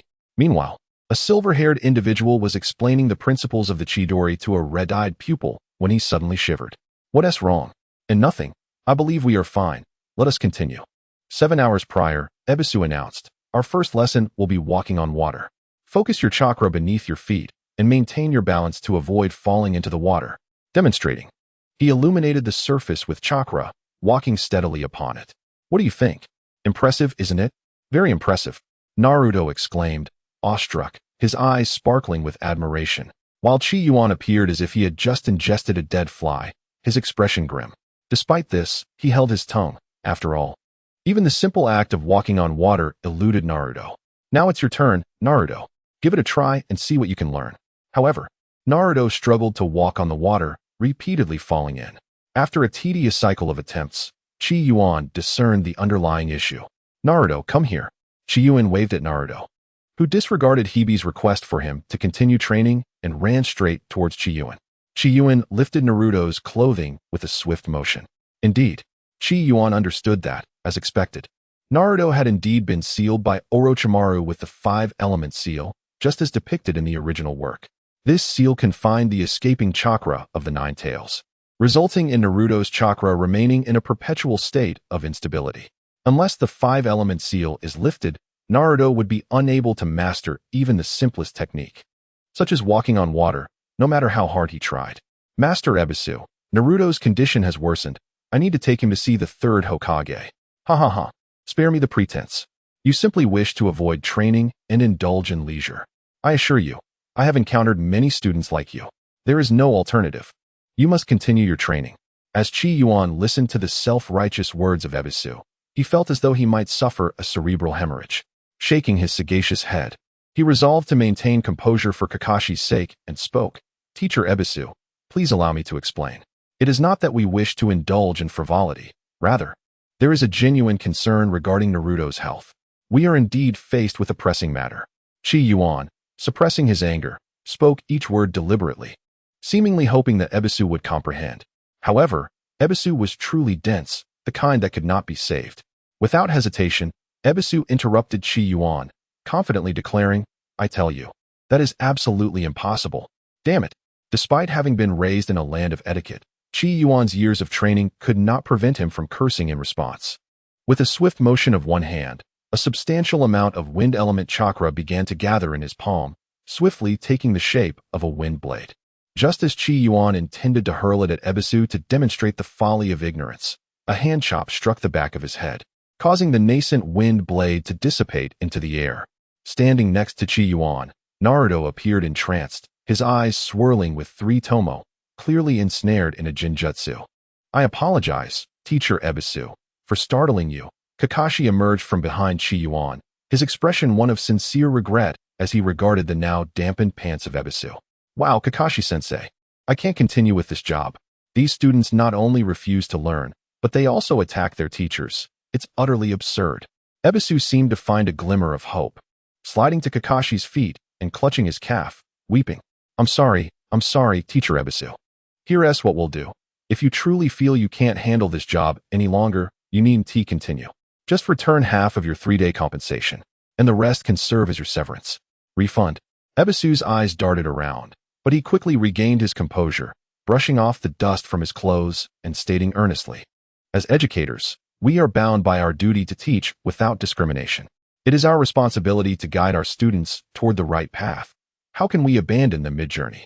Observing Ebisu's dramatic transformation akin to a Sichuan opera mask change, Kakashi found himself reluctant to allow him to continue teaching Naruto. However, he had already consulted the third Hokage, who had clearly indicated that even if Qi Yuan possessed the capability to instruct Naruto, he was not permitted to do so. Qi Yuan's primary task at present is to rest adequately and recuperate from his injuries. With lingering concerns for Kakashi, he returned to check for any discrepancies, only to witness Qi Yuan's intention to discipline Hibiki. Helpless, Kakashi entrusted Naruto once more to Hibiki's care, fearing that Qi Yuan might inadvertently incite further chaos with his words. Kakashi resorted to sealing Qi Yuan's mouth with tape, binding his hands and feet to his wheelchair so that he could not move an inch. Thus, the subsequent scene unfolded. Once Konoha falls into disarray, I shall ensure you receive your due retribution, Kakashi. Qi Yuan lay on his bed at home, gazing through the window at the celestial expanse above. The stars scattered across the sky resembled fragments of rubble, seemingly within reach. Qi Yuan positioned his 2 fingers on either side of the star, as if grasping it firmly. "Shatter it, Kakashi." With a swift closure of his fingers, the star blinked out of existence. "Ha ha ha, it hurts." Qi Yuan lay on the bed, laughing while writhing in pain. In an instant, he sensed a chilling aura and immediately activated his chakra to suppress the pain forcefully, rolling over to stand up. "Who is it?" Qi Yuan cast a solemn gaze out of the window, where a masked figure stood hauntingly upon a tree. "Allow me to introduce myself. I am Gen, one of the personnel responsible for overseeing the final round of the Chunin exam. You must be the distinguished student representative, Qi Yuan." Qi Yuan cautiously nodded, his stance of attack unwavering despite the opponent's self-introduction. "I have come to inform you of the precautions regarding the upcoming Chunin exams," spoke the masked man, his voice devoid of any emotional inflection. "First, candidates within the arena must not accept assistance from any external personnel. Failure to comply will result in disqualification. Second, the use of any enhancement substances, such as soldier pills, is strictly prohibited during the examination. Violation will lead to disqualification. Third, any acts of abuse or slaughter occurring during the exam will also result in disqualification. You are responsible for monitoring and preventing these occurrences. Do you understand?" Qi Yuan nodded slightly, yet the other party remained. "Is there anything else you wish to do? Are you inclined to join the route? I have never heard of it, and I have no desire to join any organization. I merely wish to stay quietly in the woods." The words of Qi Yuan remained unspoken, yet the masked figure who claimed to be Root had already vanished. Chapter 54. The preliminary selection match commences at the Root base. What did he say? He declined, Lord Danzo. Danzo's tightly shut eyes opened just a sliver, revealing a glint of cold light. He refused? Lord Danzo, should we? As he spoke, a Root ninja made a gesture across his throat. Let us keep him for now. Once our plan succeeds, Konoha will be in dire need of combat strength. Eliminating him at this juncture would be ill-advised. Moreover, if what you say holds true, once I ascend to the position of Hokage, he could very well become the sharpest blade in my arsenal. In the eerie environment, the lights flickered ominously, plunging the entire room into darkness in the blink of an eye. The preliminary selection match. Go for it, Naruto. Fight well and prove it to me. Qi Yuan patted Naruto on the shoulder before stepping into the staff studio. Rest assured, Qi Yuan, I shall undoubtedly emerge victorious. The tone of your lord seems rather presumptuous. Does it not? Lee Rock, clad in a snug green bodysuit, approached with a serious demeanor, fixing his gaze intently on Naruto. I will not show you any mercy when the time comes.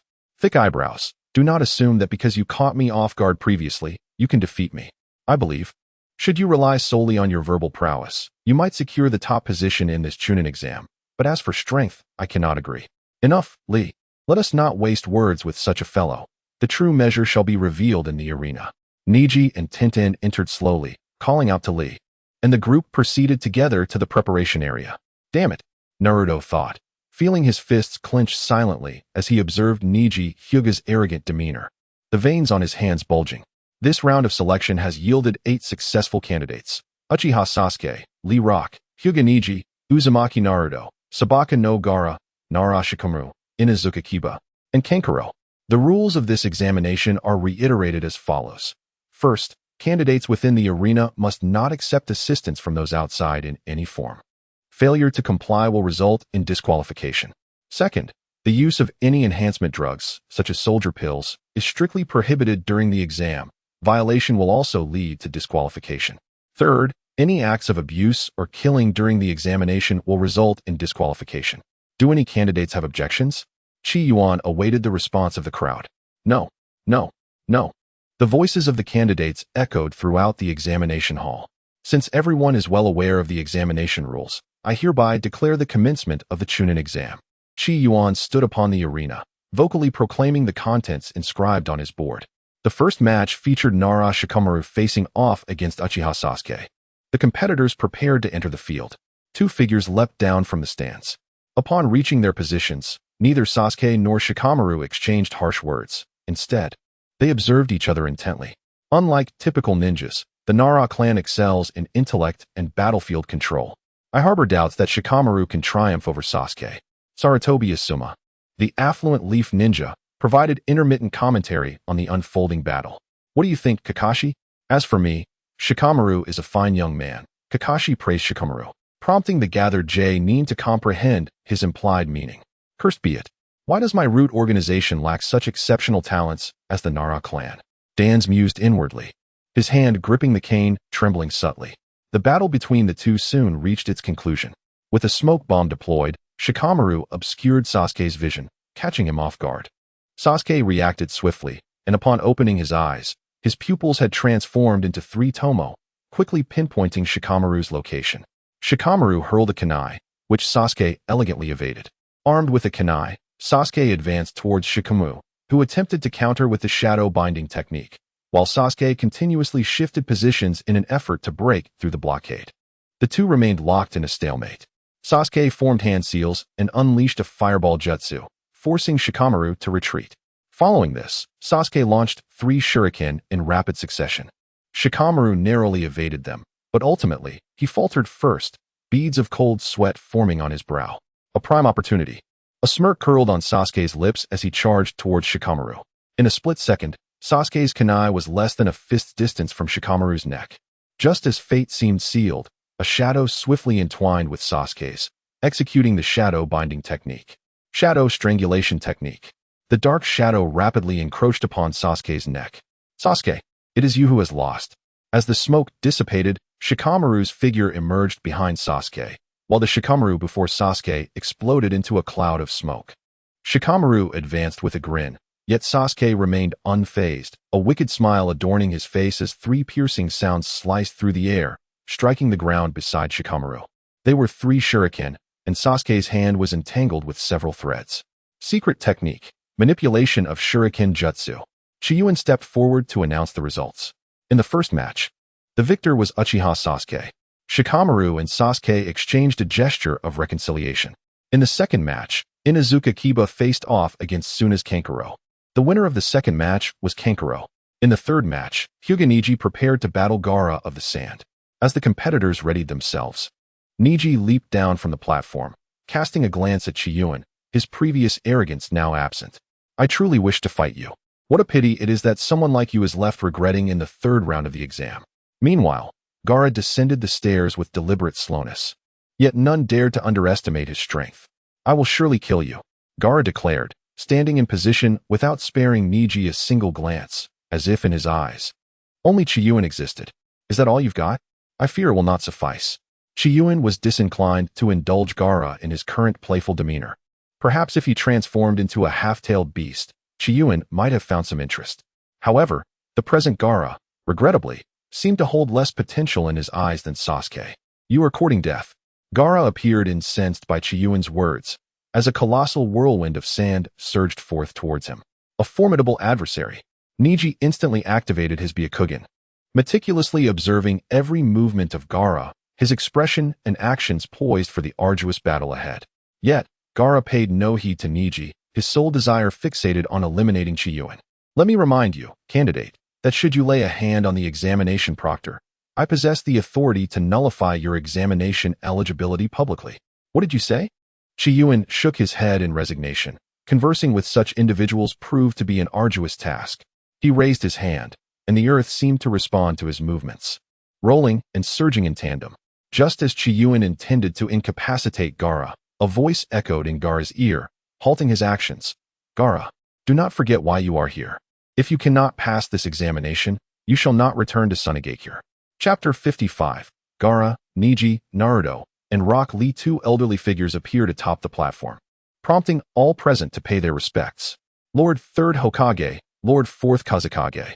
Upon seeing the man he loathed so deeply, Gaara momentarily suppressed his emotions. Indeed, it was his father. His father. The very boy had just referred to the 4th Kazekage as father. Instantly, the crowd was ignited with curiosity, murmuring amongst themselves. Silence. Gaara bellowed from the arena, silencing the chatter that had erupted. His gaze swept across the faces of the spectators, as if he sought to etch each one into his memory. Those people, those who had mocked him, deserved their fate. Standing in the arena, Gaara's eyes widened, bloodshot with fury, as he cradled his head in his hands, embodying the visage of excruciating agony. Qi Yuan gazed at Gaara before him and spoke coldly. This candidate, are you still able to continue the examination? In his previous world, Qi Yuan felt a deep compassion for this individual. However, now he stood as a ninja of Konoha, and this person was an enemy intent on destroying the village. Despite possessing a certain degree of self-preservation abilities, Qi Yuan could not guarantee victory against the frenzied-tailed beast. As for the rationale behind not disclosing the impending destruction of Konoha to others, one reason was the fear of unforeseen complications. Any misstep could turn a defense into a liability. Furthermore, there was the apprehension of an uncontrollable future. Rather than stirring up chaos and transforming the known into the unknown, it was wiser to bide his time, to develop cautiously, and ultimately protect what he cherished through his own strength. In the midst of the examination, amidst the competition and conflict, Gaara suddenly lifted his head, his eyes gleaming with a bloodthirsty light. I want to take the exam. Qi Yuan cast several glances at Iai Luo. Over there, that player, are you prepared? Qi Yuan kindly reminded Neji of the precarious situation with Gaara, suggesting that it would be prudent to avoid any conflict with him. Neji's eyes bulged with tension as he observed the violent aura enveloping Gaara. A bead of cold sweat trickled down Neji's forehead, yet he managed a strained smile. Of course, there's no problem. The Hyuga clan is the strongest in Konoha. With this affirmation, Qi Yuan let out a resigned sigh, realizing that it was futile to reason with a stubborn individual. He then stepped forward. I hereby announce the commencement of the third match, Hyuga Neji versus Sans Gaara. At Qi Yuan's command, Neji advanced, surrounding himself with a manifestation of the 8 trigrams, launching 2 palm strikes toward Gaara. Just as the strikes were about to make contact, a shield of sand materialized, thwarting Neji's attack. I will end you, Gaara declared, gripping a single hand tightly, while the sand from the gourd behind him erupted like a fountain, rapidly transforming the arena into a desert landscape. From Neji's perspective, the entire sandy expanse was infused with a trace of chakra. Damn it, he truly is a formidable opponent. Is he really that much stronger than I am? Neji cast a glance at Hinata Hizashi, who was also in the audience, bitterness flashing in his eyes. Resolutely, he launched another assault on Gaara. Neji continuously deflected Gaara's sand projectiles, inching closer to him. Am I truly destined to perish at his hands? Is this my fate? No. He is the one who will face defeat. What fate? It's infuriating. Gaara seemed to sense Neji's obstinate thoughts, letting out a furious roar. Fate is something I alone can control. Anyone who stands in my way shall perish. The overwhelming sands surged toward Neji. Sand coffin, Gaara proclaimed. My life will not be claimed by you. My power exceeds yours. With a single hand poised, Neji spun like a top, deflecting the encroaching sands away. This is... Hizashi's eyes widened in astonishment. Neji regarded Gaara with disdain, believing him to be devoid of resources and out of options. Surrender. This is the fate of a loser. A destiny you cannot escape. Hizashi frowned at Neji's demeanor, pondering something before rising to leave the arena. What fate? What foolish fate? Gaara scoffed bitterly. Those who once mocked me are dead. You will not be an exception. Gaara covered his eyes in anguish, glaring at Neji with a fierce intensity. In an instant, a tempest of sand erupted, obscuring vision and engulfing the arena in chaos. Die! With a furious shout, The swirling sands coalesced into monstrous hands, lunging towards Niji. Niji employed his technique once more, attempting to counter, but the forces collided, and the blue shield was ultimately overwhelmed by the relentless sands. Niji, Tintin, and Lee gasped from the stands. Earth release, earth hands, earth release, quaking earth. Two voices echoed amidst the tumult of the arena. The ground beneath the sand heaved with cracks as a massive hand emerged, shattering the monstrous hands formed from the sand. Bloodied but still breathing, Niji fell from the chaos. As the earth hands anticipated his descent, cushioning his landing. You seek death. The surging sands rushed toward Qi Yuan. Impudence. Suddenly, a towering stone pillar of immense energy emerged before Qi Yuan, piercing through the cascading sand and creating a gaping hole, causing the grains to scatter in all directions. Just as Qi Yuan intended to exercise his authority and suppress Gaara, Gaara had already collapsed onto the ground. Fourth Kazekage, I apologize. My son has been unruly, and I hope you will not hold it against us. As for that student, Sunagakure is willing to bear all medical expenses. What do you say, third Hokage? The fourth Kazekage turned to look at the third Hokage seated in the stands. The elderly third Hokage, Sarutobi Hiruzen, nodded in agreement. Inspector, you may announce the outcome of the battle, the fourth Kazekage said as he approached Qi Yuan's side.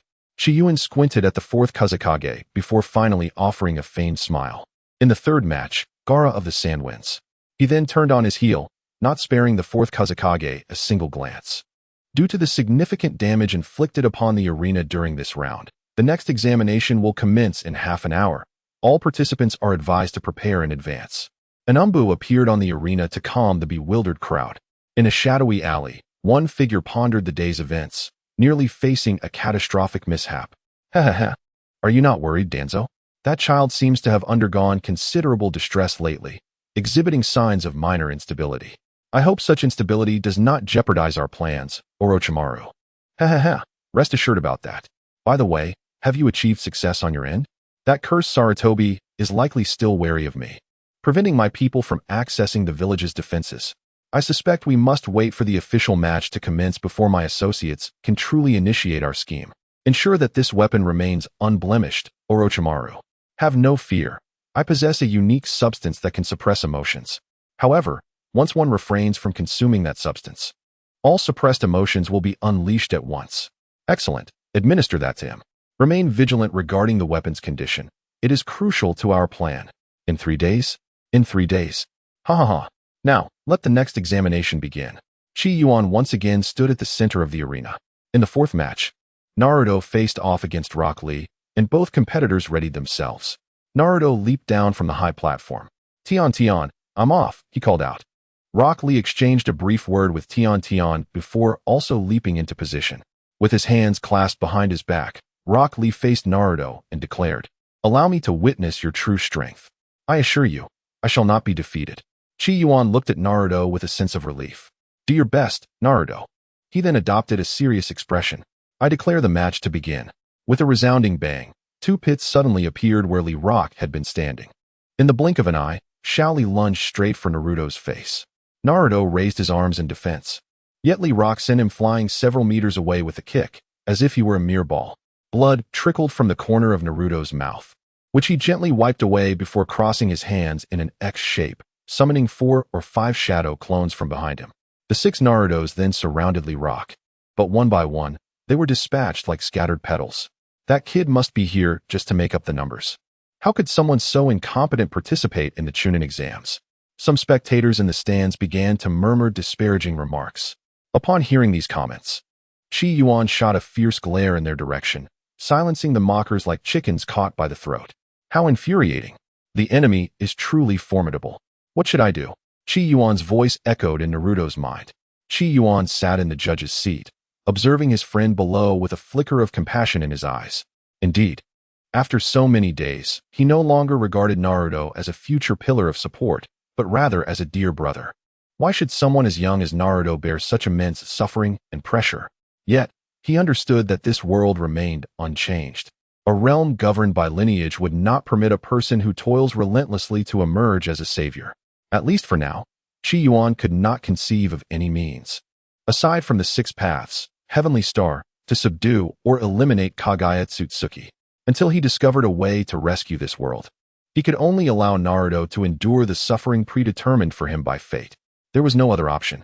Naruto lay on the ground, his mind racing to devise a strategy to overcome Rock Lee. Remember, Naruto, when you encounter an insurmountable opponent, you must rely on your intellect and think outside the box to defeat them, understood? Hee, I understand, Qi Yuan. Let us enjoy some Ichiraku ramen together. Memories of their past training sessions flashed in Naruto's mind. Use my brain. I must use my brain. Naruto calmed himself. Little Lee was a pure taijutsu ninja, relying solely on ninjutsu or jinjutsu to vanquish his adversary. However, Naruto realized he was not particularly skilled in ninjutsu or jinjutsu either. It was only now that he understood the truth of the adage, you only regret not studying enough when the time comes to apply it. But suddenly, a spark of inspiration ignited in Naruto's mind. Hee ninjutsu? Who says I can't wield devastating ninjutsu? With a leap, Naruto sprang to his feet, chakra surging around him. Multiple shadow clone technique. Instantly, the arena was filled with countless images of Naruto. No matter how many clones you have, I will shatter them all. You are ultimately no match for me. Rock Lee welcomed Naruto's onslaught with a confident demeanor. Come on, brothers. Thousands of Narutos surged toward Little Lee. Bring it on. Little Lee shouted, readying himself for the confrontation. However, an unexpected turn of events occurred just as the Narutos were about to close in on Little Lee. Transformation. Seduction technique. Harem technique. In an instant, thousands of Narutos transformed into alluring, semi-nude beauties surrounding Little Lee. What is this? At that moment, a green watermelon rind erupted, spraying red liquid into the sky. Chapter 56. The preliminary rounds conclude. What is this? The green watermelon rind continued to shower the arena with red liquid. Blood trickled from Qi Yuan's nostrils as he gazed intently at the unfolding scene, not daring to relax. What a truly formidable technique. Naruto, even I have fallen victim to it? Qi Yuan's expression was grave as he let out a sigh. The entire venue was in chaos, with individuals soaring freely through the air. The fourth Kazekage turned his head, his face devoid of emotion, to regard the third Hokage, Sarutobi. However, Sarutobi appeared as if he had lost his wits, only awakening from his reverie at the fourth Kazekage's call. Konoha village has always emphasized the importance of diversified development, never hindering its ninjas from exploring various intriguing jutsu. The element of surprise has become a recent topic of study at the Konoha Ninja Academy. Please do not take offense, Kazekage. The third Hokage, Sarutobi Hiruzen, said cheerfully on the surface, yet his tone carried an undercurrent of reproach. Upon hearing the third Hokage's explanation, the fourth Kazekage responded with a barely concealed smile. How interesting it is that during my tenure, no research was permitted, yet the moment I depart, all sorts of peculiar jutsu studies commence. What purpose do these trivial jutsu serve? Can they grant immortality, bestow unparalleled strength, or save the world? Utterly useless. Indeed, Konoha is irreparably flawed. The fourth Kazekage mused inwardly. Fearing the situation would escalate, Qi Yuan swiftly raised a cloud of debris. Lava release, firestar rain. The fragments of earth and stone instantly underwent a transformation in the nature of their fire element chakra, morphing into hellish rock, imbued with an exceedingly violent power. With a casual wave of Qi Yuan's hand, magma-like fireballs erupted in all directions, obliterating every clone of Naruto present in the venue, leaving only Naruto himself standing. Meanwhile, on the other side, Rock Lee, whose nosebleed had finally ceased, plummeted from the sky. Qi Yuan approached Xiao Li to assess the competitor's condition. He observed that Xiao Li's complexion was pale, exhibiting signs of utter exhaustion, with a vacant gaze and flushed cheeks. Qi Yuan shook his head, realizing that the young man still needed further training. Unlike him, who remained steadfast and unyielding as a mountain, I hereby declare that the participant Lee Luaka has lost consciousness. The victor of the fourth round of the Chunin exam preliminary selection is Naruto Uzumaki. The announcement was met with exuberant cheers from behind Qi Yuan. Just as he was about to turn around to congratulate Naruto, a figure with pink hair suddenly appeared before him, radiating an astonishing aura. Oh no, it's the war god of internal strife, the nemesis of Naruto.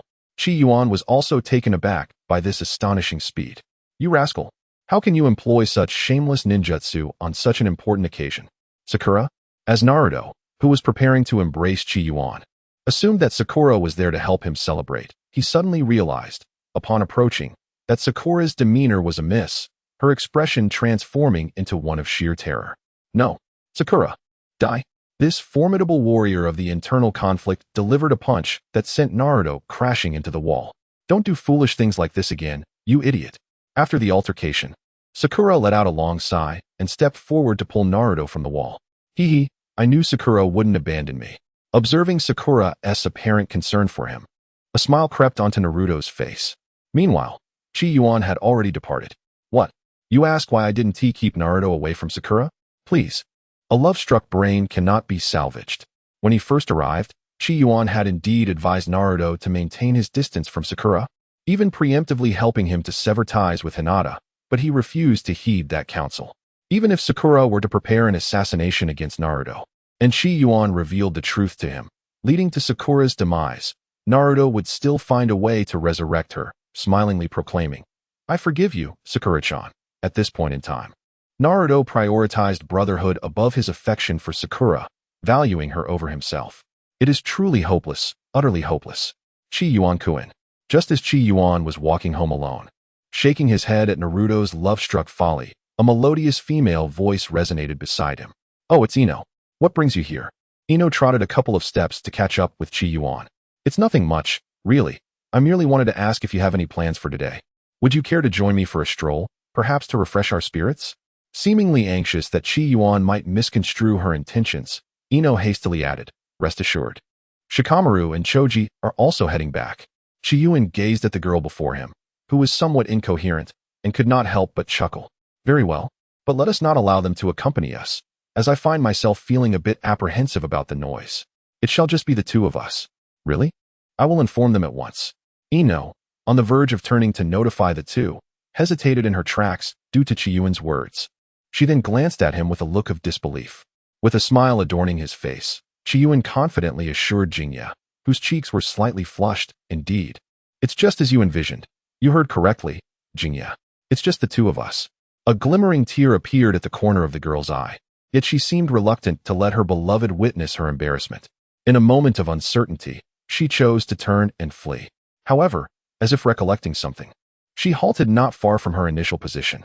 Let's meet at the shopping street at 1 in the afternoon, she exclaimed before vanishing from sight. Qi Yuan found the girl's reaction quite amusing. It truly was a time of innocent exuberance. However, unbeknownst to him, the 17-year-old Qi Yuan felt a subtle smile gracing his lips. Qi Yuan wandered around aimlessly, ultimately returning to Yao Ramen. Wow, Qi Yuan, you have finally arrived. Hurry, place your order. Kakashi-sensei has declared that he will treat us this time. Beside him, Naruto, having already amassed several bowls, recognized Qi Yuan's presence by the distinct sound of the curtain being flung open. After all, it was only Qi Yuan who would swing the curtain with such force, creating a crackling sound. Kakashi greeted Qi Yuan with a cheerful smile, inviting him to take a seat, while Sasuke quietly savored his ramen nearby. As usual, Qi Yuan sat beside Naruto, ordering a large bowl of miso ramen with 3 servings of chashu. Did the third Hokage say anything after the conclusion? Qi Yuan, with a focused expression, carefully unwrapped the tissue packet before him. Perfect. As he admired the beautifully torn paper along the dotted line, his spirits soared, and he couldn't help but praise himself for his brilliance. Indeed, there were some talents he possessed, yet in matters concerning you, it would be best for you to assume the role of the judge. Otherwise, there was little of significance to discuss. Kakashi, engrossed in his reading, managed to respond to Qi Yuan's remark. Oh, I understand. Chapter 57. The Insidious Hidden from Others. Qi Yuan. Qi Yuan, are you free these days? Surely you have some time, right? Could you accompany me for training? Naruto inquired eagerly, having just finished his 9th bowl of noodles, his face alight with excitement as he directed the question at Qi Yuan. Though it was a question, Naruto seemed to have already concluded that Qi Yuan would not decline. Aside from this afternoon, the next 3 days appeared to be free of obligations. Qi Yuan pondered over his itinerary and ultimately realized that he was indeed quite free. Oh, not this afternoon? Why? Naturally, the essence of humanity is akin to that of a parrot. Naruto immediately fixated on the inconsequential detail. Sasuke and Kakashi exchanged glances, uncertain of what tasks Qi Yuan, still in his recovery phase, might have left to attend to. Under the scrutinizing gazes of the three, Qi Yuan maintained an expression of composed indifference, as placid as ever. It was merely a stroll with friends to refresh his spirit, nothing more. Naruto, with an expression of profound understanding, let out a drawn-out "oh." Kakashi, upon hearing Qi Yuan's words, seemed to regard them with casual indifference, offering little attention. Meanwhile, Sasuke continued to silently consume his ramen, appearing uninterested in all matters at hand. Thus, the four members of Team 7 leisurely passed an hour together. How about this outfit? No, it seems a bit too ostentatious. This one is quite nice. Qi Yuan-kun would surely adore it. No. This one pales in comparison to that one in terms of cuteness. A young girl stood before the mirror, erupting in despair. Behind her lay a bed strewn with an array of garments, haphazardly piled together, remnants of selections that had failed to impress. With a swift motion, she cleared the rejected clothes aside and arranged the 3 finalists neatly. I will choose whoever the little rooster points to. In the end, the girl selected a casual outfit, reminiscent of her usual style, yet distinctly unworn. She meticulously pressed every edge and corner of the garment, as if striving to present it in its most immaculate state.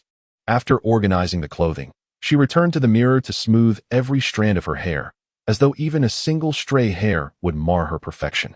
All set. Now it was time to meet Qi Yuan-kun. The girl seemed to recall some delightful thought, her cheeks flushing a charming rosy hue. A boy clad in a brand new black trench coat stood on the street, his right hand tucked behind him, holding a bouquet of fresh flowers. Qi Yuan-kun. A poised girl jogged up to him. Have you been waiting long? Her breath was slightly hurried, yet it vividly conveyed her excitement. Not for long. I just arrived. Here. For you. Qi Yuan smiled warmly in response to Jingye's fervent emotions and presented the flowers he had prepared that morning to the girl before him. So beautiful. Thank you, Qi Yuan-kun. Qi Yuan and Jingye strolled down the bustling street, with the girl radiating excitement as she engaged in lively conversation about the future. The boy, adorned with a gentle smile, listened attentively to her musings about emotions and the world around them. Together, they walked side by side, gradually fading into the distance under the warm embrace of sunlight. Shortly after their departure, 3 pairs of eyes emerged from various hidden corners: the trash bin by the roadside, the dense foliage of a tree near a small shop, and an obscure nook. These eyes seemed to possess an uncanny ability to perceive all that transpired in the world. At the Hokage building, the 3rd Hokage, Sarutobi Hiruzen, remarked, "Old friend, you have truly borne a heavy burden these past few days." "Humph. Have you only just realized my significance, Sarutobi?" Ha. Do not speak so, Danzo. Your previous views were excessively extreme, but now, it appears your will of fire is finally aligning more closely with that of our teacher. The laughter of the 3rd Hokage pierced through Danzo, who found the commentary on his will of fire particularly irksome. You insolent monkey, how dare you judge my will of fire? You are the one who fails to comprehend our teacher's true intentions. As Danzo clenched his fists in silent fury, his expression remained unchanged. Ha. Let us not dwell on this, Danzo. Now, we must discuss the preparations for the Chunin exam's official day. Upon broaching the serious topic, the 3rd Hokage immediately adopted a solemn demeanor. Hearing this, Danzo perked up, quickly adjusting his posture to focus. Danzo, I believe we should implement some changes for the day of the Chunin exam.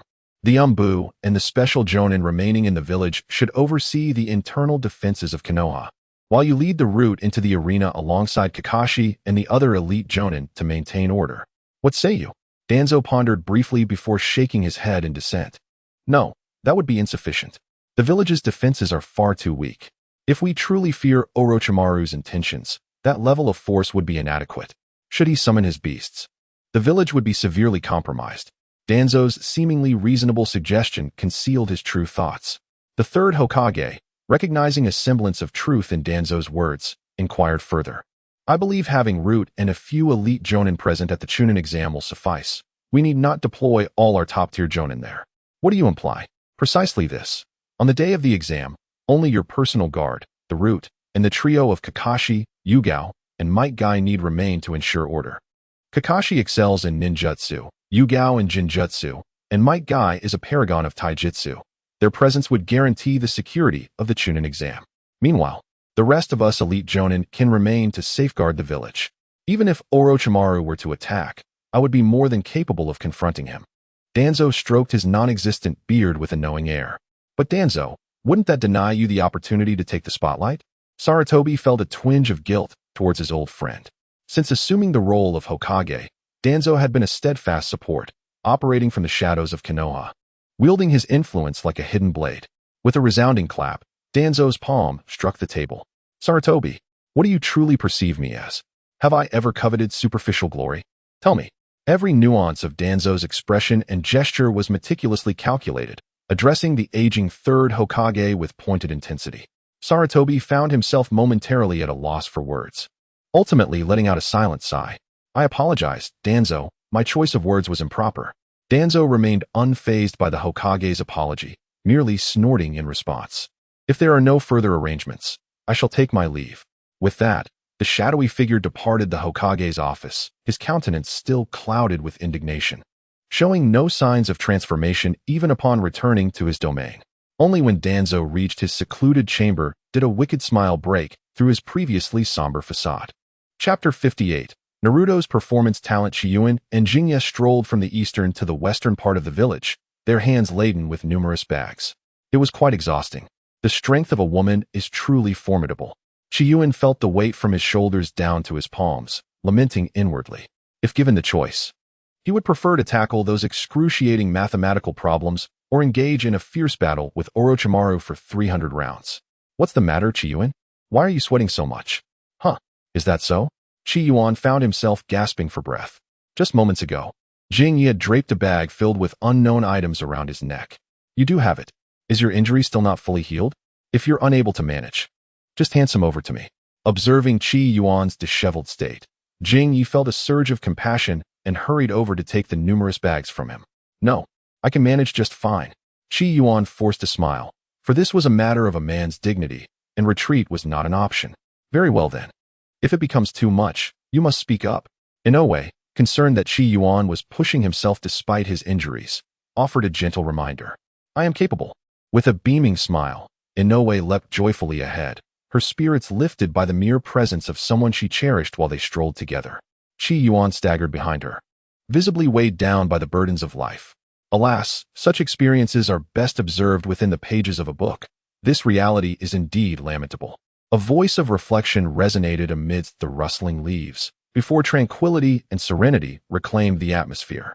After a laborious day, Yeno treated Qi Yuan to a sumptuous barbecue. Concluding the evening, upon returning home, Qi Yuan, exhausted, collapsed onto the bed in a sprawled position, drifting into a deep slumber without uttering a word throughout the night. At the training ground, the members of Team 7 had gathered at their respective positions, with the exception of Qi Yuan, who hurriedly approached from a distance. Before she could extend greetings, she noticed a shadow clone suddenly emerge from the haystack beside Naruto. As Qi Yuan initially struggled to comprehend the scene before him, he was abruptly flushed with embarrassment upon witnessing the ensuing spectacle, clearly overwhelmed by the ludicrous antics of Naruto. The sight of one Naruto exuberantly bounding about, while the other, the original, lay on the ground like a weary canine, stirred a mix of amusement and concern. Oh dear, are you all right? Do you need my assistance? Exclaimed the exuberant Naruto clone, donning a dramatically concerned expression as he rushed to the side of his beleaguered counterpart.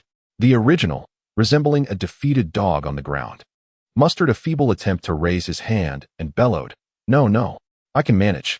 Oh, I see, replied the playful clone, executing a whimsical turn. But if you truly can't, you must let me know. I wouldn't mind if you were a little down on your luck. The clone then resumed his comical frolicking, while the original continued to advance at a snail's pace, akin to a sluggish snail on the ground. Unbeknownst to the exuberant Naruto, lava was dripping from Qi Yuan, who stood nearby, utterly engrossed in the performance.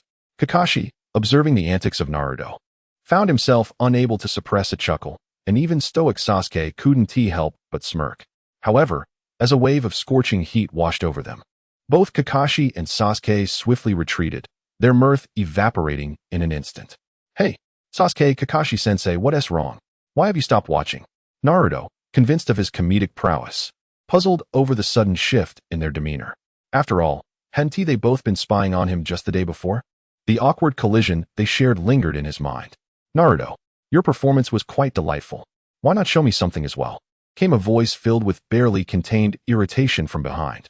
The exuberant Naruto clone spun around in alarm, his expression shifting to one of sheer terror. And he hastily dispelled himself into a puff of white smoke. The original Naruto, still sprawled on the ground, turned his head stiffly to face Qi Yuan, who wore a sardonic smile. Qi Yuan, let me explain. Oh dear, our little Naruto truly possesses a talent for performance. Qi Yuan was playfully toying with Naruto's mind, causing even Kakashi, who observed the scene, to feel a twinge of anxiety. After all, Qi Yuan, having mastered the bloodline limit, lava release, could certainly hold his own in a contest of strength. Now, dear Naruto, would you please put on a performance for us? Qi Yuan exclaimed. Listen to me. Just pretend to be a corpse, as my aunt once said. Portraying a lifeless body truly tests one's acting prowess. Qi Yuan softly murmured, a glimmer of nostalgia flickering in his eyes before it swiftly vanished. What do you think, Naruto? Qi Yuan wore a broad smile. Yet Naruto perceived not an ounce of warmth. Wait, Qi Yuan. The earth release, coffin of the dead swiftly enveloped him. Before he could utter further words, Naruto found himself encased within a square stone wall, molded precisely to his form. The confines of the stone sarcophagus were exceedingly cramped, designed with only a single centimeter of extra space around him, other than a few air holes left at his back and feet to allow for circulation and prevent suffocation. There was scarcely any room remaining. Qi Yuan, this is absurd. I refuse to be a mere puppet. A cacophony of anguished cries echoed from within the coffin. Naruto, you mustn't behave this way. Corpses do not scream. You need to play your part convincingly. Qi Yuan leaned down, pressing his ear against the stone sarcophagus. His voice filled with mirth as he spoke. What a predicament. Kakashi-sensei, why are you two still standing here? As Qi Yuan listened to Naruto's trembling voice, a wave of delight surged within him. However, a thought crossed his mind, prompting him to turn and gaze at Kakashi and the others. Sasuke just mentioned that his leg feels a bit uncomfortable, so we plan to let him rest for a while, Kakashi stated expressionlessly, as if the situation bore no relevance to him. Beside him, Sasuke's eyes widened in disbelief. So, you're selling me out, you silver-haired Kakashi? Sasuke, you should take the opportunity to rest, right? Kakashi interjected, anxious that Sasuke might misbehave and ruin the atmosphere. After all, having such a prominent figure as the legendary copy ninja Kakashi confined within a stone coffin would be quite the scandal. Sasuke glared at Kakashi with an air of menace, but ultimately chose to adopt the stance of a gentleman, believing that revenge is a dish best served cold. He resigned himself to the situation with a sense of reluctant acceptance. Qi Yuan quietly observed the performance of the two, seemingly preparing to explore their artistic talents. Kakashi, noticing the unusual expression on Qi Yuan's face, swiftly executed a body flicker technique, taking his beloved, troublesome disciple with him, leaving only a scattering of leaves in their wake. Chapter 59, The Sage of the Toad, Jiraiya. Qi Yuan sat atop the stone sarcophagus, savoring his bento while admiring the gentle flow of the brook.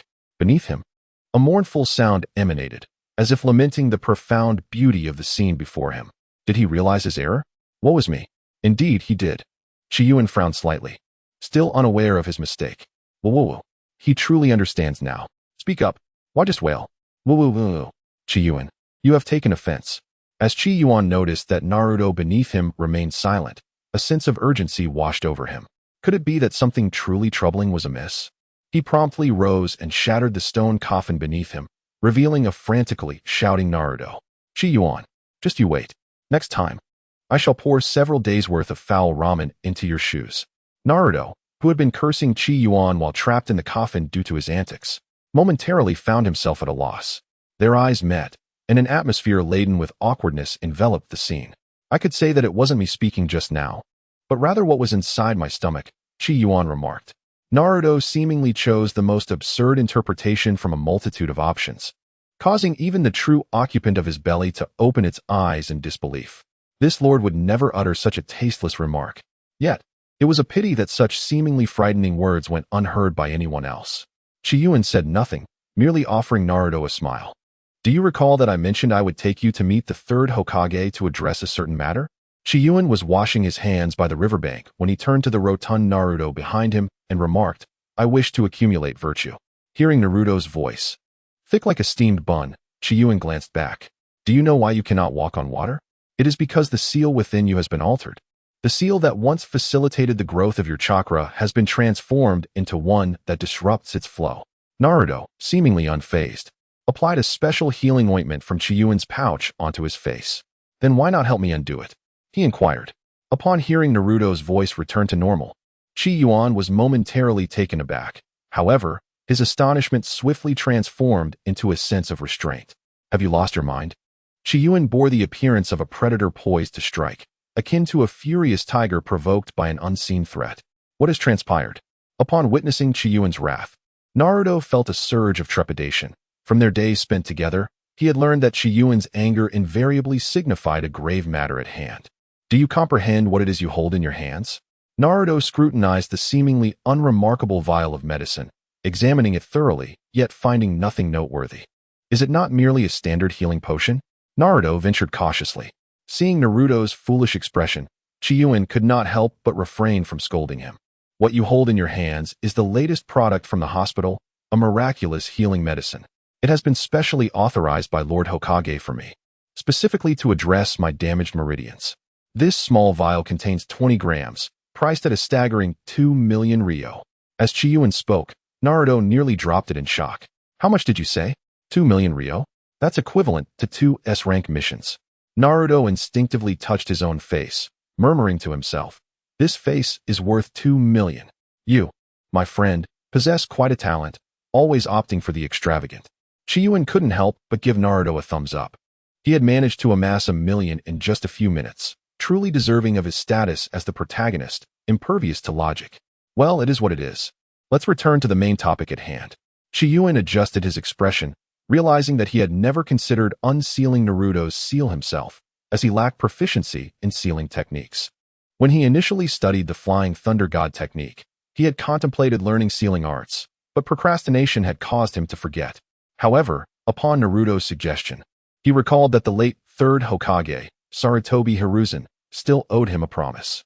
Qi Yuan turned around and stood up, effortlessly pulling Naruto, who was incessantly muttering about 1 million, from the ground. Come on, Naruto, let us seek out Grandpa Third. Thus, he continued, Grandpa Third, I have resolved to learn some sealing techniques.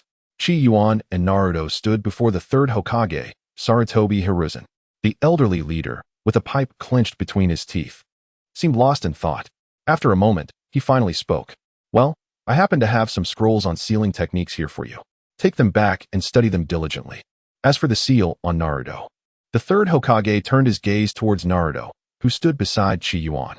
Naruto, if you are particularly anxious, I can assist you in unraveling that seal. After all, even if little Qi Yuan learns it, he may still be somewhat inexperienced at first. However, Naruto, standing nearby, confidently declined the third Hokage's offer with a resolute expression. I believe in Qi Yuan. He will undoubtedly succeed, just as I am destined to become Hokage in the future. Heh. Upon hearing these words, Qi Yuan felt it was impossible not to be moved. The third Hokage let out a sigh as well. Very well. Let it be as you wish. Qi Yuan shall handle the sealing without issue. However, I must be present during the unsealing process. Naruto appeared somewhat displeased, sensing the third's evident lack of faith in Qi Yuan's abilities. Just as he was about to voice his objections, Qi Yuan acquiesced to the third Hokage's request. Naruto, do not be foolish. While your trust in me is heartening, it is prudent to have a figure of authority like the third Hokage nearby for your safety. Qi Yuan had long understood Naruto's intentions. He immediately assumed a serious expression, and in the end, Naruto had no choice but to relent. After Qi Yuan and Naruto accomplished their objectives for visiting this place, they bid farewell to Sarutobi Hiruzen.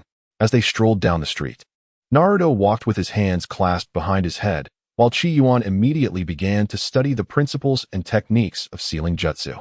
Primarily, it relies on the formation of formations using chakra. In a moment of bewilderment, Qi Yuan involuntarily let out a soft exclamation. Just as he was becoming increasingly immersed in the vast ocean of knowledge, a sudden shout yanked him back to reality. It was that lecher from before. Naruto cried out in alarm, hastily pursuing a shadowy figure. This figure, a habitual offender, had already prepared to flee at the sound of the commotion. Summoning a spirit technique, the peeping man slapped his palm on the ground, and a giant frog, towering over a person, appeared beneath him. Stop right there, you voyeur! Naruto yelled, his anger escalating as he ran. It was precisely because of this man that he had suffered such an unwarranted calamity. With his thoughts lingering on this, An enraged Naruto swiftly drew 3 shurikens from his ninja tool pouch and hurled them at the peeping man. The frog leaped towards the rooftop, carrying the man clad in red. Voyeur. What a terrible term. I prefer to call it inspiration. Do you understand, you brat? The lecher shouted back. I've already told you. I'm not a voyeur. But since you wish to know, allow me to enlighten you. As he spoke, strange music began to play, and the man in red commenced an odd dance. I am the legendary sage from the 3 great lands, with a bald head and a back to the sky. The frog sage is indeed a remarkable being. Chapter 60. Apprenticeship to Jiraiya enough, Naruto. A voice called out, freezing Naruto in his tracks. Why Qi Yuan? That's clearly an old con artist, a pervert. It was because of him that I was once misjudged as a filthy rogue. Naruto was filled with indignation, but beneath it lay a deeper sense of grievance, an awkward feeling of not being understood. At that moment, Qi Yuan fully grasped Naruto's feelings. He recalled his own past during the college entrance examination. He too often felt misunderstood. The anxiety of wanting to improve, yet failing to do so, coupled with the baseless reprimands from irritable teachers, had once left him teetering on the brink of despair. However, during his most challenging and confusing times, his parents chose to guide him rather than abandon or criticize him. Ultimately, he managed to break free from the confines of communication, the prison that had held him captive. Naruto, I understand that what happened back then was not your fault. Qi Yuan tentatively spoke in a gentle tone. It is not just me. Do you recall that great-grandfather also mentioned he had an inkling of who the culprit might be? Our anger was not due to misunderstanding you as a pervert, but rather because your behavior was too erratic. Qi Yuan meticulously recounted the events to Naruto. Do you comprehend? As a ninja, engaging in trivialities during the designated mission period constitutes a grave error. If, in the future, you are instructed to detonate a bridge and informed that it must be completed before 3 o'clock in the afternoon, yet you choose to do so just after 3, those mere moments could result in the target already crossing the bridge, rendering the mission a failure. Naturally, Qi Yuan's words prompted a degree of introspection in Naruto. Nevertheless, he stubbornly retorted, it was merely an unimportant task, after all. Naruto's tongue often raced ahead of his thoughts, and as those words escaped his lips, even he felt a twinge of shame and lowered his gaze. I was wrong. The eccentric figure of Jiraiya, clad in red, stood silently atop the rooftop, observing this scene unfold. Uzumaki Naruto, you say? Hearing that familiar name, the flamboyant and carefree sage found himself momentarily lost in thought, his mind drifting to unknown realms. As for that individual, he was certainly no charlatan. Qi Yuan squinted his eyes as he gazed at the remarkable figure of Naruto, who had achieved enlightenment. Indeed, he was a sage. According to legends from the Second Shinobi World War, 3 ninjas from Konoha faced the notoriously formidable ninja, Hanzo of the Salamander, in a stalemate. That legendary figure personally conferred upon them the title of the 3 ninjas. The individual before him was none other than the famed author of the most popular light novels in the ninja world, who donned the oil-slick forehead protector and proudly claimed the title of the Toad Sage, Jiraiya. The dignified demeanor of Qi Yuan elicited frequent nods from the lecherous sage Jiraiya, who found great satisfaction in being idolized in such a manner. However, the subsequent remarks nearly caused this sage to suffer a back injury. What lecherous sage? You little brat. I am the great Toad Sage from Mount Mayaboku. Remember that, Jiraiya exclaimed, pointing an accusatory finger at Qi Yuan while standing atop the roof, his frustration palpable. Yet, the commotion stirred by the lecherous sage did not go unnoticed by those in the women's bath. What was that noise from the ceiling? Could it possibly be a rat? One exclaimed, nonsense. I distinctly heard someone shout pervert. There's definitely someone peeping. Another retorted, let us not wash it all. Sisters, let us chase down that filthy pervert and castrate him. A throng of women surged forth. Oh no, Qi Yuan's instincts warned him of impending doom. He knew it was time to retreat. Discretion is the better part of valor. Since the last incident involving 3 troublesome individuals stalking him, Qi Yuan had decided to keep his senses alert at all times, fearing surprise attacks. He swiftly grabbed Naruto's hand, and together they leaped away from the chaos. Hey, you scoundrels! Stop right there! Jiraiya bellowed in outrage, his wooden sandals creaking under his furious pacing. Sisters, over there, quickly seize him. A woman, emboldened and brandishing a water ladle, charged at Jiraiya, her figure swaying dramatically as she ran. Realizing he had lost control of his emotions, Jiraiya's expression shifted as he hastily patted the toad beneath him.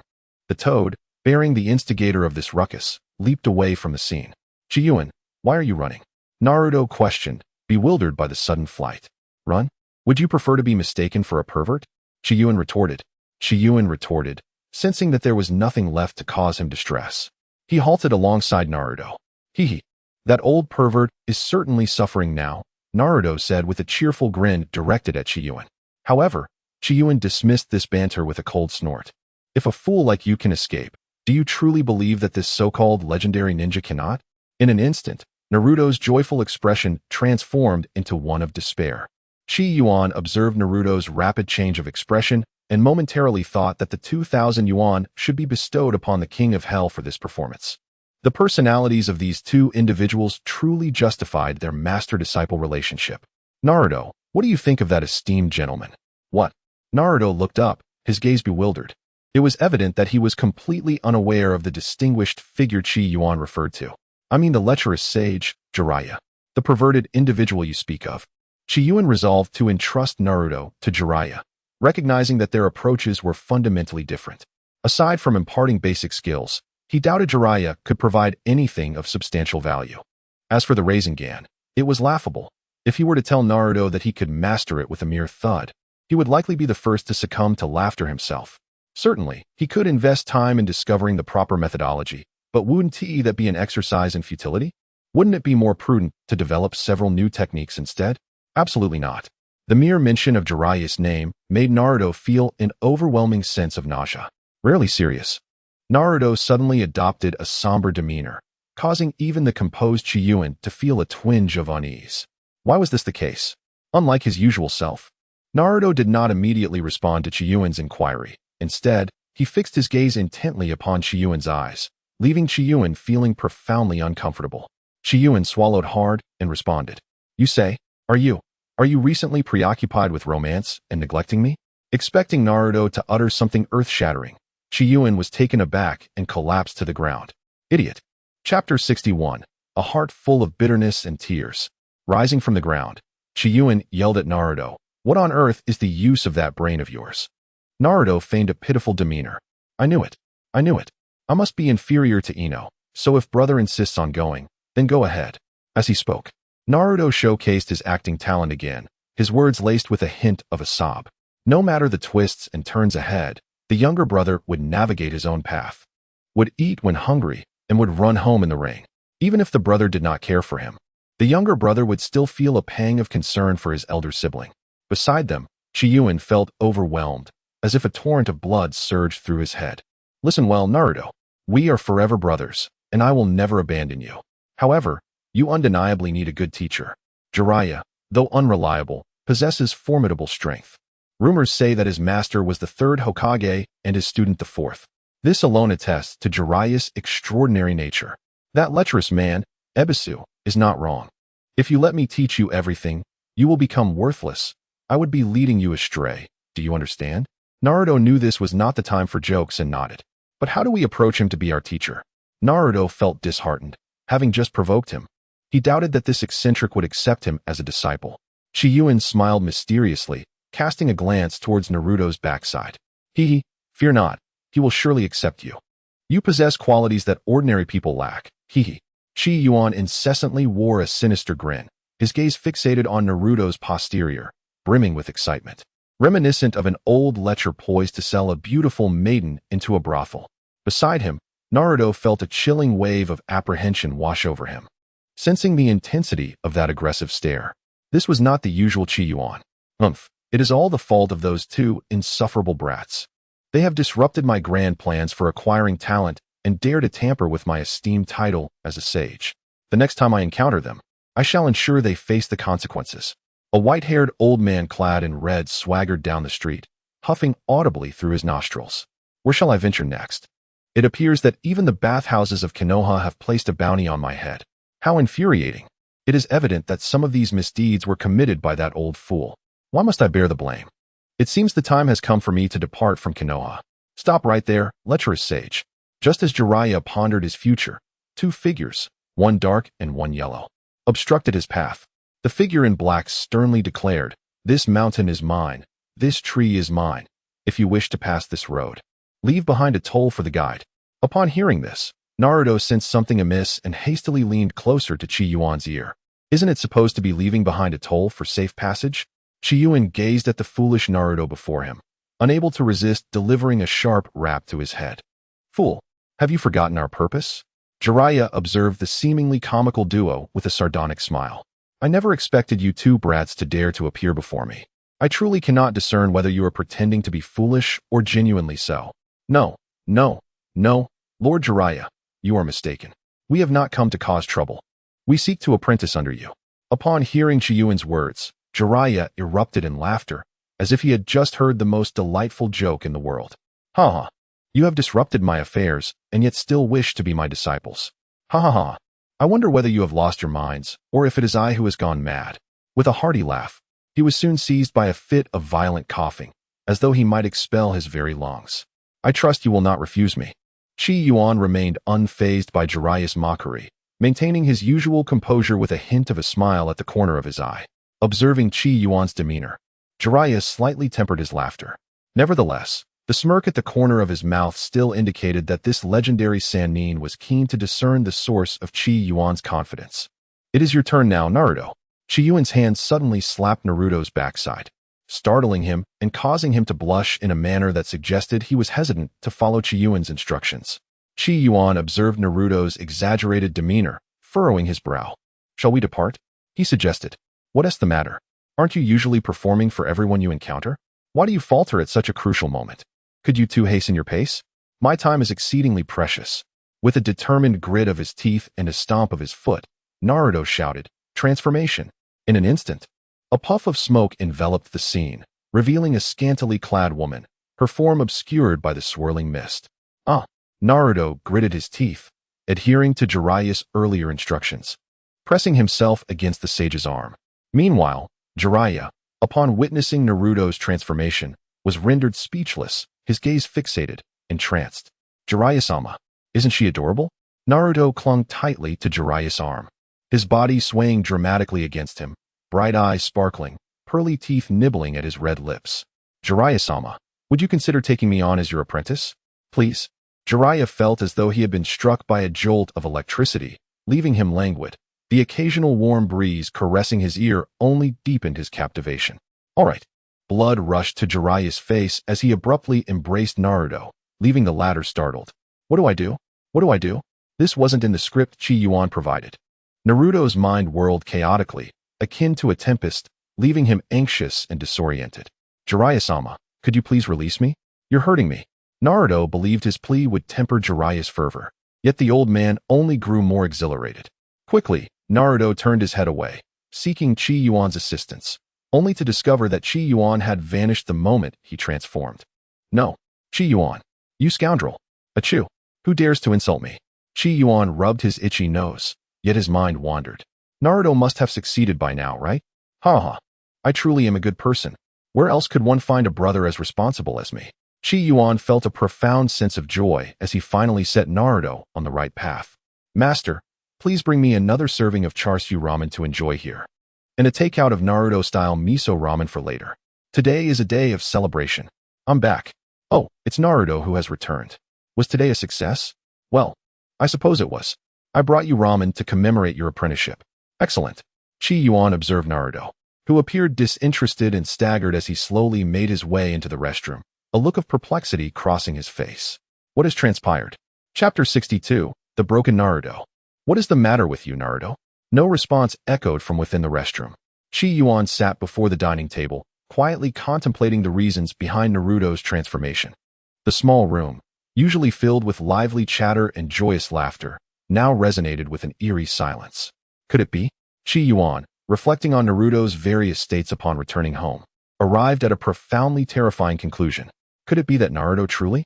Just as Qi Yuan was on the verge of crossing a forbidden threshold, the sound of a click echoed as the bathroom door swung open. At last, Qi Yuan beheld Naruto's eyes. What a pair of eyes they were, void of spirit. Having long since lost their luster, pupils dilated, bearing the scars of countless trials and tribulations. The chrysanthemum withers, leaving a path of sorrow, as flowers fall and hearts are left in anguish. Qi Yuan shuddered slightly, preparing to inquire earnestly about what transpired that afternoon. Surely, the original Naruto also achieved success through this very tactic, did he not? Qi Yuan was at a loss. Although his arrival might alter certain circumstances, he had scarcely interacted with Jiraiya on 2 occasions. He spoke cautiously, fearful of disturbing the injured person before him. Naruto, you have nothing pressing today, do you?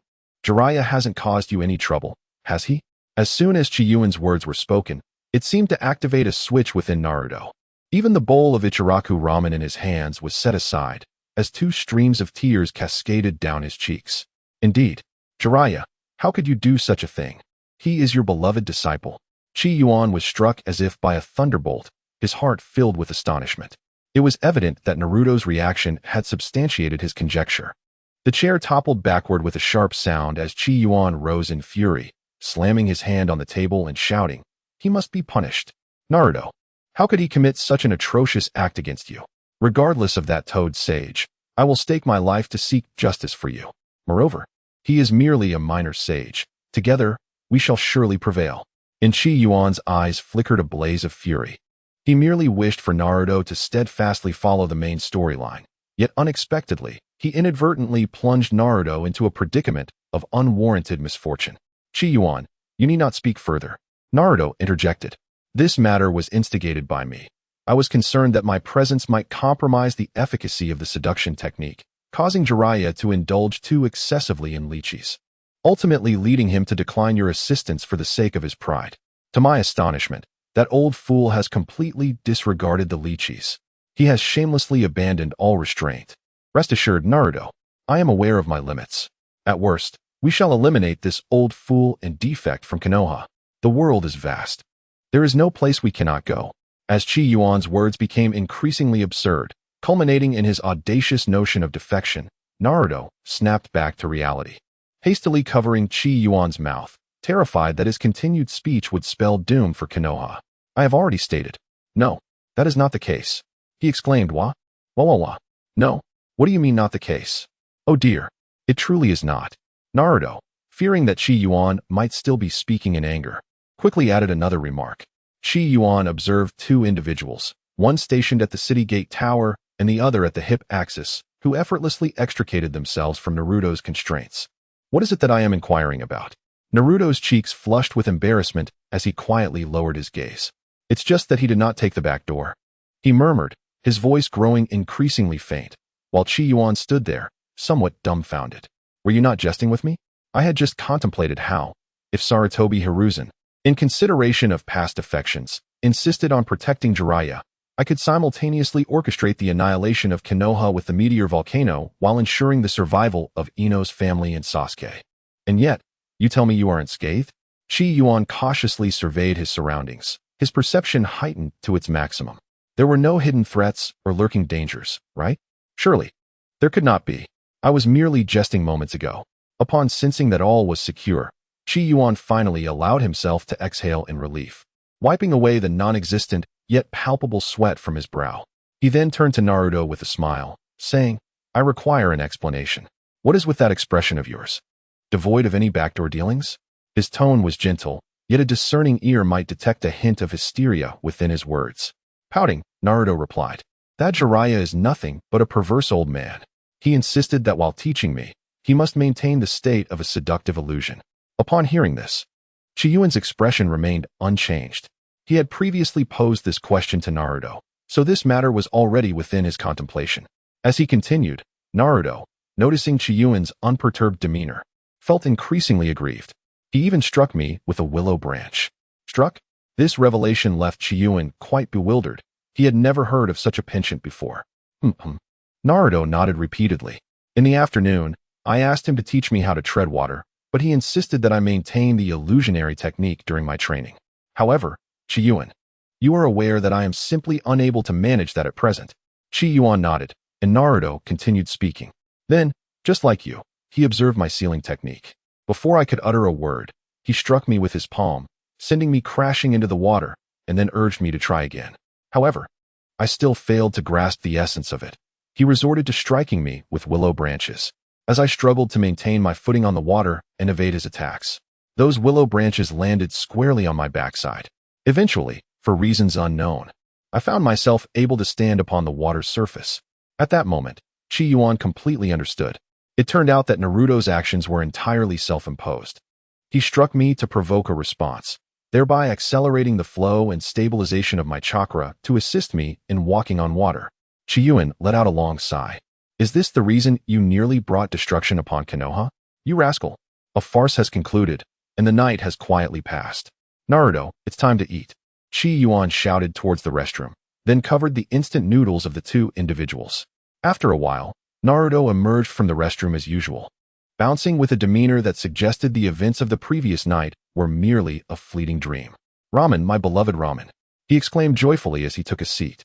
However, the moment his rear touched the chair, an unbearable jolt surged through him, prompting an involuntary groan. What on earth are you doing? Qi Yuan, witnessing the entire scene, looked at Naruto with a mixture of horror and disgust, as if he were observing something utterly repulsive.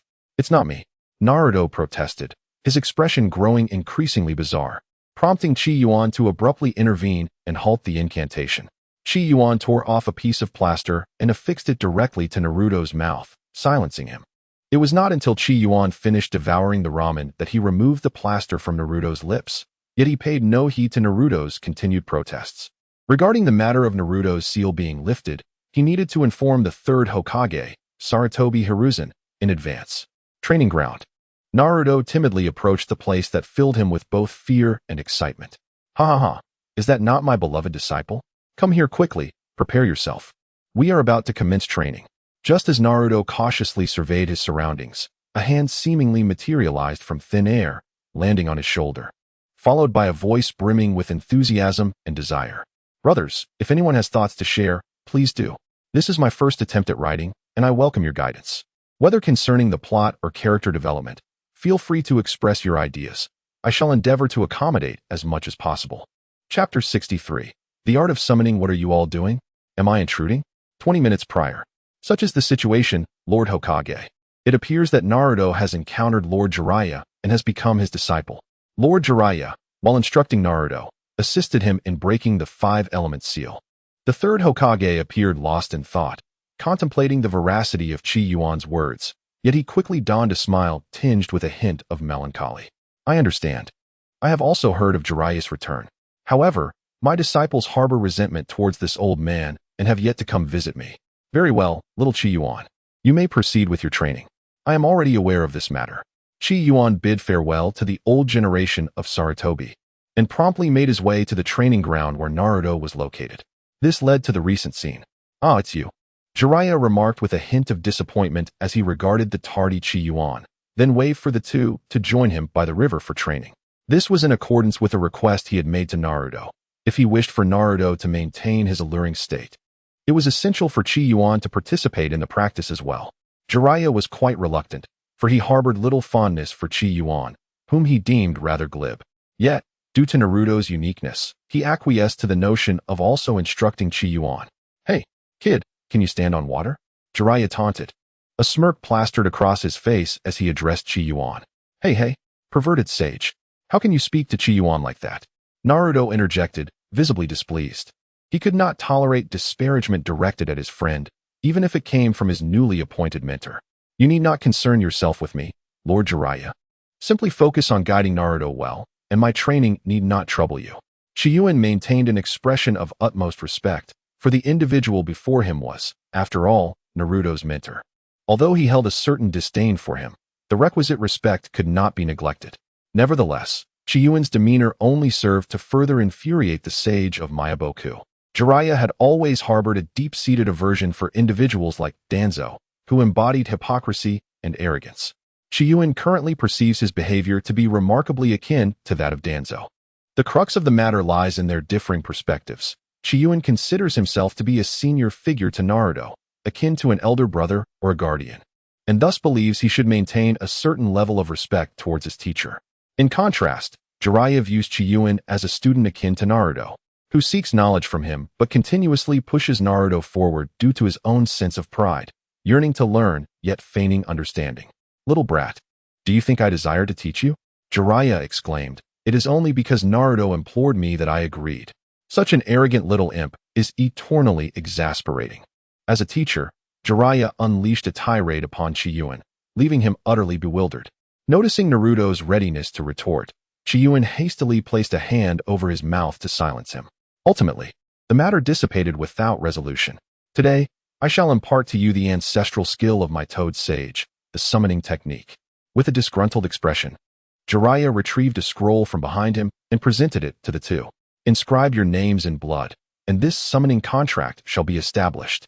As he spoke, Jiraiya bit his finger, allowing a drop of blood to fall, and with a swift motion, he slapped his hand against the ground. A cloud of smoke enveloped the area, revealing a toad at his feet. Naruto gazed at the scene before him, utterly astonished, reminiscent of Lu Lao entering the Grandview Garden. He immediately urged Qi Yuan to swiftly write down his name. Qi Yuan, you truly did not deceive me. The name of the fourth Hokage, Minato Namikaze, is indeed here. After inscribing their names, they prepared to practice according to the hand seals Jiraiya had just demonstrated. Qi Yuan gestured for Naruto to proceed first, and Naruto did not hesitate. Summoning technique. With a loud bang, a small tadpole materialized amidst the smoke, seemingly glancing at Naruto with an expression of confusion before dissipating into another cloud of smoke. This spectacle elicited hearty laughter from Jiraiya, while Qi Yuan found it amusing as well. You too. No laughter allowed. Frustrated to the brink of madness, Naruto attempted the technique repeatedly, yet to no avail. Let me have a go, Naruto. Qi Yuan replaced the weary Naruto and began to attempt the art of summoning. With a somewhat clumsy yet fluid series of hand seals, he shouted, summoning technique. Jiraiya, who had been eagerly anticipating the spectacle, widened his eyes in astonishment. Suddenly, a colossal cloud of smoke enveloped the scene, and a massive red-skinned toad, adorned in a robe-like garment and clutching a pipe, materialized before them. Is that you again, you scoundrel Jiraiya? What on earth did you summon me for? Hey, you rascal. Meanwhile, an apprehensive Jiraiya had already taken cover with Naruto, his mind racing. How could that kid possibly summon Gamabunta? What immense chakra must he possess? Enough of the shouting, Gamabunta. It is I who summoned you, Qi Yuan declared. Qi Yuan bent down and gently patted the head of the toad, Wentai, whose large eyes gazed upward in disbelief. You? What a joke. How could a mere child summon me? And how do you know my name is Wentai? Also, don't stand on my head. With a sudden jolt, the massive toad seemed poised to shake Qi Yuan off his back. Stay still. Qi Yuan calmly stroked Wentai's head, and in an instant, the toad's body relaxed completely. What have you done, little brat? Be quiet, great toad. I am quite displeased with your current demeanor. Wentai appeared to ponder for a moment, then inhaled deeply before exhaling a vast cloud of smoke. I see. You wish for me to be your companion.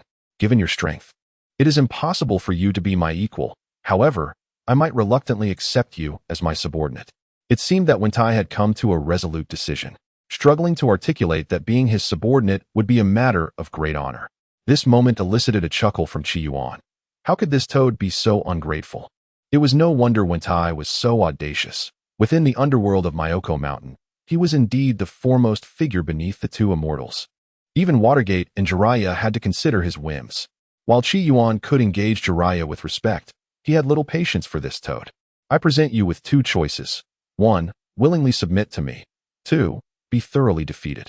Although Wentai was unfamiliar with the term defeated, he understood that the diminutive human before him had no regard for his stature. In that moment, the toad, a notorious figure in the underworld, seemed eager for a fight. You dare, little brat. Even Jiraiya wouldn't speak to me in such a manner. It appeared that today, the great toad must teach this insolent child a lesson about honor and dignity, especially for a toad. The atmosphere shifted dramatically. In an instant, the air was thick with tension, and an uplifting melody began to resonate. However, something felt amiss. Where in this desolate wilderness did the smoke and music originate? And why was it so acrid and discordant? Qi Yuan and Wentai collapsed onto the ground, tightly covering their ears. What are you two doing? In Chapter 64, Qi Yuan's second segment showcases Wentai. One could see Jiraiya expressing himself freely, revealing his hoarse yet melodious voice. Dozens of Narutos lay on the ground, their posteriors raised, paired off in twos. One diligently fanned the fire while the other incessantly added leaves to the flames. At the sound of Qi Yuan's furious shout, the pair came to a halt. Naruto awkwardly scratched his head, while Jiraiya chuckled sheepishly. Isn't this a bit of a scuffle? I thought we could lighten the mood. As for Jiraiya's lingering grievances towards Qi Yuan, They had vanished without a trace the moment Qi Yuan subdued the toad Wentai. Qi Yuan chose to disregard the foolish master and apprentice duo, his gaze shifting disdainfully towards the enormous toad before him. Come forth. Let me witness the formidable essence of the creatures from Yamu Mountain. Never before had Toad Wentai endured such indignity. He immediately exhaled a massive cloud of white smoke, saliva spraying in all directions, while the furious gusts generated by his wrath toppled entire forests. You little brat, you shall pay dearly for your arrogance. With a sharp draw, Toad Wentai unsheathed his katana, aiming a strike at Qi Yuan. Yet, Qi Yuan remained steadfast, unyielding in his stance. With a simple flick of his hand, the ground erupted, and a colossal yellow hand surged forth from the earth. This gigantic hand aimed to catch his opponent off guard, delivering a single punch that sent Toad Wentai sprawling to the ground, stars dancing before his eyes. Damnable little brat. Prepare to meet your end. Stripped of his pride, Toad Wentai had lost his composure. He severed the earthen hand with a single stroke, his cold and resolute blade intent surging directly towards Qi Yuan's forehead. Qi Yuan tightly shut his eyes, exuding an aura of resignation. Naruto observed the glint of the blade mere inches away from Qi Yuan, his heart leaping into his throat. He yearned to rush forward and rescue Qi Yuan, yet Jiraiya restrained him. Calm down, Naruto. Maintain your composure. A menace like Qi Yuan would not leave himself without a contingency. Reluctantly, Naruto ceased his struggles, though his eyes betrayed an inexpressible concern. Meanwhile, in the fleeting moments of impending doom, various scenes flashed through Qi Yuan's mind. The Flying Thunder God technique, while its training may seem straightforward, its practical application is fraught with difficulty. It comprises 3 essential steps. The first step is perception, to sense every subtle fluctuation in the spatial environment, essentially the variations in spatial waves. The second step involves sealing techniques. The space for the Flying Thunder God technique must be stable. If the space is in constant flux and distortion, pinpointing coordinates becomes impossible. The third step is reverse summoning technique. Each teleportation resembles the Flying Thunder God marking within the space of the summoner or the space to which the summoner wishes to transfer. I have mastered sealing techniques, perception, and summoning techniques. Suddenly, Qi Yuan opened his eyes, a kunai materializing in his hand. Chakra surged within his palm, and a leaf symbol appeared on the kunai as he casually tossed it forward. Ha! Little brat, you find yourself at a loss, don't you? Beside him, Jiraiya furrowed his brow repeatedly. This shouldn't be happening. Why not evade at this moment? Could it be that he truly has no options left? Just as Frostfrog Wentai blinked and evaded the kunai, Jiraiya prepared to intervene. In an instant, Qi Yuan vanished from his position. What? Both Frostfrog Wentai and Jiraiya felt their pupils widen in shock. This stance was unmistakable. Qi Yuan reappeared above Frostfrog Wentai, his skin and flesh seemingly transforming into molten lava. Self-transformation. Lava release. Great fire eruption. With a thunderous roar, Qi Yuan unleashed a torrent of magma from his arm, resembling an otherworldly waterfall of molten rock, unstoppable in its ferocity. The cry of Wentai, the formidable toad, echoed in pain as his massive form was struck down into the ground by the surging magma. The searing flames licked at Wentai's skin, rendering the notorious gang leader speechless. He yearned to concede, to implore Qi Yuan to relent, yet the words eluded his lips. Qi Yuan's molten escape technique is truly extraordinary.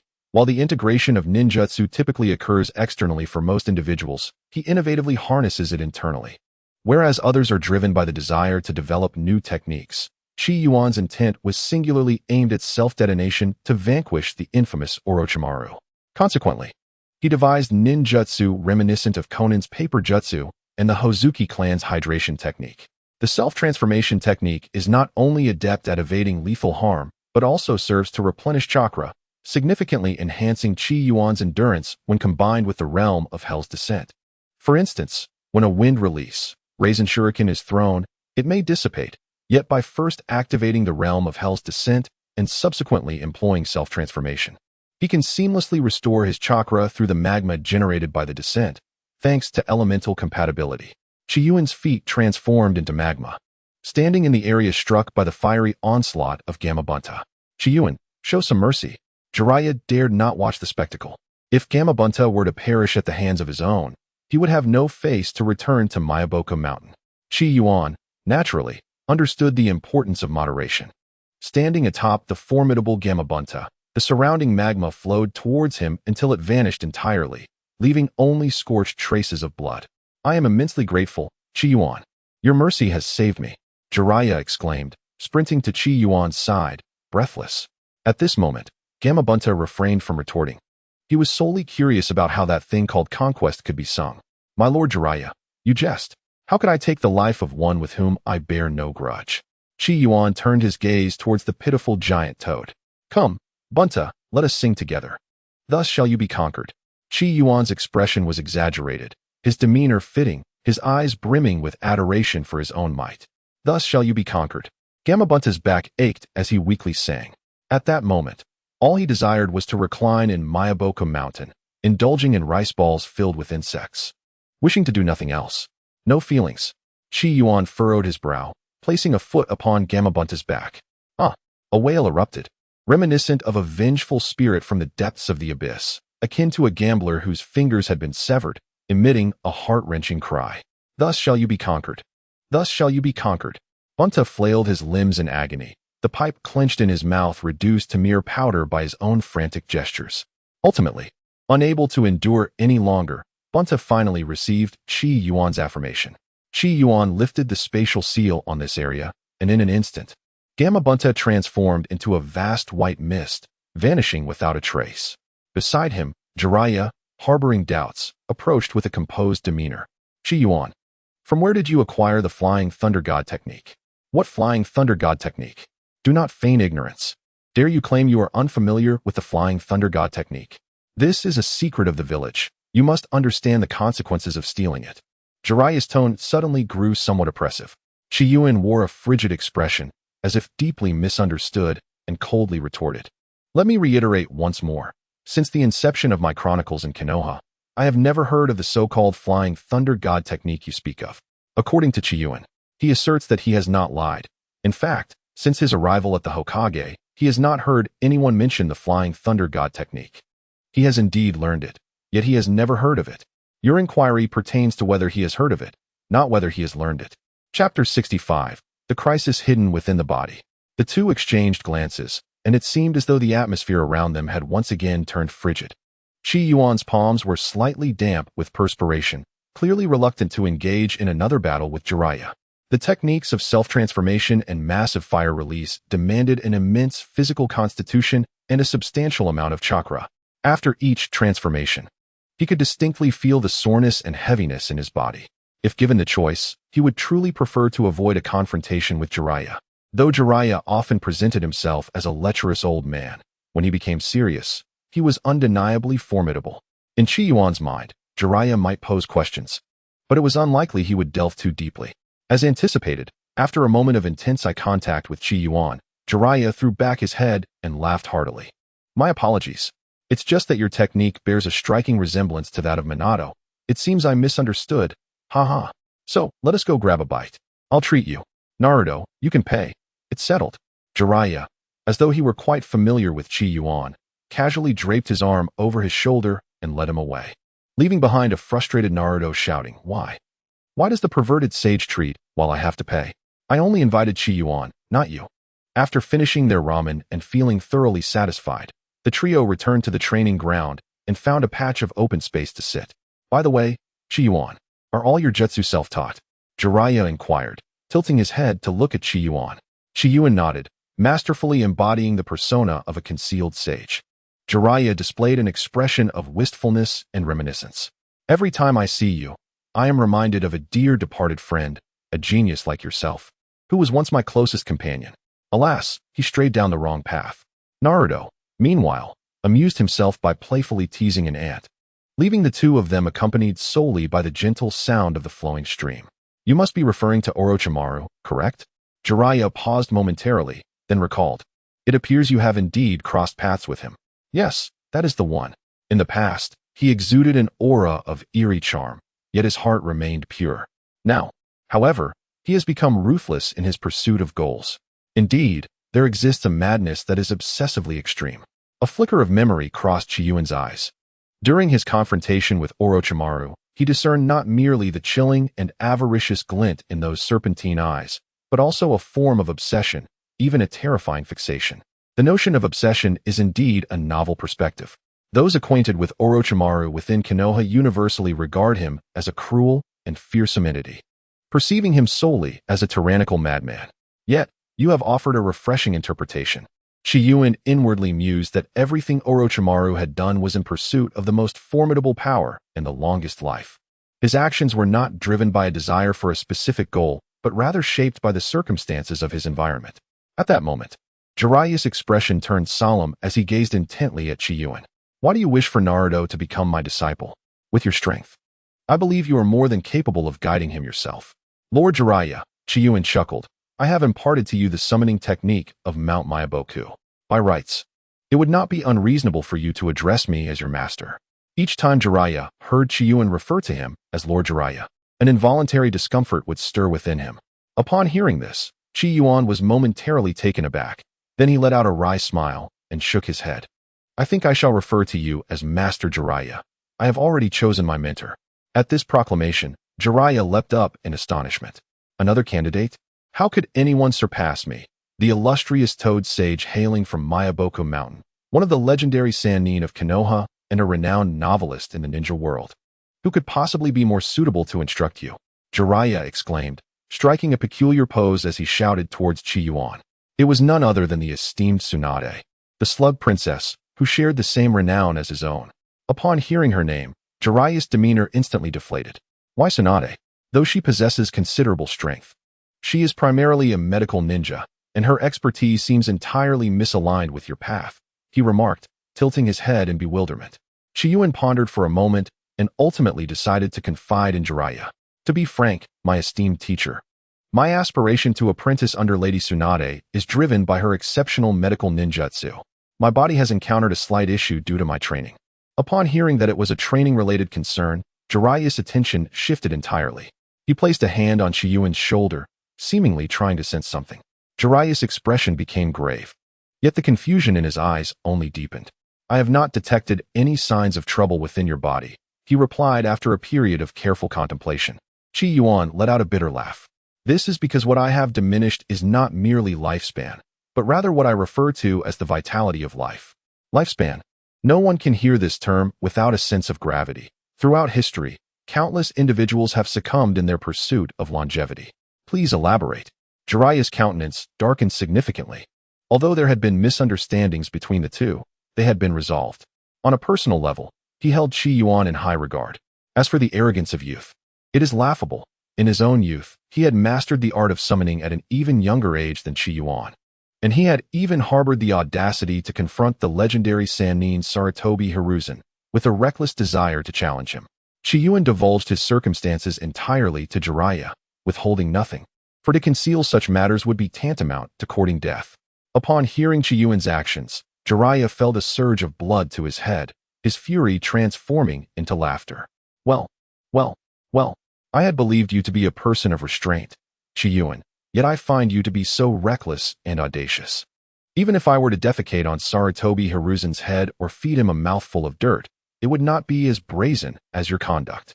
Are you truly unconcerned that the Sage of Six Paths might come for you? Do you comprehend the gravity of your actions? You are but a fool, digging your own grave. You so-called geniuses are nothing but madmen. Madmen. Jiraiya's voice rang out so loudly that it startled Naruto, who was busy training, prompting him to exercise even more fervently, fearing that he might attract unwanted attention. Qi Yuan lowered his head, quietly enduring the criticism. The scolding continued for what felt like an eternity, only ceasing when Naruto successfully summoned Gamabunta, marking the conclusion of this auditory duel. Jiraiya's expression was grim, his throat hoarse as he addressed Qi Yuan. For the next few days, refrain from practicing your methods. Even if you must train, you must be mindful of both intensity and duration. After this Chunin exam, I will take you to seek out Tsunade. Although she is well-versed in medical ninjutsu, your issue is far too complex. I cannot guarantee that you will find the answers you seek with her. Nevertheless, I will do my utmost to assist you. As a token of gratitude for your care, Jiraiya then turned his gaze toward Naruto, his eyes reflecting an indescribable complexity. Chapter 66. The Killing Intent of Danzo. As Qi Yuan observed the resolute expression on Jiraiya's face, he knew he had entrusted his concerns to the right person. Indeed, this matter needed to be discussed with Jiraiya. As for why he did not approach the third Hokage, could one truly wish for his ninjutsu to be entirely relegated to forbidden techniques? His ability to maintain a foothold in the ninja world relied heavily on these very forbidden arts. How nostalgic it is to experience the sensation of having support. Qi Yuan gazed at the playful antics of Naruto and Jiraiya, murmuring softly to himself, lost in thought. At the root of Konoha, Danzo's one remaining eye suddenly widened, a flicker of resentment crossing its depths. Lord Danzo, I was just saying that the legendary Sannin, Jiraiya, who claims to be the sage of toads, has returned, he stammered, his grip on the cane tightening with each word. Why, of all times, must he return now? Such troublesome times. The man known as Shimura Danzo, often referred to as the shadow of the ninja world, let out a long sigh, slowly closing his eyes, filled with immeasurable regret. He was a source of pride for Konoha, yet he chooses this moment to return. Jiraiya, perhaps this is your fate. Danzo waved his hand, signaling for the root ninja to depart, and expressed his contemplative sentiments to the empty chamber. Soon after, he ventured into a lengthy tunnel. Thud, thud, thud, thud. Danzo's fingers rhythmically tapped against the wall, producing an uneven sound as he awaited quietly. After 30 breaths, a faint sound of footsteps echoed from beyond the wall. What brings you here? This is not your usual style, Danzo. Enough of your prattle, Orochimaru. Jiraiya has returned. The voice from the other side momentarily faltered, then responded with an air of nonchalance. So what if that fool has returned? I trust he won't interfere with our plans. Orochimaru, I do not wish to see Jiraiya on the day of the Chunin exams. Do you understand? Silence enveloped the air until Orochimaru finally spoke. Danzo, I am not your subordinate. You seem to lack the authority to dictate to me. Furthermore, Jiraiya was not part of our agreement, and I will not be responsible for handling this matter. Orochimaru, Danzo growled through gritted teeth. Danzo, let us remember that we are in a partnership. Mind your place. The footsteps from beyond the stone wall faded, as Danzo's cane struck the ground with a forceful thud, his solitary eye bloodshot and filled with fury. Orochimaru. Danzo stood alone before the stone wall for an indeterminate time, before re-emerging at the root base, his demeanor seemingly unchanged. Bring forth the bounty notice. From behind Danzo, a shadow descended. Issue a bounty for the head of the Sannin, in the name of a Wagakure, for 10 billion Ryo. Understood. However, additionally, disseminate information regarding a Wagakure to Kirigakure, Amigakure, and Kumogakure. The intelligence may be scant, but must be credible and significant. Lord Danzo, it appears we do not possess such intelligence. It was all taken by the Umbu during the recruitment 2 days ago. Danzo cast a sidelong glance at the root ninja. Understood, I shall take my leave. Yes, the root ninja retreated, vanishing into the shadows. Orochimaru, if I cannot have my way, then neither shall you. In the underground bounty office, the bounty hunters gawked at the information. What? 10 billion Ryo. Which ninja village is declaring war? The bounty hunters expressed disbelief as they contemplated the staggering sum. The Sannin. Surely, that justifies the price. I am curious to know who is so generous. Indeed, 10 billion Ryo is enough to cover a small village's taxes for a year. I heard it was a Wagakure. Apparently, the Sannin from Konoha stole vital secrets from them. That makes sense. Who doesn't know the stubborn nature of the third Tsuchikage, Anoki? Konoha must have struck a nerve, and he would certainly retaliate. Surely not. Why not? It's rumored that crucial information about a Wagakure was leaked, concerning a major mine that could sustain a Wagakure for years, and now it has fallen into the hands of Kumogakure. They say the two sides are clashing over this matter. If things escalate, we might witness another great ninja war. But wait, wasn't that traitor Orochimaru long gone? How could he possibly be involved? You believe that? Perhaps this is a ploy by Konoha's major shinobi villages, and one day, they may emerge as Konoha's heroes. I see. Mei-changna, you truly are a genius. The bounty hunters engaged in lively discussions about the exorbitant bounty, creating a raucous atmosphere. Hey, who's that? Can't you see? You dare tread on me. I'll make you regret it. A sudden roar disrupted the commotion, and the bounty hunters turned to see the figure of Kakazu. Step aside, or you'll be my next target. With ghostly green eyes and a distinctive headband, he was a legend in the underground black market. The crowd immediately parted to create a passage for him. Got any good tasks today? Yes, indeed, Kakuzu. Please take a look. The task manager hastily presented the latest task list. Here, the high-value tasks are listed. specifically reserved for you by our esteemed leaders. Kakuzu's fingers skimmed the paper, his furrowed brow revealing his displeasure. Is this all? And no, Kakuzu. The list includes only rogue shinobi and wanderers. There is a significant job, but the higher-ups have some reservations about the ninja's affiliation. Show me. The manager quickly extracted a document from the pile. Here you go. He stood respectfully to the side. The Sanin of Konoha, 10 billion ryo, issued by a Wagakure. Hehe, interesting. Inform your superiors that I will take this task. With that, the dark figure of Kakuzu swaggered out of the underground bounty office, leaving chaos in his wake. Who is responsible? In the Tsuchikage's office, a short man was in a rage. We safeguarded this mine meticulously. Nothing could slip through. How could this happen? Konoha, you are daring. This debt shall not go unpaid. The Wagakure shall not be dishonored. Chapter 67. Movements of various parties. Naruto. Remember to consolidate and review the skills I taught you these past few days. As Confucius said, to learn and to practice what you have learned is a joy. To teach and to be able to do so with sincerity is a virtue.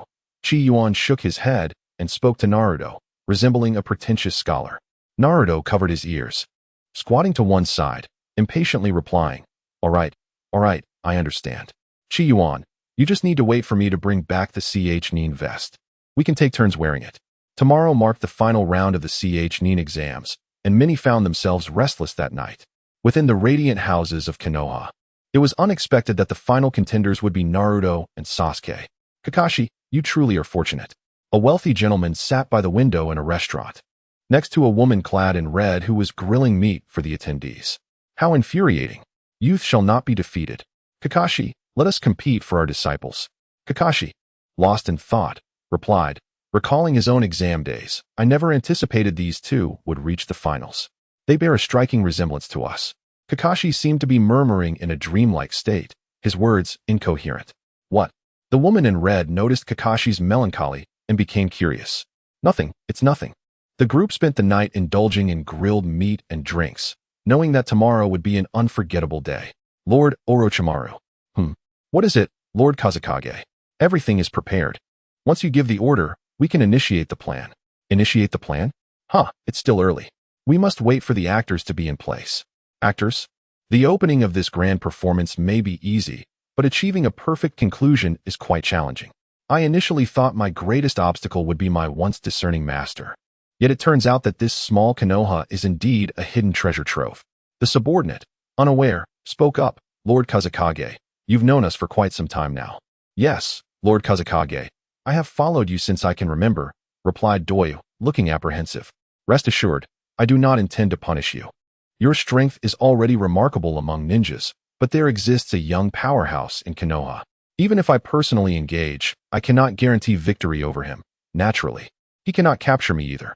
The appearances of Jiraiya and that individual have disrupted my plans, and it is necessary to deliberate further.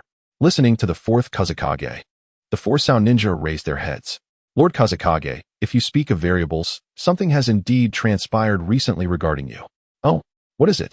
Orochimaru, who rarely showed surprise, was taken aback. He had long ceased to be active in the ninja world, and the incident of his recent ambush on Konoha had been suppressed by Danzo and the third Hokage. He truly could not fathom what could concern him. This incident occurred in recent days, Lord Kazekage. An underground bounty has emerged offering a staggering 30 billion for the heads of the legendary 3 ninjas. Oh, is that so? What is the reason? The legendary 3 ninjas allegedly infiltrated a Wagakure to steal vital secrets. And now both the Land of Lightning and the Land of Earth have secretly begun to clash over that mine. Orochimaru's expression remained icy. Stealing? Absurd. Hence, the Wagakure has issued a bounty on the legendary 3 ninjas, seeking their swift demise. Verification from the Mist Village confirmed that indeed, there were Konoha ninjas in our Sound Village. The intelligence is accurate, and the collusion is genuine. We can no longer shed the Konoha skin. Indeed, Lord Orochimaru, added the bald man, Jiru, who had also received news from Kidomaru. Our stronghold has been wrecked by that group from a Wagakure several times. Lord Orochimaru, look. I said to call me Kazekage. Orochimaru's voice turned frigid, and the 4 sound ninjas immediately fell silent, bowing their heads in submission, afraid to speak further. Danzo, what a cunning strategy. Only you could employ such a rabid-doggish method. Still contemplating the idea of no destruction, No creation to forge a new Konoha. Orochimaru chuckled darkly. I was pondering how to address the imbalance of actors, and Danzo has truly presented me with a great gift. Go. Prepare that body for me and deliver my head to Danzo. Let us add some excitement to this grand upcoming performance. In the land of lightning, Lord A, my team is ready and prepared to depart at any moment. As expected of my secretary, your efficiency is commendable. You flatter me, Lord A. A man and a woman, both dark-skinned, were engaged in some joyous activity within the room. Tell that guy that when we go to Konoha, our stance must be firm. Konoha must compensate us generously, even if we are the invaders. But, Lord A, will Konoha truly comply with our demands? The fourth Raikage chuckled. Though I am unaware of what has transpired in Konoha, I suspect it is a foolish act of misdirection. Even if the methods are crude, the effects are immediate. The mine that Konoha fool has thrown out is an offer we cannot refuse. In these past 2 years, the land of lightning has been rapidly developing, and financial support from the daimyo has dwindled. I was preparing to launch a war to accumulate wealth, yet someone has presented me with this splendid gift. Relay my orders. The entire village must prepare for a level 1 combat readiness. We may soon be at war with both the land of fire and the land of earth. Additionally, inform the daimyo of the land of lightning that if he wishes to survive, he must cease tampering with the war subsidies. Otherwise, I cannot guarantee that his estate will not face foreign infiltration. Huang Tu, Haida, you two take personnel to Konoha and demand an answer. What answer, father? During work hours. You shall refer to him as Lord Tsuchikage. Yes, father. No, Lord Tsuchikage. But what exactly do we demand? Inquire whether Konoha prefers to pay 5 times the compensation for a Wagakure's losses regarding that mine, or to go to war. Let them choose. 5 times. Father, no, Lord Tsuchikage, that is far too much. That mine could sustain a Wagakure for 30 years. For 1,500 billion. Look at you, acting so pitifully. Do not worry. Sarutobi Hiruzen has grown old and lacks the resolve. Moreover, the group from the land of lightning is still backing us up. Konoha will have no choice but to concede. Konoha has just emerged from the Third Great Ninja War, still recuperating. The Golden Flash has long since fallen, and Konoha lacks high-level combat power. The legendary 3 ninjas are nowhere to be found, and a certain fool has even aided us in rendering them preoccupied. The once mighty Konoha lion has aged, and their teammate, Sarutobi, is hardly a threat. This battle may very well allow us to seize resources that could multiply a Wagakure's development for decades. Haha. Chapter 68. The Underlying Currents of Konoha. Hey, Kakuzu, where are you going? To Konoha. What business do you have in Konoha? Come with me to pay homage to the evil god. Haiden shouted passionately at Kakuzu. Boring. I want to make money. What a dull person.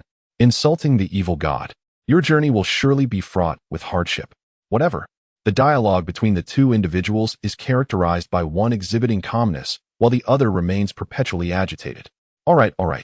If the boss has other matters to attend to, I shall refrain from going this time. You may venture forth alone, said Phaeton, who harbored a complete disdain for such tiresome affairs. He engaged in a whirlwind of thoughts, concocting a suitable excuse, and then prepared to make his escape. It was rumored that the cult of the evil god in the land of fire had been eradicated. It seems your deity has become akin to a rat, universally despised. Did you hear that? Kakuzu remarked, as the sound of retreating footsteps faded into the distance. What? The accursed land of fire, a mere insignificant nation, dares to obstruct the devout followers' faith in the evil god. Come, Kakuzu, accompany me on this expedition to trample the land of fire. A flurry of hurried voices reached Kakuzu's ears. Hurry up, Kakuzu. At your pace, you won't even get to savor the food. Urged the voice, speed up. We must reach the land of fire by nightfall. Kakuzu, unhurried, packed his belongings and set forth, while beside him, Phaeton transformed into a frenzied tornado of energy. Meanwhile, in a certain location within the land of fire, Lady Tsunade, we should take our leave. I have run out of funds, one remarked. No, I haven't had my fill yet, Tsunade replied. Ino, go pawn this. We can enjoy ourselves later tonight. Lady Tsunade, that was a cherished memento left by the first Hokage. I won't go, Ino protested. Tsunade, with her generous spirit, intended to reassure Ino that pawning would suffice to satisfy her desire for a night of revelry. Yet the peculiar atmosphere caused her to frown momentarily. Lady Tsunade, we really ought to leave, Ino insisted. All right, Ino, we shall depart. No, Lady Tsunade, I cannot agree. The young woman clad in green with a gambling motif, possessing a magnanimous heart, immediately took her maid and the foolish pig and exited the premises. Lady Tsunade, you've finally come to your senses. Let us seek stable employment or perhaps return to Konoha as medical ninjas, Ino suggested. Shush! Lower your voice, Ino, there's a tale. Tsunade cautioned. Ino's expression shifted, clutching the small pig tightly as they hastened their departure. Shortly after they left, two men cloaked in red cloud-patterned capes and wearing conical hats appeared. With yellow hair and a green coat, the ageless figure of Itachi emerged.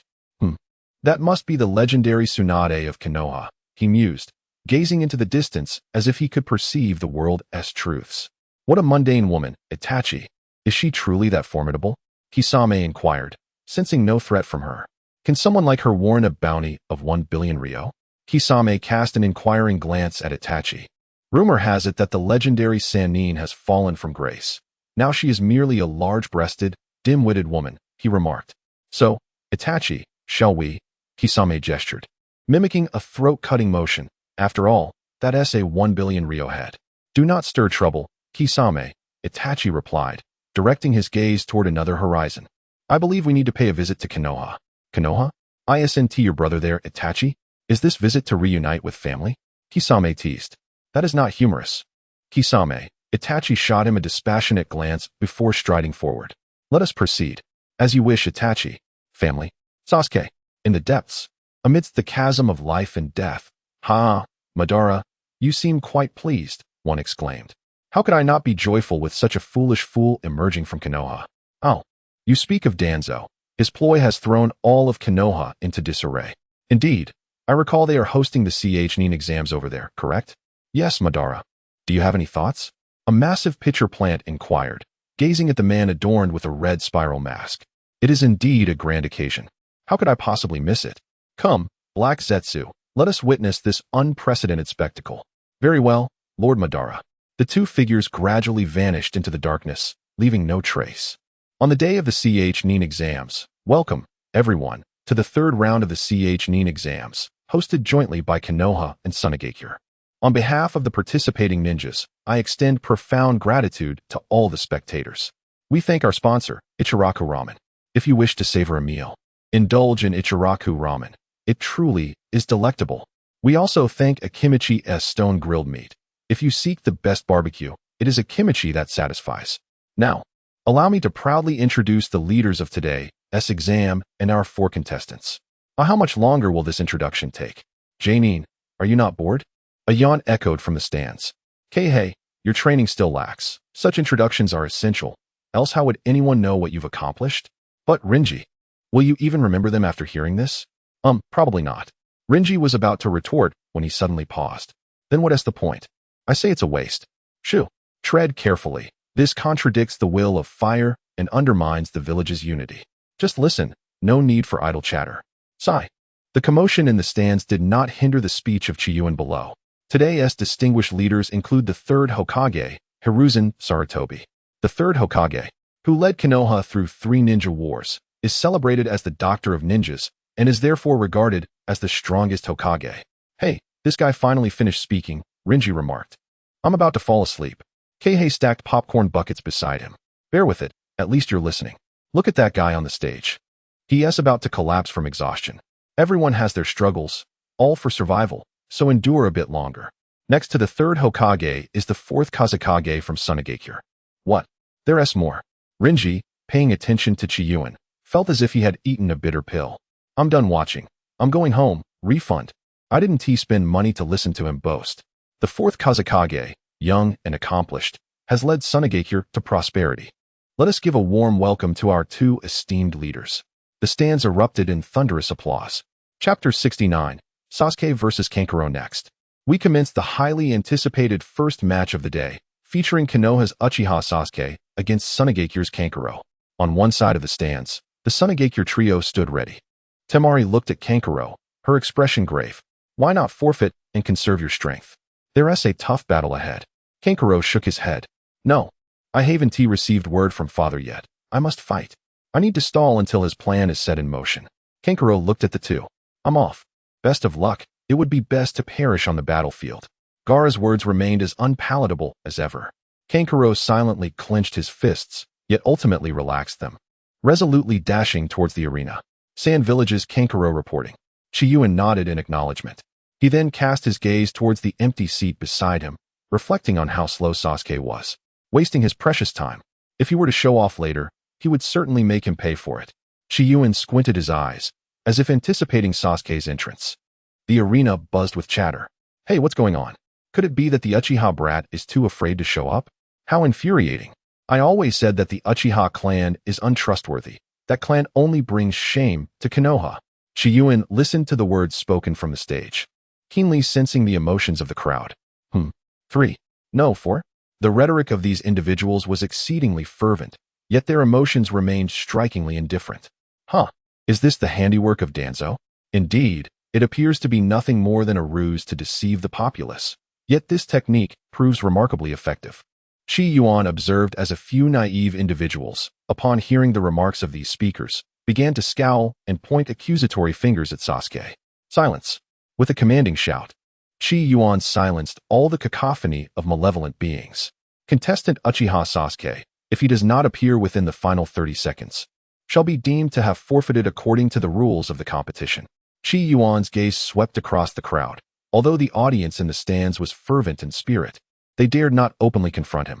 It seemed that victory was within easy reach. 10, 9, 8, 3, 2, 1. The moment Qi Yuan called out 1, a tempest surged through the arena, leaves swirling in the air as if to herald the arrival of the brightest star in this examination hall. Indeed, Qi Yuan's eyes narrowed slightly. Are you pretending before me?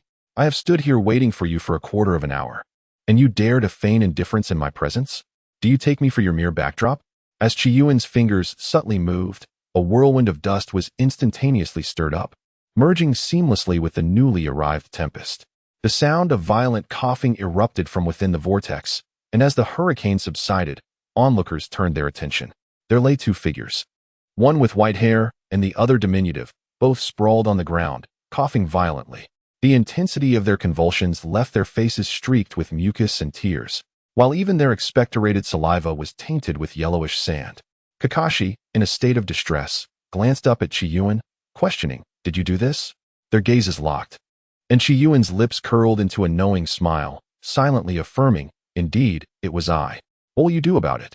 Kakashi surveyed the limited edition intimate paradise in his hands, now dampened by a mix of saliva and sand, and his eyes flared with indignation, muttering, "You've gone too far." Qi Yuan's gaze was laden with mockery. "Thank you for the compliment.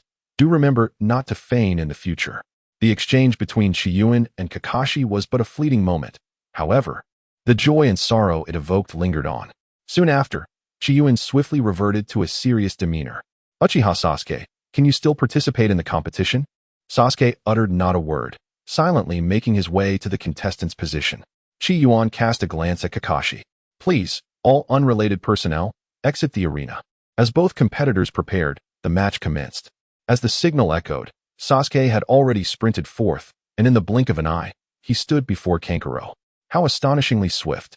Kankuro's eyes widened in terror, yet he maintained his stance to defend. Sasuke delivered a powerful kick, striking Kankuro's crow, which sent both him and the crow soaring several meters away, before Kankuro finally managed to halt his momentum. This individual appears to have grown even stronger than before.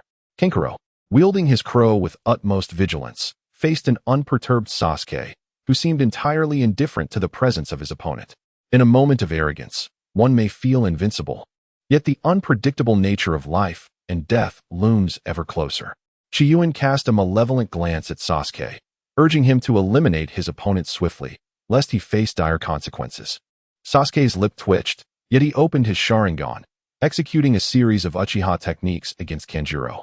The enhanced dynamic vision bestowed by the Sharingan significantly augmented Sasuke's ability to navigate the complexities of battle. Despite the multitude of raven arms and the relentless barrage from Kanjuro, Sasuke faced minimal difficulty, maneuvering through the battlefield with an ease that suggested he was in a realm devoid of opposition. Just as Sasuke was reveling in his augmented prowess, preparing to flash a devilish grin, the visage of Qi Yuan suddenly invaded his thoughts. TCH. Sasuke smirked dismissively, tightening his grip. In an instant, he forced Kanjuro to retreat, lamenting his predicament. Fire style, great fireball technique. A fierce fireball erupted from Sasuke's mouth, the searing flames surging towards Kanjuro with overwhelming ferocity. Not good. Has the raven become immobile? The torrential flames engulfed Kanjuro, and when they subsided, all that remained was a smoking figure. I declare the victor of this match, Uchiha Sasuke. The crowd erupted in jubilant cheers, though a few figures stood out, their presence incongruous amidst the revelry. Itachi-san, your brother is truly formidable, remarked one onlooker. Uchiha Itachi's expression remained impassive, his tone cool as he uttered a detached chuckle, a chilling aura emanating from him, concealing the tumult within. Lord Hokage, I shall step outside for some fresh air. Please excuse me for the moment. The fourth Kazekage bowed apologetically to the third Hokage, expressing his discomfort. The third Hokage maintained a cheerful demeanor, interpreting the Kazekage's need for respite as a reaction to the disheartening defeat of Tsunegakure, even offering a few words of faux consolation. The fourth Kazekage retreated to a secluded corner of the terrace. Come forth, Lord Kazekage. How goes the situation? Yes, Lord Kazekage, with the assistance of Shimura Danzo. All defenses of Konoha have been dismantled, leaving only the arena and the units not included in the tactical deployment. Konoha is bereft of combat capability. And what of the jest? What do you mean by just? Since the defenses of Konoha were lifted, several uninvited guests have arrived. And my subordinates are concerned about potential ramifications on the plan. Fret not. Those guests are merely spectators and performers, certainly not adversaries, at least not to me, Orochimaru. Disguised as the Kazekage, reassured. Very well, await my signal. When the smoke rises, it shall be the commencement of our operation. The plan for Konoha's downfall is set in motion. Chapter 70. The decisive battle of the Jinchuriki in the upcoming match. Uzumaki Naruto will face Gaara of the Sand. The contenders prepare. Qi Yuan concluded his announcement and discreetly exited the stage. Meanwhile, in the stands, shall we leave, Kisame? Why, Mr. Itachi? Are we not to complete our mission this time? It is not yet time, and besides, it seems there are other guests who have also arrived in Konoha. But, Mr. Itachi, these 2 tickets were quite expensive. Then let us linger a little longer, treating it as a respite. A broader smile spread across Kisame's face. In the lounge, who were those groups of people just now? The ominous, scarlet chakra was reminiscent of Sasuke's. Was it Itachi? And who were the other 2 groups? Owners of immense chakra? The atmosphere was chilling and eerie. Was it Karen? No, that cannot be. She did not appear in this exam. Qi Yuan was certain of his thoughts. He had not seen Karen during this examination. But who could it be? Could it be Orochimaru lurking in the shadows? Yet, how would the fourth Kazekage fit into this? If it were a mere clone, he would certainly be able to sense it. Since it is not a clone, then who could this be? Damn it. This examination has indeed descended into chaos. It must be terminated. I must seek the third Hokage for clarification. No, with Orochimaru nearby, recklessly engaging could lead to utter defeat. At this point, the only option left was to seek Jiraiya. Qi Yuan's work style has always been characterized by promptness. He acts the moment a thought arises, disappearing as swiftly as he appears. At this moment, the competition is at hand. Naruto, Uzumaki, and Gaara of the Sand take their respective positions, and the arena seems to be shrouded in smoke. You must win, you little demon fox. Otherwise, we will not spare you. As Naruto steps into the spotlight, those harboring malice towards him immediately begin to voice their disdain from the stands. Listening to these slanderous remarks, Naruto clenches his fists in silence. One day, I will earn the acknowledgement of everyone in the village. I will become strong enough to stand beside Qi Yuan and Sasuke, and ultimately become Hokage. This is my dream. In moments of despair, Naruto has always found a way to encourage himself and forge ahead, and this occasion is no different. His quiet self-affirmation revives the spirit of Naruto, who exists amidst scorn and loathing, ready to face his adversary with renewed vigor. Come on, I will defeat you and become a Nin. I will prove that I am worthy of being Qi Yuan's partner. Gaara remains as unyielding as ever, frequently uttering threats of death and destruction. A closer look reveals the veins bulging on his forehead, and his eyes gleam with a menacing crimson hue. Brutality, slaughter, and rage are etched across the face of this unfortunate soul. As his earlier emotional turmoil compelled Orochimaru to administer a considerable amount of emotion suppressants to curb Gaara's murderous intent. Now, Gaara's emotions surge forth like a raging torrent, unstoppable. Added to this is the agony brought by Shikaku, which no suppressants can quell. The conflict between pain and composure is akin to the clash of ice and fire, leaving Gaara's already fragile psyche on the brink of collapse. As Danzo stated, a Jinchuriki devoid of emotion and rationality is the ultimate weapon of war. Gaara's fighting style is fierce and ruthless, unafraid of death, often emitting sharp, feline-like cries. He commands all the sand around him to pursue Naruto, leaving no defense in his wake. This reckless fervor naturally presents unexpected challenges for Naruto. In response, Naruto employs his signature shadow clone technique, seeking an opportunity to break through. However, the instant his clones come into contact with Gaara's sand, they are enveloped and explode into clouds of smoke. A grave expression settles on Naruto's face. This guy truly wants to kill me. Naruto bites his finger, blood trickling down as he calls out, "Help me, Lord Toad." "The seal is..." Kakashi exclaims, astonished that Naruto has concealed such depth. Our youthful friend shouts at Kakashi, as if eager to engage in a fierce battle over Naruto's secret. Kakashi shares a look of confusion. It seems Naruto has encountered significant opportunities recently. Those in the stands who recognize the gravity of the situation display shock, while the fourth Kazekage narrows his eyes, sensing that Naruto's capabilities have surpassed his expectations. In his memory, this little brat could only barely catch his eye by relying on the Nine-Tails' power. Yet now, just a few days later, he can utilize summoning techniques. It seems the 5-element seal I left for you has been broken. Could it be Jiraiya's doing? I never did get along with that guy. However, merely being able to perform a summoning technique is something Orochimaru does not regard with much concern. It is just a minor summoning technique, not worthy of preemptively activating his plans. Summoning technique. Bang. Smoke swirls around Naruto's palm. Who summoned this great lord? It worked. A joyous smile spreads across Naruto's face, the overwhelming elation momentarily overshadowing his doubts about the juvenile voice. However, the ensuing moment, as the smoke dissipates, shatters Naruto's defenses completely. Why is it so small? He exclaims in shock, having summoned a tiny frog no larger than 2 palms. Is this frog aiding him, or is he merely taking care of it? The small red-skinned frog greets the now dim Naruto. "Hello? Did you summon this great lord? My name is Gamakichi. I look forward to working with you." The arena falls silent upon Gamakichi's appearance, only to be filled with the fervent jeers of the crowd. The damn demon fox is bringing shame to Konoha. If Qi Yuan were present, this fellow would have already met his demise. What? Naruto is being scolded? Don't worry, I will take action. Naruto pays no mind to the crowd's taunts. Upon seeing the small frog he summoned, Kakashi and the third Hokage exchange knowing smiles with the fourth Kazekage.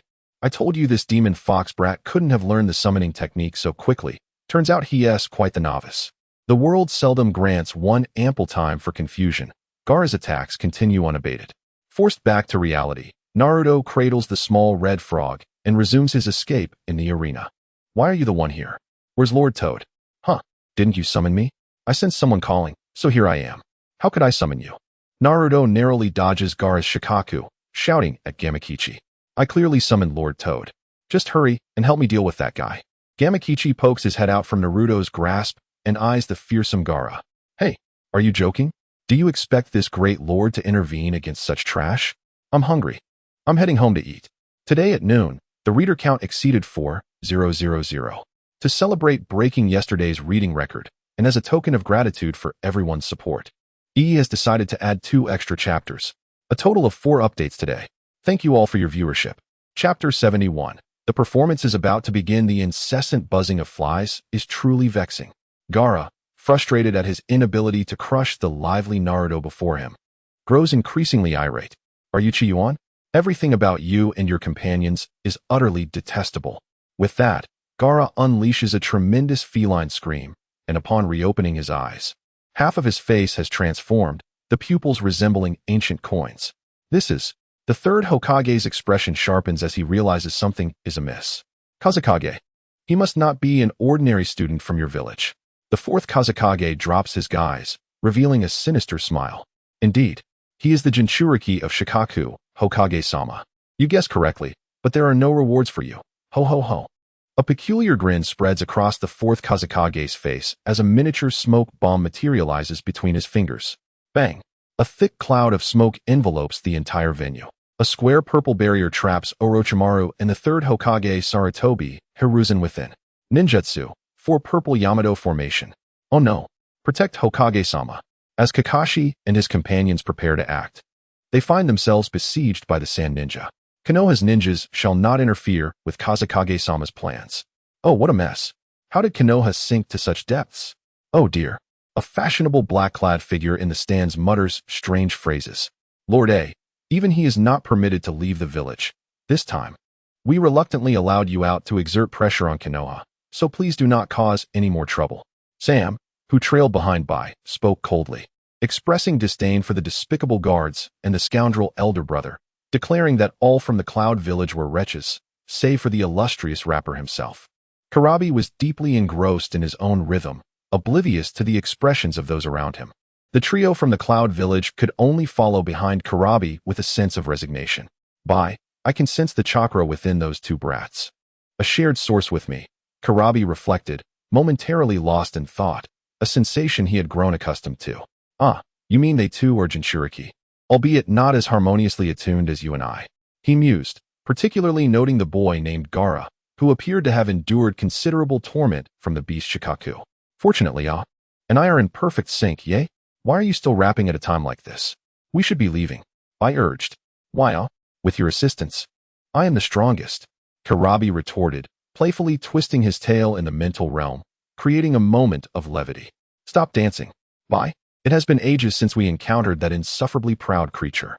I can sense its presence in that yellow-haired brat. It seems to have been pent up for quite some time. We must leave quickly, for if those two fools engage in battle, this place will be reduced to rubble. If that happens, I will have to intervene. The least I could do is save your life. But we might both become casualties of this chaos. No one can guarantee whether Konoha still has formidable warriors from the past. Timid, Let us observe for a while longer before we depart, I concluded wisely. Meanwhile, a short-haired girl inquired of a tall man beside her, what is happening? I don't know, he replied, shaking his head, utterly unaware of the sudden turmoil in Konoha. Regardless, this negotiation might proceed more smoothly. For now, Karatsuchi, we must leave. All right, father. Madara, shall we make our move? That nine-tails brat is right here, one of the remaining two on the viewing platform remarked. Their indifference palpable as they surveyed the chaos around them. The audience, once present, had either perished or fled, leaving only the two. No, it is not yet our time to intervene. With that, the man known as Uchiha Madara began to distort the very space around him until he vanished entirely. Oh. The creature beside Madara, resembling a pitcher plant, emitted a disdainful grunt before relaxing into a smile, sinking into the ground as if nothing had transpired. Qi Yuan, it appears your words hold truth. Jiraiya observed the scene unfolding in Konoha, his brow furrowed in concern. Behind him, Qi Yuan placed a hand on Jiraiya's back. The village was engulfed in thick smoke, where Akimichi Choza engaged a colossal serpent using his expansion technique, while the duo of Ino and Shika provided support. In the midst of the tumultuous battlefield, a figure moved tirelessly, issuing commands. Quickly, evacuate the civilians. Everyone, seek shelter. A bandaged man directed the crowd. Thank you, Danzo. Truly, he is an exemplary aide to the Hokage. Voices from the throng praised Danzo, revealing the name of this distinguished assistant. Danzo, what are you doing? Just as Danzo, with a beaming smile, attempted to disperse the crowd, a thunderous voice rang out from afar. The uproar of explosions drowned out the cries of the fleeing populace. Yet it caught Danzo's attention. Jiraiya? Danzo turned to locate the source of the voice, maintaining an impassive expression. Danzo, what is your purpose? Where's the Hokage? Shouldn't you be aiding him at this moment? How dare you? Mind your tone when addressing Danzo. A root ninja leaped forward, chastising Jiraiya before Danzo could respond. Danzo remained unmoved, as if the presence of these individuals revealed the true nature of his intentions. Jiraiya regarded the posturing figures before him with a cold sneer. Well, Danzo, it seems you are resolute. Is this the attitude you present to me? Humph. Qi Yuan, let us depart. Danzo remained silent, seemingly above engaging in a verbal spar with someone he deemed a younger generation. As Qi Yuan passed by, the dark figure of the ninja world posed a question. Qi Yuan, would you consider joining Root? Jiraiya subtly halted, the noise of the surroundings fading into a tense silence, as if all present awaited Qi Yuan's response. Qi Yuan, without much contemplation, responded candidly, I apologize, but I, Qi, may not possess great talent, yet I walk with integrity and uprightness, having been nurtured beneath the sun and raised in the gentle breeze of spring. Though I may lack profound understanding of right and wrong, I am certainly not ungrateful. The third Hokage treated me as his own. How could I possibly abandon him? Despite my humble origins, I refuse to compromise my reputation for trivial gains. Farewell. With that, he turned his back on Danzo and chose to depart. Danzo did not impede him nor utter any harsh words. In this grand play, all he needed was to avoid unnecessary complications, even if the world knew of his despicable methods. As long as the villagers of Konoha remembered that it was Shimura Danzo who rescued them from dire straits, and as long as he demonstrated sorrow at the grave of his dear friend, the late third Hokage Hiruzen Sarutobi, and maintained his status as a disciple of the second Hokage, then the position of Hokage would undoubtedly be within his grasp. At that time, he would make Qi Yuan understand the meaning of fragility in the face of adversity. Qi Yuan and Jiraiya hurried towards the venue. Master Jiraiya, I am just a short distance away from sensing the mark I left behind. Jiraiya chuckled upon hearing this. You rascal, this technique you've developed, so reminiscent of the flying thunder god, is indeed quite effective. Qi Yuan, listening to Jiraiya's words, instantly understood his implication and replied with a smile, perhaps. Just a little more, and I will be able to take you flying. Although they did not explicitly state it, both were acutely aware of the situation in their hearts. I sensed it. Are you prepared, Master Jiraiya? As Qi Yuan reached out to touch Jiraiya's back, just as the two were about to take flight, two figures suddenly crashed before them. Who could they be? A tremendous explosion momentarily halted the movements of both Jiraiya and Qi Yuan. As the smoke dissipated, two women emerged. Their faces covered in dirt. One donned a green outfit with flowing yellow hair, while the other wore a simple gray home attire. Tsunade, Jiraiya exclaimed, rushing forward to assist her. What has happened, Tsunade? How could you? He gently shook the woman before him, attempting to rouse her from her unconscious state. However, a cold, emotionless voice interrupted his actions. The legendary Sannin Tsunade of Konoha has lost consciousness. Hey, Kakuzu. We agreed that I would keep that woman for myself. I must offer her as a sacrifice to the Dark God. This woman is a medical ninja, which directly opposes our Dark God. Jiraiya carefully handed Tsunade over to Qi Yuan, who promptly discarded her onto the ground beside him. What? Sentimentality? How laughable.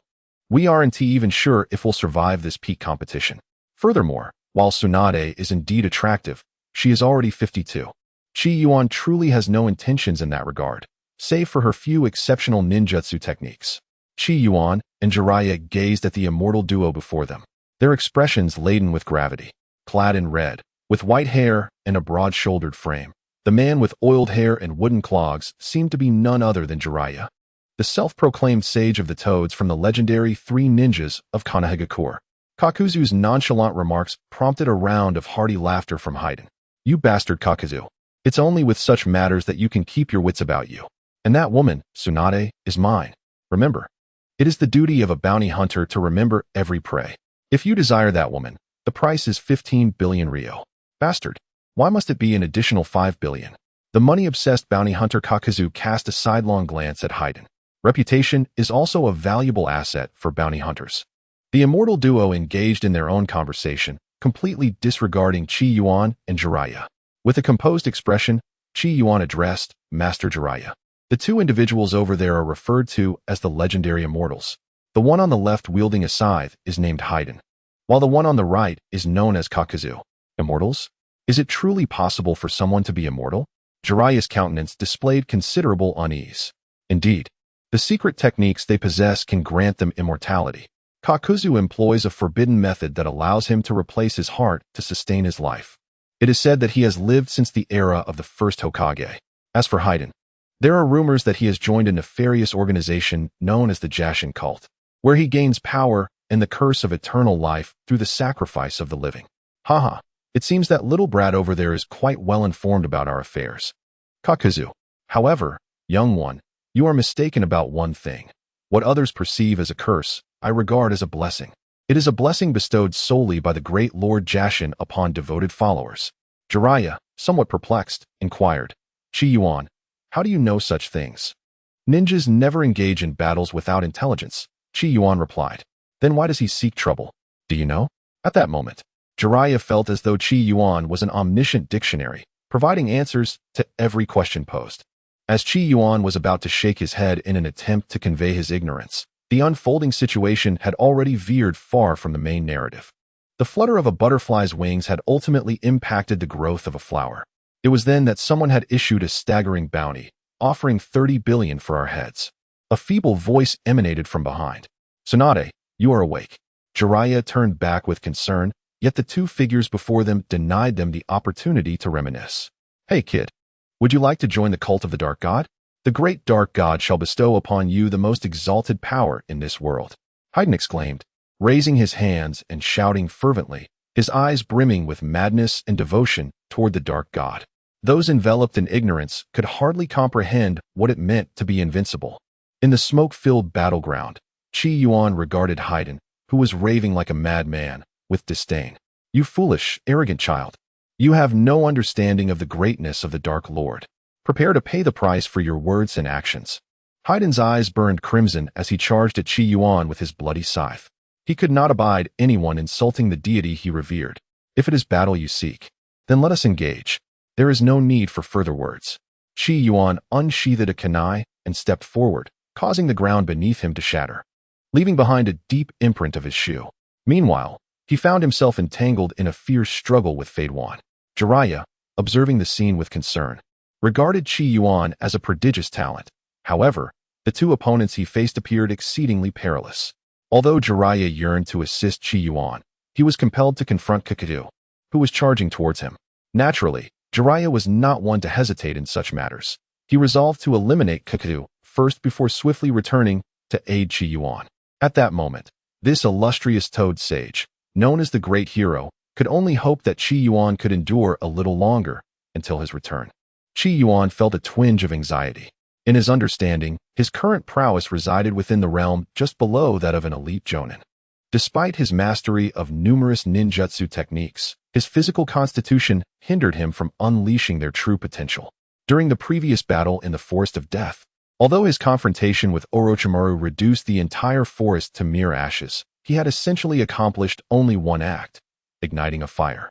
The extensive conflagration could be more accurately described as a widespread meteorite-like eruption that set ablaze small patches of the forest, ultimately culminating in a catastrophic wildfire.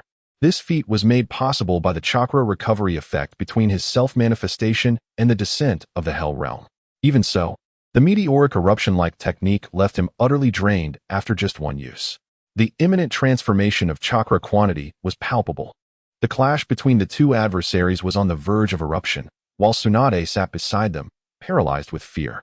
Earlier, Haydn had already inflicted a gruesome wound on Shizune, cutting through her abdomen with his blood-soaked scythe of March, causing a torrent of blood that triggered Tsunade's hemophobia. Shizune lay pale and unconscious nearby, while Tsunade, her face etched with terror, found herself rigid and unable to move. The battle between Qi Yuan and the immortal duo is on the verge of erupting, with tailed beasts clashing within and formidable enemies lurking outside. Konoha is akin to a drifting reed in the rain, tossed by the storm and precariously vulnerable. Chapter 73. Qi Yuan vs. Haydn at the Konoha Arena. Kakashi and his companions have just dealt with a wave of sand ninjas when another batch of sound ninjas arrives. How infuriating. It seems we can never kill them all. Yugao grips her kunai tightly, while Kakashi's furrowed brow reveals the gravity of their predicament. Kakashi, after all these years, you remain as ineffectual as ever. Unbeknownst to Kakashi and his team, a distortion in space occurs. Speaking of which, Madara, are you certain you will not seize this opportunity to reclaim that Sharingan? A greenish-white visage materializes at Madara's feet. The mask concealing Uchiha Madara's thoughts renders him inscrutable, and his indifferent words convey profound disdain. No, the convergence of two Sharingan from the same origin might indeed yield unforeseen consequences. Even that individual's intellect could glean some insights. Though I have never regarded that person with any seriousness, any disruption to our plans would be a considerable loss. Let us depart. I shall reclaim that eye in due time. The head sinks into the ground, and the masked figure's form gradually distorts until it vanishes. Shortly after their disappearance, hurried footsteps resound. Kakashi-sensei. The newcomers are none other than the Konoha 12, with the exception of Qi Yuan, who is engaged in a fierce battle with Haiden, Naruto, who is at a standoff with the partially tailed beast-formed Gaara, and Neji, who has not left his home since his last exam failure, alongside Sasuke. Ah, it is you all. Kakashi swiftly disarms an opposing ninja with a precise strike, then delivers a powerful kick that sends the ninja flying. To the Konoha 12, he advises, "This place is too dangerous. You must leave at once. The village may also be in turmoil. Prioritize the evacuation of the villagers." Prompted by Kakashi's directive, the Konoha 12 hastily set about their tasks, while the three remaining continue their skirmish. On the other side, the tension in Qi Yuan's battlefield escalates dramatically. A colossal serpent crushes numerous buildings, ultimately pinned to the ground by a spear. A giant with red hair wipes the sweat from his brow.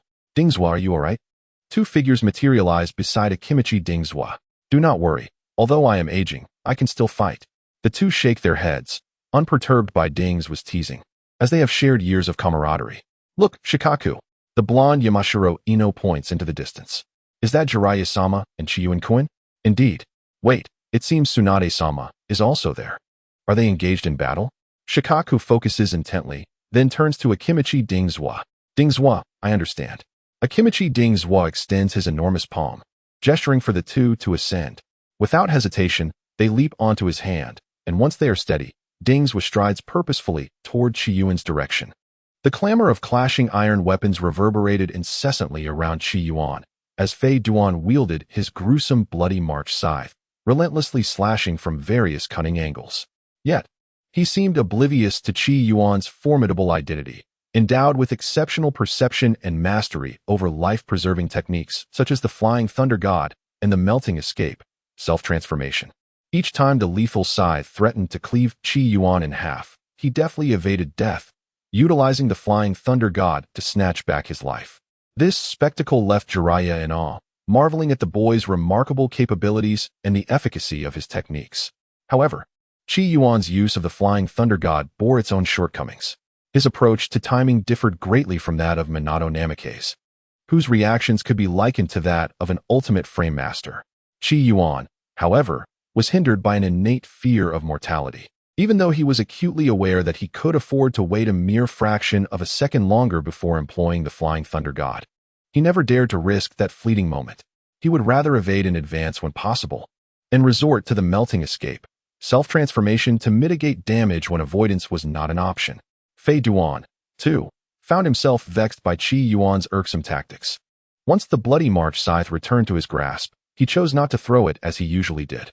Instead, he twirled and closed the distance, engaging Qi Yuan in close combat. With one hand wielding the scythe and the other grasping a pitch-black spear, he pressed the attack, forcing Qi Yuan to retreat repeatedly. Qi Yuan must remain vigilant against the lethal attacks directly inflicted by Fei Duan, as well as the possibility of Fei Duan obtaining his blood to invoke the curse technique, Death's Curse by Blood, which could send him directly to meet the Sage of Six Paths with a single vengeful curse. "Flies, mosquitoes, vermin. How dare you insult the great lord of the evil gods? You shall meet your demise here today," Fei Duan exclaimed, his voice brimming with exhilaration as he uttered the most furious words, as if some peculiar obsession within him had been stirred. Qi Yuan furrowed his brow as he fought. This approach was futile. If he continued like this, he would inevitably succumb to the blade of his adversary due to exhaustion. What should he do? Conventional ninjutsu, such as Earth Spike and Wind Cutter, posed no threat to Fei Duan. Even if he inflicted damage, Fei Duan could simply utilize Kakuzu's Earth Grudge Fear to mend himself, rendering such efforts a mere waste of chakra. Could he rely on Earthquake to cause the ground to collapse and entomb him alive? No. Fei Duan was currently full of vigor, making success unlikely. He must resort to a powerful, explosive jutsu to eradicate him from this world entirely. Meteor Volcano, with its vast range and destructive capability, was formidable. However, its usage left one fatigued after a single strike, and losing mobility in such a precarious situation was exceedingly perilous. Qi Yuan once again deflected the blood-stained scythe of Fei Duan, and then retreated with great force. Suddenly, one foot struck the ground, causing a minor tremor that sent dust and rubble flying into the air. Melting Escape, Rain of Fiery Stars. With a resounding clap of his hands, Qi Yuan transformed the debris and dust surrounding him into miniature magma fireballs, propelled by the essence of fire chakra, which hurtled towards Fei Duan. How dare this child attempt to vanquish me, a devoted servant of the great evil god? Such arrogance is truly laughable. Fei Duan erupted into a boisterous laughter, his scythe spinning rapidly in his grasp, deflecting the incoming fireballs with ease. Is this all you have? Ha ha. You must be out of tricks, little brat. Ha ha. As a loyal follower of the great evil god, I shall send you on your way. Having finished his jeering, Fei Duan charged forward, wielding his blood-soaked scythe, and delivered a powerful downward slash. With a clang, Qi Yuan was forced to retreat 4 meters, yet Fei Duan's follow-up strike was already upon him. Qi Yuan's gaze remained composed. Undeterred by his recent setback, he continued to seek a favorable opportunity, intent on vanquishing his adversary. Do not panic, young Qi Yuan. Uncle is here to assist you. Upon hearing these words, Qi Yuan's gaze filled with dread. This is bad. At that moment, Ding Zhuo and his companions arrived just in time. Ding Zhuo thrust a spear towards Fei Duan. Fei Duan, with a smile in his eyes, regarded the newly arrived trio. It seems you are quite popular. Let us begin with them. He laughed heartily. Fei Duan neither dodged nor evaded. With his left hand, he swung the bloody scythe towards Ding Zhuo's ankle, while his right hand aimed a pitch-black spear at Qi Yuan's heart. Ding Zhuo, puzzled, resolved to endure the attack and strike down the man before him. Meanwhile, Qi Yuan, aware of Fei Duan's capabilities, engaged in a mental tempest, seeking a strategy to turn the tide. Chapter 74, The Intensification of Battle. In a moment of decisive action, Qi Yuan hurled a kunai towards the bloody scythe at the feet of Akimichi Dings, while simultaneously invoking his self-transformation technique for his left half. His right hand reached for the pouch of ninja tools at his side. Just as the words left his lips, the situation unfolded rapidly. As Qi Yuan's left chest transformed into a pool of molten lava, Fei Duan's dark spear, imbued with an insatiable murderous intent, lunged toward his heart. With a piercing sound, the spear, accompanied by the searing lava, pierced through Qi Yuan's chest, spilling molten remnants onto the ground. In the blink of an eye, Qi Yuan had already reached the feet of Akimichi Dings. With a clang, he wielded the kunai to deflect the swiftly rotating bloody scythe, which then embedded itself firmly into the tree beside Fei Duan. Ah, another failure?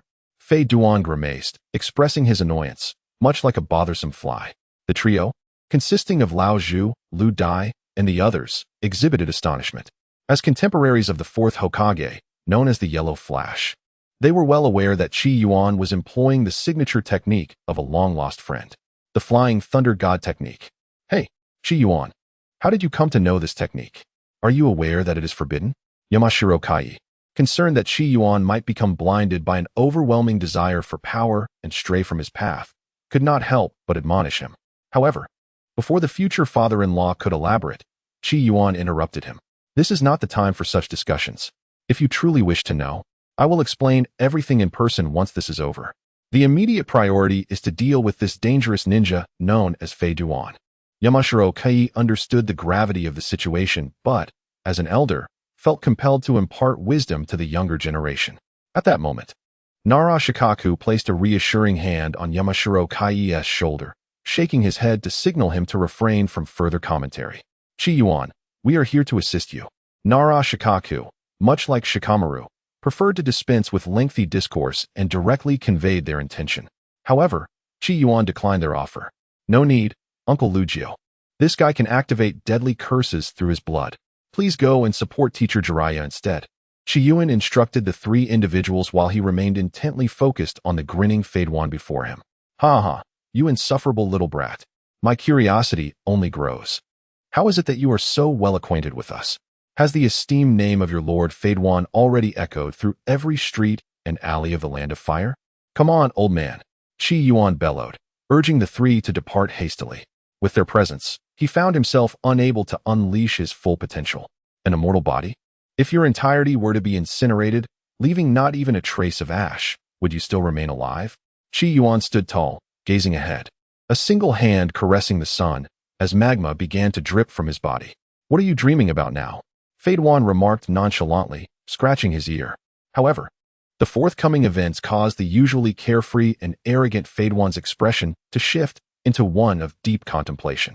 The molten release, Hell's Domain, descended upon them. Hurry! The 12 young ninjas of Konoha traversed through the ruins, assisting any injured they encountered, fulfilling the mission assigned by Kakashi. Your journey ends here, Konoha ninjas. Just as Shikamaru and his team prepared to move to the next area, four figures surrounded them. You are from the Sand and Sound villages. Shikamaru's face suddenly reflected irritation, for he detested troublesome matters the most. We will not allow you to thwart Lord Kazekage's plan. Temari stepped forward, brandishing a large fan before the group. Yet, Ino from the Yamanaka clan did not regard the Sand Village Kunoichi kindly, launching an explosive tag. Step aside. Temari swung her fan. Wind release. Gale dance. The ferocious gusts sent the incoming explosive tags flying, detonating between the two. Shikamaru. I'll handle this woman. You deal with the others. Shikamaru acknowledged her and turned to strategize. But a puppet armed with blades spun toward him. Your opponent is me. The puppet, Crow, returned to Kankaro's side, who fixed his intense gaze on Shikamaru, cutting off all avenues of retreat. Seeing this, Shikamaru merely smiled wryly. There's no helping it. He shrugged and retrieved a rarely used shuriken. Then I leave the rest to you. The two engaged in their respective battles. Don't worry.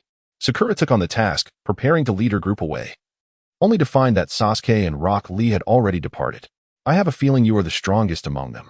Sasuke activated his crimson, three-tomo Sharingan, scrutinizing the individual before him. The man adjusted his glasses, replying, What an honor, Lord Sasuke. Meanwhile, on another front, Lee confronted a bare-chested man. Are you challenging me? Yes. If you permit it, the man replied. Why me? From my observation, you seem quite adept at taijutsu, and my goal is to become the strongest taijutsu ninja. Oh, it seems you have found your own steadfast resolve. In that case, I shall fight with you. The bare-chested man revealed a bone spike in his hand. May I inquire your name? I am Kimimaro of the Sound Village. Honestly, it's the same with everyone, even dear Sasuke. Sakura complained as she led her team, including Tintin and Hinata, along the path. Now let us continue to support the villagers, starting with you, Hinata. All right. At the Konoha gathering. Hey you. I didn't summon you just to cause trouble. Naruto exclaimed as he fled with Gamabunta in his arms. Look at you. Now that I'm here, how could I not assist you? Gamabunta replied confidently. Really? Naruto's face lit up with excitement. Of course. Just summon my father. Instantly, Naruto's expression darkened. You scoundrel. Hey. Gentlemen use words, not fists. Stop hitting me. I was just giving you advice. A pained croak echoed through the gathering as Gamabunta lamented. Why? Why can't I kill him? Meanwhile, Gaara, in his half-tailed beast transformation, began to lose control. Who? It's because you are too weak. Leave it to me. Surrender your body to me. If I hand myself over to you, you can help me kill them all? Gaara shouted in a frenzy. Of course. Haha. Once you break that seal, Konoha will face annihilation. The sharp cries of a raccoon echoed in Gaara's mind. His eyes turned bloodshot, devoid of clarity or reason, consumed entirely by extreme negative emotions. Please help me kill them. With that, a frenzied Gaara shattered the seal. Haha. I am finally free. As the Chunin exams reach their climax, I extend my gratitude for your support during this time. The 2 updates of 1,000 readers have been fully delivered. Future updates will be influenced by the number of followers, comments, and the ratings I have long desired. If you have time, please engage more actively. I have responded to all visible comments, while some remain mysterious, possibly due to a lack of refresh. Regarding the female lead, this story indeed features a singular heroine. Additionally, some friends have expressed views on the jutsu used by the protagonist. I clarify that apart from the initial techniques, which are original to Naruto, all others are of my own creation. A friend named Fufing provided an excellent suggestion that I found very feasible and will incorporate in future chapters. If anyone has thoughts or wishes to express, I will endeavor to accommodate your requests. If you find the story enjoyable, please voice your opinions and remain active to ensure this book not only survives, but thrives. Lastly, feel free to share the book cover from your shelves, and if we collect all new covers, I will add an extra chapter. Thank you all for your readership. Chapter 75, The Appearance of Shikaku. Fadewan's demise accompanied by a rough and unpleasant cry of a raccoon. Gaara's body fully expanded, and the fierce winds that swept through the realms signified the arrival of an extraordinary being. Naruto and the frog in his arms were momentarily blinded by the swirling sand, and when they regained their sight, a colossal creature loomed before them. Waha! I am finally free. Where shall I begin my destruction? The fully unleashed Shikaku wore a long-lost excitement on his face until his gaze fell upon Naruto. What a giant! What is this? Naruto stared in terror at the monstrous being. Hey kid, I told you. You're younger than me and have no right to call me that. The frog, Gamabunta, attempted to interject, but Naruto, overwhelmed with emotion, interrupted in rage. Ever since earlier, you've been blabbing without any useful suggestions. If you keep talking nonsense, I'll have Qi Yuan treat me to grilled frog. Naruto shouted at Gamakichi, no, that's not it. All right, I admit my mistake. What I meant to say is that the guy we're dealing with is likely the legendary tailed beast. Given our combined strength, we wouldn't stand a chance against it. Gamakichi felt a twinge of apprehension, not out of fear of Naruto's threats, but because Naruto had mentioned a name that stirred memories. He recalled the time he and his brother, Gamakuro, had gone out to catch insects to eat, only to return to find their father, Gamabunta, gravely injured. The two brothers were deeply troubled. If their father was incapacitated, who would protect them and allow them to continue their mischief? Under their careful watch, Gamabunta eventually awakened, his face reflecting terror and pain. His first words were, I can sing now. I can sing now. Please don't hurt me. This left the two brothers momentarily stunned, akin to those who had failed in their training of sage arts, rendered into stone-like statues. With the support and reassurance from his dutiful sons, the notorious leader of Mount Myaboku, Gamabunta, finally recognized his safety. Am I truly at Mount Myaboku? That man named Qi Yuan, like a venomous serpent, isn't here? His eyes held a blend of anticipation, fear, and disbelief. Upon receiving a serious response from the brothers, he jumped in shock, grimacing from the pain. The brothers, not foolish frogs, understood the terror that the name Qi Yuan instilled in their father, and they committed the name to memory. Hey, Gamakichi, what do you suggest we do about this guy? Naruto rolled on the ground with Gamakichi, his energy nearly depleted after being sent soaring by Shikaku's wind bullet. You little brat, you carry that guy's foul aura within you. Ugh, the stench of a wretched fox. I'll start with you. Shikaku inhaled deeply, then slammed his right hand against his abdomen. A series of wind bullets, accompanied by the sound of rushing air, hurtled towards Naruto. Observing this, Gamakichi knew it was time to summon their father, or they would meet their demise. Hey, blonde kid, listen to me. You need to summon my father now. I told you, I can't do that. Naruto glared at the unreliable, red-skinned little frog, wishing he could toss him away. Listen to me, blonde kid. Do you have a dream? Huh.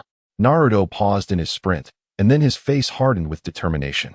My dream is to become a Hokage who surpasses all predecessors, earning the recognition of everyone in the village, and then standing proudly beside Qi Yuan, telling the world that I, Uzumaki Naruto, am worthy to be his brother. Gamakichi, watching Naruto's impassioned declaration, wiped the sweat from his brow. Good, good. Since you have such lofty aspirations, will you not strive to fulfill them? Do you believe you cannot achieve them? Gamakichi continued to encourage him. Of course, I can achieve it. Then can you afford to fall here? Hurry up and summon my father to defeat that guy. I certainly want to fall here. But, no buts. You are Uzumaki Naruto, the future Hokage. There is nothing you cannot accomplish. Seeing the atmosphere shift, Gamakichi joined Naruto in his fervent rallying cry. I can do it. Naruto's eyes shone with resolve, and his chakra erupted with intensity. He bit his finger, drawing blood, and swiftly formed hand seals. Summoning technique. With a thunderous crash, the venue filled with smoke, and a colossal frog silhouette emerged within it.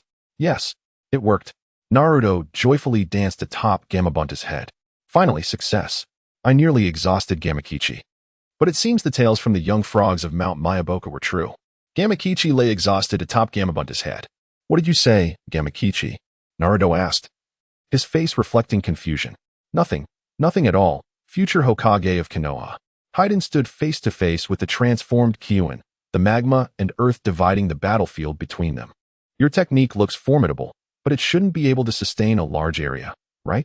This distance is more than sufficient to eliminate you. Haiden, realizing he couldn't close the gap and that long-range attacks were futile, began to entertain thoughts of retreat, despite his bravado. Damn fly. Qi Yuan prepared to counterattack, his entire being enveloped in molten lava as he leaped from the ground, crashing fiercely down towards the location of Fade Wan. Crows take flight. Fade Wan furrowed his brow and leapt on one foot, evading the impending strike. Just as he regained his footing, Qi Yuan, accompanied by several shadow clones, charged towards him, swiftly turning the tide of battle. This state could not be sustained for long. He needed to resolve this in the next move. In Qi Yuan's heart, he contemplated deeply. For clones of Qi Yuan surge towards Fei Duan from 4 directions. Due to the inherent disadvantage of their celestial alignment, even someone of Fei Duan's caliber, comparable to a shadow-level fighter, found himself at a disadvantage against Qi Yuan, a mere Chunin. In the past, Qi Yuan had engaged in back-and-forth skirmishes with Fei Duan, primarily for the purpose of gauging his abilities. Now, having fully comprehended his opponent's capabilities, the moment had finally arrived for Qi Yuan to unleash his true power. With a swift motion, Qi Yuan hurled a kunai, which zipped through the air, while his 3 shadow clones launched powerful punches at Fei Duan to conceal a glimmering blade of cold light. However, Fei Duan managed to deflect their attacks. In that instant, Qi Yuan reappeared at the location of the kunai, a mere half-meter behind Fei Duan. Melting release, great fire eruption. Qi Yuan's right hand suddenly transformed into a serpent of flame, piercing through Fei Duan's chest with a single, forceful punch. Qi Yuan, seizing the opportunity, let out a mighty roar, channeling chakra into his right arm as searing magma gradually enveloped Fei Duan's entire being. No, it cannot be. The great follower of the evil deity would not succumb to death. A puddle of magma fell to the ground, slowly inching towards Qi Yuan's feet, merging seamlessly with him. Thus, the mastermind behind the demise of Sarutobi Asuma met his end. Chapter 76, Qi Yuan's healing method. After Qi Yuan confirmed the demise of the formidable Fei Duan with his own eyes, he, utterly exhausted, quietly leaned against a safe wall, observing the unfinished battle between Jiraiya and his adversary. As for that confrontation, in Qi Yuan's perspective, it seemed rather lackluster, devoid of the intensity he had felt when Jiraiya faced pain. Without the participation of the old generation's Inoshikacho, Jiraiya's clash with Kakuzu resembled an elderly woman's tirade. Jiraiya launched a few kicks, while Kakuzu adeptly parried them. Kakuzu extended his tendrils in a frenzy, and Jiraiya, encased in a protective burst of energy, engaged in combat that lacked the lethal essence present in the encounter between Fei Duan and Qi Yuan. Perhaps the outcomes of duels among masters hinge upon such subtle details, which Qi Yuan, still at a lower level, was unable to comprehend. It was only when the old generation's Inoshikacho entered the fray that Kakuzu unleashed a fire technique. Realizing the precarious situation after witnessing Fei Duan's defeat, he then resorted to a wind technique for cover, attempting to escape the dire circumstances. Qi Yuan, the 4 who concluded the battle, swiftly approached him. "Are you unharmed?" Jiraiya inquired with genuine concern. "I am fine, Master Jiraiya. Please check on Lady Tsunade," Qi Yuan urged. Jiraiya glanced at Tsunade, who sat nearby, lost in thought, and sighed. "She will be all right. She is not the type to be easily subdued. Perhaps she is merely experiencing a bout of hemophobia." Jiraiya became absorbed in his own reflections, and the old generation's Inoshikacho also found themselves quietly reminiscing about the bygone years. Qi Yuan did not succumb to the same memories as they did. Instead, he rose and strode directly to Tsunade's side. With a swift motion, he rolled up his sleeves and delivered a resounding slap across Tsunade's face. The sharp crack of the slap echoed through the tranquil atmosphere. In an instant, a vivid crimson handprint marred Tsunade's eternally youthful visage. She appeared as though she had just awakened from a deep slumber. Her eyes clouded with confusion as she gazed silently at Qi Yuan, seemingly questioning the reason for his action. "Do not be in a stupor. Your little subordinate is on the brink of collapse." Qi Yuan gazed at Tsunade before him, momentarily struck by a fit of annoyance. This woman was undeniably beautiful, captivating in every aspect, yet her lack of intellect was glaringly evident, particularly her utter lack of common sense. Suddenly, Tsunade recalled that her subordinate was still in peril and hurriedly sought to provide aid. However, upon seeing Shizune, drenched in blood, she was on the verge of slipping into a state of disorientation. Having just struck Tsunade, Qi Yuan was preparing to shake off the residual force, as a more challenging battle awaited him. Yet, upon witnessing Tsunade's condition, he delivered another resounding slap to her other cheek. The force of this blow was far greater than the previous one, echoing loudly and sending the formidable woman sprawling to the ground. "What are you doing? Hurry and save her. Are you not a medical ninja?" These 2 slaps served as a wake-up call for Tsunade, dispelling the fog of her long-standing fear of blood. "What? You say it hasn't healed? Then here, let me give you another slap until it does." At that moment, Tsunade regained her composure, covering her swollen, red face with her hands as she rushed to Shizune's side, bravely overcoming her fears to administer treatment. It was only then that Jiraiya and the others dared to approach from a distance. Qi Yuan had been quite intimidating, and they were reluctant to provoke him. They had come to a conclusion regarding Qi Yuan. When he was in a good mood, he was extraordinarily agreeable, compliant, and diligent. Conversely, when he was in a foul mood, he was reckless, disregarding all decorum, even striking Tsunade, who was considered their elder. At this point, Jiraiya and the others turned their sympathetic gazes toward Yamaika and Oichi, the one most likely to become Qi Yuan's father-in-law due to their close friendship. What are you staring at? I'm quite pleased to have such a son-in-law. Despite the unkind glances directed at him, Inoichi maintained his composure, even exhibiting a hint of pride. Though he did swallow hard when the others turned away. Noticing Jiraiya and the others approaching, Qi Yuan quickly expressed his need to assist the third Hokage, suggesting that Jiraiya remain behind to protect the village. Jiraiya, understanding Qi Yuan's capabilities and superior agility, allowed him to proceed alone. By the way, who was that brat that just hit me? Tsunade seethed, her cheeks still stinging from the earlier blows, which had caused her chakra to fluctuate during her treatment. Upon hearing her vexed tone, Jiraiya turned to look, only to swiftly avert his gaze, stifling a laugh. Now fully recovered, Tsunade's face was swollen to a comical degree, resembling a pig's head. That insufferable brat. The next time I catch him, I will. Jiraiya burst into laughter. Huh? The brat you just mentioned is Qi Yuan. A rather interesting fellow. The best part is that he intends to become your disciple. Huh? My disciple? No way, Tsunade exclaimed, unable to suppress her surprise and discomfort at the notion. In the Konoha assembly hall, two colossal creatures stood facing each other. Where is this? Who summoned me? A deep, croaky voice reverberated throughout the venue, prompting many to cover their ears. It's me, Great Toad. Hurry and join the fight, Naruto exclaimed excitedly, perched atop Fukasaku's back.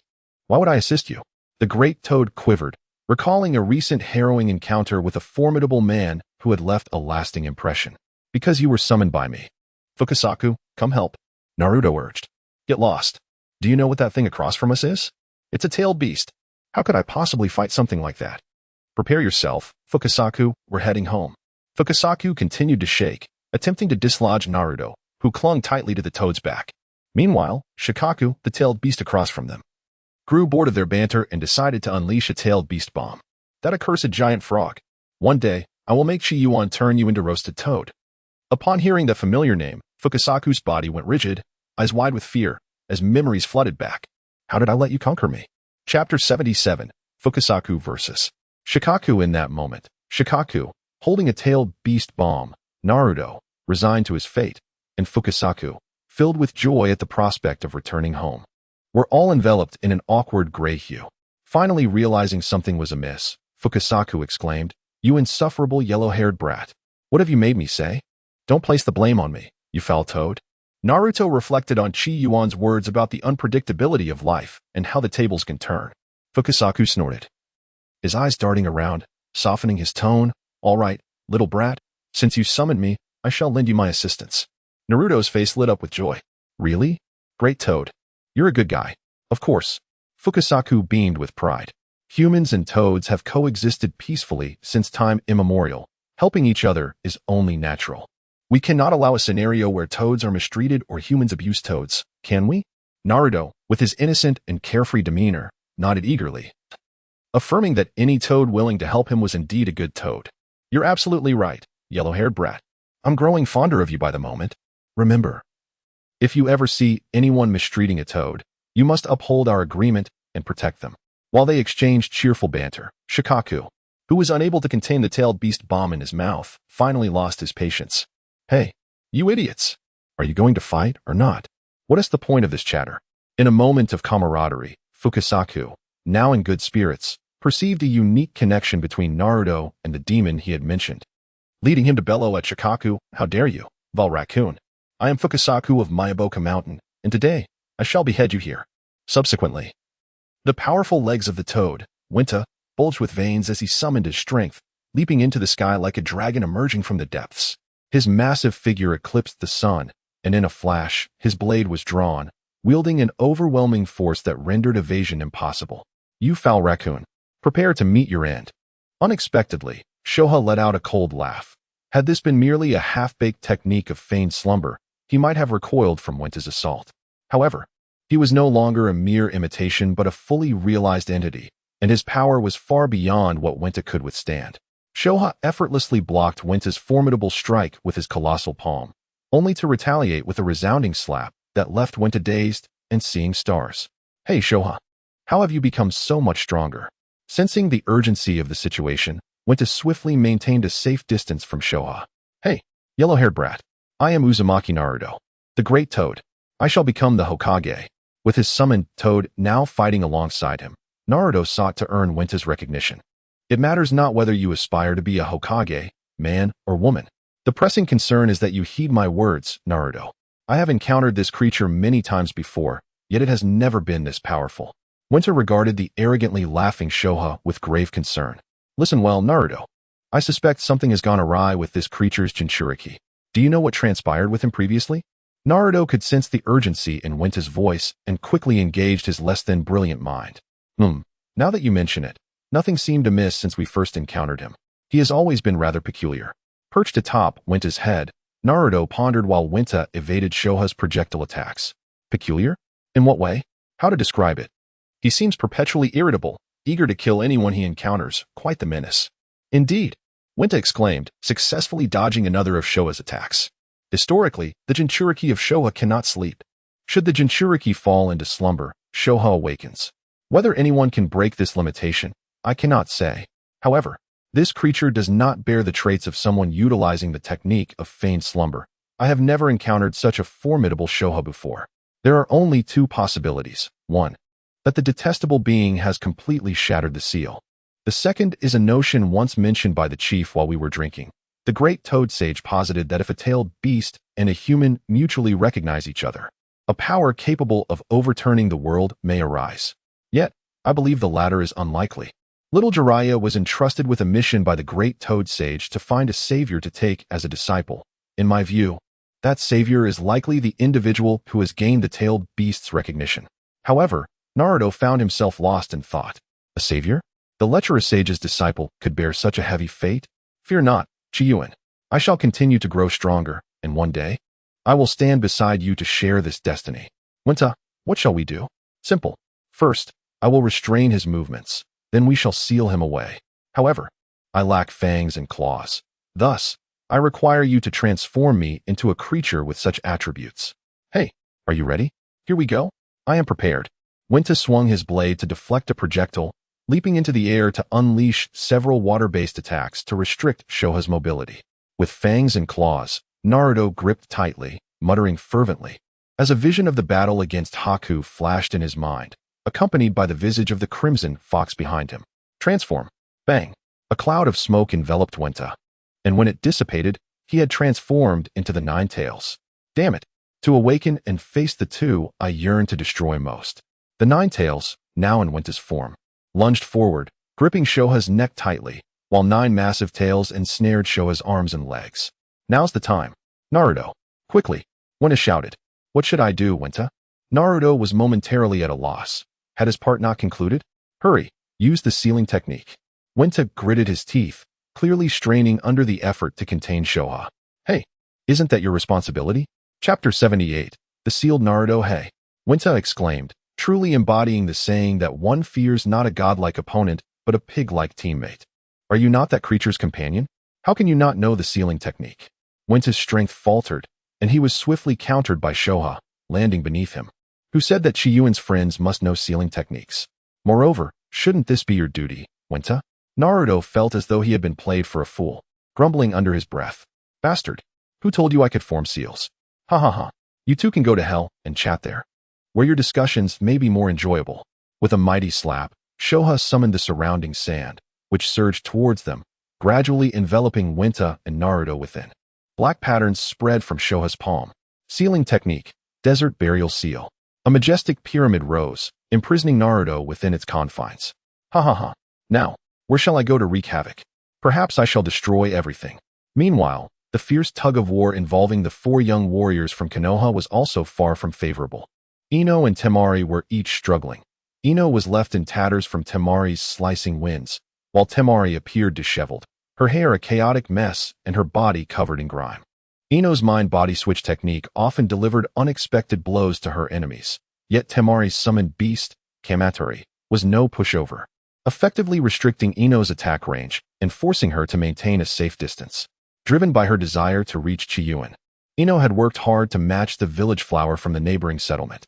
Meanwhile, Qi Yuan was en route using the flying thunder god technique. On another front, Shikamaru, utilizing his exceptional intellect, employed strategy and the shadow imitation technique to firmly entrap Kankuro, just one move away from eliminating the future puppet master of Sunigakure. This could be considered one of Konoha's few promising victories. Sasuke and Kabuto were locked in a fierce stalemate. Sasuke's Sharingan granted him formidable dynamic vision, allowing him to evade most of Kabuto's assaults with ease. However, Kabuto's expertise in patience and cunning kept him formidable. Sasuke's ambition to secure victory with the formidable power of Chidori always eludes him, leaving him in a state of profound agitation, as if having to contend with his rival. Naruto, whose strength continues to ascend, is not enough. Sasuke finds that Naruto's gradual progress fails to instill any sense of pressure. The recent appearance of Kabuto has reignited a long-forgotten sense of crisis and urgency within Sasuke. I must grow stronger. I have been too complacent lately. The image of those crimson eyes flashes in his mind. That man. I must eliminate that man. I must become more powerful. Meanwhile, Lee lies on the ground, bloodied and defeated. Even with the 8 gates released, Rock Lee cannot budge the formidable Kimimaro, who has activated his cursed seal. The bone spikes, a manifestation of the Otsutsuki clan's lineage, pierce Lee's body relentlessly. Rock Lee, I have granted you a fair and honorable battle as you requested. I hope it brings you some measure of enlightenment, Kimimaro states, a smirk forming as blood seeps from his lips, indicating that time is running short for this loyal youth. The dance of early fern has not entirely extinguished your life force. I have left you a sliver of hope, a gift for one who, like me, harbors something precious within. With that, Kimimaro departs the battlefield. At this moment, Qi Yuan, having continuously utilized the Flying Thunder God technique, arrives at Ino's side. And just as the two prepare to determine the outcome, he calls out, "Stop!" Qi Yuan instantaneously arrived at the center of the battlefield where the two combatants were engaged. Ino, from the left, hurled an explosive tag, while Hanabi, in harmony with the swift wind, unleashed her most formidable wind release technique, drawing upon all her training.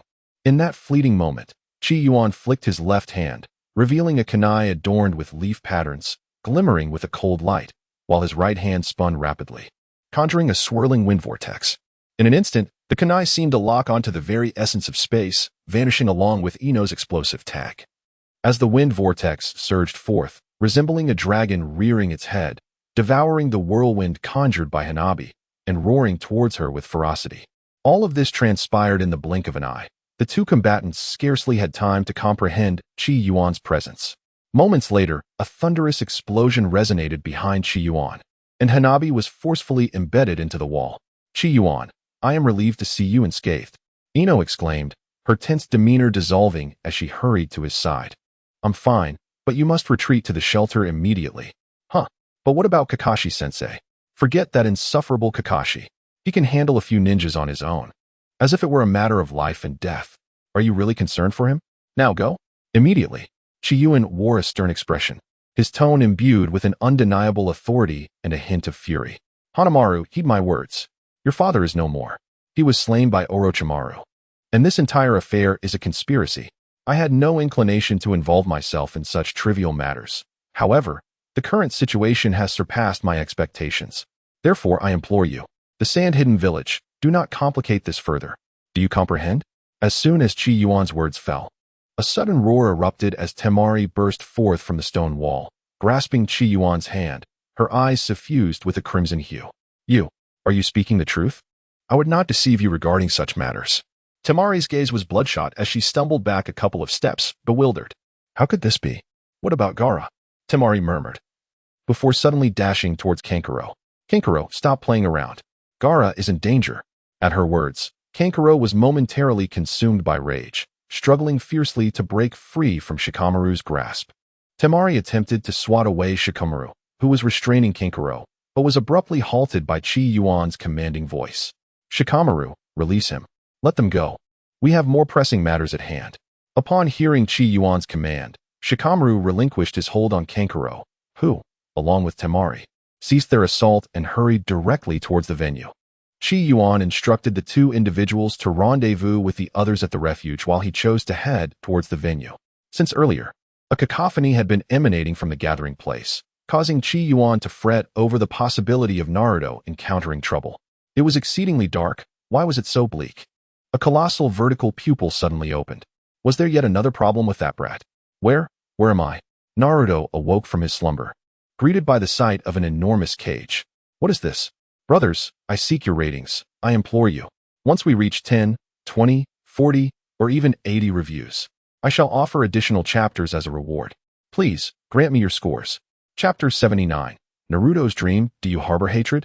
Do you despise this world? If so, then destroy everything. I can lend you my power. Who is speaking? Naruto felt disoriented in this dim and indistinct environment. It is I, an embodiment of the hatred residing within your heart. A torrent of crimson chakra, symbolizing animosity, surged forth from the cage, converging upon Naruto. Experience the essence of life. What you currently inhabit is merely a beautiful dream. As Naruto's body made contact with the ominous chakra, his eyes gradually transformed into pools of blood red. Is this my home? Why? Wasn't I at the arena? Qi Yuan, Naruto shouted, yearning to see that familiar figure. Yet, the room was desolate, devoid of the presence he longed for. Has the Chunin exam concluded? In a frenzy, Naruto hastily gathered his belongings, preparing to depart. Why did that red figure claim it was all a dream? What is the truth? Is my current life not real? Perhaps it is true. Ever since I met Qi Yuan, everything has felt somewhat surreal. Am I living in a dream? No. Those cherished memories, the profound bonds we share, cannot be mere figments of a dream. I must comprehend what has transpired. In a mad dash, Naruto finally spotted that familiar silhouette. Qi Yuan, he exclaimed joyously, quickening his pace. However, what he witnessed next shattered his perception of reality. Get lost, Sasuke. Sakura is mine. Qi Yuan forcefully pulled Sakura into his embrace, while Sasuke lay on the ground, bloodied and battered. Despair etched on his face. Sasuke reached out towards Sakura. Why? Why did you leave me? What did I do wrong? Tears glistened on Sasuke's anguished face, his gaze tinged with a flicker of hope. Stop joking, Sasuke. Don't utter such words that might mislead Lord Qi Yuan. I have never harbored feelings for you. This has all been your unrequited affection. Sakura's words pierced through both Sasuke and Naruto like daggers. Upon hearing this, Sasuke's face turned ashen, and a hollow smile of self-mockery emerged. You said you have a broad forehead, so I shaved my head to match yours. You said you liked pink, so I painted my body entirely in your favorite color. You said you adored cherry blossoms, so that year, I gathered every blossom in the village for you. Is that not worth more than a mere outfit from that guy? Shut up. Sakura snapped, glancing nervously at Qi Yuan, seemingly fearful of inciting his displeasure. Noticing no change in Qi Yuan's demeanor, she spoke with derision. Sasuke, spare yourself. Do not compare yourself to Lord Qi Yuan. You should recognize who he is, the confirmed heir of the legendary Hokage. As Sakura's words resonated, Qi Yuan tightened his grip around her, a look of contempt forming on his face as he faced Sasuke. Feeling an unusual sensation radiate from Qi Yuan, Sakura blushed and intensified her tirade. And you? Merely a failure, devoid of wealth or ability. Look at Lord Qi Yuan. By 13, he had already donned the Hokage's half-sleeve, serving as the right hand of the Hokage. Not only is he handsome, but he is also affluent. She scrutinized the tattered Sasuke. In your current state, you are unworthy even to lick Lord Qi Yuan's shoes. With that, Sakura spat in Sasuke's direction. Seeing this, Qi Yuan forced a smile that did not reach his eyes and spoke. How can you treat our companion like this? As he spoke, Qi Yuan brought his limited edition leather shoe down forcefully onto the spit-covered area of Sasuke's face, rubbing it vigorously. Come on, Sasuke, let me help you clean up. How could this be possible? Naruto's young heart was deeply shaken. Qi Yuan, how could you have become like this? This isn't Sakura, is it? You're lying. Naruto stepped back in a daze, then charged forward, seizing Qi Yuan by the collar. Qi Yuan, what has happened to you? Isn't Sasuke our best friend? Why are you treating him like this? With red-rimmed eyes, Naruto resembled a beast driven to fury. Isn't Sakura in love with Sasuke? How can you do this, Qi Yuan? Ino will be heartbroken. Can you face her after this, you scoundrel? Naruto, poised to throw a punch, was instead struck down by Qi Yuan's fist. As he tried to rise, he found himself momentarily frozen in place. Stay away from me, filthy, stinking demon fox. Filthy, stinking demon fox? Me? In the realm of the mind. Naruto was enveloped in blood-red chakra, gradually losing his original form. Ha ha ha ha. Harbor your resentment. Nurture your hatred. In this world, Only hatred is real. Ha ha ha. I was so close to escaping this damned cage. Ha ha ha. Meanwhile, on another front, hurry. Quickly, Hanabi. Sister. I can't run anymore.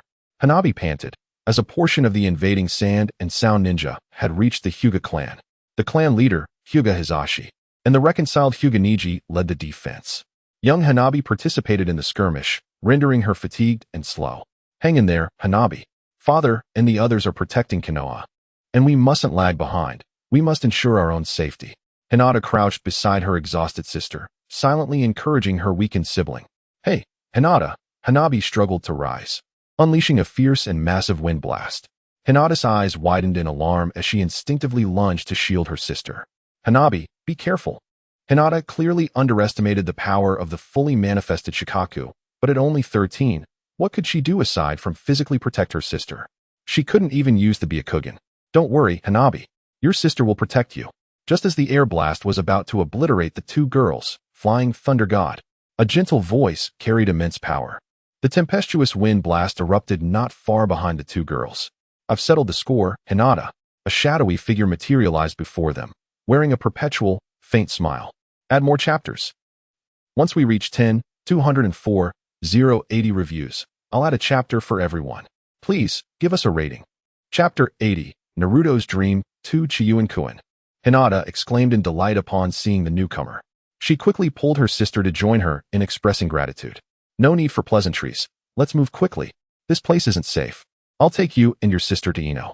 I have other matters to attend to, so I must take my leave now. With a swift motion, he placed his hands on their shoulders, and in an instant, they vanished from their location. Now, it was time to find Naruto and the third Hokage, Qi Yuan thought, his expression grave. If repelling Temari had been an appetizer, then battling Haiden could barely be considered a high-stakes match. Qi Yuan's gaze was fixed upon the distant peak of the Purple Forbidden, belonging to Konoha. It was there that the pinnacle of this chaotic conflict awaited. The rampaging tailed beasts, the reincarnation of the original god of shinobi, and the master of the second generation's forbidden techniques. At this thought, Qi Yuan swallowed hard, his eyes brimming with a fervent combativeness. Was this the first encounter with the formidable powers of this world? How exhilarating! Should he head to Naruto's location first? Qi Yuan turned his gaze towards the battlefield belonging to Naruto, but soon shook his head. He possessed the halo of a protagonist and would not perish easily. It would be prudent to visit the third Hokage first. Although this elder may not deserve his position, it is undeniable that he provided some assistance during Qi Yuan's growth. The fall of this legendary ninja certainly requires an audience. Qi Yuan's reasoning convinced him, and then he vanished in an instant. Naruto's dreamscape.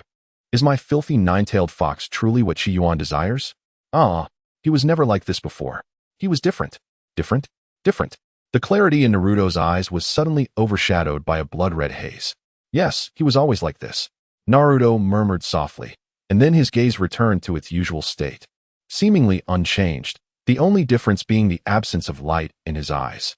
Wandering despondently through the streets, Naruto spotted familiar figures and attempted to greet them. Shikamaru. Choji. Before he could utter a word, the two brushed past him, oblivious to his presence. Naruto walked for quite a while. He witnessed Hinata and Ino fighting fiercely with Sakura over Qi Yuan's affection, ultimately being taken away by Qi Yuan, their destination unknown. He saw Kiba and Akamaru coming to nip at him playfully. He noticed Sasuke squatting outside an inn for a long time, finally handing Sakura a few paper bags as she emerged. Naruto, Uzumaki. A loud shout rang out behind him. Naruto looked up, following the voice, and to his surprise, it was Irika Yumino. Irika-sensei.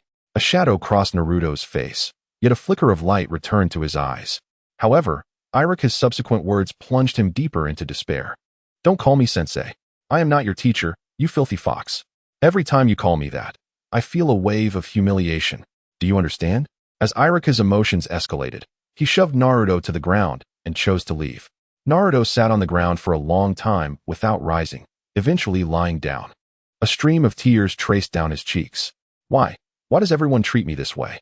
In the midst of his sorrow, a familiar laughter reached Naruto's ears. Ha ha, my dear disciple, why are you crying all alone? Speak to me, perverted sage. Naruto suddenly leaped into Jiraiya's embrace, his tears and snot soaking the elder's robe. In this moment, his newly appointed mentor showed no disdain, no revulsion towards him. All right, All right, a man shouldn't cry. Jiraiya gently stroked Naruto's hair, his eyes filled with affection. Naruto once again donned a smile, his spirit ignited as he exclaimed, "Perverted sage, teach me how to train. I want to grow stronger so that everyone will acknowledge me." Jiraiya gave a thumbs up, grinning widely, his teeth glimmering in the sunlight. Of course, they arrived at a deserted training ground. "Before we start, let's enter a state of training," Jiraiya exclaimed with excitement. Naruto responded with an enthusiastic okay, forming hand seals and shouting, "Transformation." With a loud bang, Naruto transformed into a beautiful maiden, her ample bosom swaying enticingly. "This is Naruto," she cooed seductively. Having completed her transformation, she naturally received Jiraiya's guidance. Thus, chakra control is paramount. "Today, we will focus on this." With excitement, Naruto bounced around to begin her training, two large bunnies hopping alongside her. Jiraiya watched the scene, swallowing hard.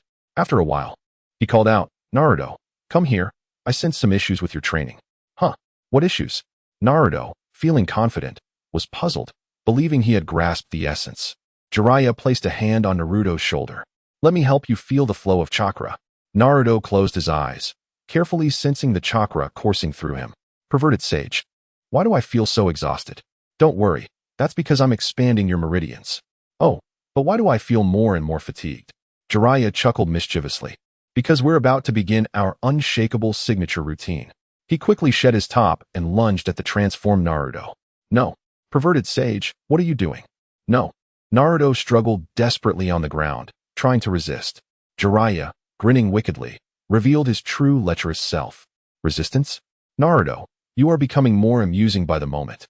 Constantly providing me with new entertainment." No, perverted sage." A scream filled with resentment, pain, and heartache echoed through the desolate woods.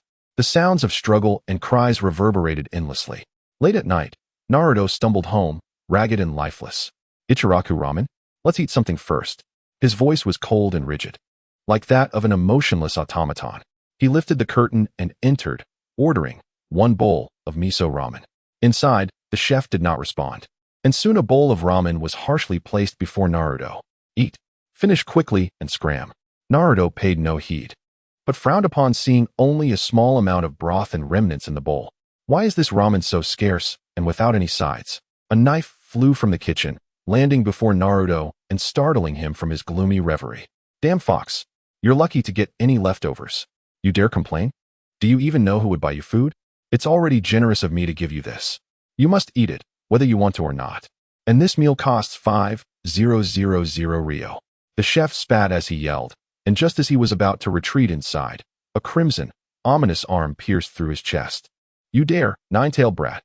Blood spilled from the chef's mouth, his eyes wide in disbelief, unable to fathom that the usually submissive boy had the audacity to strike back. "Silence." Naruto spoke with a cold detachment, his eyes tinged with bloodshot fury. Apologies for the late update today. The data has been declining over the past few days, and I have been contemplating how to write well. I've been learning from others' novels, hence the delay in today's update. Typically, I release one chapter in the morning and another in the afternoon. If you find the updates insufficient, I have left some ways to increase the frequency of updates. Since we have very few readers up to the latest chapter, only a little over 1,000, I prefer not to rush the updates. If anyone desires more updates, please leave a review. Achieving a rating for this book is my greatest wish after these 30+ days. Thank you all. Chapter 81. The departure of the sound. For looking at the towering purple-walled cage before him, Qi Yuan's heart swelled with excitement. Is this truly the pinnacle of Konoha's forbidden zone? It appears to be exhilarating beyond measure. Just as Qi Yuan was reflecting on his arduous journey, four figures abruptly interrupted him. "Who goes there? Halt your advance." Qi Yuan raised his head upon hearing the sound, and to his astonishment, the four purple sun formation that had ensnared the third elder had vanished. For figures cloaked in black issued a warning toward Qi Yuan, yet he appeared utterly indifferent to their presence. "Allow me to ponder the names nearby. Jirobo, Kintaro, and what was the name of that girl again?" Qi Yuan feigned a contemplative expression, uttering a name that caused the figure opposite him to tense with apprehension. "Speak. How do you know our names?" A chill ran down the spines of the four, for they had never embarked on any missions before. This was their inaugural foray. Yet, the young man clad in black before them seemed to possess an uncanny insight into their identities. "Oh, Qi Yuan revealed a playful smile. Would you like to know? The four remained silent, resolutely adopting combat stances. Despite the fact that this seemingly youthful adversary appeared to have extensive knowledge about them, they believed that if he were to perish, all such information would die with him. Moreover, they doubted that this boy, who seemed to share their age, could possibly overpower them, as they were all favored by Lord Orochimaru. To defeat even one of them at this age would mark someone as an exceptional peer. Yet to vanquish all four was nothing short of a fanciful delusion. With their identities exposed, the Sound Ninja Quartet discarded their black cloaks, opting for a direct confrontation. They activated their cursed seal mode, intent on swiftly eliminating Qi Yuan. The trio, Zuijin, Eugene, and Jirobo, leapt forward with ferocity. Their lethal techniques aimed squarely at Qi Yuan's life. However, despite their inflated estimation of Qi Yuan's abilities, they remained akin to frogs in a well, oblivious to the vastness of the world beyond their limited perceptions.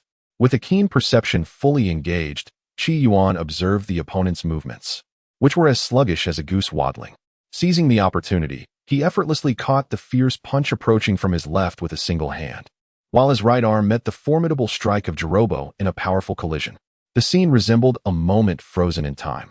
Qi Yuan effortlessly withstood the assaults of both adversaries, their combined strength failing to force him back even a single step. Qi Yuan felt a sense of despondency. Is this truly the extent of your prowess? Little demon, do not be so arrogant. I shall teach you a lesson. Guo Tongwan drew back his golden bow, and 3 luminous arrows soared through the air, aimed at restraining Qi Yuan.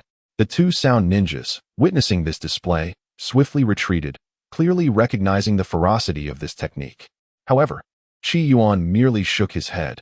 Though the arrows were swift and powerful, to him, they were nothing more than feathers drifting down, easily within reach. His state once again transported him to the land of waves, evading the rain of shurikens, as everything around him appeared to have been pressed with a slow-motion button. Qi Yuan's hands moved with grace as he effortlessly brushed aside the 3 golden arrows that came into view. With a single step, he left behind only an ephemeral shadow. In the blink of an eye, he had already positioned himself behind Gitongmaru, gripping Diyui by the throat. The expressions of the 3 were filled with astonishment, exclaiming in disbelief at the swiftness of his movement technique. They yearned to rescue Diyui, but were apprehensive of jeopardizing their own safety in the process. Diyui struggled desperately in Qi Yuan's grasp, his face turning a shade of purple. He attempted to articulate his thoughts, but could only emit a series of hoarse cries. His legs thrashed about relentlessly, yet as time wore on, the vigor of his movements waned. His eyes bulged with a mix of regret and defiance, reflecting an overwhelming sense of despair. Qi Yuan cast a disdainful smile at the few individuals before him. Initially, he had intended to hone his skills against them before the peak competition. However, given their apparent lack of strength, such an endeavor seemed unnecessary. It appears that your hands are stained with the blood of numerous Leaf Village ninjas. Along my journey, I encountered many corpses of fellow villagers. Qi Yuan's words resonate, both as a lowly prayer of a saint seeking to cleanse his sins, attempting to persuade himself, and as the proclamation of a famished specter emerging from the depths of hell, heralding the arrival of death for a select few. The slayer is eternally pursued by death. My actions serve to purge the sins upon your souls, thus offering you redemption. Qi Yuan cast aside the lifeless body of Duoyu, resembling a deceased dog. His eyes filled with a blend of indifference towards human life and a hint of nostalgia. Throughout his journey, he had taken the lives of many and witnessed others do the same. Among them, one particular ninja left an indelible impression on him. This individual was a teacher he had encountered during his time at school after his arrival. The man always bore a radiant smile that exuded warmth and positivity. Although their interactions were minimal, the memory of his demise haunted Qi Yuan. He was slain before Qi Yuan's eyes by several sound ninjas. In his final moments, he looked at Qi Yuan, shaking his head as if to signal him to remain still and hidden. For this battlefield was beyond the control of a mere Chunin like himself. Qi Yuan cast his kunai with precision, utilizing the Flying Thunder God technique to swiftly eliminate several sand-hidden village genin. However, by the time he retrieved their lifeless bodies, they were devoid of any vitality. This marked the first occasion where someone close to him had perished. Is life truly so fragile? Qi Yuan, cradling the cold corpse in his arms, fell into a deep contemplation. Having never experienced the profound sorrow of life and death in his past or present, he was encountering an unfamiliar emotion for the first time. After a considerable pause, he gently lowered the lifeless body and pressed onward. The trio from the Yin Run, unwilling to remain passive, resolved to take the initiative and seize a glimmer of hope. Qi Yuan was jolted back by a loud call. This time, he did not waste any time. With a kunai in hand, he vanished from his location in an instant. The three were alarmed, completely unaware of Qi Yuan's whereabouts. Just as Kiyotaka was frantically searching, Jirby shouted, "Sakan!" Sakan hurriedly turned back, but it was too late. A cold kunai was pressed against his neck, its chilling blade glinting with an unforgiving light. As Sakan contemplated resisting, a sigh from the depths of hell reached his ears. Farewell. The world faded into darkness, leaving only a blood-red stain upon the earth. Meanwhile, Qi Yuan's figure vanished once more. Sakan's head rolled towards Jirby, instilling a profound chill within the stout, semi-bald man. Death itself is not frightening. What terrifies is the looming specter of death, the knowledge that one is destined to die, yet remaining oblivious to the time and manner of that demise. Do not jest. I am Jirby, the foremost warrior under Lord Orochimaru. How could I possibly perish at the hands of an insignificant nobody? Under the shadow of death, Jirby, much like Kiyotaka, gradually lost his grip on reason. He incessantly unleashed his defensive ninjutsu, such as Earth Prison and Earth Burial, attempting to stave off the inevitable. As Jirby readied to hurl a massive rock, a sigh echoed in his ears. In the next life, may you find happiness. Jirby abruptly turned, shouting, "What nonsense! I refuse to die here." However, for Jirby, the time taken to turn was too lengthy. A kunai pierced his heart from behind, the blade twisting to extinguish his very essence. Kiyotaka, in a frenzy, vigilantly surveyed his surroundings. Just moments before, his companions had been exchanging banter, but now they lay lifeless. As he prepared to speak, a spike erupted from the ground behind him. Hearing the commotion, Kiyotaka felt a foreboding sense of dread. His eyes widened in horror. Yet there was no escape. The massive spike obliterated his skull, blood mingling with a white substance, creating a grotesque scene of carnage. May the heavens forgive your sins. Thus, the four members of the Sound Ninja, who had stirred chaos in Konoha, met their end. Chapter 82, Naruto's Dream 3 with the demise of the Sound Ninja Quartet. Qi Yuan effortlessly ascended to the pinnacle of the Forbidden Purple. Orochimaru and the third Hokage had long been locked in confrontation. Though they bore injuries, they were not severe, and the battlefield remained largely unscathed. Clearly, Orochimaru had yet to summon the first and second Hokage through Edo Tensei.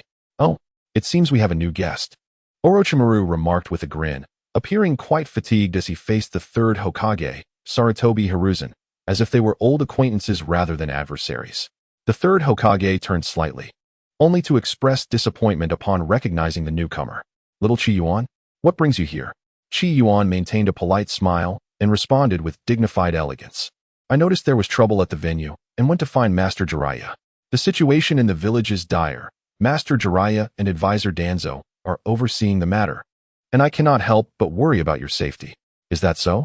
Little Qi Yuan, you must leave this place quickly. It is far too dangerous for you. My disciple is nothing short of a lunatic." The third Hokage, Sarutobi Hiruzen, looked grave as he regarded Orochimaru, who chuckled helplessly in response. "It seems the teacher has little concern for the villagers of the village.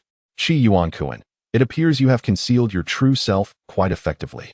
Your confidence in coming here must stem from your own capabilities," Orochimaru remarked coldly.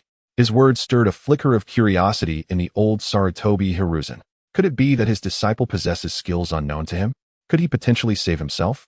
After all, who truly wishes for death?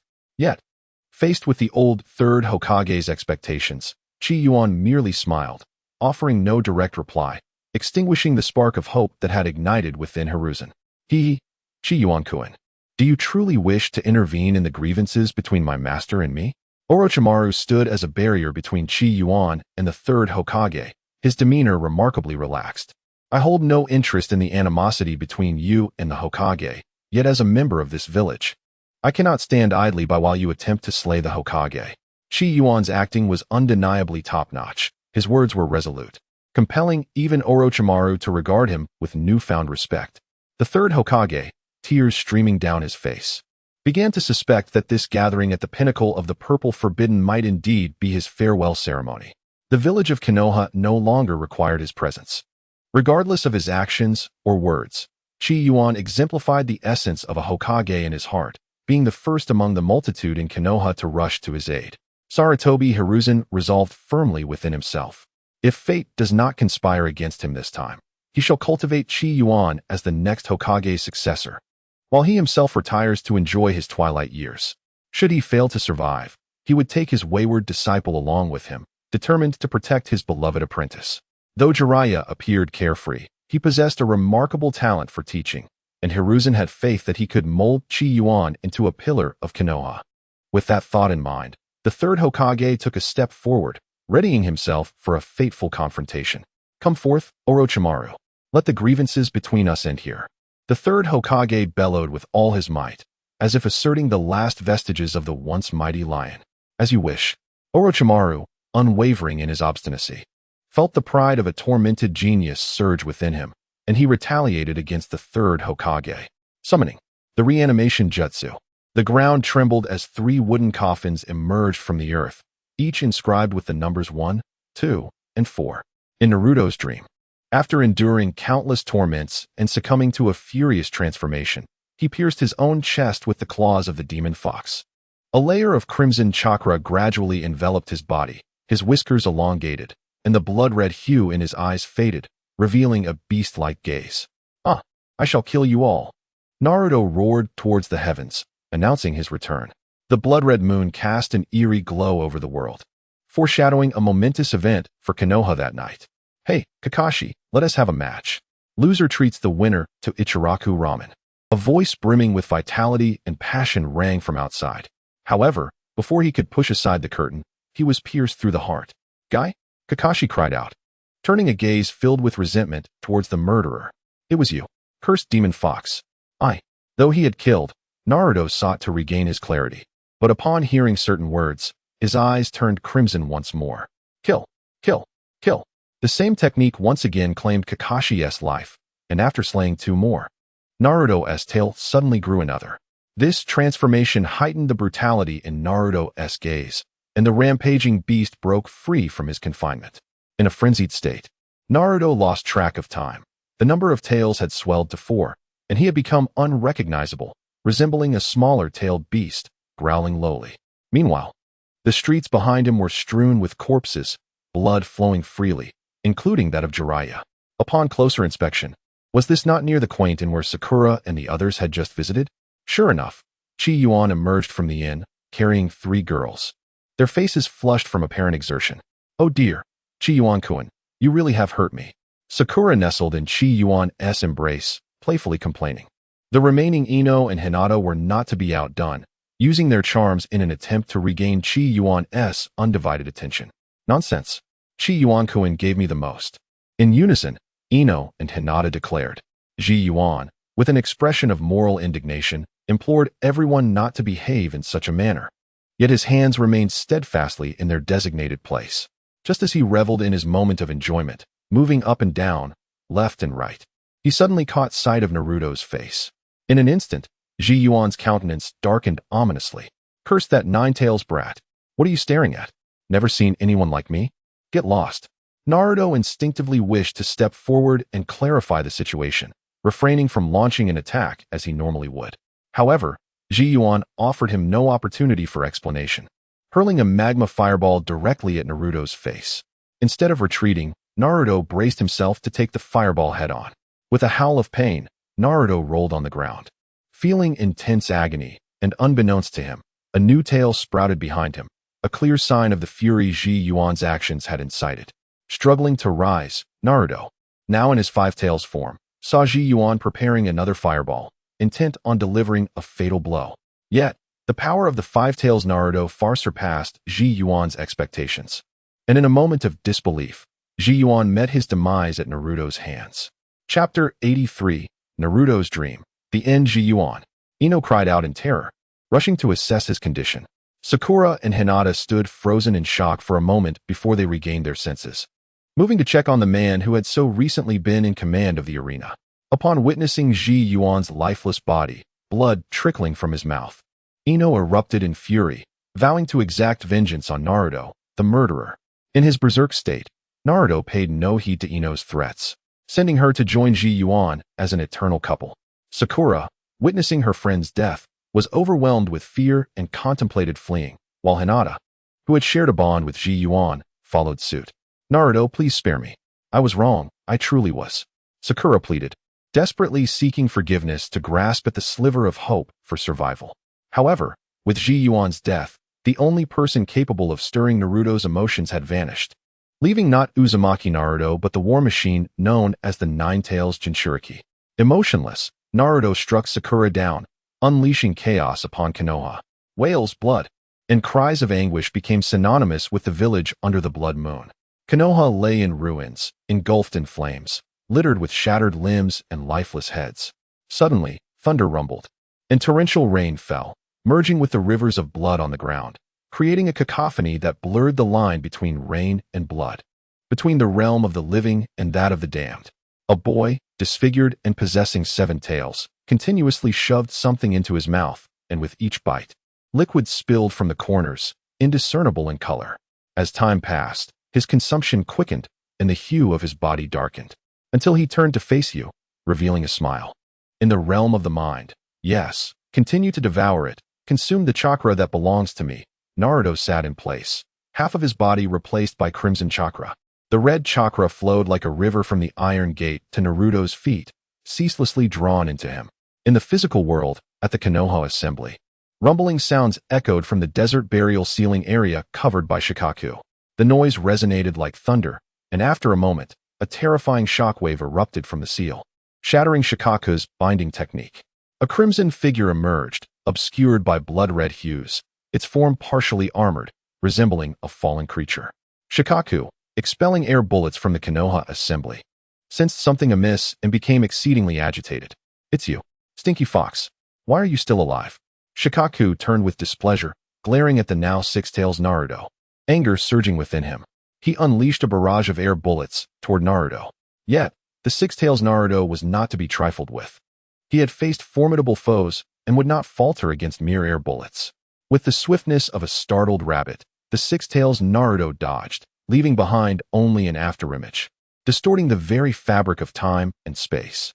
The arrival of the 6-tails Naruto fundamentally altered the battlefield, where his superior mobility and offensive capabilities matched Shikaku blow for blow, even gaining the upper hand. Initially, their confrontation consisted of simple exchanges of air bullets and taijutsu, but as the battle intensified, it evolved into a fierce clash of devastating explosions, impacting all in the vicinity. Meanwhile, the Konoha 12 gathered together. Sasuke and Kabuto's battle reached a stalemate. Kabuto's terrifying regenerative abilities rendered Sasuke's strikes ineffective. Using Chidori would be decisive, but should Sasuke fail, he would leave himself vulnerable to Kabuto's counterattacks, thus allowing Kabuto to capitalize on any opening. Neither could gain the upper hand, prompting them to seek assistance from Orochimaru. Eventually, both recognized the futility of their struggle and departed. Sasuke encountered Team 8, eventually coming across the gravely injured Lee. After Sakura administered basic treatment, they collectively lifted Lee onto a makeshift stretcher crafted by Kiba and Shino, slowly making their way toward the shelter. Hinata and her sister, Hate, transported by the Flying Thunder God technique, joined Ino and Shikamaru en route to the shelter.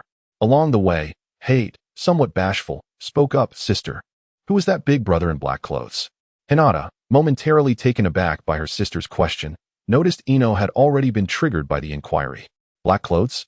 Was he the one with black hair, always adorned with a charming smile? Ino's flurry of praise caused Hinata and Shikamaru to momentarily disconnect from the conversation, while the young Hate eagerly chimed in. Yes, yes. Sister, do you know that brother? Ino's face beamed with pride. Of course. He is my boyfriend. The kindest person in the world. As Ino spoke of Qi Yuan, her eyes sparkled with an indescribable joy. However, where there is joy, there is also sorrow. Hate, initially thrilled to hear about Qi Yuan, suddenly felt as if a bucket of cold water had been poured over her, extinguishing her excitement. A fleeting sadness crossed Hate's eyes, quickly replaced by determination. Ino, sister, lost in her daydream of a beautiful future with Qi Yuan. Ino was abruptly brought back to reality by her sister's sweet call. With a smile, she inquired, What is it, little hate? It's nothing, Hate replied, forcing a smile. I think you're right, sister. Qi Yuan does seem very kind and handsome. As Hanabi spoke, she remained oblivious to her own words. However, Ino keenly noticed a particular detail. For a fleeting moment, a sparkle akin to that in Ino's eyes flickered in Hanabi's gaze. Oh, is that so? Ino remarked, a playful smile gracing her lips as she observed Hanabi. The group continued on their journey together, yet after that exchange, an uncanny silence enveloped them, as if they had pressed the mute button, leaving no one to utter a word until they encountered teammate. Chapter 84, Qi Yuan vs. The first Hokage in the Land of Fire. Atop the Forbidden Peak, Orochimaru formed hand seals, and a summoning array materialized upon the ground. The earth trembled beneath him as 3 colossal wooden coffins emerged from the depths below. What is this? The third Hokage, Sarutobi Hiruzen, was taken aback. Having anticipated every possible scenario, yet still, Orochimaru had managed to acquire these forbidden techniques. Orochimaru, witnessing the disbelief in the eyes of the third Hokage, erupted into laughter. Ha! Teacher, I bet you never imagined this day would come. Look at this. This is the ninjutsu you guarded against as if it were a treasure, so formidable. With it, how could Konoha not prosper? Yet you, an old fool, chose to keep it hidden, truly a waste. Orochimaru's words were laced with a frenzied bitterness, as if he were recounting years of resentment. Yet, the third Hokage remained unfazed, his demeanor growing even more composed. It is precisely because I recognize its power that I sealed it away. The cost of learning is immense. Many have sacrificed their lives for such knowledge. Those who master these forbidden techniques are truly exceptional, but I cannot gamble their lives on the success of such arts.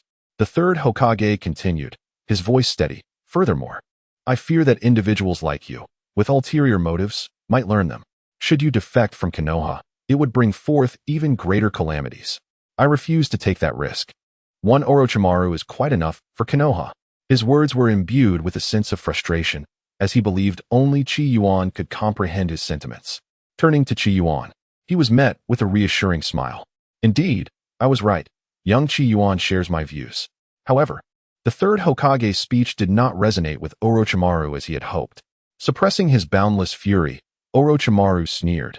In that case, today, let the student invite the teacher to his demise. Suddenly, the coffins marked with the numbers 1 and 2 stirred ominously, their wooden lids seemingly alive, as if something dwelled within. The lids trembled violently before collapsing under an unseen weight. 2 figures emerged, one clad in crimson armor with long black hair cascading down his back, and the other adorned in blue armor, his face painted with dark stripes, exuding an aura of authority. The first and second Hokage. The third Hokage, momentarily lost in nostalgia, gazed at the familiar figures before him, memories of the past flooding back. The first and second Hokage gradually regained their senses, their muscles rigid, yet capable of movement. Is this Konoha? The first Hokage, bewildered, surveyed the chaotic scene of battle. The second Hokage, however, was less forgiving. Upon stepping out, he immediately recognized his former student, Sarutobi Hiruzen, who he had entrusted with the title of Hokage. Monkey, what is happening? How has Konoha come to this? Is this how you care for the village? The second Hokage's barrage of questions pulled the third Hokage back into reality, interrupting his reverie. Please, second Hokage, this is all due to my ungrateful disciple, who colluded with outsiders to overthrow Konoha. What? Just as the second Hokage was about to erupt in fury, a chilling voice echoed from behind him. It's not wise to dwell too long on trivial matters, second Hokage. With that, 2 kunai were swiftly thrust into the minds of the 2 former Hokages. As the kunai sank deep, the light in their eyes gradually faded, leaving them as mere puppets under Orochimaru's control. What have you done, Orochimaru? The third Hokage shouted, aghast that Orochimaru would dare to manipulate the ancestors of Konoha in his presence. I have done nothing, O Sarutobi-sensei. I simply wish for the 2 Hokages to obediently follow my command, Orochimaru replied with a sinister chuckle. Stepping back, the 2 former Hokages began to move. The first Hokage advanced, his powerful hands clashing together, murmuring incantations. Would release, birth of the world tree. As he muttered, the ground beneath Qi Yuan and his companions quaked violently, massive tree trunks erupting from the earth, thick vines coiling upward like a giant serpent, surging toward Qi Yuan and his friend. Be careful, Qi Yuan. The third Hokage rushed to shield Qi Yuan, his hands flying through hand seals, preparing to counter the techniques of the revered god of shinobi. Yet, the scene he envisioned, of Qi Yuan being profoundly moved, did not materialize. Qi Yuan stepped forward slowly and gently patted the hunched shoulder of the elder Sandai. "Grandfather Sandai, perhaps it would be best for you to step back. Let the younger generation handle such matters." Following this, Qi Yuan maintained a composed expression as he faced the formidable onslaught before him. Qi Yuan suddenly stomped his foot, uttering a soft exclamation. The technique of lava release, Hell's domain, descended. The roof, pierced by countless branches and vines, once again bore the brunt of his power, as it was directly assimilated into a molten landscape by Qi Yuan's chakra, rivaling the wood release of the first Hokage. The once invincible wood release technique faltered under the conditions of lava release. For every vine and colossal tree that emerged, an equal amount was reduced to mere ashes. The raging flames engulfed everything, transforming the entire summit of the Forbidden City into an ocean of fire. The third Hokage's jaw dropped in astonishment. Having anticipated that Qi Yuan, a recently graduated genin from the Ninja Academy, would possess formidable strength, yet he had not foreseen such overwhelming power. Such prowess might even rival my own, the third Hokage lamented inwardly, realizing that his era had indeed come to a close. This conviction only strengthened his resolve to protect Qi Yuan, for despite his remarkable talent, certain matters cannot solely be determined by innate ability, as Orochimaru had remarked. Talent often requires time to fully mature. Although Qi Yuan managed to gain the upper hand over wood release with his restrained lava release, he remained vigilant. He could sense that his magma territory was steadily diminishing. The formidable wood release techniques relentlessly pressed in, attempting to smother, bury, and extinguish his flames. Qi Yuan also wished to ascertain the extent of his own strength. With an overwhelming surge of chakra, his entire being gradually transformed into molten lava, channeling all the chakra he could muster into the molten ground, striving to expand the area of the lava expanse. Qi Yuan, akin to a pulsating fireball, suddenly leaped into the air before crashing down heavily. Lava release, meteoric volcano, great meteor strike. At the moment of Qi Yuan's descent, the lava pool became even more tumultuous, engulfing countless branches and vines that had crossed the boundary, transforming them into energy. Accompanied by Qi Yuan's own rhythm, myriad streams of lava were propelled into the sky. The boundless expanse of molten rock continuously either coalesced or dispersed in the heavens. Some were as large as meteors, while others were as small as cartwheels, hurtling towards Konoha with a cataclysmic force. The grandeur of the spectacle was such that it could be witnessed from miles around. "Look, what is that?"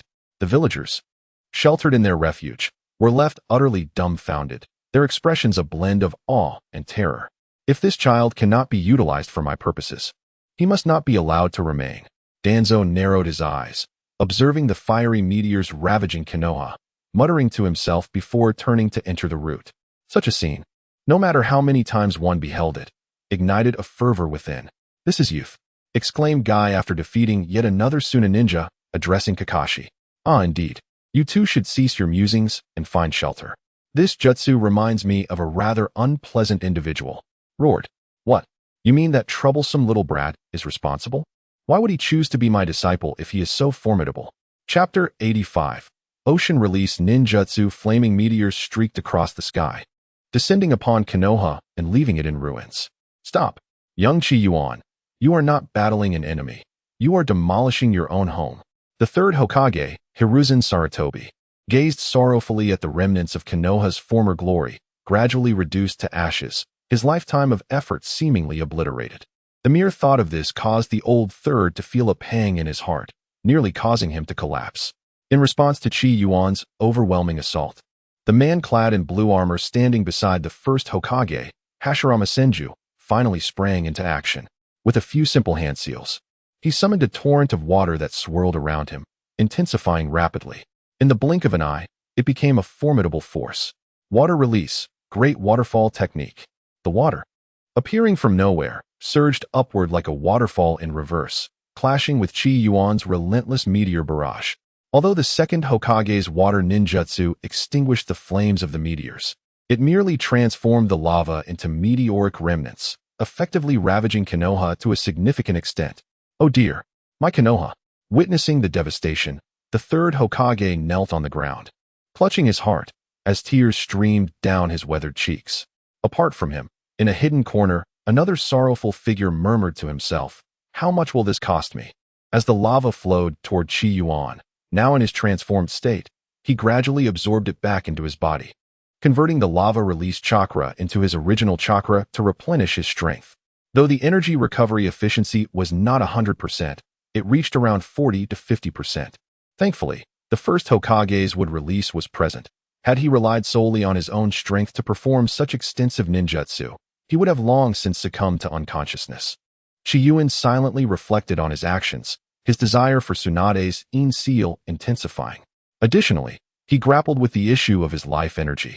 The method of acquiring chakra through a high-pressure mixture of earth elements was undeniably taxing on his body. Yet, for someone of his modest talents, this was an indispensable step on the path to becoming a formidable warrior. The third Hokage noticed that Qi Yuan's condition seemed off and stepped forward to confront the three powerful figures before them. Although his disciple had squandered a significant portion of his life's work in mere minutes, he considered the situation with a degree of understanding. After all, children sometimes err. And in these extraordinary times, he believed Qi Yuan had not acted out of malice. Such potent ninjutsu could easily spiral out of control. At Qi Yuan's age, peers like Sasuke and Naruto were still lost in daydreams. Yet Qi Yuan had managed to develop an S-rank ninjutsu on his own. As his grandfather, the third Hokage felt he should celebrate this achievement rather than dwell on shortcomings. He reassured himself repeatedly until his gaze sharpened with resolve. "Little Qi Yuan, you have done enough." Perhaps it was fate that he and this wayward disciple must reach a conclusion. Today, he had resolved to meet his end here. "Do not grieve for me, little Qi Yuan. As Hokage, I have faltered and achieved little of note, though the world may praise me. Only I know my true worth. In martial prowess, I cannot rival the first Hokage. In politics, I fall short of the second. In sacrifice and vision, I am eclipsed by the fourth, Minato, who gave his life when I should have perished 13 years ago. Now it is time for this old body to nourish Konoha. I have left no legacy, but I cannot leave this threat behind. This examination is the divine curtain call bestowed upon me. Little Qi Yuan," the third Hokage shouted, turning to rouse the contemplative boy. "Watch closely. Learn well. This is the final performance of the third Hokage, Sarutobi Hiruzen. Come, teacher, let me witness just how foolish you truly are." Orochimaru, filled with excitement at the third Hokage's lack of evasion, prepared to confront his mentor. The third Hokage pressed his finger against his palm, swiftly forming hand seals. Summoning Jutsu, Monkey King.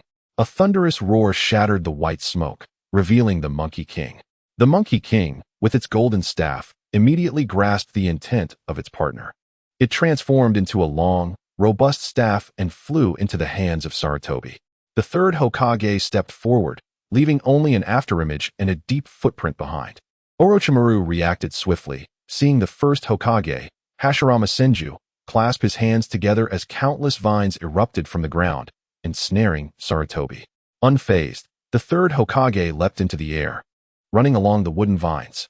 When faced with obstacles, he shattered them with his staff.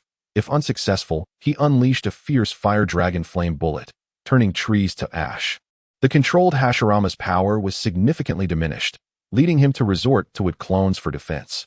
The wood clones engaged the third Hokage, while Hashirama's true form utilized the technique. Wood release, advent of the world of trees, to create diversions. Meanwhile, the second Hokage readied his water release jutsu. Water release, water dragon bullet. Water spiraled around the second Hokage, coiling upwards until it formed a dragon, roaring as it lunged towards Sarutobi. The third Hokage analyzed the situation rapidly, thrusting the staff into the ground while lightning crackled around him. Lightning release, thunderclap. The lightning transformed into a spear of thunder, sweeping through the battlefield and obliterating Hashirama's wood clone into fragments. The third Hokage dismissed the lightning and continued forming seals. Earth release, earth dragon bullet. Chakra surged into the ground, and a brown dragon head emerged, roaring as it collided with the water dragon bullet.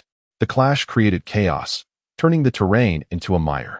The earth dragon and water dragon each bore their own might, but the earth dragon, having been summoned after considerable exhaustion, was no match for the water dragon, which gradually consumed it until it vanished entirely. The third Hokage appeared prepared, having already formed his seals and clapped his hands together. Earth release, earthen wall. A wall of earth rose before him.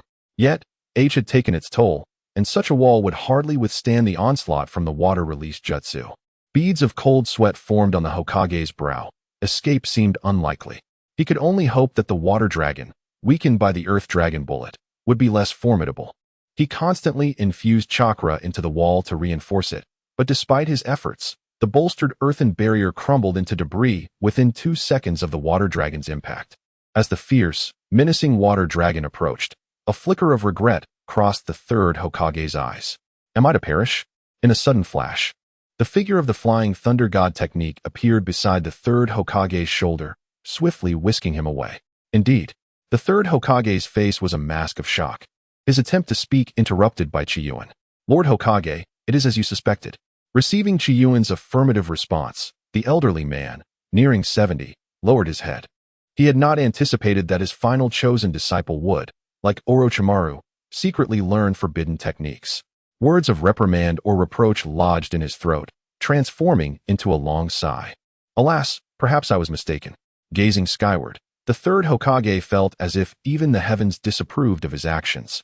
Little Qi Yuan, the kind elder, smiled once more. I once harbored doubts about you, but I am unwavering in my belief in your will of fire. Even if you have learned forbidden techniques, I trust you will use your abilities to protect Konoha. I wish to see you all grow, but it seems I may not witness it. The aging lion offered one final smile to the next generation, his resolve solidified, radiating a newfound vigor. Qi Yuan sought to intervene and prevent the third Hokage from clashing with Orochimaru, yet his legs buckled beneath him, causing him to collapse onto the ground. Come forth, Orochimaru. Today shall mark your demise. The third Hokage's hands moved in a flurry, completing the final seal, as chakra surged around him, coalescing into a humanoid form. With hair cascading down his shoulders and a menacing grin, he resembled a famished specter, a short blade clenched in his teeth and draped in white garments. He observed the scene with a cold sweat. Even the darkness seemed to cower in his presence. Adorned with prayer beads, he appeared on the verge of demise. His lips twisted, departing from the mortal realm. Upon witnessing this ethereal figure, Orochimaru, who had only recently recovered from his previous ailments, felt the resurgence of his fears, a cold sweat coursing down his back. Indeed, the last time he had been drenched in sweat was when Qi Yuan had activated the lava release technique. This moment was akin to that one, if not more intense. Master, you cannot treat me in such a manner. Orochimaru's spirit plummeted. For his immortality technique merely allowed him to transfer his consciousness. In essence, his soul was the cornerstone of his perpetual revival. How could he not tremble at the sight of the Reaper in a state of spiritual existence? Our enmity shall conclude here, Orochimaru. As the words of the third Hokage, Sarutobi Hiruzen, hung in the air, the hand of the Grim Reaper pierced through his chest, seizing his soul. With a swift motion, he severed the blade clutched in his mouth, signifying the end of the legendary shinobi. I apologize, esteemed former Hokage, but I cannot allow your dedication to Konoha and life to transform you into its harbinger of ruin and death. Let my disloyalty serve as an apology to both of you. The Grim Reaper's hand traced down the third Hokage's chest towards the two predecessors, while Orochimaru hurriedly maneuvered to shield them. Yet, it was ultimately in vain, as the Grim Reaper claimed their souls. The vessels of the Edo Tensei, deprived of their souls, disintegrated into mere dust. The third Hokage, by now fatigued and drenched in sweat, struggled to speak, his breaths labored. Next, it is you, Orochimaru. The Grim Reaper's hand shot forth like a released arrow towards Orochimaru, who felt an overwhelming sense of inadequacy, despite his genius intellect urging him to evade. His body lagged behind. Those hands, emblematic of soul sealing, finally pierced through his form, extracting a swirling mass of blue, translucent substance from within him. How could I fall here? Orochimaru's visage was etched with resentment and despair as he engaged in a final, desperate struggle against the indomitable will of the Grim Reaper. Both beings unleashed their chakra in a fierce battle, striving to claim Orochimaru's soul for themselves.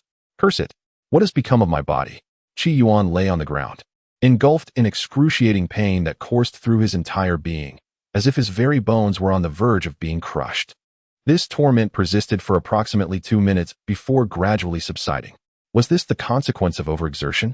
Was the shackles of his lineage truly so formidable to overcome? Overwhelmed by fatigue, Qi Yuan felt as though he could succumb to slumber at any moment, yet the sharp pain emanating from his tightly gripped thigh kept him resolutely awake. To sleep here would likely mean the end of my existence. On Qi Yuan's face appeared a self-deprecating smile, and he subsequently endeavored to ascend to a secure position, quietly observing the curtain fall on the era of the third generation, while his mind busily analyzed his own shortcomings. There should still be a considerable amount of chakra within me. It ought not to reduce me to this state. Qi Yuan's gaze sharpened as a single white hair fluttered down before him. Is it truly a matter of life? Is it the chakra refining technique? No. Qi Yuan shook his head. During his previous cultivation, he only felt fatigue, yet he had never experienced such pain. This anguish felt oddly familiar. What could it possibly be? Qi Yuan was ensnared in profound contemplation when, by chance, he cast a fleeting glance at Orochimaru, and in that instant, enlightenment dawned upon him. I comprehend now. It is lava release. The agony he endured while creating lava release mirrored this experience precisely. If one were to trace the root cause, it would undoubtedly lead back to his somewhat overpowered ninjutsu, the self-transformation technique. From the moment he conjured lava release, he was able to wield the self-transformation technique with an innate instinct, as if it were second nature. Thus far, this ninjutsu has proven infallible, aiding him in navigating the battlefield with remarkable ease, excelling in both chakra recovery and damage evasion. Now, it appears that this self-transformation does indeed bear a cost. The reason it can be executed with such immediacy lies in the continuous fusion of lava-release chakra within his cellular structure, which subsequently transforms the entirety into magma. In other words, I must first endure a minuscule amount of self-inflicted harm to complete the self-transformation. However, instances of complete transformation are exceedingly rare. He has only executed it twice to date, which has rendered him largely oblivious to its effects. The first occasion occurred at the inception of lava release, after which he collapsed from chakra depletion without experiencing any sensation. The second instance was this time, where, due to the influence of the first Hokage's would release, the summoning of the meteor volcano did not exhaust all his chakra, preventing him from losing consciousness, thus allowing him to truly feel this pain. Qi Yuan's mind raced with thoughts. In other words, if only a portion of the body undergoes self-transformation, it would not cause me significant harm, whereas complete self-transformation would result in immense suffering. Precisely, that is the case. Qi Yuan clapped his hands in excitement, for he truly was a genius. The mere act of chakra refinement and micromelting would not impose significant strain on his body. Ultimately, it was his impatience that led him astray. The loss of his white hair served as an alarm bell, emphasizing the urgency of exploring the essence of life. Just as Qi Yuan unraveled the mysteries surrounding him, he witnessed the third Hokage sacrificing himself to seal Orochimaru's hands and feet, departing from this world. Meanwhile, the incapacitated Orochimaru was rescued by Kabuto, and though Qi Yuan, lurking in the shadows, chose not to intervene, he recognized that he required Orochimaru's assistance to accomplish a certain task. Thus, the fierce battle atop the Forbidden Peak came to a definitive conclusion. Chapter 87. A familiar sensation. Qi Yuan briefly replenished his stamina and retrieved a specially crafted food pill from Ino's unique supply pack, swallowing it in one swift motion. However, this concoction possessed little discernible flavor. Qi Yuan furrowed his brows as he ate, perceiving the substance to be nothing more than an ordinary dough ball. He then retrieved a bottle of ointment worth 2 million and applied it to his body with a simple gesture. After completing his rudimentary treatment, Qi Yuan approached the deceased shinobi hero, quietly gazing at the elderly figure. Rest in peace, third Hokage. I shall not allow anyone to tarnish the Leaf Village. Except for myself, of course. Qi Yuan extended his hand to retrieve the sealing scroll, encasing the remains of the third Hokage within. Having departed, he wished to allow the elderly man to rest in peace, as a token of gratitude for the care he had received during this time. He gazed into the distance, where the battlefield of the White Crane and Naruto lay, the very place he would soon venture to. However, before embarking on that journey, he needed to make a brief visit to the Hokage Tower to securely store the scroll containing the third Hokage, lest it become damaged amidst the ensuing chaos of battle. Qi Yuan sensed the flying thunder god mark he had left at the entrance of the Hokage building, and then vanished from his location. In the Konoha venue, as Naruto and Shikaku engaged in a fierce battle, a shadowy corner distorted the space. Obito, It is time for us to take action, spoke a dark, indistinct creature that emerged from the depths. I understand. Kagaya, do not forget that you are merely my assistant for now and have no authority to command me.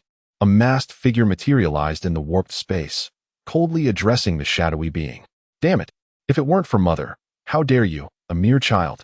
Black Zetsu seethed internally, yet maintained a facade of a smile. Ah, Lord Madara, I only wish for our plan to succeed sooner. It is all for the realization of your dreams. The black and white creature raised its fists and declared loudly. Silence. The mysterious masked man snapped, then turned his gaze towards the two-tailed beasts on the battlefield, whispering softly. Though it may be a bit premature, we can begin to implement our plan. Rin, wait for me. I shall soon create a world that encompasses you. A flash of red light flickered in the masked man's eyes, and the space warped again, swallowing him within. This infuriates me. He is nothing but a pawn. How dare he? How dare he? A fierce glint emerged in Black Zetsu's eyes, albeit subtly concealed. Moments later, he too delved underground, leaving no trace behind. In the next instant, Qi Yuan appeared, a large question mark hovering above his head. Strange, I distinctly sensed a chakra brimming with malice here just now. Did I arrive too late? Qi Yuan stroked his chin in contemplation. There should not be many possessing such malevolent chakra in this world. Naruto's Nine Tails is certainly one of them. And Sasuke, with his 3 Tomo, evokes a somewhat similar sensation.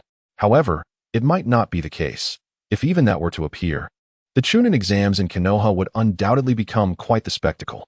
Qi Yuan smiled and shook his head, dismissing his earlier fanciful thoughts. However, after taking a couple of steps, he paused once more. But what if? After all, the Chunin exam had already experienced numerous unforeseen events.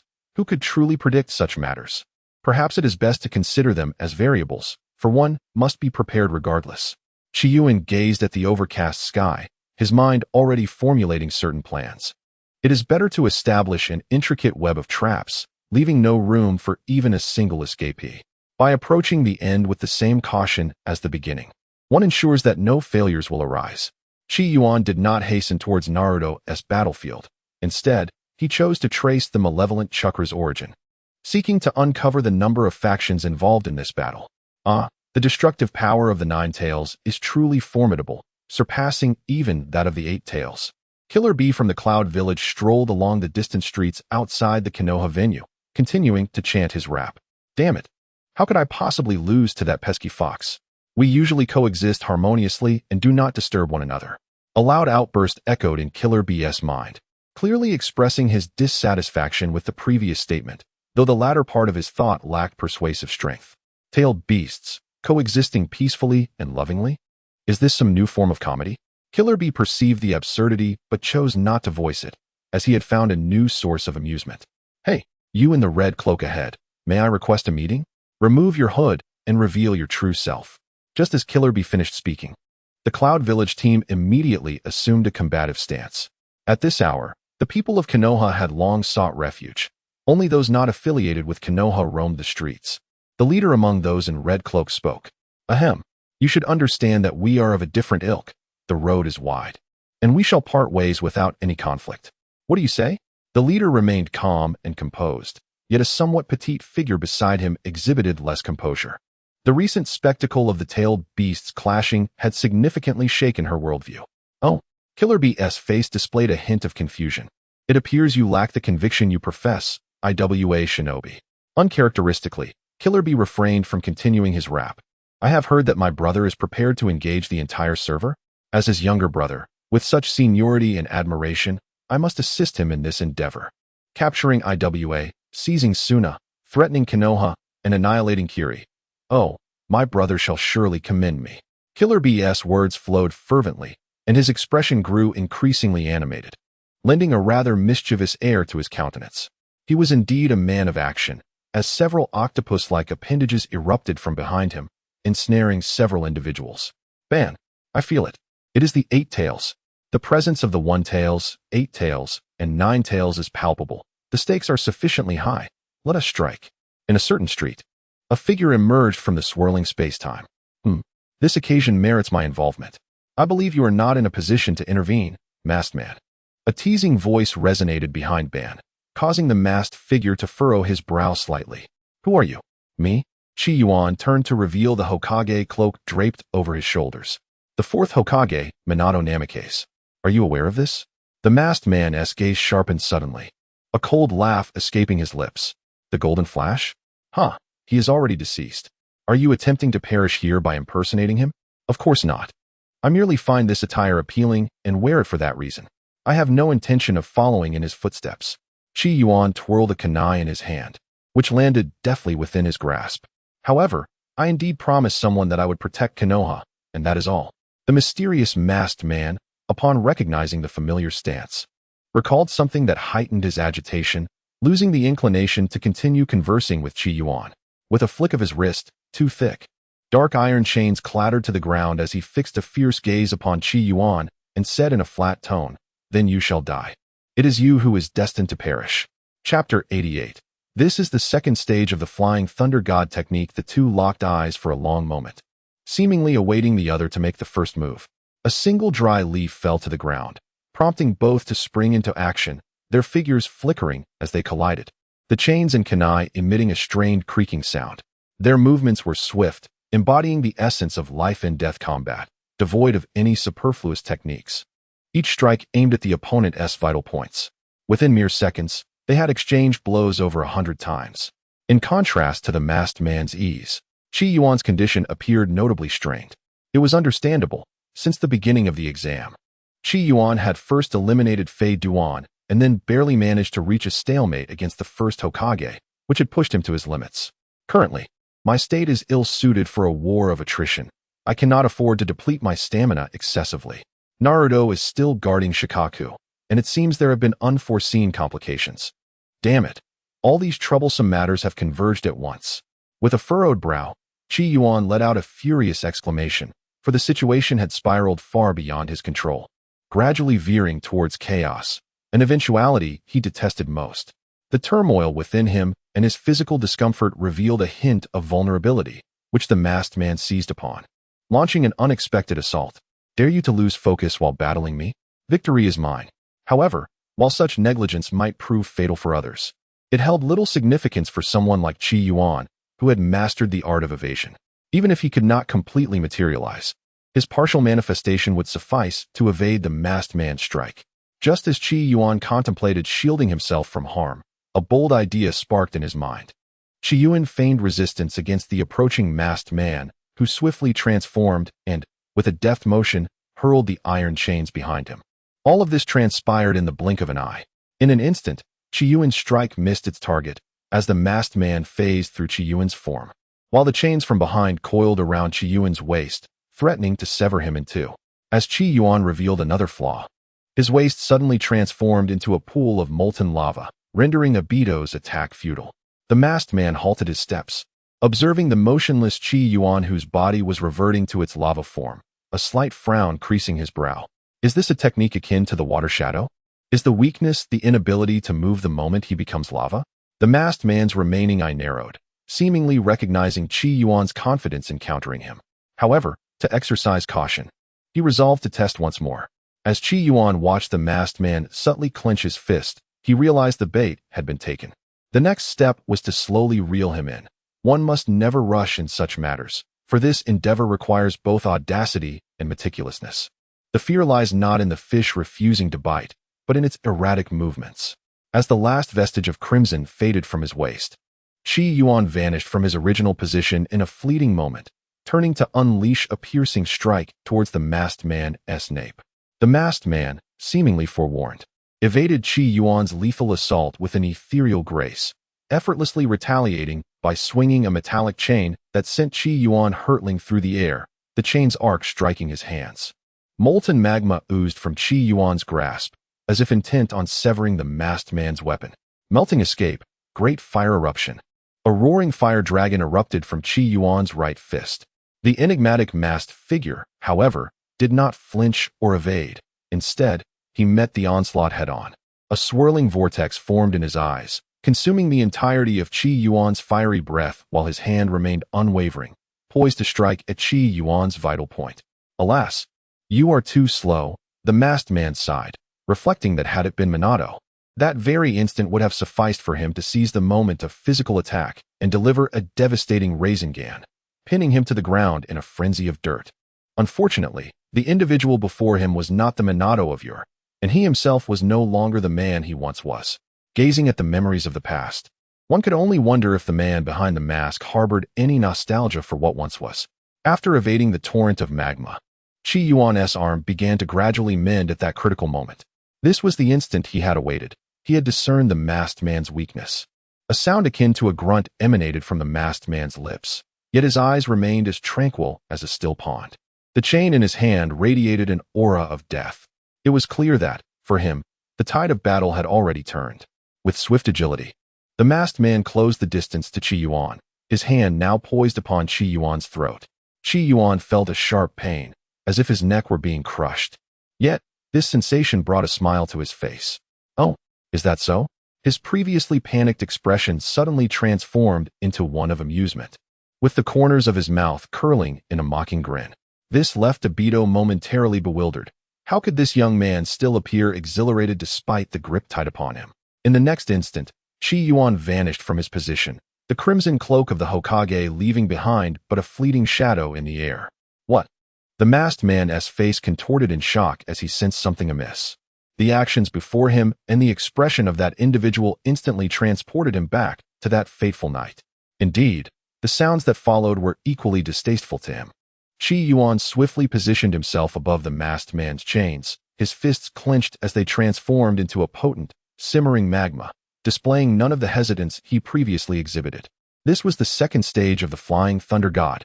Lava release, Great Fireball, Inferno Dragon Roar. A bead of cold sweat trickled down the masked man's face beneath his mask as he desperately activated his divine power to evade. However, having just rendered his body intangible, he found himself unable to instantaneously shift back to that state to counter the impending attack. There was no escape from Qi Yuan's onslaught. How infuriating! The roaring fire dragon illuminated the oppressive darkness brought forth by the artillery, delivering a devastating blow that sent the masked man crashing underground. The residual force, so immense it even startled the members of the Rock-Hidden and Cloud-Hidden factions on a neighboring street. What is happening? Both parties exclaimed in astonishment, clearly unnerved by the overwhelming display of power. After Qi Yuan hurled the masked man into the underground, he no longer felt the imprint he had left behind. Has he fled? In Qi Yuan's heart, there was a sense of regret, yet he was not excessively disappointed. After all, Heiju, that old trickster, was most adept at burrowing underground and escaping, a skill he had honed over generations. However, what took Qi Yuan by surprise was Obito. His phasing speed was already remarkably swift. Having spent the past week immersed in the art of magma, Qi Yuan had utilized this technique against numerous opponents and was acutely aware of what it felt like to inflict maximum damage. That last maneuver was far from lethal. At most, it would merely strip away a layer of skin. Alas, it seems I must practice more diligently. Next time, perhaps I shall seek out Kakashi for some sparring.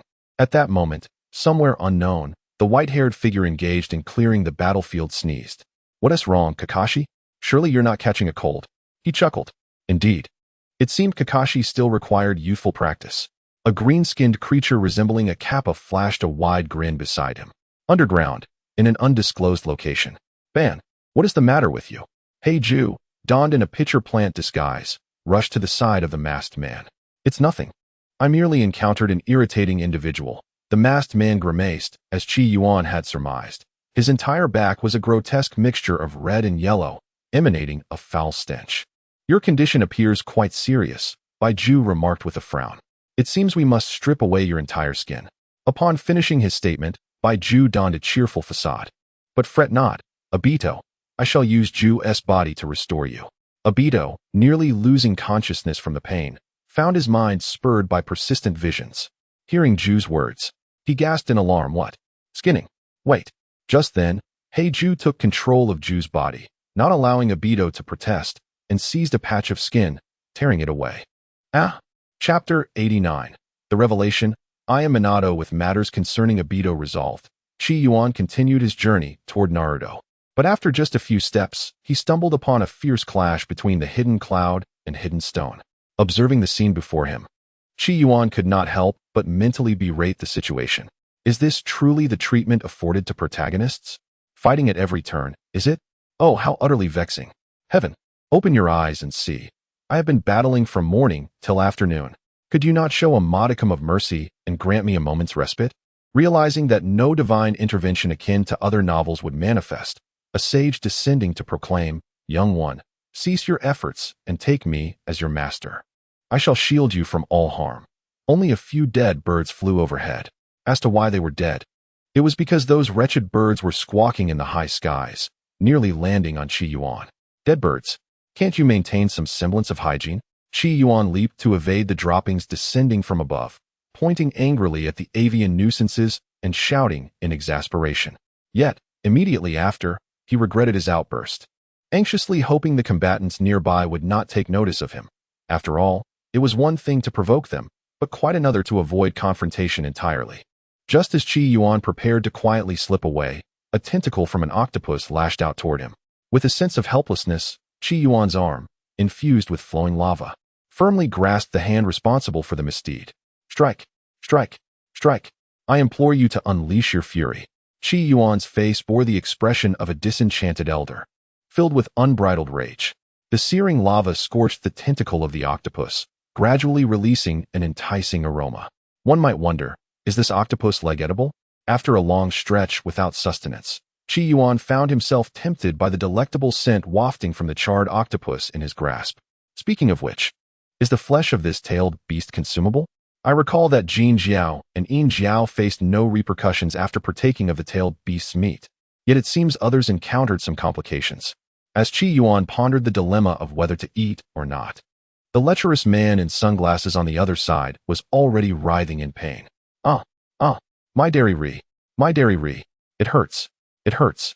The sweat-drenched forehead of the adversary bore a question mark, bewildered by this Jinch Riki of the Eight Tails from Yun Hidden Village and his peculiar affliction.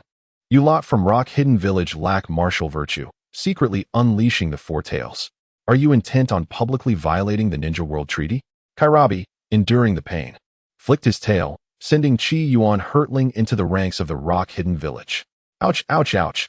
Qi Yuan clasped the back of his head, rising from the ground, only to find blood smeared on his hand.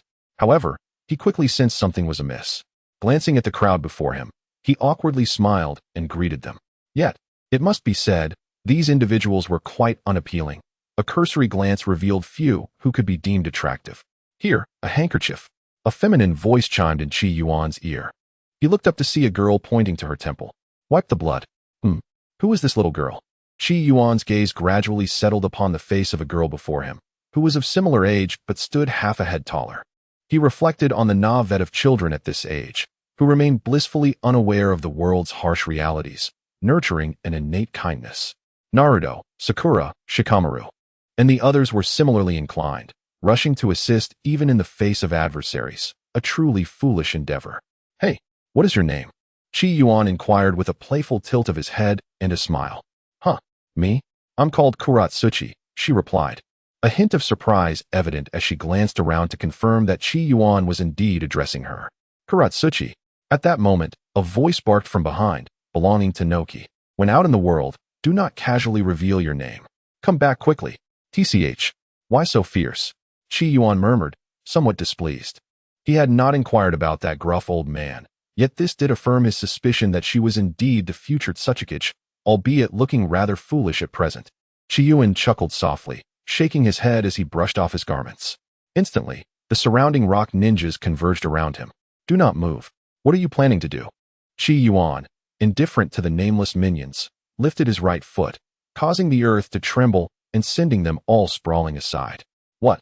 Huang Tu, sensing the commotion behind him, turned around in surprise. He beheld the elite shinobi who had accompanied him now sprawled haphazardly on the ground, leaving only Qi Yuan, standing majestically amidst the chaos, and the somewhat dazed Hei Tu by his side. What an extraordinary individual. Could he truly be my peer in age? Hei Tu marveled inwardly, recalling his defector senior. I wonder who is stronger, him or my former mentor. Just as Huang Tu contemplated capturing Qi Yuan, the latter vanished in the blink of an eye, reappearing at the heart of the battlefield. All eyes were drawn to this 13-year-old boy, and a palpable tension filled the air. They had witnessed the remarkable display of prowess as the young lad effortlessly dispatched 7 or 8 seasoned shinobi. With the disparity in strength between friend and foe still shrouded in uncertainty, neither side dared to act impulsively. Upon witnessing this, Qi Yuan let out a sound, drawing the attention of the entire assembly. He turned around to reveal the Hokage's ceremonial robe draped behind him. Can you read? Do you recognize the inscription? I am the 4th Hokage, and I shall inform you that I am the legendary Yellow Flash, Minato Namikaze. Those with sense should swiftly depart. I have no desire to unleash a massacre. Do you comprehend?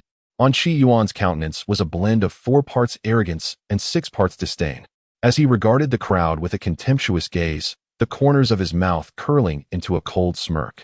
The onlookers stood frozen in place, well aware that the renowned golden flash of the ninja world could not possibly be this mere child before them. Yet, witnessing the audacious demeanor that suggested he might not even recognize his own mother, they found themselves at a loss for how to respond. How could we allow ourselves to be subdued by such a young brat? The mere thought of it would be utterly humiliating. This notion flickered through the minds of Onoki and Killer Bee. Clearly, they believed that Qi Yuan, despite his strength, was merely a 13-year-old genin. After all, true genius among ninjas only emerges through growth. Those who become overly inflated with pride and invite their own demise are but fools. Exchanging glances, they resolved that while they could not let the other's village gain the upper hand, neither could they allow Konoha to profit. In a moment of silent accord, Killer Bee and Onoki prepared to deliver a severe lesson to this brazen child. Lightning release, lightning blade. Earth release, rock fist. With a powerful leap, they surged forward, targeting the arrogant head of Qi Yuan. Yet, in a display of sheer tenacity, Qi Yuan simply transformed his head, evading their combined assault. Ironically, the two strategists' cleverness led to their own undoing, as each inadvertently struck the other. The head of Qi Yuan swiftly regained its original form.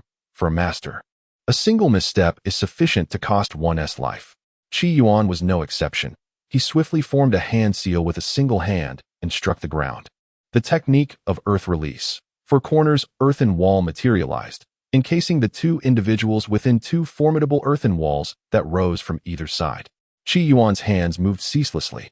Water release, misty fog, fire release, burning inferno.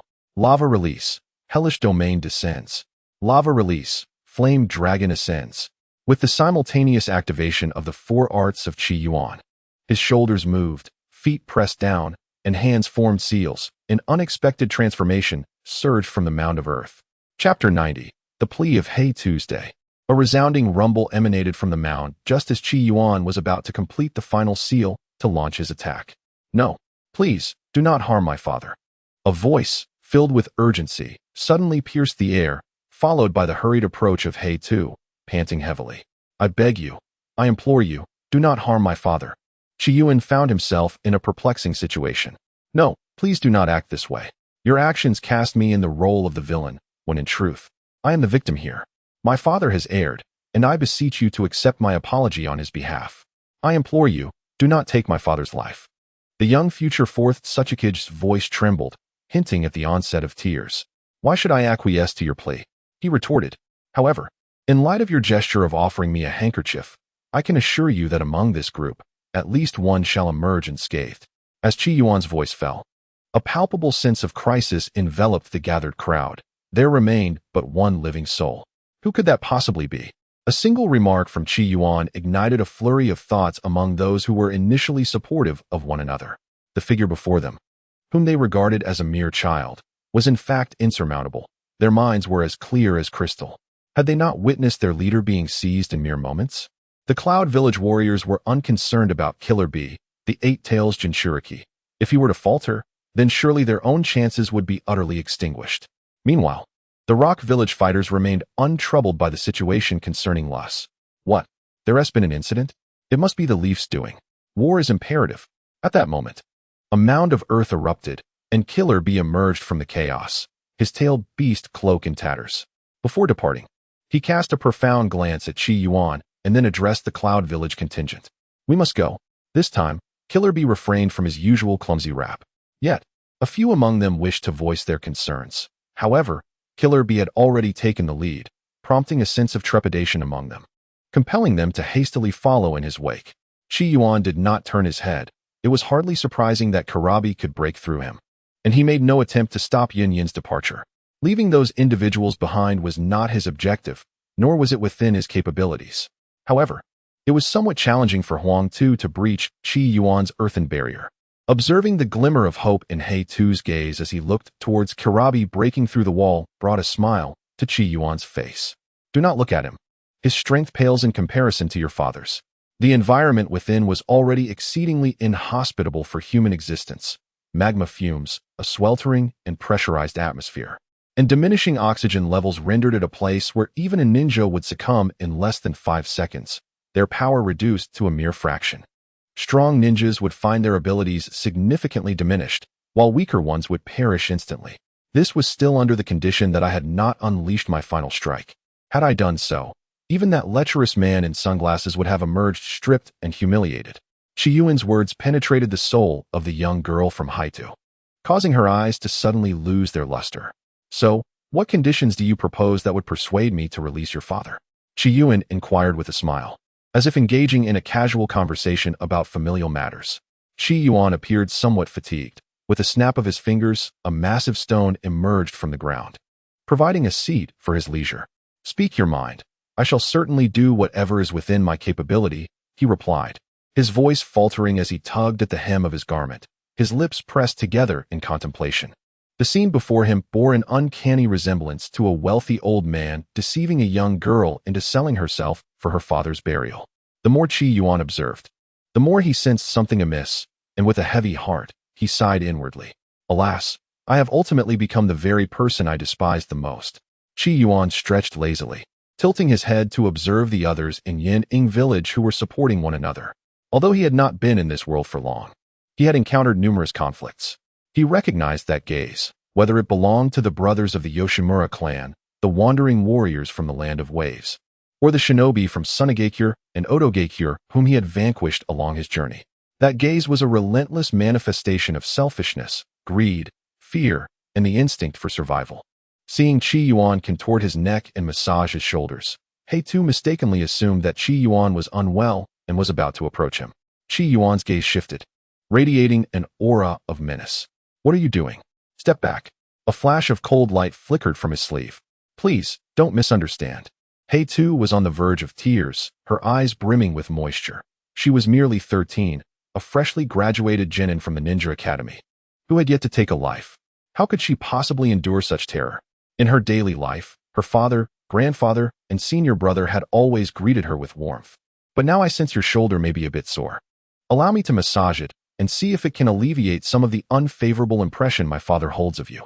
Oh, is that so? Qi Yuan revealed a smirk that was neither a smile nor a frown, his eyes probing into He Tu's, finding only the clarity reminiscent of Naruto. However, this is still insufficient to absolve you of your father's transgressions. You understand that what you must do extends beyond this. He Tu inhaled deeply, a glint of determination crossing her gaze. Speak. I will do whatever you ask, as long as it is within my capability.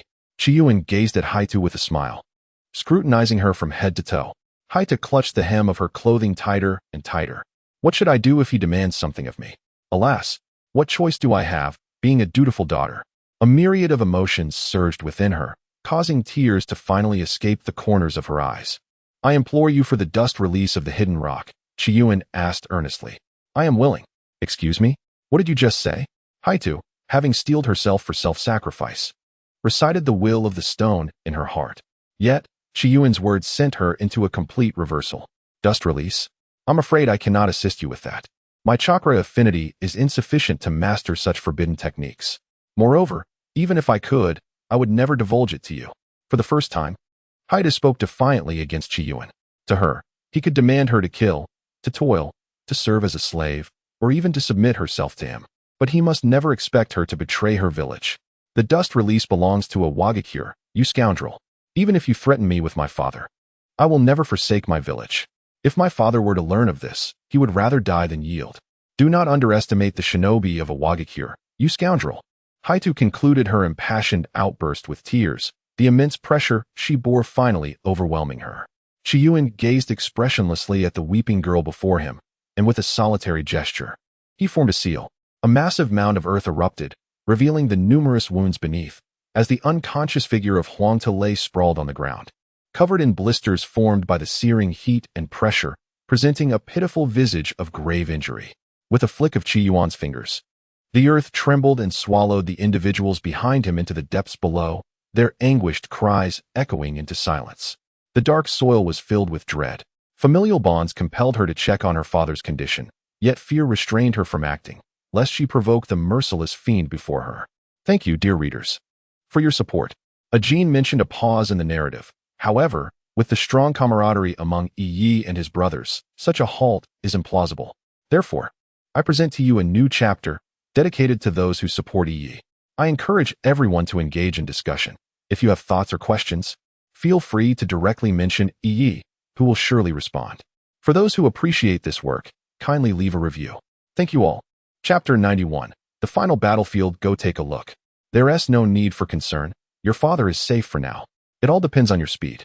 If you return quickly, he will be saved. If you delay, it may be too late. Qi Yuan spoke casually and calmly. Haidu, having received instructions, swiftly dashed towards Huangtu, pouring out the healing ointments from the pouch of ninja tools, all the while expressing his gratitude to Qi Yuan. Thank you, thank you. I will never forget your mercy in sparing my life. Upon our return, we will certainly not seek revenge against you, Haida said, wiping away the tears from his face. Qi Yuan listened with a sense of peculiarity, yet he comprehended the underlying circumstances. Even if you seek revenge, I harbor no objections, having allowed your escape. I possess my own confidence. If one were to inquire about the rationale, you may consider your compassion as the reason that spared both your lives. Though I have been tainted by darkness and my heart grows increasingly ruthless, I am not so devoid of humanity as to strike down those who extend genuine smiles and warm greetings. Today, I release you, a reflection of my good spirits. Should we meet again in the future, it may well be a clash of arms. The young woman, upon hearing the young man's words, could not help but smile through her tears. Are you attempting to mask the kindness within your heart with such declarations? Regardless of your explanations, your act of sparing your adversaries is akin to releasing a tiger back into the mountains, is it not? Upon hearing these words, Qi Yuan fell into a brief silence, and then his eyes gleamed with determination and ambition. Do you believe that the current version of me is within your reach through mere effort? Today, encountering me is akin to a frog at the bottom of a well gazing at the sky, believing the heavens to be no higher than the rim of the well.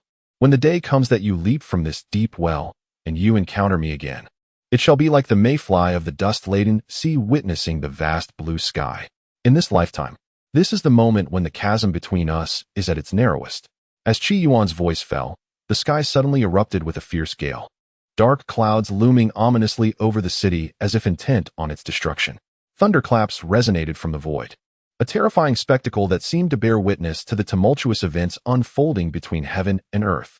The Hokage's ceremonial robe fluttered behind Qi Yuan, resonating with a thunderous sound as his shuriken whirled in his hand, vanishing into silence, leaving only a crimson afterimage. The young girl gazed dreamily at the vanishing figure. How dazzling! But truly, he is rather impressive. Ah, father, I shall take you back to the village at once. The diminutive figure of Kuratsuchi shouldered the large old dunga as she made her way, step by step, toward the gate.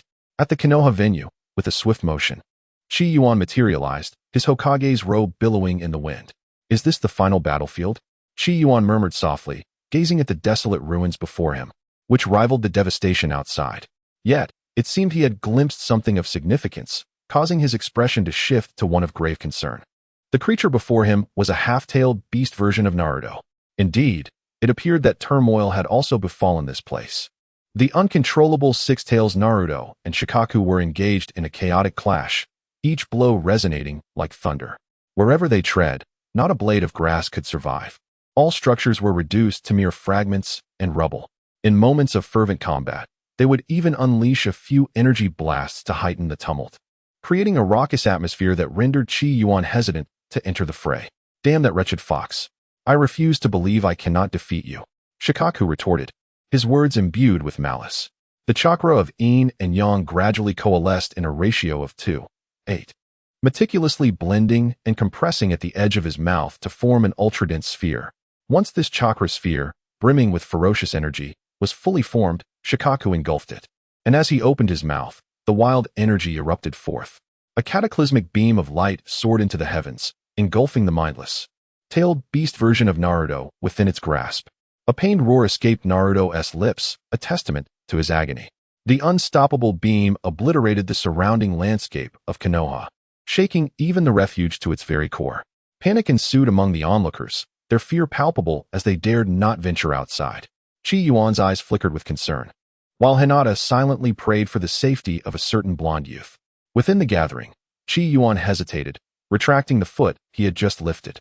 In that fleeting moment, he had genuinely considered rushing to Naruto's side, acutely aware that while Naruto would likely emerge unscathed, his own intervention would probably leave nothing but ashes behind. Qi Yuan sighed with a smile, yet who could truly comprehend the sorrow reflected in his eyes?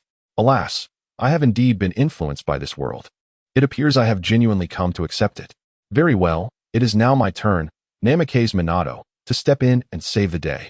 Qi Yuan swiftly hurled his kunai, vanishing from sight in an instant. In Naruto's mindscape, a seductive voice echoed, urging him to release the seal. Enveloped in crimson chakra, Naruto slowly rose, parting his garments in preparation to tear apart the nine-tailed seal. Just as he was about to act, a golden figure seized his hand and cast him to the ground. The hatred-stained eyes of Naruto instantly cleared. "Who are you?" he inquired, as the newcomer turned to reveal 5 characters emblazoned on his back. "Fourth Hokage, Minato Namikaze." "Delighted to meet you, Naruto," Minato smiled warmly. How does my brother know my name?" Naruto's face was marked with confusion. Before Minato could respond, an enraged roar erupted from the prison behind them, shaking the iron door that contained its source. "It seems this is not the best environment for conversation. Let us change locations," Minato suggested with a snap of his fingers, and the surroundings shifted, solidifying beneath a cerulean sky. "I have much to discuss with you, Naruto. Though it may be a bit premature, I will reveal everything." Outside, as Naruto was hurled into Hokage Rock, the tailed beast transformation unleashed a ferocious roar. 8 tangible tails burst through the wall, followed closely by a head that emerged, spewing forth an inferno. How terrifying! Is this the power of the demon fox? The onlookers shuddered, fear gripping them at the thought of this colossal being looming above. Absolutely frightening.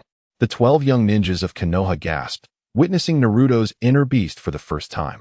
Only Sasuke, upon seeing Naruto's state, clenched his teeth and muttered, "That creature." Shikaku clapped its hands, drawing in sand from a 10-mile radius to form a massive sand shield, blocking Naruto's fiery breath. The sand shield transformed into a colossal hand, striking towards Naruto. He prepared to retaliate with his tail, yet, midway, it vanished without a trace. "This is bad," the crowd exclaimed. "Kakashi, we must take action." Kai, who had just cleared the minor foes, declared with determination from the sheltering crowd. "This attack is too powerful. I cannot guarantee my Raikiri will suffice." Kakashi's expression was grave, clearly overwhelmed by the impending crisis. "In that case, I shall open the 8 gates. You'll die if you do that." "Fine. You handle the right, and I will take the left." Kakashi's command halted Kai's movements. "All right, I'll take the left. You take the right." As panic spread among the crowd, many prepared to stand and fight. "Patriarch, can we withstand this?" Niji asked with a serious expression, clearly ready to intervene. "No," Hayashi Hyuga shook his head. "This attack is too immense." As Shikaku's strike descended, prepared to obliterate Naruto, the Nine Tails, and everyone in the vicinity, a voice thundered from above Hokage Rock. "Prepare yourselves, Kai." "Oh." The two readied themselves to confront the disaster. "Tanuki, you shall now face the 4th Hokage of Konoha." A voice boomed, interrupting Kakashi and Kai's preparations. Then came a fierce command that deafened all present. Magnet release. Hell's Hand. Qi Yuan's lower body transformed into molten lava, merging with the stone walls above Hokage Rock, creating a battlefield of magma. The earth roared and flames raged as colossal hands of lava collided with the sandy giants, dividing the sky into contrasting hues of yellow sand and fiery blaze. Chapter 92. The Heart's Burden revealed that person is Qi Yuan. Hinata and Niji, using their Byakugan, recognized the figure confronting Shikaku. Has he grown this powerful? CHG stared at his companion, dropping his chips to the ground. Kiba wiped a bead of cold sweat from his brow, laughing nervously to mask his unease. Shino's insects scurried out, causing alarm among the crowd, as few could stomach the sight of the dark swarm. "The insects are frightened," Shino explained. "Damn that guy." Sasuke clenched his fists tightly. The older generation of strong ninjas observed with narrowed eyes. "Hey, Jiraiya, isn't that your troublesome disciple?" Tsunade exclaimed, eyes wide as she watched Qi Yuan stand against the tailed beast. "I told him. He refused to become my student." "How infuriating. Why won't the toad boss respond?" Jiraiya lamented, feeling desperate as he attempted to summon Fukasaku, yet the mountains remained silent. He even considered summoning the two sages. But such an act required considerable time to prepare. Nevertheless, Qi Yuan's emergence aided in alleviating the dire situation. As the crowd saw someone capable of confronting the beast, expressions of relief washed over them. "We're saved. Wow, that kid is so handsome. I must marry him. Dream on. Have you looked in the mirror? With your looks, you'd scare people away at night, let alone marry anyone." "What did you say?" The exuberant fan shouted indignantly, pivoting sharply. Ouch. Her movement caused a chain reaction, toppling over 20 people beside her. "Could you please not move? I'm begging you. 6 of us can barely contain you. Just forget about marriage. Don't you know your weight?" A middle-aged man, bloodied apron in tow, finally snapped. The fan, slightly embarrassed, was about to retort when he interrupted. "What? I've been slaughtering pigs for 30 years.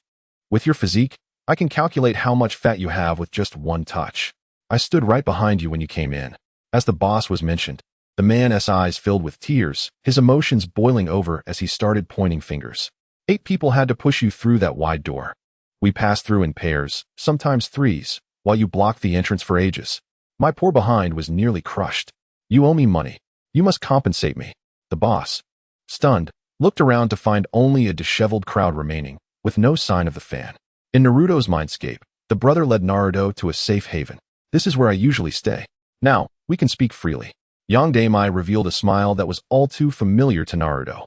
As Chiyu and Naruto gazed at the smile, he found himself momentarily entranced, recalling that it belonged to the very Chiyuan who had once sought to end his life. Yongdaimai observed Naruto in silence, waving her hand before him as if to summon him back to reality. Indeed, after this gesture, Naruto regained his composure, though a profound sadness lingered within him, clearly indicating that Chiyuan's actions had deeply wounded his heart. However, upon regaining his senses, he immediately recognized the core of the matter. He was trapped within a black cage. How could he possibly be back in Konoha? The village had been utterly devastated before. It was inconceivable for it to have returned to its former state so abruptly. As various doubts swirled in his mind, Naruto seemed to pierce through the veil of deception. These narratives were nothing more than fabrications spun by the malevolent entity within that cage. "Ha, I, Naruto, am indeed clever." He felt a swell of pride, convinced he had unraveled the entire sequence of events. So that Chiyuan was also a fake. I always knew he could not possibly be that kind of person. Yet this joy was short-lived. Facing Yongdaimai, Naruto quickly adjusted his demeanor, his brow furrowing with confusion. "How does Yongdaimai know my name?" Yongdaimai, with a smile reminiscent of Minato, gently ruffled Naruto's hair. "Because I named you, dear. You are my child." Surprisingly, Naruto did not immediately express the joy of discovering his biological parents. Instead, he was engulfed in bewilderment. "Huh, me? I am Yongdaimai's child?" Minato nodded affirmatively, opening his arms in anticipation of Naruto's embrace. However, the joyful hug he envisioned never came.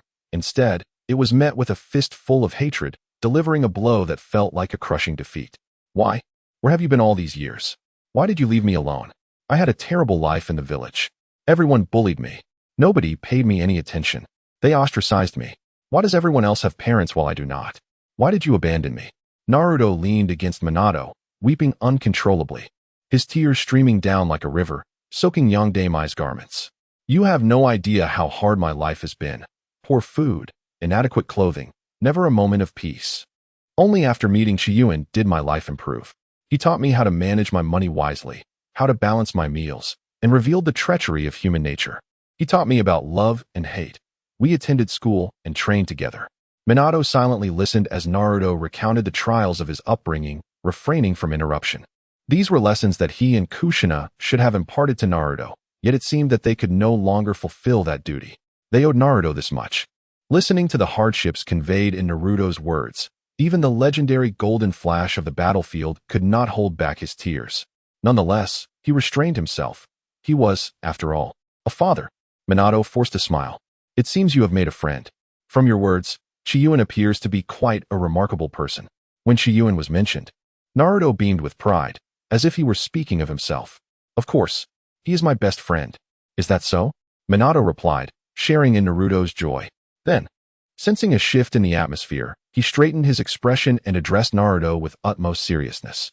Naruto, you must listen to me carefully. What I am about to say is of great importance, and you must remember it well. Upon seeing the solemnity in his father's face, Naruto understood that this was no time for levity and straightened his own countenance. Go ahead, Dad. Today, the data has dropped again, down to 1900. Perhaps it is due to the end of the holiday. I hope everyone can provide more feedback. I will promptly improve any shortcomings. Thank you all for reading. For those who enjoy this, please leave a review. Many have already done so for similar works. I would also like one. Once we reach 20 reviews, I will add another chapter. Thank you all. Chapter 93. Minato's Entrustment. The ascendance of the flame dragon. In truth, the deaths of Kushina and me were not without reason. However, my time to impart this knowledge is limited, so I will be brief. You must listen attentively. Minato gazed into Naruto's eyes, enunciating each word carefully. On the day you were born, someone had set their sights on your mother.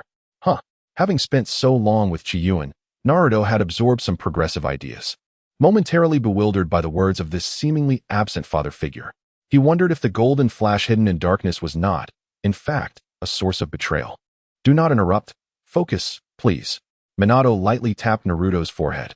Your mother was the previous host of the Nine Tails. One significant drawback for a female host is that her sealing ability diminishes greatly during pregnancy. In other words, that individual was targeting the beast sealed within Kushina, the very Nine Tails now contained within you. Minato expected the young Naruto to be alarmed upon hearing he was being hunted, yet he was taken aback by Naruto's nonchalance, even finding time to pick his nose. With a casual toss, Naruto dismissed it, leaving Minato feeling somewhat embarrassed. Naruto, although this is a mental space, it's still best to maintain some hygiene. Furthermore, do you have no thoughts about that mysterious individual? Naruto waved his hand dismissively. All right, don't worry, Dad. My friends are strong. If even he cannot protect me, then no one in this world could. Hearing this, Minato frowned. This was not the response he had hoped for. While he was pleased that Naruto had managed to make friends and escape the burden of being the Nine Tails, he was dismayed to see him overly reliant on the friends he spoke of, which contradicted his intention of sealing half of the Nine Tails within Naruto. Minato sought to correct Naruto's perspective, but was at a loss for words. How could he express that one must not solely depend on friends, but instead cultivate one's own strength? Or should he convey his disappointment in Naruto's current state, indicating he had not lived up to expectations? Taking a deep breath, Minato addressed Naruto. Do you have anything you wish to protect? Naruto paused, clearly taken aback by Yangdamai's sudden inquiry, and stroked his chin in contemplation. Well, of course. I want to protect Qi Yuan, Sasuke, everyone in the village, Kakashi-sensei, Sakura, all of them. In that case, do you not need sufficient strength to protect them? Naruto nodded in agreement with Yangdamai's assertion. From my observations, that mysterious masked man seems to be plotting something. His every action appears to be purposeful, although I do not know how he became aware of Kushina's due date. He appeared that day and successfully took the Nine Tails, leading to the chaos that ensued. What I wish to convey is that since this masked man possesses the ability to manipulate the Nine Tails, it is entirely possible he may come seeking you in the future, putting those around you in danger. Only when you possess sufficient strength to remain unafraid of the potential threat posed by the masked man can you truly safeguard what you hold dear in your heart. As for the friend you speak of, while I am unaware of his true capabilities, it is evident that he is an exceptionally skilled ninja. However, he may not be able to contend with that masked man. Perhaps your admiration for him is somewhat blind. Naruto, upon hearing this old man dare to speak ill of Qi Yuan, was instantly displeased. To Minato, this reaction epitomized Naruto's unyielding admiration. Minato, rather than being angered by Naruto's interruption, smiled and inquired, Naruto, how old are you this year? Naruto, with indignation, replied, 12 years old, so what? 12 already. You've grown so much. I regret missing your growth over the years. I have not fulfilled my duties as a father. By the way, do you have any questions for me? Suddenly, Naruto recalled something important and, with a worried expression, exclaimed, Dad, do you know sealing techniques? No, teach me sealing techniques. Minato tilted his head, puzzled as to why his son had suddenly taken an interest in sealing techniques. The One Tail has gone berserk in Sunagakure and is causing widespread destruction. I must stop him. Minato, upon hearing Naruto's plea, felt conflicted. But even if I teach you now, you might not be able to master it. That's all right. Just tell me, and I will relay it to Qi Yuan. He is a prodigy with the potential of an emperor. I believe he can certainly learn it. At that moment, far away yet ever present, Qi Yuan sneezed. Almost losing his grip, he narrowly avoided being struck by Shikaka's punch. Who is it? Why do I feel as though someone is plotting against me? Is it just my imagination? He continued to manipulate the magma giant hand to engage in a fierce struggle against Shikaku's sand hand. Then we must conclude our conversation for now. You will pass this chakra to your good friend, and I shall ensure it reaches him. Minato raised his hand, restoring Naruto's sealing technique to its original state, and then transformed into a flame of chakra that merged into Naruto's grasp. A lingering resonance filled the air. If only I could truly converse with you, Naruto. Naruto gazed at the flame in his hand, murmuring to himself, I wish that too, Dad. In the present moment, lava release, ascending flame dragon.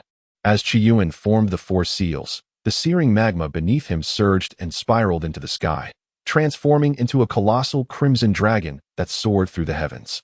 The fearsome dragon had let out a thunderous roar, sending magma splattering as its massive body twisted and spiraled downward, charged with a cataclysmic force toward Shikaku. Such trifling skills. Shikaku emitted a harsh, shrill scream as dark matter began to coalesce in its mouth, the dreaded tailed beast ball. Qi Yuan let out a cold snort, firmly disbelieving that Shikaku, this tailed beast with its role akin to a sewage conduit for chakra, could unleash two tailed beast balls in a short span of time. The formidable red dragon continued its descent, diving straight into Shikaku's maw. Devour the magma, you raccoon. As expected, before Shikaku could successfully summon its tailed beast ball, Qi Yuan's fire dragon collided with the undistilled mass of high-density chakra, resulting in a thunderous explosion reverberating within Shikaku's belly. The residual force exacerbated the already dilapidated state of Konoha. This creature must be sealed away. However, the five-element seal proved utterly ineffective against it, necessitating a more advanced sealing technique. Just as Qi Yuan found himself at an impasse, a jubilant voice resonated from the depths of the Hokage Rock's crater. Qi Yuan. Now it's up to me, brother. You were too formidable. Upon awakening, I was utterly astonished by the support from behind the scenes. I am immensely grateful for your generosity. Your contribution warrants an additional chapter as a token of appreciation for all who have gifted and supported me. Thank you. In truth, the regular reviews and encouragement from everyone bring me joy, and gifts are merely the icing on the cake. Remember, the more active you are, the more I am inspired to provide additional content. After all, that's how I responded with extra chapters previously. Lastly, I thank you all for your readership. The main text has reached 2089 words. Bowing. Chapter 94, Minato's direct teachings. Upon hearing the familiar call, an ominous feeling surged within Qi Yuan. As anticipated, Naruto emerged from the pile of stones, tears and mucus streaming down his face, stumbling toward him, clutching an unidentified object in his hand. From a distance, it bore a resemblance to a defense. Qi Yuan sought to caution Naruto about the imminent dangers of their surroundings, urging him to keep his distance. However, before he could articulate his warning, Naruto, in a rush, collided into him, exclaiming, "Hurry up and master it. Qi Yuan, I've entrusted my father to you." The echoes of distant voices left Qi Yuan bewildered, and in a dizzying whirl, they found themselves transported to a vast oceanic expanse. Where on earth are we? Qi Yuan pondered, realizing that Naruto possessed space-time ninjutsu. As an individual burdened with paranoia, Qi Yuan tensed, his senses heightened, prepared to resort to self-manifestation to evade any potential threat. The kunai, adorned with intricate leaf patterns, glimmered ominously beneath his sleeve, exuding an air of foreboding. At that moment, a gentle voice broke the tension. "Relax, this is your inner world." Yet, recalling the distressing experiences of the past, Qi Yuan feared the silent whispers behind him. Instinctively, he activated self-manifestation, the kunai's chilling gleams swirling as he aimed a decisive strike at the throat of the speaker. Minato, sensing Qi Yuan's impulsive assault, contemplated testing the abilities of this esteemed companion of his son, curious to discern what made him so remarkable. However, Qi Yuan's instinctive reaction led Minato, the illustrious fourth Hokage, to a singular conclusion: weak. Furrowing his brow, Minato intended to subdue Qi Yuan, but the instant his arm brushed against Qi Yuan's form, a roaring inferno erupted from him. flames akin to a ravenous beast consuming Minato's arm in an instant. "What?" Minato exclaimed, astonished, clearly unprepared for such a hidden prowess. Just as he was poised to stretch and reassert his relaxed muscles, Qi Yuan abruptly ceased his attack, recognizing the visitor before him, the legendary Hokage of Konoha, Minato Namikaze. The fourth Hokage, Qi Yuan truly lives up to the esteemed reputation of a nation steeped in etiquette. Regardless of the circumstances, when faced with those deserving of respect, he consistently demonstrates an impeccable grasp of propriety that leaves no room for criticism. This is undoubtedly a habit forged through years of frequent visits to his teacher's office. It must be said, you are quite remarkable. Your ability to both attack and withdraw with finesse reveals that your mastery over chakra has reached an extraordinary level, nearing the pinnacle of perfection. In your assaults, there is a boldness complemented by meticulous attention to detail. You daringly exploit fatal weaknesses to lure your adversaries. It is difficult to determine whether to commend your audacity born from skill or to attribute it to the fearless naivety of youth. However, I am inclined to favor the former. Minato clapped his hands in appreciation, offering commentary on Qi Yuan's recent series of reactions and movements. Qi Yuan said little, silently accepting the situation, clearly believing that further words would only provoke disdain. Initially, I thought Naruto harbored a certain blind admiration for you, but it seems my perception was misguided. Minato chuckled at his own folly, only then noticing the attire worn by Qi Yuan. Your outfit is quite commendable, Minato remarked with a smile, observing the two individuals in matching garments. Qi Yuan also engaged in the conversation. I, too, find it commendable that the third Hokage has entrusted me with the responsibility of safeguarding the village's future. After much contemplation, I believe that this very garment is what will enable me to face adversity without faltering. Gazing at the young boy before him, Minato was reminded of his own youth. 12 years prior, he donned the Hokage's ceremonial robe, saving the village and sealing the Nine Tails, which ultimately left Naruto an orphan. This attire indeed bears an immense weight of responsibility. A flicker of nostalgia danced in Minato's eyes as he turned his gaze towards Qi Yuan, the boy clad in the same robe. Indeed, the robe may be the same, yet the individual is no longer the same as before. The youth before him possesses a talent that even he envies. Renowned as the Golden Flash, he is perceived by the world as an unattainable genius. Despite his humble origins, he stands shoulder to shoulder with the scions of noble families, often outshining them. Yet, even with such excellence, he feels a sense of inadequacy in Qi Yuan's presence. One must ponder whether he possessed such resolve and strength at Qi Yuan's age. A myriad of complex emotions surged within him, coalescing into a single question. Qi Yuan, do you aspire to become Hokage? However, Qi Yuan promptly shook his head in reply. No, I do not wish to. This response, though unexpected, was not entirely surprising to Minato. Why? If you do not desire to be Hokage, why then do you wish to shoulder such a monumental responsibility for Konoha? Qi Yuan's response was as swift as ever. Evidently, these matters required no contemplation in his mind. It stemmed from a sense of duty. Having pledged to the third Hokage, I must fulfill my promise. Such is the commitment of a man. Commitment? Minato murmured. Clearly, Qi Yuan's answer provoked profound reflection within him. Yet, Minato did not lose sight of the pressing matter at hand, regaining his composure with a smile. If fate allows us another encounter in the future, we can discuss those matters then. For now, let us focus on the reason for your visit. Naruto has entrusted me with the task of imparting the sealing techniques to you, aimed at quelling the chaos unleashed by the One-Tail outside. I shall now teach you the secret four-symbol seal of the Uzumaki clan. My chakra will not sustain for long, so you must pay close attention and learn diligently. Qi Yuan nodded to signal the start of the demonstration. Without further ado, Watergate commenced the display. The chakra in Watergate's hands gradually transformed into intricate runes, each rune forming a part of a formation, ultimately culminating in the complete 8-trigram seal.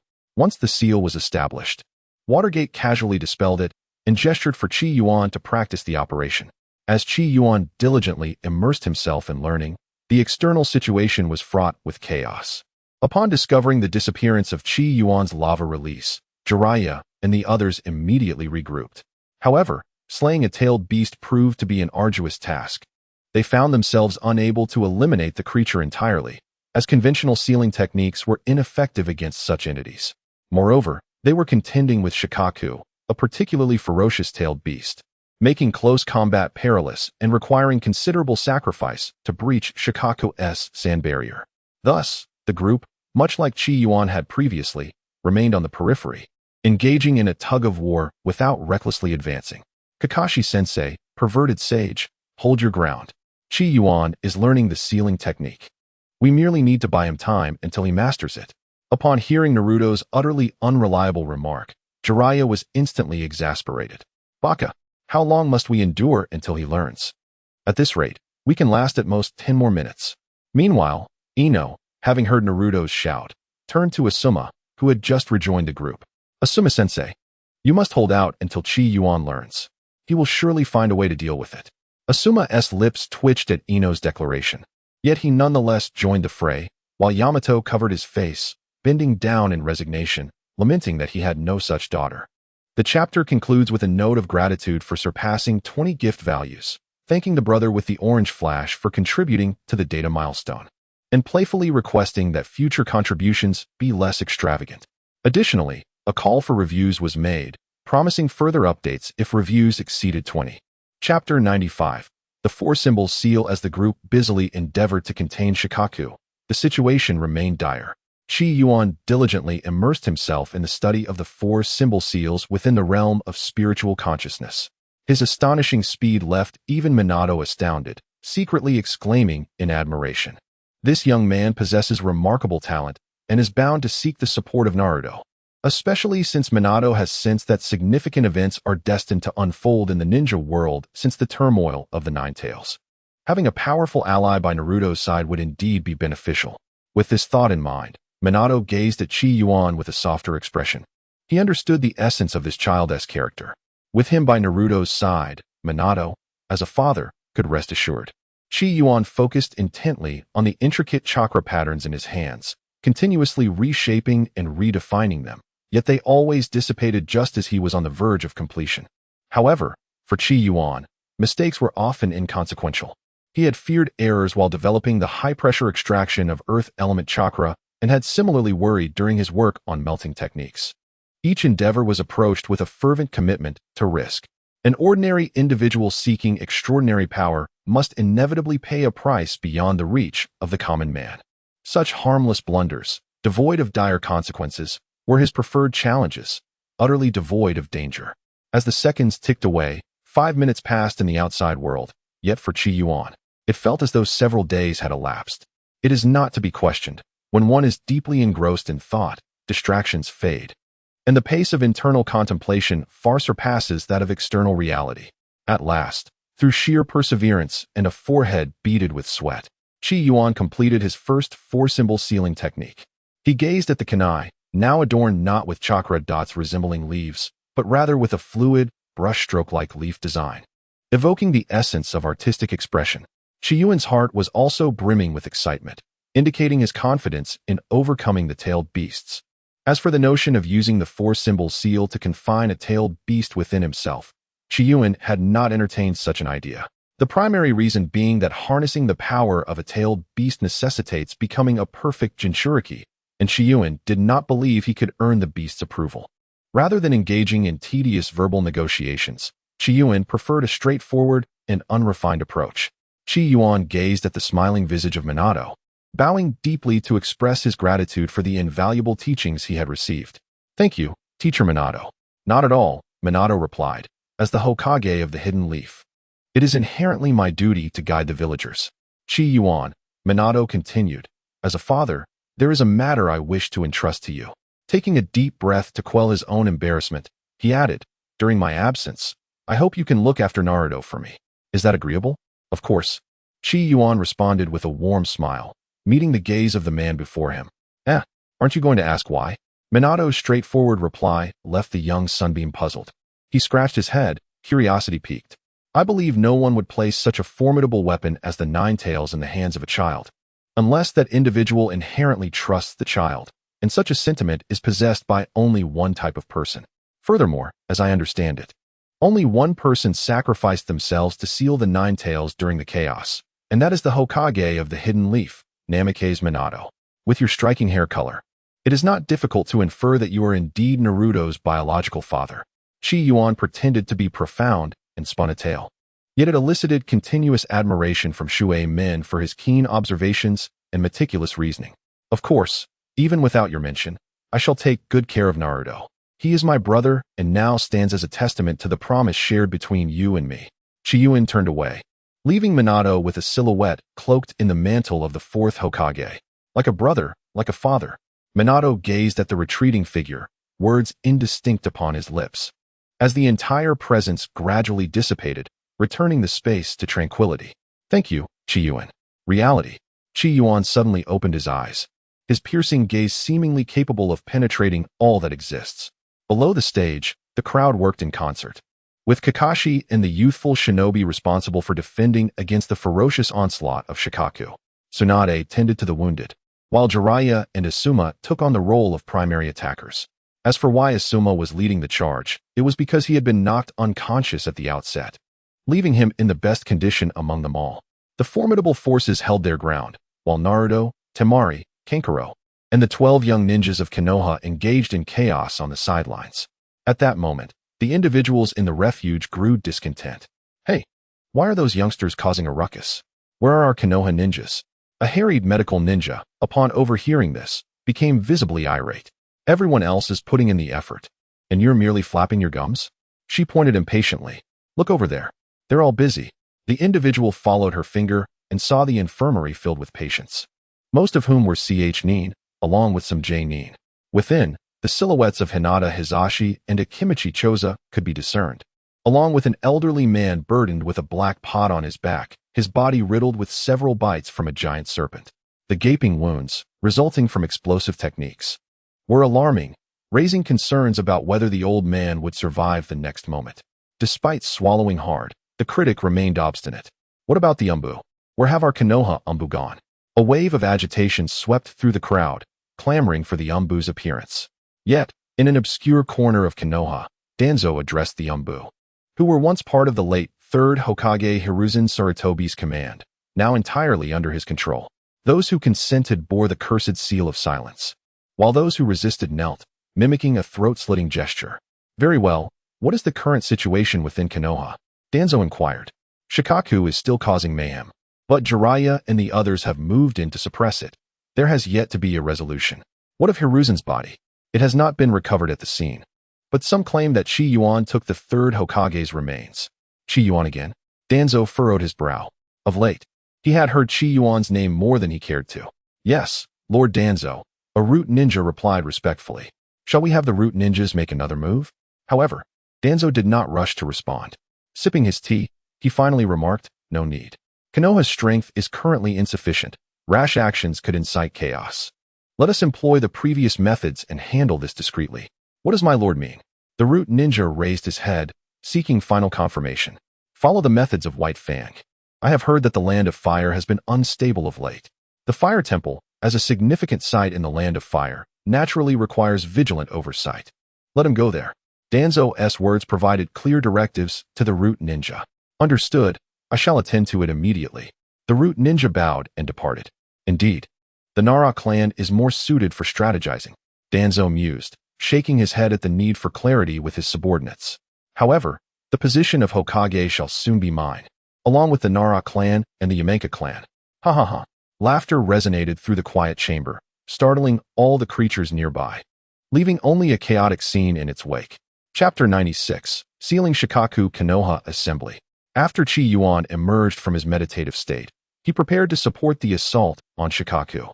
Naruto, who had been vigilantly observing Qi Yuan's movements, let out a loud exclamation, the perverted sage. Qi Yuan is awake. We must protect him so he can complete the sealing. As Qi Yuan began to stretch and prepare for the battle, he nearly stumbled, a wry smile crossing his face. Naruto truly holds me in high regard. He tightened the Hokage cloak around him and vanished with the wind. Naruto, a formidable warrior in his own right, summoned multiple shadow clones and charged forth. Upon reaching Shikaku's feet, he launched a barrage of punches and kicks against the beast's tough exterior, reminiscent of the heroic feats of an elder. Shikaku, irritated by the swarm of attacks akin to pesky flies, stomped its feet, causing the sands of the earth to converge around it. Those within Jiraiya's control circle managed to escape easily. However, Naruto, in his reckless advance, found himself in a dire predicament, surrounded by his own shadow clones, unable to retreat. Sasuke narrowly dodged danger with his superior reflexes, while Kankuro and Temari coordinated their efforts. Temari unleashed a powerful gust of wind, intertwining with the swirling sands to create a formidable barrier. Kankuro, opting for self-preservation, fled, leaving behind a crow, ultimately using his chakra threads to bring Temari back from the crow's location. Everyone had devised their own methods of escape, leaving Naruto increasingly mired in the sands. In desperation, he cried for help. Hinata saw the situation and rushed to assist, but Neji held her back. After resolving his own inner turmoil, Neji's demeanor softened towards her. He shook his head, indicating that her intervention would be futile and might even jeopardize her safety. As the sand began to engulf Naruto's neck, he remained unperturbed, confident that Qi Yuan would come to his rescue. True to his expectations, a familiar voice resonated, earth-style, quake of the earth. In an instant, the ground trembled violently, leaving Naruto bewildered by an unseen force beneath him. Moments later, the soil concealed beneath the sands erupted, sending debris hurtling upwards and propelling Naruto out of the sandy depths. However, the sensation evoked unsettling memories for Naruto. Qi Yuan, could you possibly be gentler next time? He lamented, rubbing his behind. If it weren't for the multitude of people around, he would have looked to see the state of his posterior. Yet, upon catching sight of a familiar cloak, he couldn't help but exclaim, "Father." As his gaze ascended to Qi Yuan's face, realization struck him. He had made a grave blunder. Haha, that cloak looks splendid. Naruto chuckled, hoping Qi Yuan had not overheard his earlier comment. When he had hastily handed over Minato's chakra to Qi Yuan, they had been face to face. Now, as he stood beside Shikaku, he could only observe Qi Yuan's movements without discerning his features, completely oblivious to the attire Qi Yuan wore. Qi Yuan cast a glance at him. What? Have you finally acknowledged me as the guardian who cares for you daily? Naruto wished to retort, but Qi Yuan did not afford him the opportunity. Enough, he continued. Your mission is complete. Return now. This place is fraught with peril. Qi Yuan pushed Naruto aside, instructing him to inform others not to interfere. Observing the situation before him, Qi Yuan silently analyzed the steps required to defeat Shikaku. First, he must release a ninjutsu. Second, he must vanquish the beast. Third, he must perform the sealing. The terrain around him was entirely composed of sand, rendering large-scale, high-consumption ninjutsu impractical. Shikaku possessed formidable defensive capabilities, and engaging in close combat was not an option. Thus, Qi Yuan realized he had but one opportunity to eliminate Shikaku. Currently, he had command over 3 long-range lava release techniques: Firestar Rain, Meteor Volcano, and Ascending Flame Dragon. Firestar Rain. It offered a broad area of effect, but lacked explosive power. Qi Yuan dismissed it internally. Meteor Volcano? It had sufficient damage and range. Yet his chakra reserves were inadequate, and there were no nearby elements to assist in its release. This, too, was not viable. Finally, was it left to Ascending Flame Dragon? How frustrating. My repertoire of ninjutsu is still too limited. Ascending Flame Dragon lacks self-protection, and its considerable preparation time leaves him vulnerable. Without the opponent releasing Tailed Beast Bomb, I would have no chance. Wait a moment, Tailed Beast Bomb. A flicker of enlightenment crossed Qi Yuan's furrowed brow, and then a sense of clarity dawned upon him. I understand now. This is the way to proceed. Qi Yuan formed seals and summoned 3 shadow clones. The clones exchanged glances, and one of them suddenly dashed forward. Upon seeing the audacious individual who had previously dared to provoke him approaching once more, he was instantly filled with rage. You wretched brat. Do you truly believe that I, your lord, cannot slay you? With that, he unleashed a barrage of practice bullets directed at Qi Yuan. As Qi Yuan furrowed his brows, preparing to initiate his self-transformation to evade, he was taken aback when, before he could even complete the thought, his entire being erupted into a cloud of white smoke. This unforeseen turn of events interrupted the main body, which was poised to unleash the Flame Dragon Ascension. Is it possible that the shadow clone cannot endure the molten escape of self-transformation? Qi Yuan murmured to himself, then immediately shook his head. The primary concern now was to prepare for the Ascending Flame Dragon. In the face of the new round of practice projectiles launched by the Guardian Crane, the 3 Qi Yuans did not dare to be careless. Seizing the opportunity, they promptly activated their seals. Fire Release, Great Flame Arrow. Earth Release, Earth Spike. Wind Release, Wind Tornado. Lava Release, ascending flame dragon. In unison, they unleashed a powerful combination technique: lava release, ascending flame dragon formation, celestial strike. Drawing inspiration from the later Naruto's Rasengan, they utilized shadow clones to assist in forming the ascending flame dragon for the assault. The cancellation of the initial motion of the ascending flame dragon would inevitably diminish its potency, as it curtailed the transformation of potential energy. Hence, alternative forces were required to bolster the ascending flame dragon. At that moment, Qi Yuan recalled the original combination technique, Great Flame Whirlwind. Wasn't that earliest combination also a transformation of force? By employing Earth Spike to channel the Earth's layers into magma, providing initial momentum with the Great Flame Arrow, Qi Yuan's main body would then execute the ascending flame dragon to amplify its effectiveness. Finally, the shadow clone would unleash Wind Tornado, allowing the fire to harness the power of the wind, with earth and fire flowing harmoniously to compensate for the absence of the initial motion of the ascending flame dragon. A spiraling pillar of fire soared into the sky, with a fierce dragon head faintly visible at its pinnacle, emitting a soul-stirring roar. Ascend! With a thunderous roar, Qi Yuan commanded the unstoppable Crimson Dragon, which opened its colossal maw and devoured several void-refining pellets, charging towards the head of the guardian crane. A tremendous explosion erupted, giving rise to a mushroom cloud, while powerful gusts of wind forced the onlookers to shield their eyes and raise their arms in defense.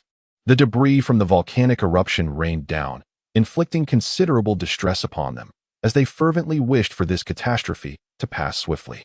The guardian crane, the epicenter of the explosion, was also thrown to the ground. Although the extent of its injuries remained uncertain, it was evident that its head throbbed incessantly. Qi Yuan felt his legs weaken slightly, yet he resolutely launched a kunai.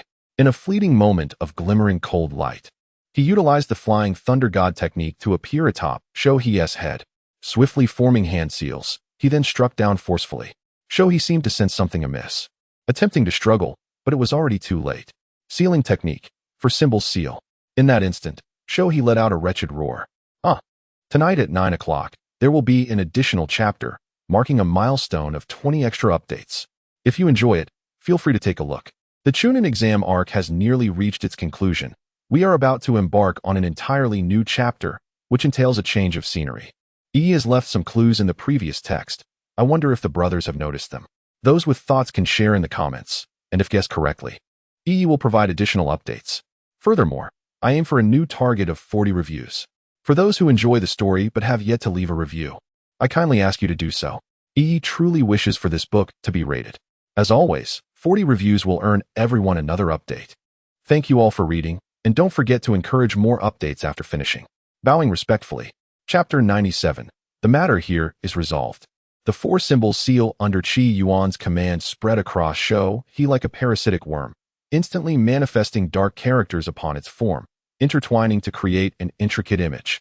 For symbol seal, Qi Yuan bellowed, unleashing the remaining chakra within him, pouring it all into the seal. The anguished cries of Shohei echoed relentlessly. No, you despicable brat. I refuse to return to that cage. As the sealing force intensified, Shohei's wails grew fainter, its form diminishing until it gradually reverted to human shape. Gaara, Temari, and Kankuro exclaimed, rushing to greet the falling Gaara from the sky. Yet, it was Qi Yuan, standing beside Gaara, who first lifted him with his shoulder and executed a Flying Thunder God technique to return to the ground. At last, Qi Yuan could breathe a sigh of relief, collapsing onto the ground.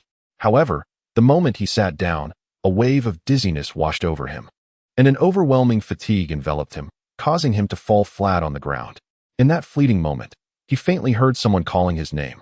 When he awoke, it was already 2 days later. Qi Yuan opened his eyes, groggily surveying the familiar yet alien environment. Is this a hospital? Just as he finished pondering, a hoarse yet anxious female voice abruptly pierced the air, laced with unmistakable joy. Lady Tsunade, Qi Yuan has awakened. Is that Ino? It seems I have caused everyone quite a bit of trouble during my absence, Qi Yuan thought, attempting to open his eyes, but finding himself utterly drained of strength. Do not say such things. You have achieved something remarkable this time. A cheeky voice chimed in beside Qi Yuan's bedside. Recognizing the tone, a smile crept across Qi Yuan's lips. He knew without looking that it was Jiraiya. Suddenly, a commotion erupted in the corridor. You fool, Sasuke. Qi Yuan should see me first. A voice clamored from the hallway. Humph. Have you mastered the new ninjutsu yet? Coming to visit the sick instead of training? Hurry up and improve. Stop holding us back. Sasuke retorted, glaring at Naruto. Look at the trouble you cause for others. If you don't want to be a burden, then go train. What did you say? Naruto exclaimed, his temper flaring at Sasuke's condescending tone.